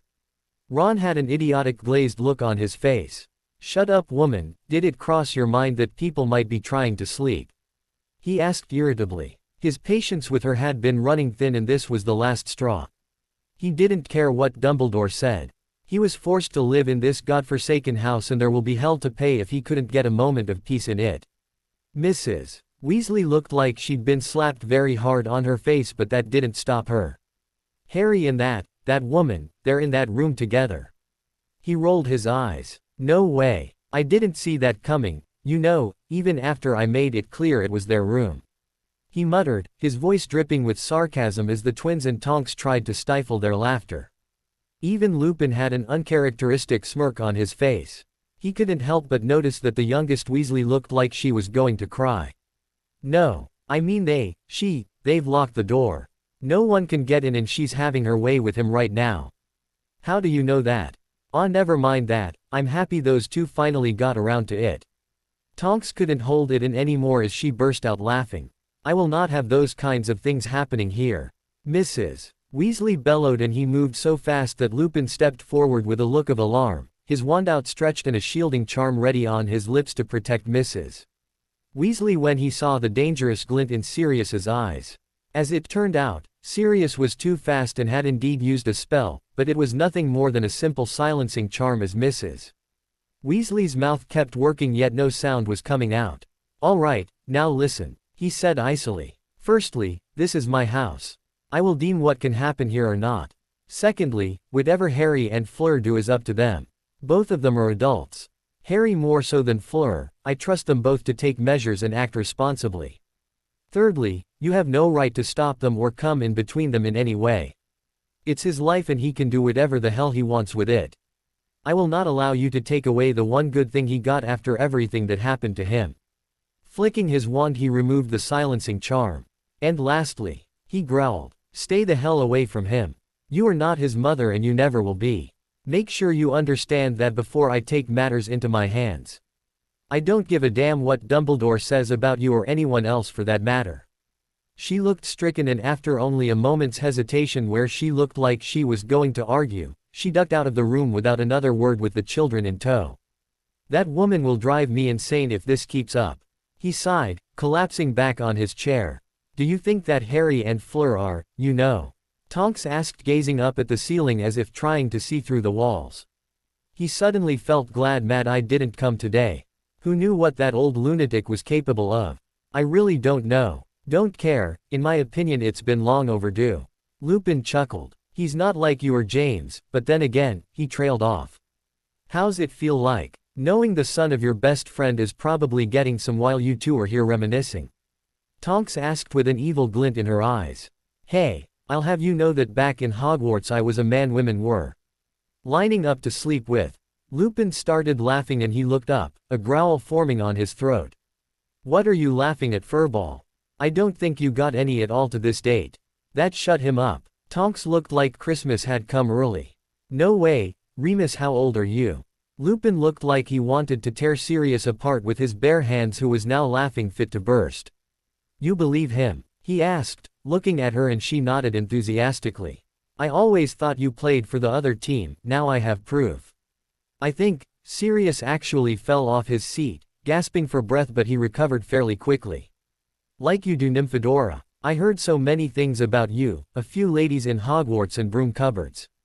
Why, I think there was a very recent one. I might have heard from a few contacts about you and a new recruit to the Auror department. I hear she's from France. I swear, if you weren't my cousin I would, Whatever else he was going to say was lost in a scream of pain from both men. Lupin was always at the wrong place at the wrong time. Fleur couldn't remember a time when she'd felt like she did now when she stirred awake only to find that she couldn't move an inch because of the arms of the raven-haired boy that encircled her from behind. He was still asleep surprisingly. It was always him who'd wake up before her, not moving an inch so that he wouldn't wake her up. Now their situations were reversed and she was more than content to stay still if it meant they could stay like this longer. His breath was tickling her ear and she shifted slightly so that she could look up at him. She couldn't place emotion she was feeling as she stared at his face. She loved him, she knew that. But what she was feeling now was different. He was hers. The possessiveness was a new feeling to her, but it had always been there over the past year when they'd been in Hogwarts. She'd never been one to take something and put a firm claim over it. Anything she had, she didn't mind sharing it with others. But she wasn't proud of herself, but she'd never share. Ever since the Yule Ball she'd been thinking about marking him. It was something that was unique in her heritage. Very few Veela could hope to fall in love. They married out of necessity for the security a marriage can bring. The best they could usually hope for was to find someone that treated them with respect, at least most of the time, and in return serve his needs and provide him with a family. They could never be truly happy. No matter what, it was well known in their culture that they were more or less seen as trophies. Her grandmother suffered in her marriage. She hardly knew about her grandfather and it was a sore subject in their family. However, Alana's wish came true. Dominique treated her mother exactly like Harry did her, and so both she and her mother were one of the few lucky ones of their people. All she could hope for now was that Gabrielle would be lucky enough to find someone like Harry in the future. The mark is something that is used to assert a firm claim over the one they'd chosen. It was a form of binding which was more or less the same as marriage. It could even be considered something more than marriage, as they were now bound together by the laws of magic rather than just taking up vows which are so easily broken. By the laws of magic, they were already joined together as, in lack of a better word, mates. She hadn't really thought she'd find someone she'd fall for as hard as she had for Harry when she'd learned all about her heritage from her mother. She had resigned herself to the fate that usually befell those like her. She never thought she'd find someone she'd even dream of marking, but she was proven wrong by meeting Harry. For it to work, however, both the Veela and her chosen need to have the same feelings for each other on an equal basis. If Harry didn't feel as she did, the mark wouldn't have appeared on either of them, and she didn't even want to think of how she would have felt if that happened. Now she was silently cursing herself for even considering the possibility. No matter how much she'd assured Harry that she'd never change, she never got over her fears of him leaving her. They were long gone now, and she'd be damned if she ever doubted him again. A light blush crept up on her face when she thought of the one thing they hadn't done yet. Age was not the problem, consent was not the problem. She had already seen the desire in his eyes when he gazed at her. While it sometimes contained the lust that she detested for so long in the eyes of other men, when Harry looked at her like that, she thrived in it. Last night she had to restrain herself from giving in and having her way with him. They were alone, no one was going to disturb them. He wanted her in the same way she did him, and she knew him well enough to know that the only thing he was waiting for was her consent, which she'd already given a long time ago, even if he didn't realize it. That, and he was never one for taking such bold steps with her, something that she found remarkably endearing. There was no point in denying each other any longer after everything that happened between them. Now it was only a matter of time, and she was not going to let him go again before she'd given herself to him. The only reason she didn't take anything further last night was because, like she told him, she didn't want their first time to be in a place like this with an enraged woman standing right outside their door. A few minutes later she couldn't help giggling when she felt something against her back that she didn't realize at the beginning. She could just imagine the look on his face now if he was awake and fully aware, and glancing up at him again she made a split-second decision. This was too good a chance to pass up. With a wicked grin she turned to him and lightly keyed him. A few seconds later she felt him respond, and his eyes slowly opened, exposing the gleaming emerald orbs. After a few moments she drew back and turned back, slowly adjusting her hips so that he was pressed more firmly to her. "Bonjour, monsieur," she whispered, adjusting herself again so that she felt him brush against her back again. Turning back for another look at his face she couldn't help laughing. He was exactly how she'd pictured in her mind. extremely red and looking like he wanted to do nothing more than to throw himself out of the window. "Oh come on, Ari. It isn't the first time I've felt that in the morning." He went if possible, even redder. But, his voice was higher than usual and there wasn't a trace of sleepiness in his face. "Something for me to look forward to non." She couldn't help laughing at his expression again before he leaned in. Her eyes widened when she felt him press his lips against hers before fluttering shut and cupping his cheek with her hand. "Two can play at this game," he said, drawing back with a lopsided grin after a few moments. She grinned back and nuzzled into his. "Who are you and what avenue you done with, Harry Potter?" He laughed and shook his head. It was already 10 in the morning as they could see on the clock on the wall opposite them, but they were too loath to leave the comfort of each other's arms. That and they weren't exactly looking forward to seeing how some people were going to react to them downstairs. "We should probably get ready," she said softly after about 15 minutes. Almost as soon as she'd said it her stomach grumbled, making her blush as Harry burst out laughing. "Okay, so I'm hungry." About half an hour later they were both ready after taking turns in the bathroom. Harry chose to wear what had become his uniform for the summer whenever they were going out, a shirt and a pair of jeans. Fleur chose a skirt and a blouse which had him staring for a few seconds before realizing what he was doing and quickly looking away. No matter how many times she'd told him, or even shown him that she liked it when he looked at her, some things were never going to change. Sighing and looping her arm through his, she pulled him through the door. Exchanging a look that said clearly that neither wanted to face what was coming, they pushed the door open to the kitchen and a chorus of wolf whistles pierced the air courtesy of Sirius and the twins, who were sporting unnervingly identical grins. Apart from them it was only Hermione, Ron and Ginny. Mrs. Weasley was nowhere to be seen, something that the two of them were quite relieved about. It wasn't that they cared about what she said or did anymore, but the continuous confrontations were not something someone could get used to. "Sleep well?" Sirius asked, waggling his eyebrows. Harry shot a death glare at him but frowned when he saw that his godfather was sporting a rather nasty bruise on his temple. Fleur beat him to it as they sat down opposite him. "What happened to you?" His face suddenly grew pale while the twins, Hermione and Ron, stifled their laughter. Tonks. Tonks, I meant Tonks." His voice grew hysterical near the end and Harry looked around the table hoping to get some explanation why his godfather looked like he'd just been forced to remember a particularly traumatizing event.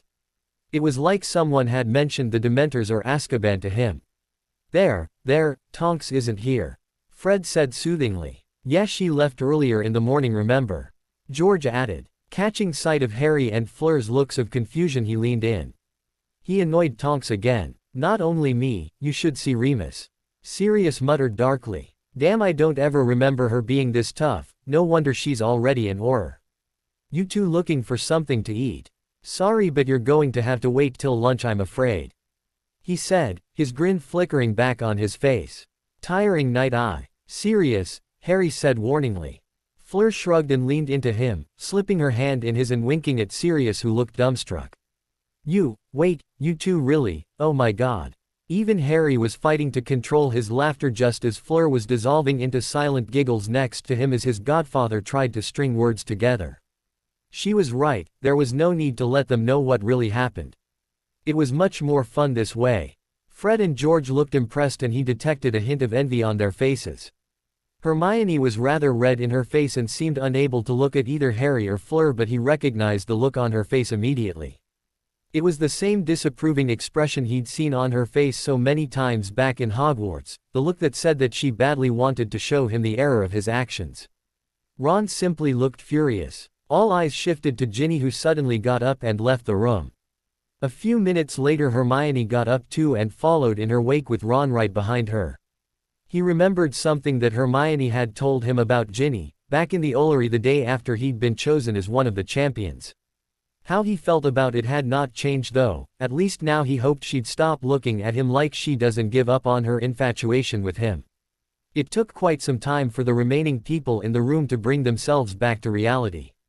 Harry and Fleur were unconcerned, choosing to converse quietly among themselves while Sirius, Fred and George were still extremely quiet, stealing quick glances at the couple before looking away again. Finally the twins left, shaking their heads, and he could have sworn he heard one of them mutter, lucky sod, before disappearing out the door. Sirius finally looked up and Harry was relieved to see that his godfather had chosen not to dwell on the two of them. He could tell that Sirius was truly shocked to find that neither he nor Fleur were denying anything, but from the serious look on his face Harry knew that Sirius had something important he wanted to talk to them about. Or not. Did you two use, Harry groaned loudly. Sirius, we didn't do what you're thinking. That's not what I was led to believe. And besides, don't think that Lupin is the only one with a good nose around here. Harry looked at his godfather in confusion, but Fleur blushed slightly and muttered something too quiet for any of them to hear. Thankfully though, Sirius seemed to decide to drop it as his cheerful grin vanished. There is something that happened that you should know though. From the grim tone on his voice Harry knew whatever he was going to hear was not going to be good. Dumbledore didn't want anyone to tell you this, but a few Dementors made an appearance. Sirius paused before adding, in Privet Drive. Isn't that where we took Ari from? Fleur asked worriedly. Harry just stared, not believing what he was hearing. Dementors. In the Muggle world. When was this? 4 days ago. Catching sight of the worried look on Harry's face he added, don't worry, no one was hurt. Muggles can't see or hear them and they ignore Muggles for the most part unless told otherwise. Poor Arabella almost had a heart attack. Harry found the name, Arabella, strangely familiar, but he pushed that to the back of his mind. Were they looking for me? He asked tonelessly, feeling Fleur's grip on him tighten. Sirius grimaced. It was stupid question anyway. There was something wrong there. This didn't make sense at all. He knew now that everything was working in Voldemort's favor, what with him and Dumbledore being seen as lunatics. Why would he do something that might make people start asking questions? Those are exactly the questions we are trying to answer. Sirius muttered when Harry voiced his thoughts. Nothing adds up. Dumbledore had warned Fudge that the Ministry will lose control of the Dementors, but that doesn't seem to be the case. How do you know that? Fleur asked curiously. Harry looked at his godfather too, waiting for an answer. For all they knew, Voldemort might have already begun recruiting them to his ranks. A small smile appeared on Sirius's face as he eyed them. You two still have quite a bit to learn. He straightened up in his chair. Think about it. He pointed at Harry. Just as you said, why would Voldemort send Dementors after you? It would raise suspicion, and that is exactly what Voldemort doesn't want. Besides, don't you think that if he wanted to kill you that badly he'd send a few of his Death Eaters or even show up himself rather than send a group of dark creatures? And also, if he really did gain control of the Dementors, the Death Eaters that were locked up would now be free.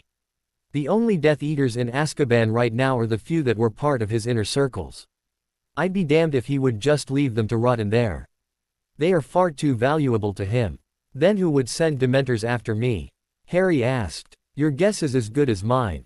We can't rule out the possibility that this was just a freakish coincidence, is what Fudge and the Ministry wants us to believe.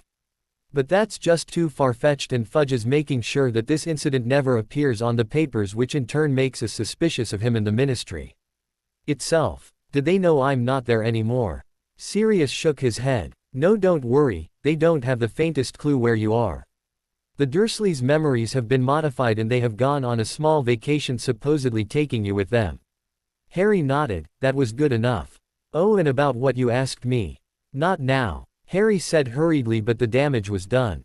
Sirius was grinning widely and Fleur looked intrigued. What? Fleur asked, looking between Sirius and Harry, the latter who has become interested in his fingers on his free hand. Harry here seems to be reluctant to return to Hogwarts this coming year, he said, earning him a glare from Harry. What? Why? She asked, turning to Harry, and Sirius laughed. Come on Fleur, you know why. She noticed the small blush on Harry's face and smiled before pecking his cheek. You'll thank me later, right Harry? Both she and Sirius burst out laughing at Harry's expression. Back to it then. Once your OWLs are done I will put you up for French citizenship. But you will be going for it the Muggle way, so that might be a little slower. Why? Sirius grimaced and got up, going to the kitchen door and locked it. Waving his wand, Harry recognized the same silencing charm Fleur had used the night before. There, now we can speak freely. I don't care what Dumbledore says, but certain people here get too pushy for their own good. He muttered. Then turning to the couple he sighed. I'll try to explain as best I can. Don't blame me if you don't understand these things, it's Remus who knows more about these than me. Wizarding laws don't always take priority over Muggle ones. Everyone, even the purebloods, are registered when they're born like normal Muggles. There's a department at the Ministry that handles all these things, but you do see why I don't want to hand your case over to them seeing as how things are now. Harry nodded. Even though they're trying to discredit you, I really don't think they'd like, especially Fudge, to have you out of their grasp. To keep it under wraps, at least for the time being, you'll be submitted to the process like any normal Muggle. Dominique will help speed it up, but it will still take a bit of time. I'm not sure how long, but once it's all over you can withdraw from Hogwarts anytime you want. But that means I'll have to go back in the end, Harry said sadly. Only for the time being, he assured him. If you try to withdraw from Hogwarts now, you will be met with a lot of resistance from everywhere. Harry frowned, studying Sirius's face for a moment before speaking. There's something you aren't telling me. He had become quite good at reading other people, and he could see for the fatigue on his godfather's face, the ghost of the face that he had back when he'd seen him since he first broke out of Azkaban. Sirius fell silent and stared at Harry and Fleur, who was also watching him with a small frown on her face, before sighing and leaning back on his chair, tugging at a few locks of his hair which was now almost the same length as Harry's. You don't think Dumbledore would say anything against this? He asked wearily. He fell silent and stared at the darkened fireplace for a few minutes before saying quietly, I don't trust him. Catching sight of their faces, he added, you two don't know everything there is about him. He was very different back then, but if there was one thing I learned about him, it was that everything he does is part of something bigger. But I'm not trying to turn you against him. What I mean when I say I don't trust him is that I disagree with a lot of things he does. Or more specifically, his willingness to sit and watch as everything keeps getting dragged further into an ever-growing mess. Neither I nor Lily ever trusted him as much as James or Remus did. We're all on the same side, but it doesn't hurt to put some distance between us. Where is all this coming from? Harry asked quietly. Think about it. What happened last year? You were thrust into the Triwizard Tournament, and what did he do? Nothing. You almost died on each and every one of the tasks, and still he just stood by and watched. Sure, he asked us to prepare you, but it's almost like he knew Voldemort was going to come back. If he knew, then why didn't he just use his time to find Voldemort and stop him from coming back instead? Harry found himself unconsciously agreeing with what Sirius was saying. It wasn't like he'd never thought about this, but he accepted everything that came his way. I don't want you to be someone that answers to Dumbledore, Harry. The Order, it's not what it used to be. Dumbledore isn't what he used to be. Whether that is for the better or for the worse I don't know, but it will be wise if you two, Fleur looked surprised at the inclusion, are completely independent. Worry about Voldemort when you have to, but for now get on with your lives. If Voldemort decides to remain hidden for another 10 more years, let him, and use that time to carry on with your lives. For that to work, you need to be free of control from anyone here. Make sure you get through the upcoming exams, Harry. He said, looking uncharacteristically stern. If you get through them, you will be one step closer to being out of Hogwarts, and by that, free of anyone who can enforce their rules on you. Then he smiled, looking at Fleur, who looked slightly ashamed. I'm not telling you two to stop fooling around, but I need you to help him out, all right? I will, she said softly, and Harry grinned. She's already been helping me. Sure, cover up for your girlfriend, why don't you? He shot back. Fleur opened her mouth before closing it hurriedly, making both him and Harry look at her questioningly. She looked embarrassed for some reason, and before Harry could ask what's wrong, she spoke. Sirius, about Ari's citizenship, he nodded, watching her curiously and waiting for her to go on. If we were married, his face broke into a wide grin. Whoa, so soon? You know I was only joking that day, but let me finish, she exclaimed, blushing slightly and carefully avoiding Harry's eyes, which wasn't too difficult since he was once again interested in his fingers. Just answer me, if we were, would it be faster? His grin was still on his face, but he nodded. Of course it will. I'm not sure exactly how much faster it will be, but well, you get the idea. So, you two going to elope or something? He asked, wiggling his eyebrows. I can help you there. No, but I and Ari are, she trailed off, seemingly getting lost in a world of her own as Harry and Sirius exchanged a look that clearly said neither knew what she was talking about. It wasn't entirely true though. Harry had a slight suspicion of where she was heading with this, but he honestly had no idea if what he was thinking was true. What? Don't tell me you two went and got married behind our backs. Harry opened his mouth to reply but fell silent when his eyes met Fleur's. He couldn't explain why, but something told him that he would end up hurting her with the response that formed in his mind without a conscious thought. Shrugging, he smiled at her and nodded his head ever so slightly, and her lips curved upwards in a grin, squeezing his hand gently. They forgot about Sirius, who was watching the whole exchange with wide eyes, and only when he made a funny noise did they look up. It's just a little too much to take in, but, he began shakily, and Harry smirked, enjoying the way they messing his godfather up. Fleur decided to take pity on him. Non, again, EET isn't what you think. Sirius stared at her for a few moments before throwing his hands in the air and before clutching his head. You two will be the death of me. Shaking his head at the evil grins on their faces, he asked again with a small smile, indeed it would be a lot faster and much easier too if you two were together by law, so where are you going with this? And is it something I, Apolline and Dominique should know about? EET is something Mammon must know along with Papa and you. He nodded, waiting for her to go on. Last night I marked, are you using my magic?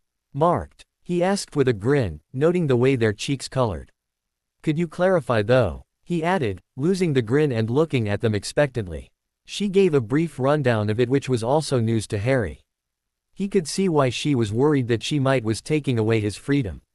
But he just couldn't imagine someone else he'd rather be bound in that way to, and besides, he'd never admit it, but the idea of belonging to her and vice versa was a pleasing thought indeed. I see, Sirius muttered thoughtfully. I think it will definitely help. From what you've said, it could be just what we need. He smiled at the two of them. Thank Merlin that the French ministry is different from the English. So, both Harry and Fleur instantly grew wary of the mischievous look in his eyes. I believe congratulations are in order. They muttered their thanks, and Sirius got up, stretching and waving his wand, making the door glow faintly. Harry glanced at the clock and was shocked to find that it was already 12:30. Leaning closer to Fleur, he whispered, "Can we go to Diagon Alley again?" "Didn't you get everything you need?" she asked curiously. That was true, they had done everything they came to do, but there was something else on his mind which he didn't want Fleur to know yet. That, and he'd been waiting to take her back to Florine's for ice cream, which he knew she liked a lot.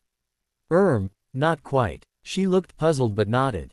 After asking, Sirius was just as surprised as Fleur, but nevertheless suggested they wait for Tonks, who would be back soon. About an hour later, Harry was leaning against the wall of a dark alley trying to recover from the sensation of being squeezed through an extremely tight tube, which was much more uncomfortable than when Lupin had taken them sidelong apparition. It was actually painful this time. He had no idea what it was with him that made him so weak to magical travel. Fleur looked a little winded but was rubbing his back comfortingly while Tonks looked on in amusement. Triwizard Champion, boy who lived in Merlin knows what else you've done but make you apparate, and we have. Well, this, she said cheerfully, gesturing at Harry while Fleur giggled, making him scowl at the two women.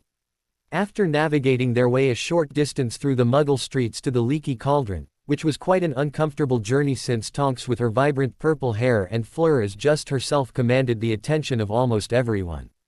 Harry could feel the jealous glares of the entire male population on him, as Fleur as always had her hand in his and Tonks was beside him, walking much closer to him than was deemed appropriate social distance. Stepping into the crowded pub, they quickly made their way to Tom, who was pleasantly surprised to find Harry and eagerly agreed to give them a more private setting for lunch. Both Harry and Fleur liked the cheerful Aurora a lot, who they were becoming fast friends with, and enjoyed listening to stories about her time in Hogwarts. She had been a Hufflepuff and she'd even been on the Quidditch team as a chaser.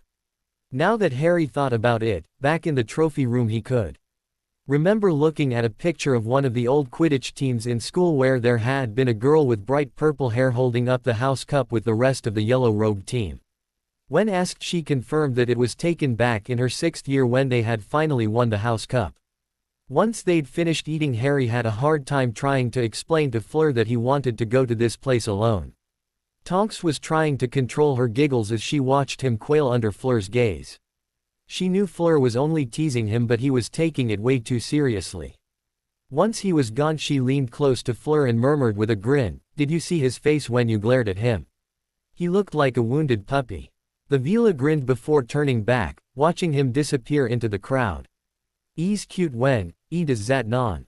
Would you hex me if I said he was?" Both women started laughing before they immediately sobered up, seeing as the rest of the pub were watching them. "Want to look around a few shops before we meet with him by Florines?" That sounds good," Fleur replied, eyeing a man that was staring at her with a look that could kill. It wasn't surprising he backed away when she walked past him with Tonks, who smirked at him. Harry sighed and took a deep breath before knocking.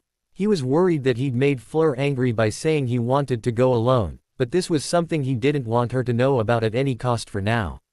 Not until the time was right.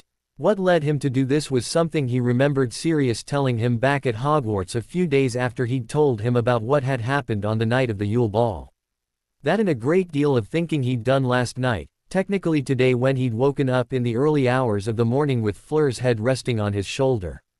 What she'd done by marking him, binding him to her, but at the same herself to him, put things in another perspective. Sirius had asked him exactly how serious he was about being with Fleur. His godfather showed him that although the age difference was trivial to them, as time passed by the gap was never going to change. Fleur was the older one and her future was more rapidly approaching than his in a sense. She needed to settle down, she needed a sense of permanence in her life before more years passed. He had thought about those words a lot while lying in bed, watching her angelic face fondly. She gave him everything to live for. She gave him a future. She gave him so much that he was frustrated at the thought of not being able to give her what she needed. Everything he did for her felt inadequate. She loved him for a reason he didn't and would never understand. The mark, her mark, he felt like he didn't deserve it. He didn't deserve to have someone as perfect in every way as her. All he could do was do his best to make her happy. In the end, he was in love with her and couldn't think about anyone else even if he tried. She was the one he wanted to spend the rest of his life with, and no one, not even Voldemort, was going to stop them from getting together. Sighing, he knocked again, a little louder and urgently this time. A few seconds later the door opened and the Keep's face broke into a smile when he saw who it was. "Mr. Potter, come in. Were you standing outside long?" "Sorry, I was just straightening out a few boxes at the back and didn't hear the knocks." "Don't worry about it," Harry said with a smile, stepping in through the door which the old man held open before closing it. "So," the old man asked, slipping behind the counter and turning to the young man, noting that he had become quite nervous in a matter of a few seconds. "How can I help you?" Harry grimaced before steeling himself and launched into an explanation of what he needed. Keep, for his part, had a small smile that was growing wider as he listened and chuckled when Harry finished, seeing that the boy was blushing slightly. "I can see why you didn't bring Miss Delacour with you this time. I would be honored to do this for you. By when would you need it?" Harry shrugged, frowning slightly.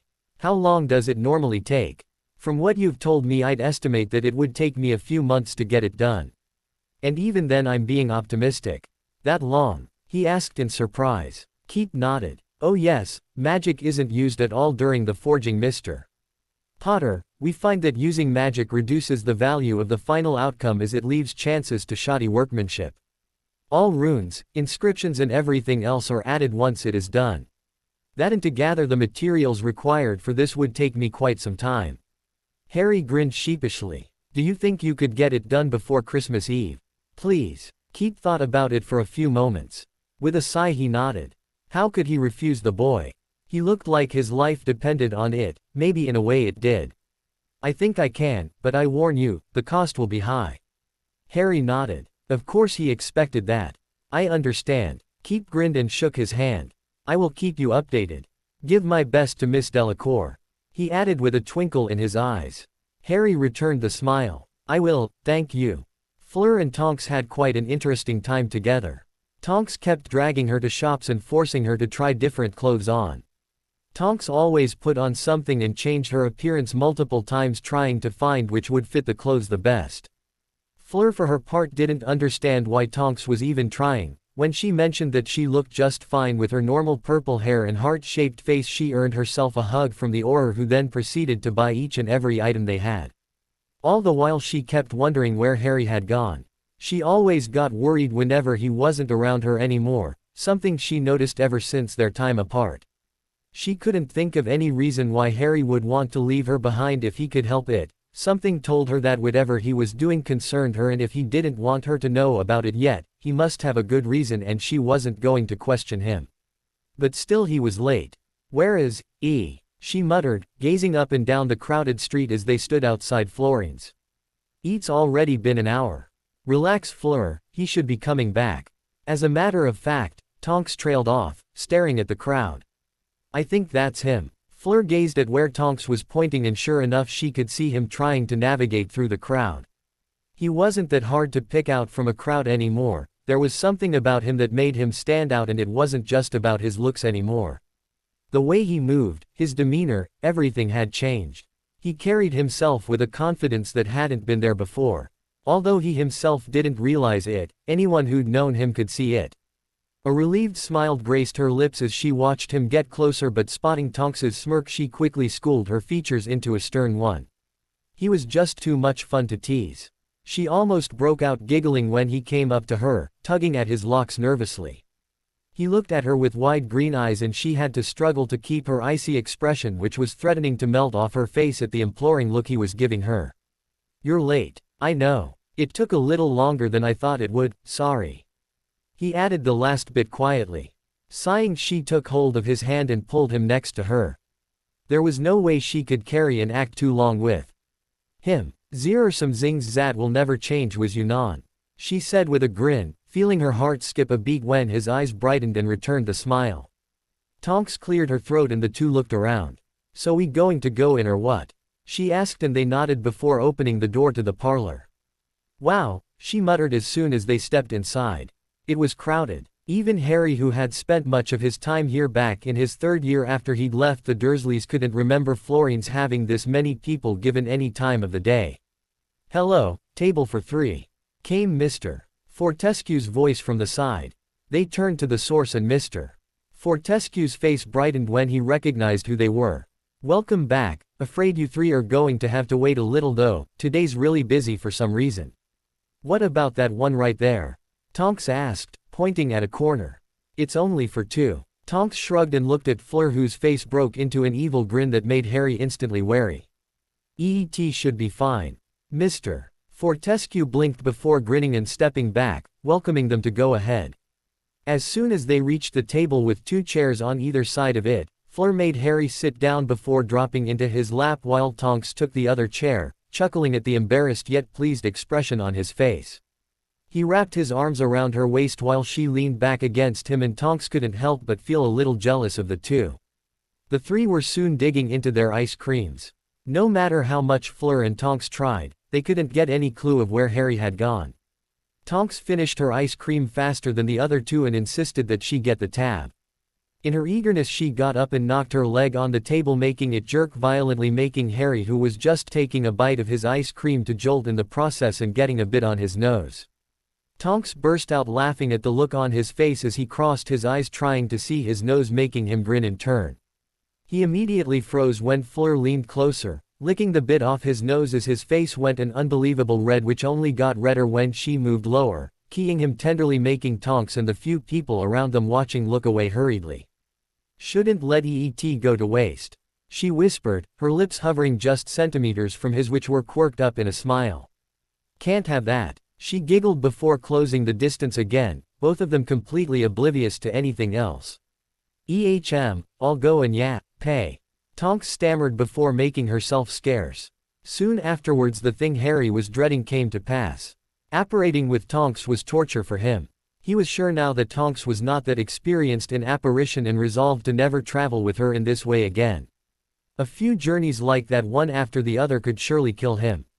"Sorry about that," Tonks said sheepishly, seeing that Harry and Fleur both rather white on their faces. "I only got my license a few months ago, so I'm a little inexperienced." "No way," he said sarcastically, earning him a smack on his head from her.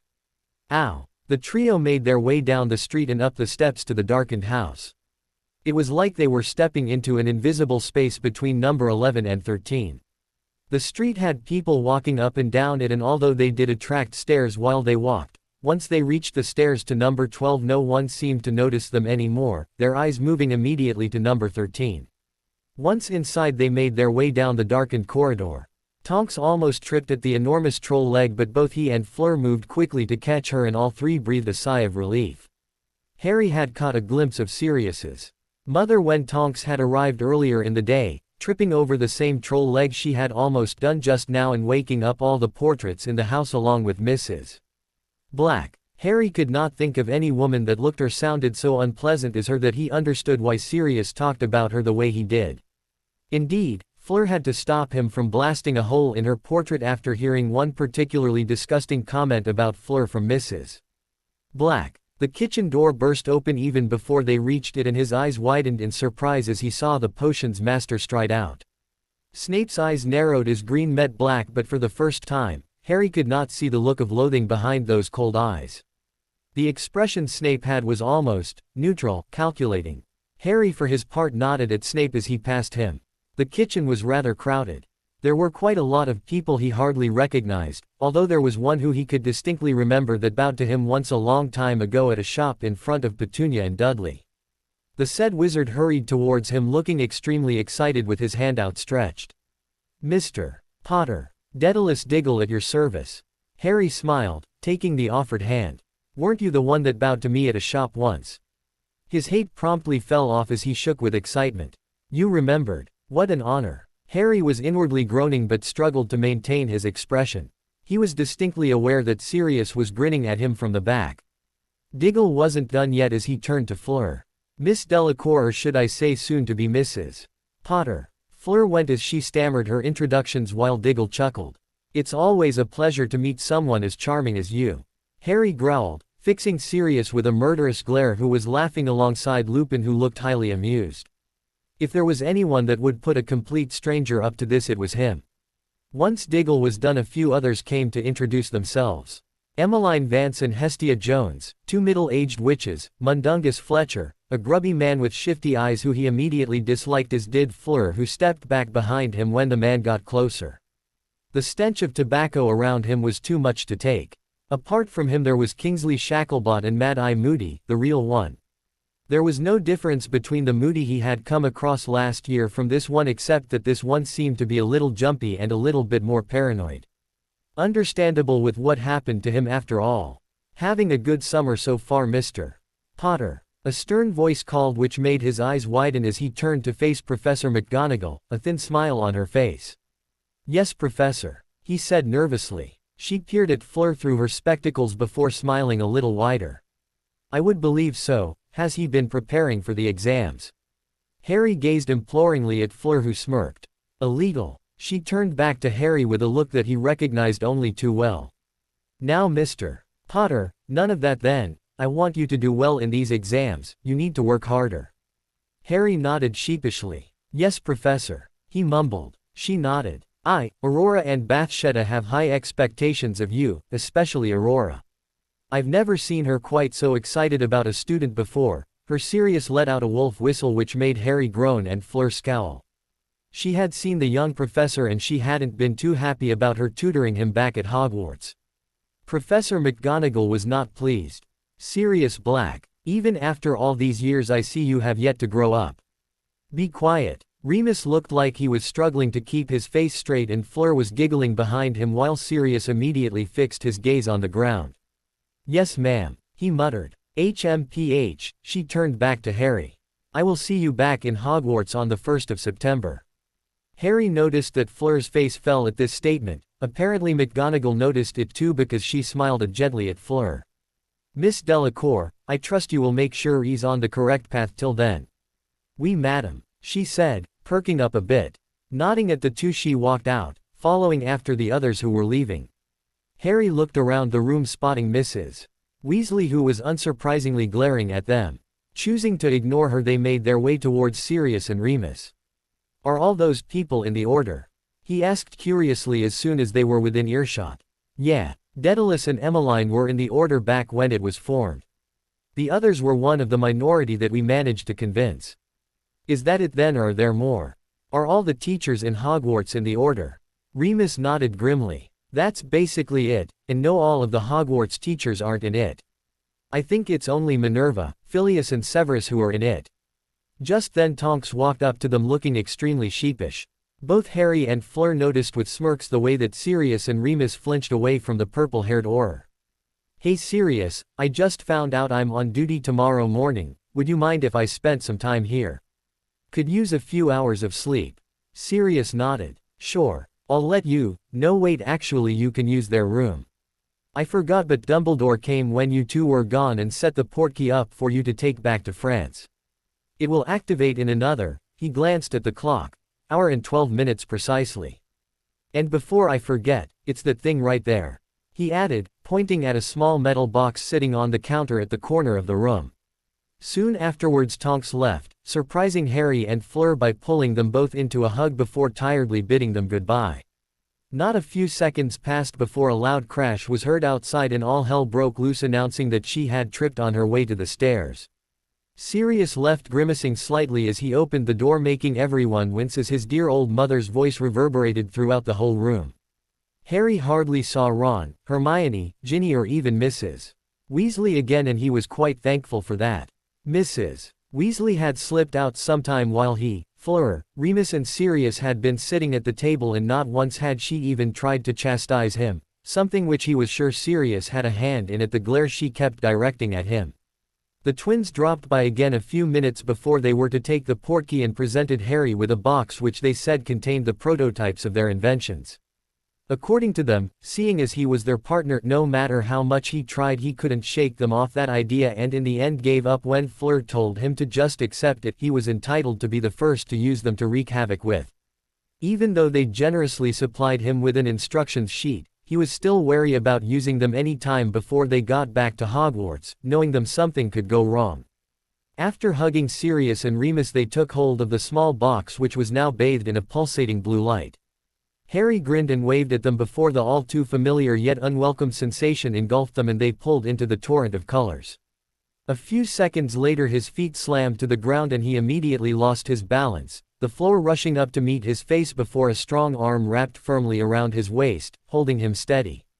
Looking up he muttered his thanks to Dominique, who was grinning at him with Fleur next to him, who, as always with an inhuman act of balance, managed to stay upright. "You don't sound too grateful," Dominique said in a mock-hurt voice while he grumbled incoherently, allowing Fleur, who had reattached herself to him, to pull him through the crowded room which he recognized as the chamber they used for magical transportation at the French ministry. "Slow down," they heard Dominique's voice behind them, but Fleur laughed and kept going. She looked extremely happy to be back. Even he would be lying if he said he wasn't looking forward to returning to the Delacours. It just felt different being there, it felt like home, and it wasn't the same feeling he got when he thought of Hogwarts. It was different, he couldn't explain it, but he felt like he had finally understood the true meaning of home. The only thing that he missed was not having Sirius around. Sure, he had experienced something similar back when he had been with the Weasleys at the Burrow. But he just melded into the crowd. Mrs. Weasley may have treated him like her child, but that was just it, he was one of her children. He was another face, a different face mind you, in a crowd of redheads, but he was just another face in that crowd. With the Delacours, however, it was different. The family was small and he was the only male in the house. It was clear that Apolline thought of him as her own son, and perhaps Dominique did too, and he liked the feeling. He felt he could talk about anything he wanted with them and they wouldn't hesitate to give him the attention he needed.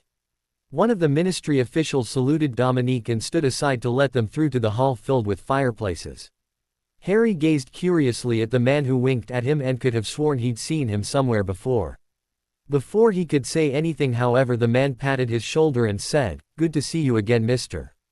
Potter." Monsieur Jacques?" he asked uncertainly, looking up at the man. "Correct." Jacques grinned. "I wasn't there to witness your arrival this time. Still as bad as ever." Fleur giggled and nodded while he avoided their eyes, trying to stop the blush creeping up on his face. "Don't worry, it's not only you that doesn't avenue the aptitude for magical travel." He looked up hopefully and Jacques nodded, his smile widening. "C'est incroyable, n'est-ce pas? How they say people manage to stay upright." He nodded vigorously, making him chuckle. "There are some things that need my attention, by your leave then, Monsieur Delacour?" he asked, and Dominique nodded. After shaking Fleur and Harry's hand, he disappeared into the crowd, leaving them to navigate through to try and find a free fireplace. They found one soon enough at the center of the hall, and after letting the group of warlocks in front of them pass who were jabbering excitedly about something in Bulgarian, they took turns stepping through. Fleur went first with a small smirk, and after he'd safely tucked his glasses into the pocket of his jeans he followed, stepping into the flames and muttering, "Maison Delacour," and allowed the nauseous feeling to take over him again as he started spinning in a world of green blurs. Quite suddenly the sensation stopped and he heard soft peals of laughter announcing that he had once again managed to embarrass himself with the flow, and got to his feet grumbling and pointedly looking away from Fleur. She was as bad as him at this. "Oh, don't look so grumpy, Ari." He heard Appeline's voice and he turned to the taller version of Fleur who was standing next to her daughters. He felt something slam into him and picked up Gabrielle with a chuckle, who was hugging him tightly by the waist and kissed her cheek, making the little girl blush before setting her down and letting Appeline pull him into a hug. "Even if EET was for a short time, we missed having you too." He grinned sheepishly and she ruffled his hair, before moving to kiss her husband, who was dusting the soot off his robes. After looking in on Alana, who was sitting outside in the garden, Harry fell back into the bed he and Fleur shared, now back in his room, with a sigh and closed his eyes, not bothering to get undressed. Dinner was going to be ready soon and Fleur had gone for a shower just like he was supposed to be doing, but he was just too lazy at the moment to get up. He barely had a few minutes of peace before Fleur came in and poked his ribs painfully before sending him into the bathroom and stuffing fresh clothes in his arms. He was grumbling initially, but when she suggested she come in and help him wash, he locked himself inside within record time, trying to ignore Fleur's laughter as he tried to hide his face, which was now red. "Sirius told me something interesting about your wand, care to share?" Dominique asked as they all sat down for dinner, Fleur is always beside him. "What?" Appeline asked, her eyes twinkling brightly as she looked at him and Fleur in turn noticing their embarrassed looks before thanking the house elf that set the food on the table. "My heir," Fleur said softly, making Appeline look at her. "Ari's core is a strand of hair, from me," she said, switching to French for her grandmother. Both women's faces broke into identical grins. Dominique shook his head. "No wonder, don't let anyone else know about this or you will be hounded by people wanting to examine your wand. You're probably the first non-Vila to be using a wand with a core donated by one." Harry nodded. "Ollivander told me something along those lines. So, is there anything else that happened you two want to tell us about?" Appeline asked, making Fleur bury her face in his shoulder while the rest of the Delacours looks on in amusement. "Later," she murmured, and Appeline nodded after shooting a glare at her husband, who'd opened his mouth, no doubt to ask what it was. Looking back at his wife, he fell silent and busied himself with the food. Soon after dinner, Fleur brought in some of his books and dropped them beside him while he was sitting up, propped against a pillow and absent-mindedly playing with his wand, which was emitting blue sparks with a faraway look in his eyes. It took him a moment to notice her and she frowned, but nevertheless didn't question him. "Not now," he groaned, picking up his astronomy book and throwing it to a side listlessly. "Come on, Ari, what your professor said was right. I know you're prepared, but EET doesn't to get some more R's in," she said, taking it and crawling into the bed beside him. He hadn't noticed before, but she too had a couple of books in beside her. "All you study for astronomy and charms, and even avenue somethings I need to go through." "Finally decided on something?" he asked, letting her lay her head on his lap. "I'm not sure yet." She had been in a dilemma over the past few months, wondering what she was going to do now that her schooling years were done.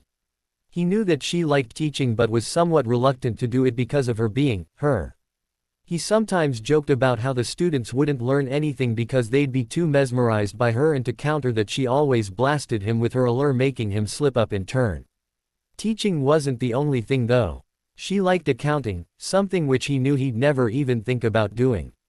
Seeing as she had a passion for astronomy, he suggested that she look into something along those lines, but even then, apart from teaching or researching, there wasn't much choice. "Ari," he looked down at her questioningly. "Do you think I could get a job in Gringotts accounting?" he asked in surprise. She shook her head. "Non, as a curse breaker. I don't think I can get a job straight away, but at least," she trailed off and he smiled. "You'll be in London?" She nodded. I don't know, if that's what you really want. But, he paused, trying to find the right words. Anyone can recognize you there. And I'm a nutter there, remember. They might, she glared at him, making him uncomfortable. They might look down on me for being with you. She finished for him. Do you really think I care? He shrugged. I know that. I'd just feel a lot better if you aren't anywhere in England. She opened her mouth to protest but fell silent when he continued quietly. Please Fleur, it's not only about what the people think or how they might treat you. If something happens to you, nothing will happen to me. She said gently, but he shook his head. He threatened you in front of me. I don't know how, but he knows who you are and that puts you in danger. I don't want anything happening to you because of me, so please. He fell silent, avoiding her eyes. Sighing, she reached up and cupped his cheek, making him look at her. Okay, I won't. He nodded with a ghost of a smile and she let a small one play across her lips before narrowing her eyes at him. But that doesn't mean I will not come to visit you from time to time. He laughed and nodded. I'll be looking forward to that. She grinned back before getting up and taking his book again, making him groan. We will not sleep until we, Avenue revised at least, Alf Z's book. He nodded somberly but perked up when she keyed his cheek. You will, Avenue rewards if you answer all Z questions I ask. Deal. Deal. He agreed, snapping into attention, making her giggle before leaning back into his side. The next few hours were spent with her firing questions at him, and she had to admit that she was impressed by him. Professor McGonagall certainly hadn't made a mistake by setting him up to take his exams early. Finally taking pity on him after seeing him fall asleep twice, she set aside the books and after keying him goodnight, curled up at his side with her head resting on his shoulder and threw the covers over them before drifting off to sleep. Harry knew from the moment he felt the unreal cold breeze blowing around him that he was back in the place that had been on his mind continuously, wondering when he was going to be visiting it again. Opening his eyes, he took in the now familiar landscape. The white tree, although it wasn't as bright as before, now it had turned darker, a shade of gray to be exact. Something was wrong, or at least, something was different. All the earlier times he had these dreams, trances, whatever they can be called, he felt compelled to stay and try to decipher what the tree meant to him. The urge had been there to just look around, but it had always been suppressed. After all, as far as the eye can see, it was just an empty space, and at the horizon he could see silhouettes of what could be mountains. Now though, the tree barely intrigued him. It felt like it was time to move on, as if the job there was done. Shrugging, he walked past the tree without a second glance at it and continued onward. He had been standing on a cliff overlooking the sea the whole time. It was a rather unpleasant surprise when he almost slipped and felt his foot touch nothing but air after walking for a few minutes. Cursing, he tried to find his wand, but his pockets turned out to be empty. Great, it's too dark to keep going. As if on cue, the clouds slowly parted, letting light filter through as the moon slowly revealed itself. It wasn't much, but the moonlight was enough to see where the edge of the cliff was, from which he made sure to stay away from. Coming across a pathway, or what seemed to be a pathway, he continued on it. It led downhill and he could just make out shapes and flickering lights. Coming closer, he saw that they were houses and that he was coming upon what seemed to be a village. Hello, he called, suppressing a shiver as the wind got colder. He had entered through the village gates and was walking down the street now, houses on either side. There was something in at his left from which he could hear muffled sounds. The door was shut, but from the light streaming underneath the hinge and the shadows he could just make out it was clear that people were inside. Moving towards the door, he tried to open it but found that it was locked. Frowning at the thought of something like an inn being locked, he knocked and waited. When no one seemed to be coming, he knocked again, harder, but still got no response. He couldn't shake off the feeling that he was being watched as he moved back into the main street and continued on his way, rubbing his hands together in an effort to warm them. The wind was too cold to a point that it felt like it was tearing at his skin.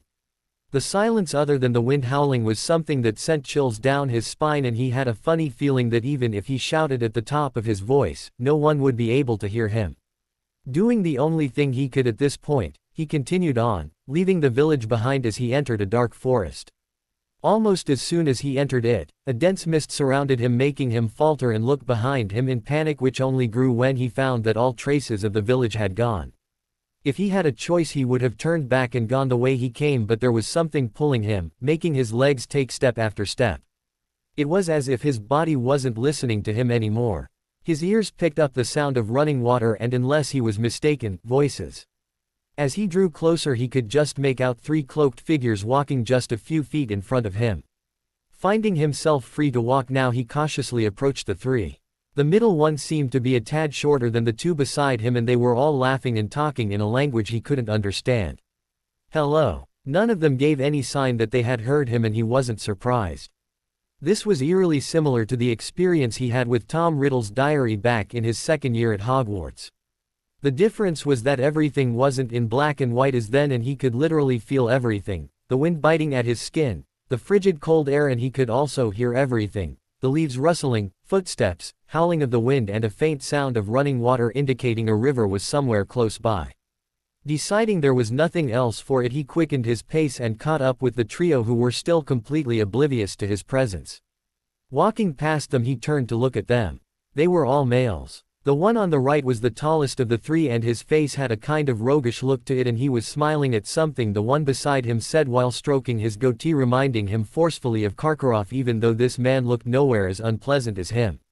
His hair was strikingly similar to Harry's, at shoulder length with a messy look to it that was something he'd thought was only possible with him. The one at the left was roughly around the same height, but his hair was short, although the bangs at the front were long enough to cover half his eyes. Even as he was watching, the middle one leaned over and took hold of the bangs, lifting them up with a huge grin so he could see his eyes, and saying something which made the 3 burst out in laughter. The middle one was roughly around the same height as him, perhaps a little taller than him. His face was angular rather than shaped roughly like the other 2. If anyone saw Harry and him together, they could have sworn they were twins, except for the one main difference. The eyes. All 3 of them had pale, almost colorless eyes, giving them an intimidating look. There was no mistaking it, the 3 in front of him were related to each other. He fell into step with the 3, following them through the dark forest. The 3 had fallen silent, and he noticed that the earlier laughter in their eyes had gone, and they seemed to be more cautious in their steps. He felt another chill down his spine and instinctively turned back just as the middle one mimicked him. He had the feeling that he was being watched, and it was only growing more prominent with every step he advanced. The sound of water running kept increasing until they finally came to where the path they were following ended. They were standing in front of a large river which was flowing too fast for anyone to cross, and the bank at the other side had the path which was a continuation of the one they were on. In front of them were the remains of what seemed to have been a bridge which connected this side to the other, offering a safe passage over the water. "This is a small problem," the middle one murmured, making him jump. He stared curiously at the one that resembled him so strikingly, who was watching the river with a frown.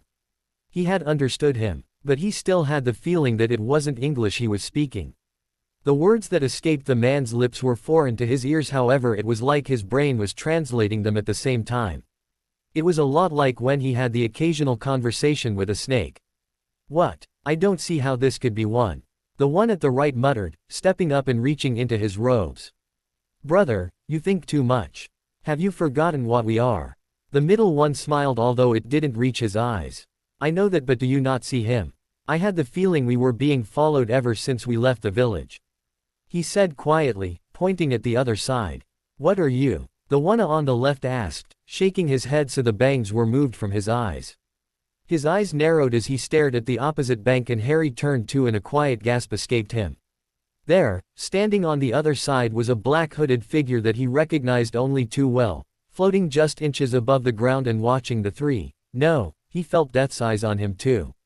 "How about we find another way?" the middle one asked quietly. "Ignotus, you know this is the shortest way through," the right one growled. "But Antioch, no, we came too far to turn back now. If we try to find another way, it will take us days or even longer to find another way." "I agree, brother, but I think Ignotus is right," the one on the left murmured, watching death warily. "Nothing good will come from brushing with him. Even you, Cadmus. We are not cowards. This is a challenge. Father warned us there might be something like this. Father also warned us to avoid this path," Ignotus muttered. "We were forced off our normal route," Antioch said, shaking his head. "We must play the hand we have been dealt with." Cadmus sighed while Ignotus watched death silently before nodding. All right, but please, I implore you, let us not linger under his presence longer than necessary. Antioch nodded and pulled out his wand, which Harry noticed was far from the straight, fine models they were today. It was crooked, as though it had carelessly been broken off from a branch on a tree.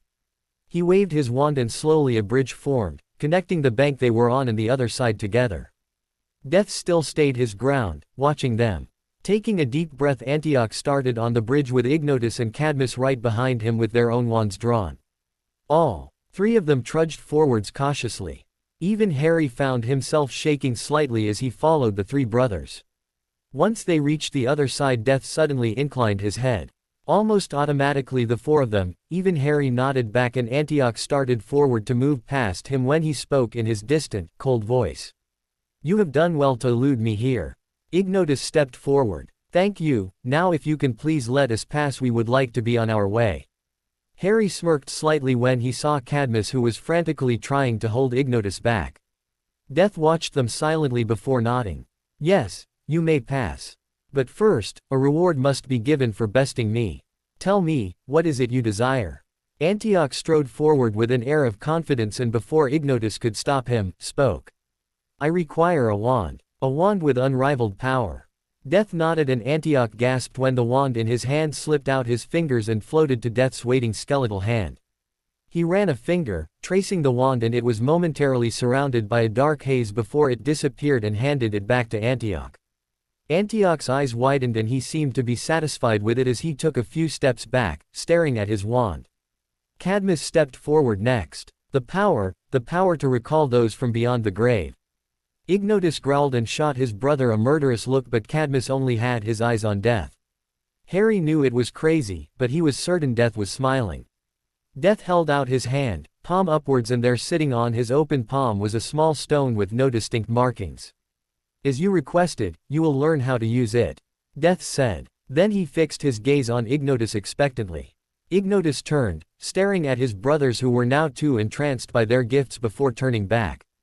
Harry noticed that his eyes colored a dark gray suddenly, which narrowed as he stared at Death. "I only wish to pass. And never be found by you until I am ready." Death stayed silent for a few moments, and Harry was sure of it this time. He was certain Death was smiling, although for the life of him he'd never know how he knew, seeing as there was nothing inside the hood except darkness. "As you wish." He reached behind him, pulled out a cloak, and Harry's breathing came to a stop. That cloak, he'd recognize it anywhere. Ignotus stepped forward and took the silvery cloak, and he could see that Ignotus was entranced by his gift like his brothers. Then he seemingly snapped out of it. "May we pass?" Death nodded and moved aside, but at that moment everything went dark for Harry, and the last thing he heard was a quiet voice. "There will come a point when life stops giving us things and starts taking them away." The entire Delacour family noticed something strange about Harry. Ever since the night after he got back from Grimmauld Place, he'd seemed distracted about something. Fleur had no idea what was bothering him, and try as she might, she couldn't get it out of him. She wasn't able to stay at home all day either. True, summer felt like it had only just begun, but she wanted to find something, a job, an apprenticeship, something to do when summer ended and he had to go back. So she had started leaving in the mornings with her father to the ministry to try and find something and get it settled early on. Harry had been disappointed because most of the time when she left she was only able to come back in the evening around 4 or 5. As much as she hated leaving him behind, she wanted to have something to do once summer ended. It would be more of a distraction if anything. The week after she'd come back from Hogwarts hadn't been pleasant, being cooped up in her room and thinking constantly about him. Caroline and the others hadn't been able to make it as they had planned, since all three of them, like Fleur, were looking for what they wanted to do now. Apolline saw it as a good thing since Harry's exams were only a week away from today. He was now studying more seriously, making use of the time she wasn't there so he didn't have to bother with it when she got back. Gabrielle was delighted on the whole. Harry had taken to teaching her a few things here and there, and she suspected Gabrielle would be more than a few steps ahead of her peers once she returned to Beauxbatons for her new term. It had been Apolline who brought it to her attention that something was troubling Harry. He wasn't any different when they were together, but leave him alone and he seems to drift off into a world of his own and become oblivious to everyone around him. "This is impressive, but I have to ask, why would you want to become a healer?" A voice asked, startling her from her thoughts as she looked up at Madame Bonnel, the woman that was interviewing her.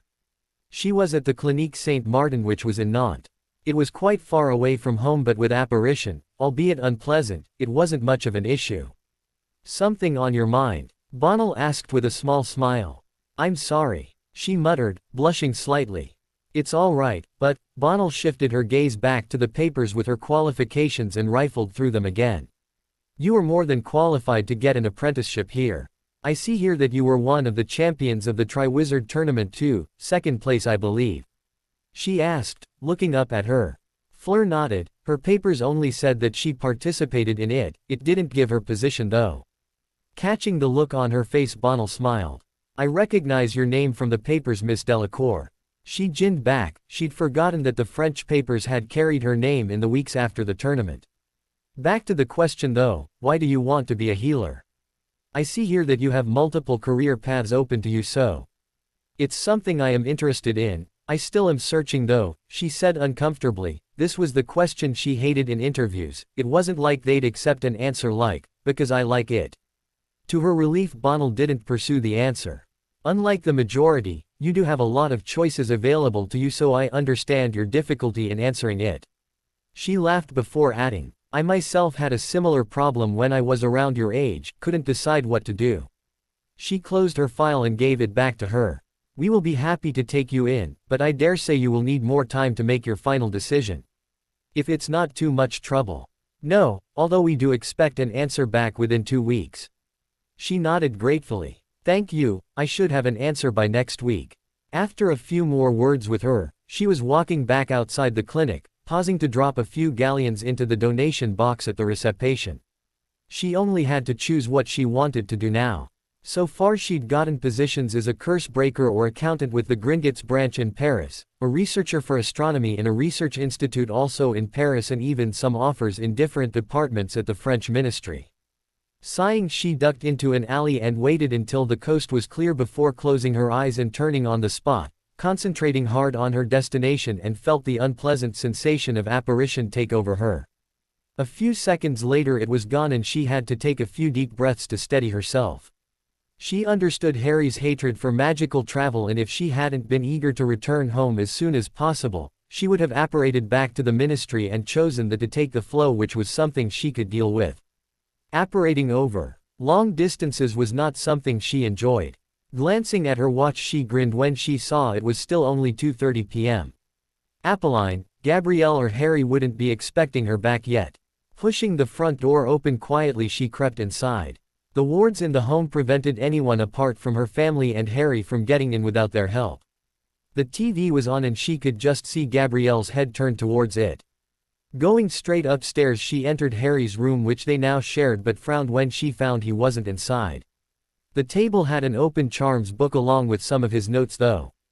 Quickly ducking into the bathroom to take a shower, she changed into some more comfortable clothes before heading back downstairs. Today had been tiring since she had to leave really early in the morning. Even Harry had been asleep when she'd gotten up, and she had taken care not to wake him up as she'd slipped out from his arms. She wanted nothing more than to jump back in bed, but she also wanted to drag him in with her. Going back downstairs, she sneaked up behind Gabrielle and tickled her to death, making her shriek in surprise before collapsing into giggles. Where's Ari? She asked once she'd stopped. Outside. Oh. What's he doing there? Gabrielle pouted. Mother told me to stop disturbing him. She laughed and ruffled her hair fondly before walking out. In the garden she found her mother and grandmother sitting on the bench, whose faces brightened when they saw her. You're back early today, Apolline said after she'd keyed her on the cheek. How did it go? She asked anxiously, making her chuckle. Healer is an option too. Both her mother and grandmother exclaimed in delight at the news. Where is he? He's at the back somewhere, near the river. Apolline replied. He came down only about a half hour before you. He said he wanted some fresh air. He'll perk up when he sees you're back. Alana added with a smirk. She started on the path leading out of the gardens and towards the river behind their house, and it wasn't too long before she found his back propped up against a tree with his wand in his hand. He didn't even notice she was right behind him until she ran her finger lightly down the back of his neck, making him yelp in surprise and scramble out the way as she giggled. Fleur. he exclaimed before his face broke into a wide grin when she walked over to him and held out her hand meaning to pull him up. Instead he leaned back against the tree and tugged her down, pulling her onto his lap and sliding his arms securely around her waist, smiling when she leaned back against him with a content sigh. "What are you doing back there?" she asked. "Nothing much," he murmured softly. "How did it go?" She grinned before telling him about the interview. "That's the last one I'm going to," she finished with conviction. "I only avenue to choose now. So no more leaving in the mornings?" He asked happily and she laughed and turned around, planting a swift key on his lips in response. "What about you?" she asked softly after a few minutes of silence. "Ready for the exams day after tomorrow." He smiled nervously and she squeezed his hand reassuringly. "Come on, you're ready aren't you?" "I have gone through everything but," he muttered uncertainly. "Then you're ready," she said firmly. The exams were only going to be held over a span of 2 days. Although this would be a little harder than normal since he wouldn't have too many breaks to get some revision before each exam once it began, she knew he had nothing to worry about. It was unnerving the amount of things he could remember. "If you say so," he said with a small smile. She nodded approvingly. "Shall we go back inside? It's chilly." He nodded and removed his arms from around her so she could move, but she grinned mischievously as she got up. "You aren't going to carry me?"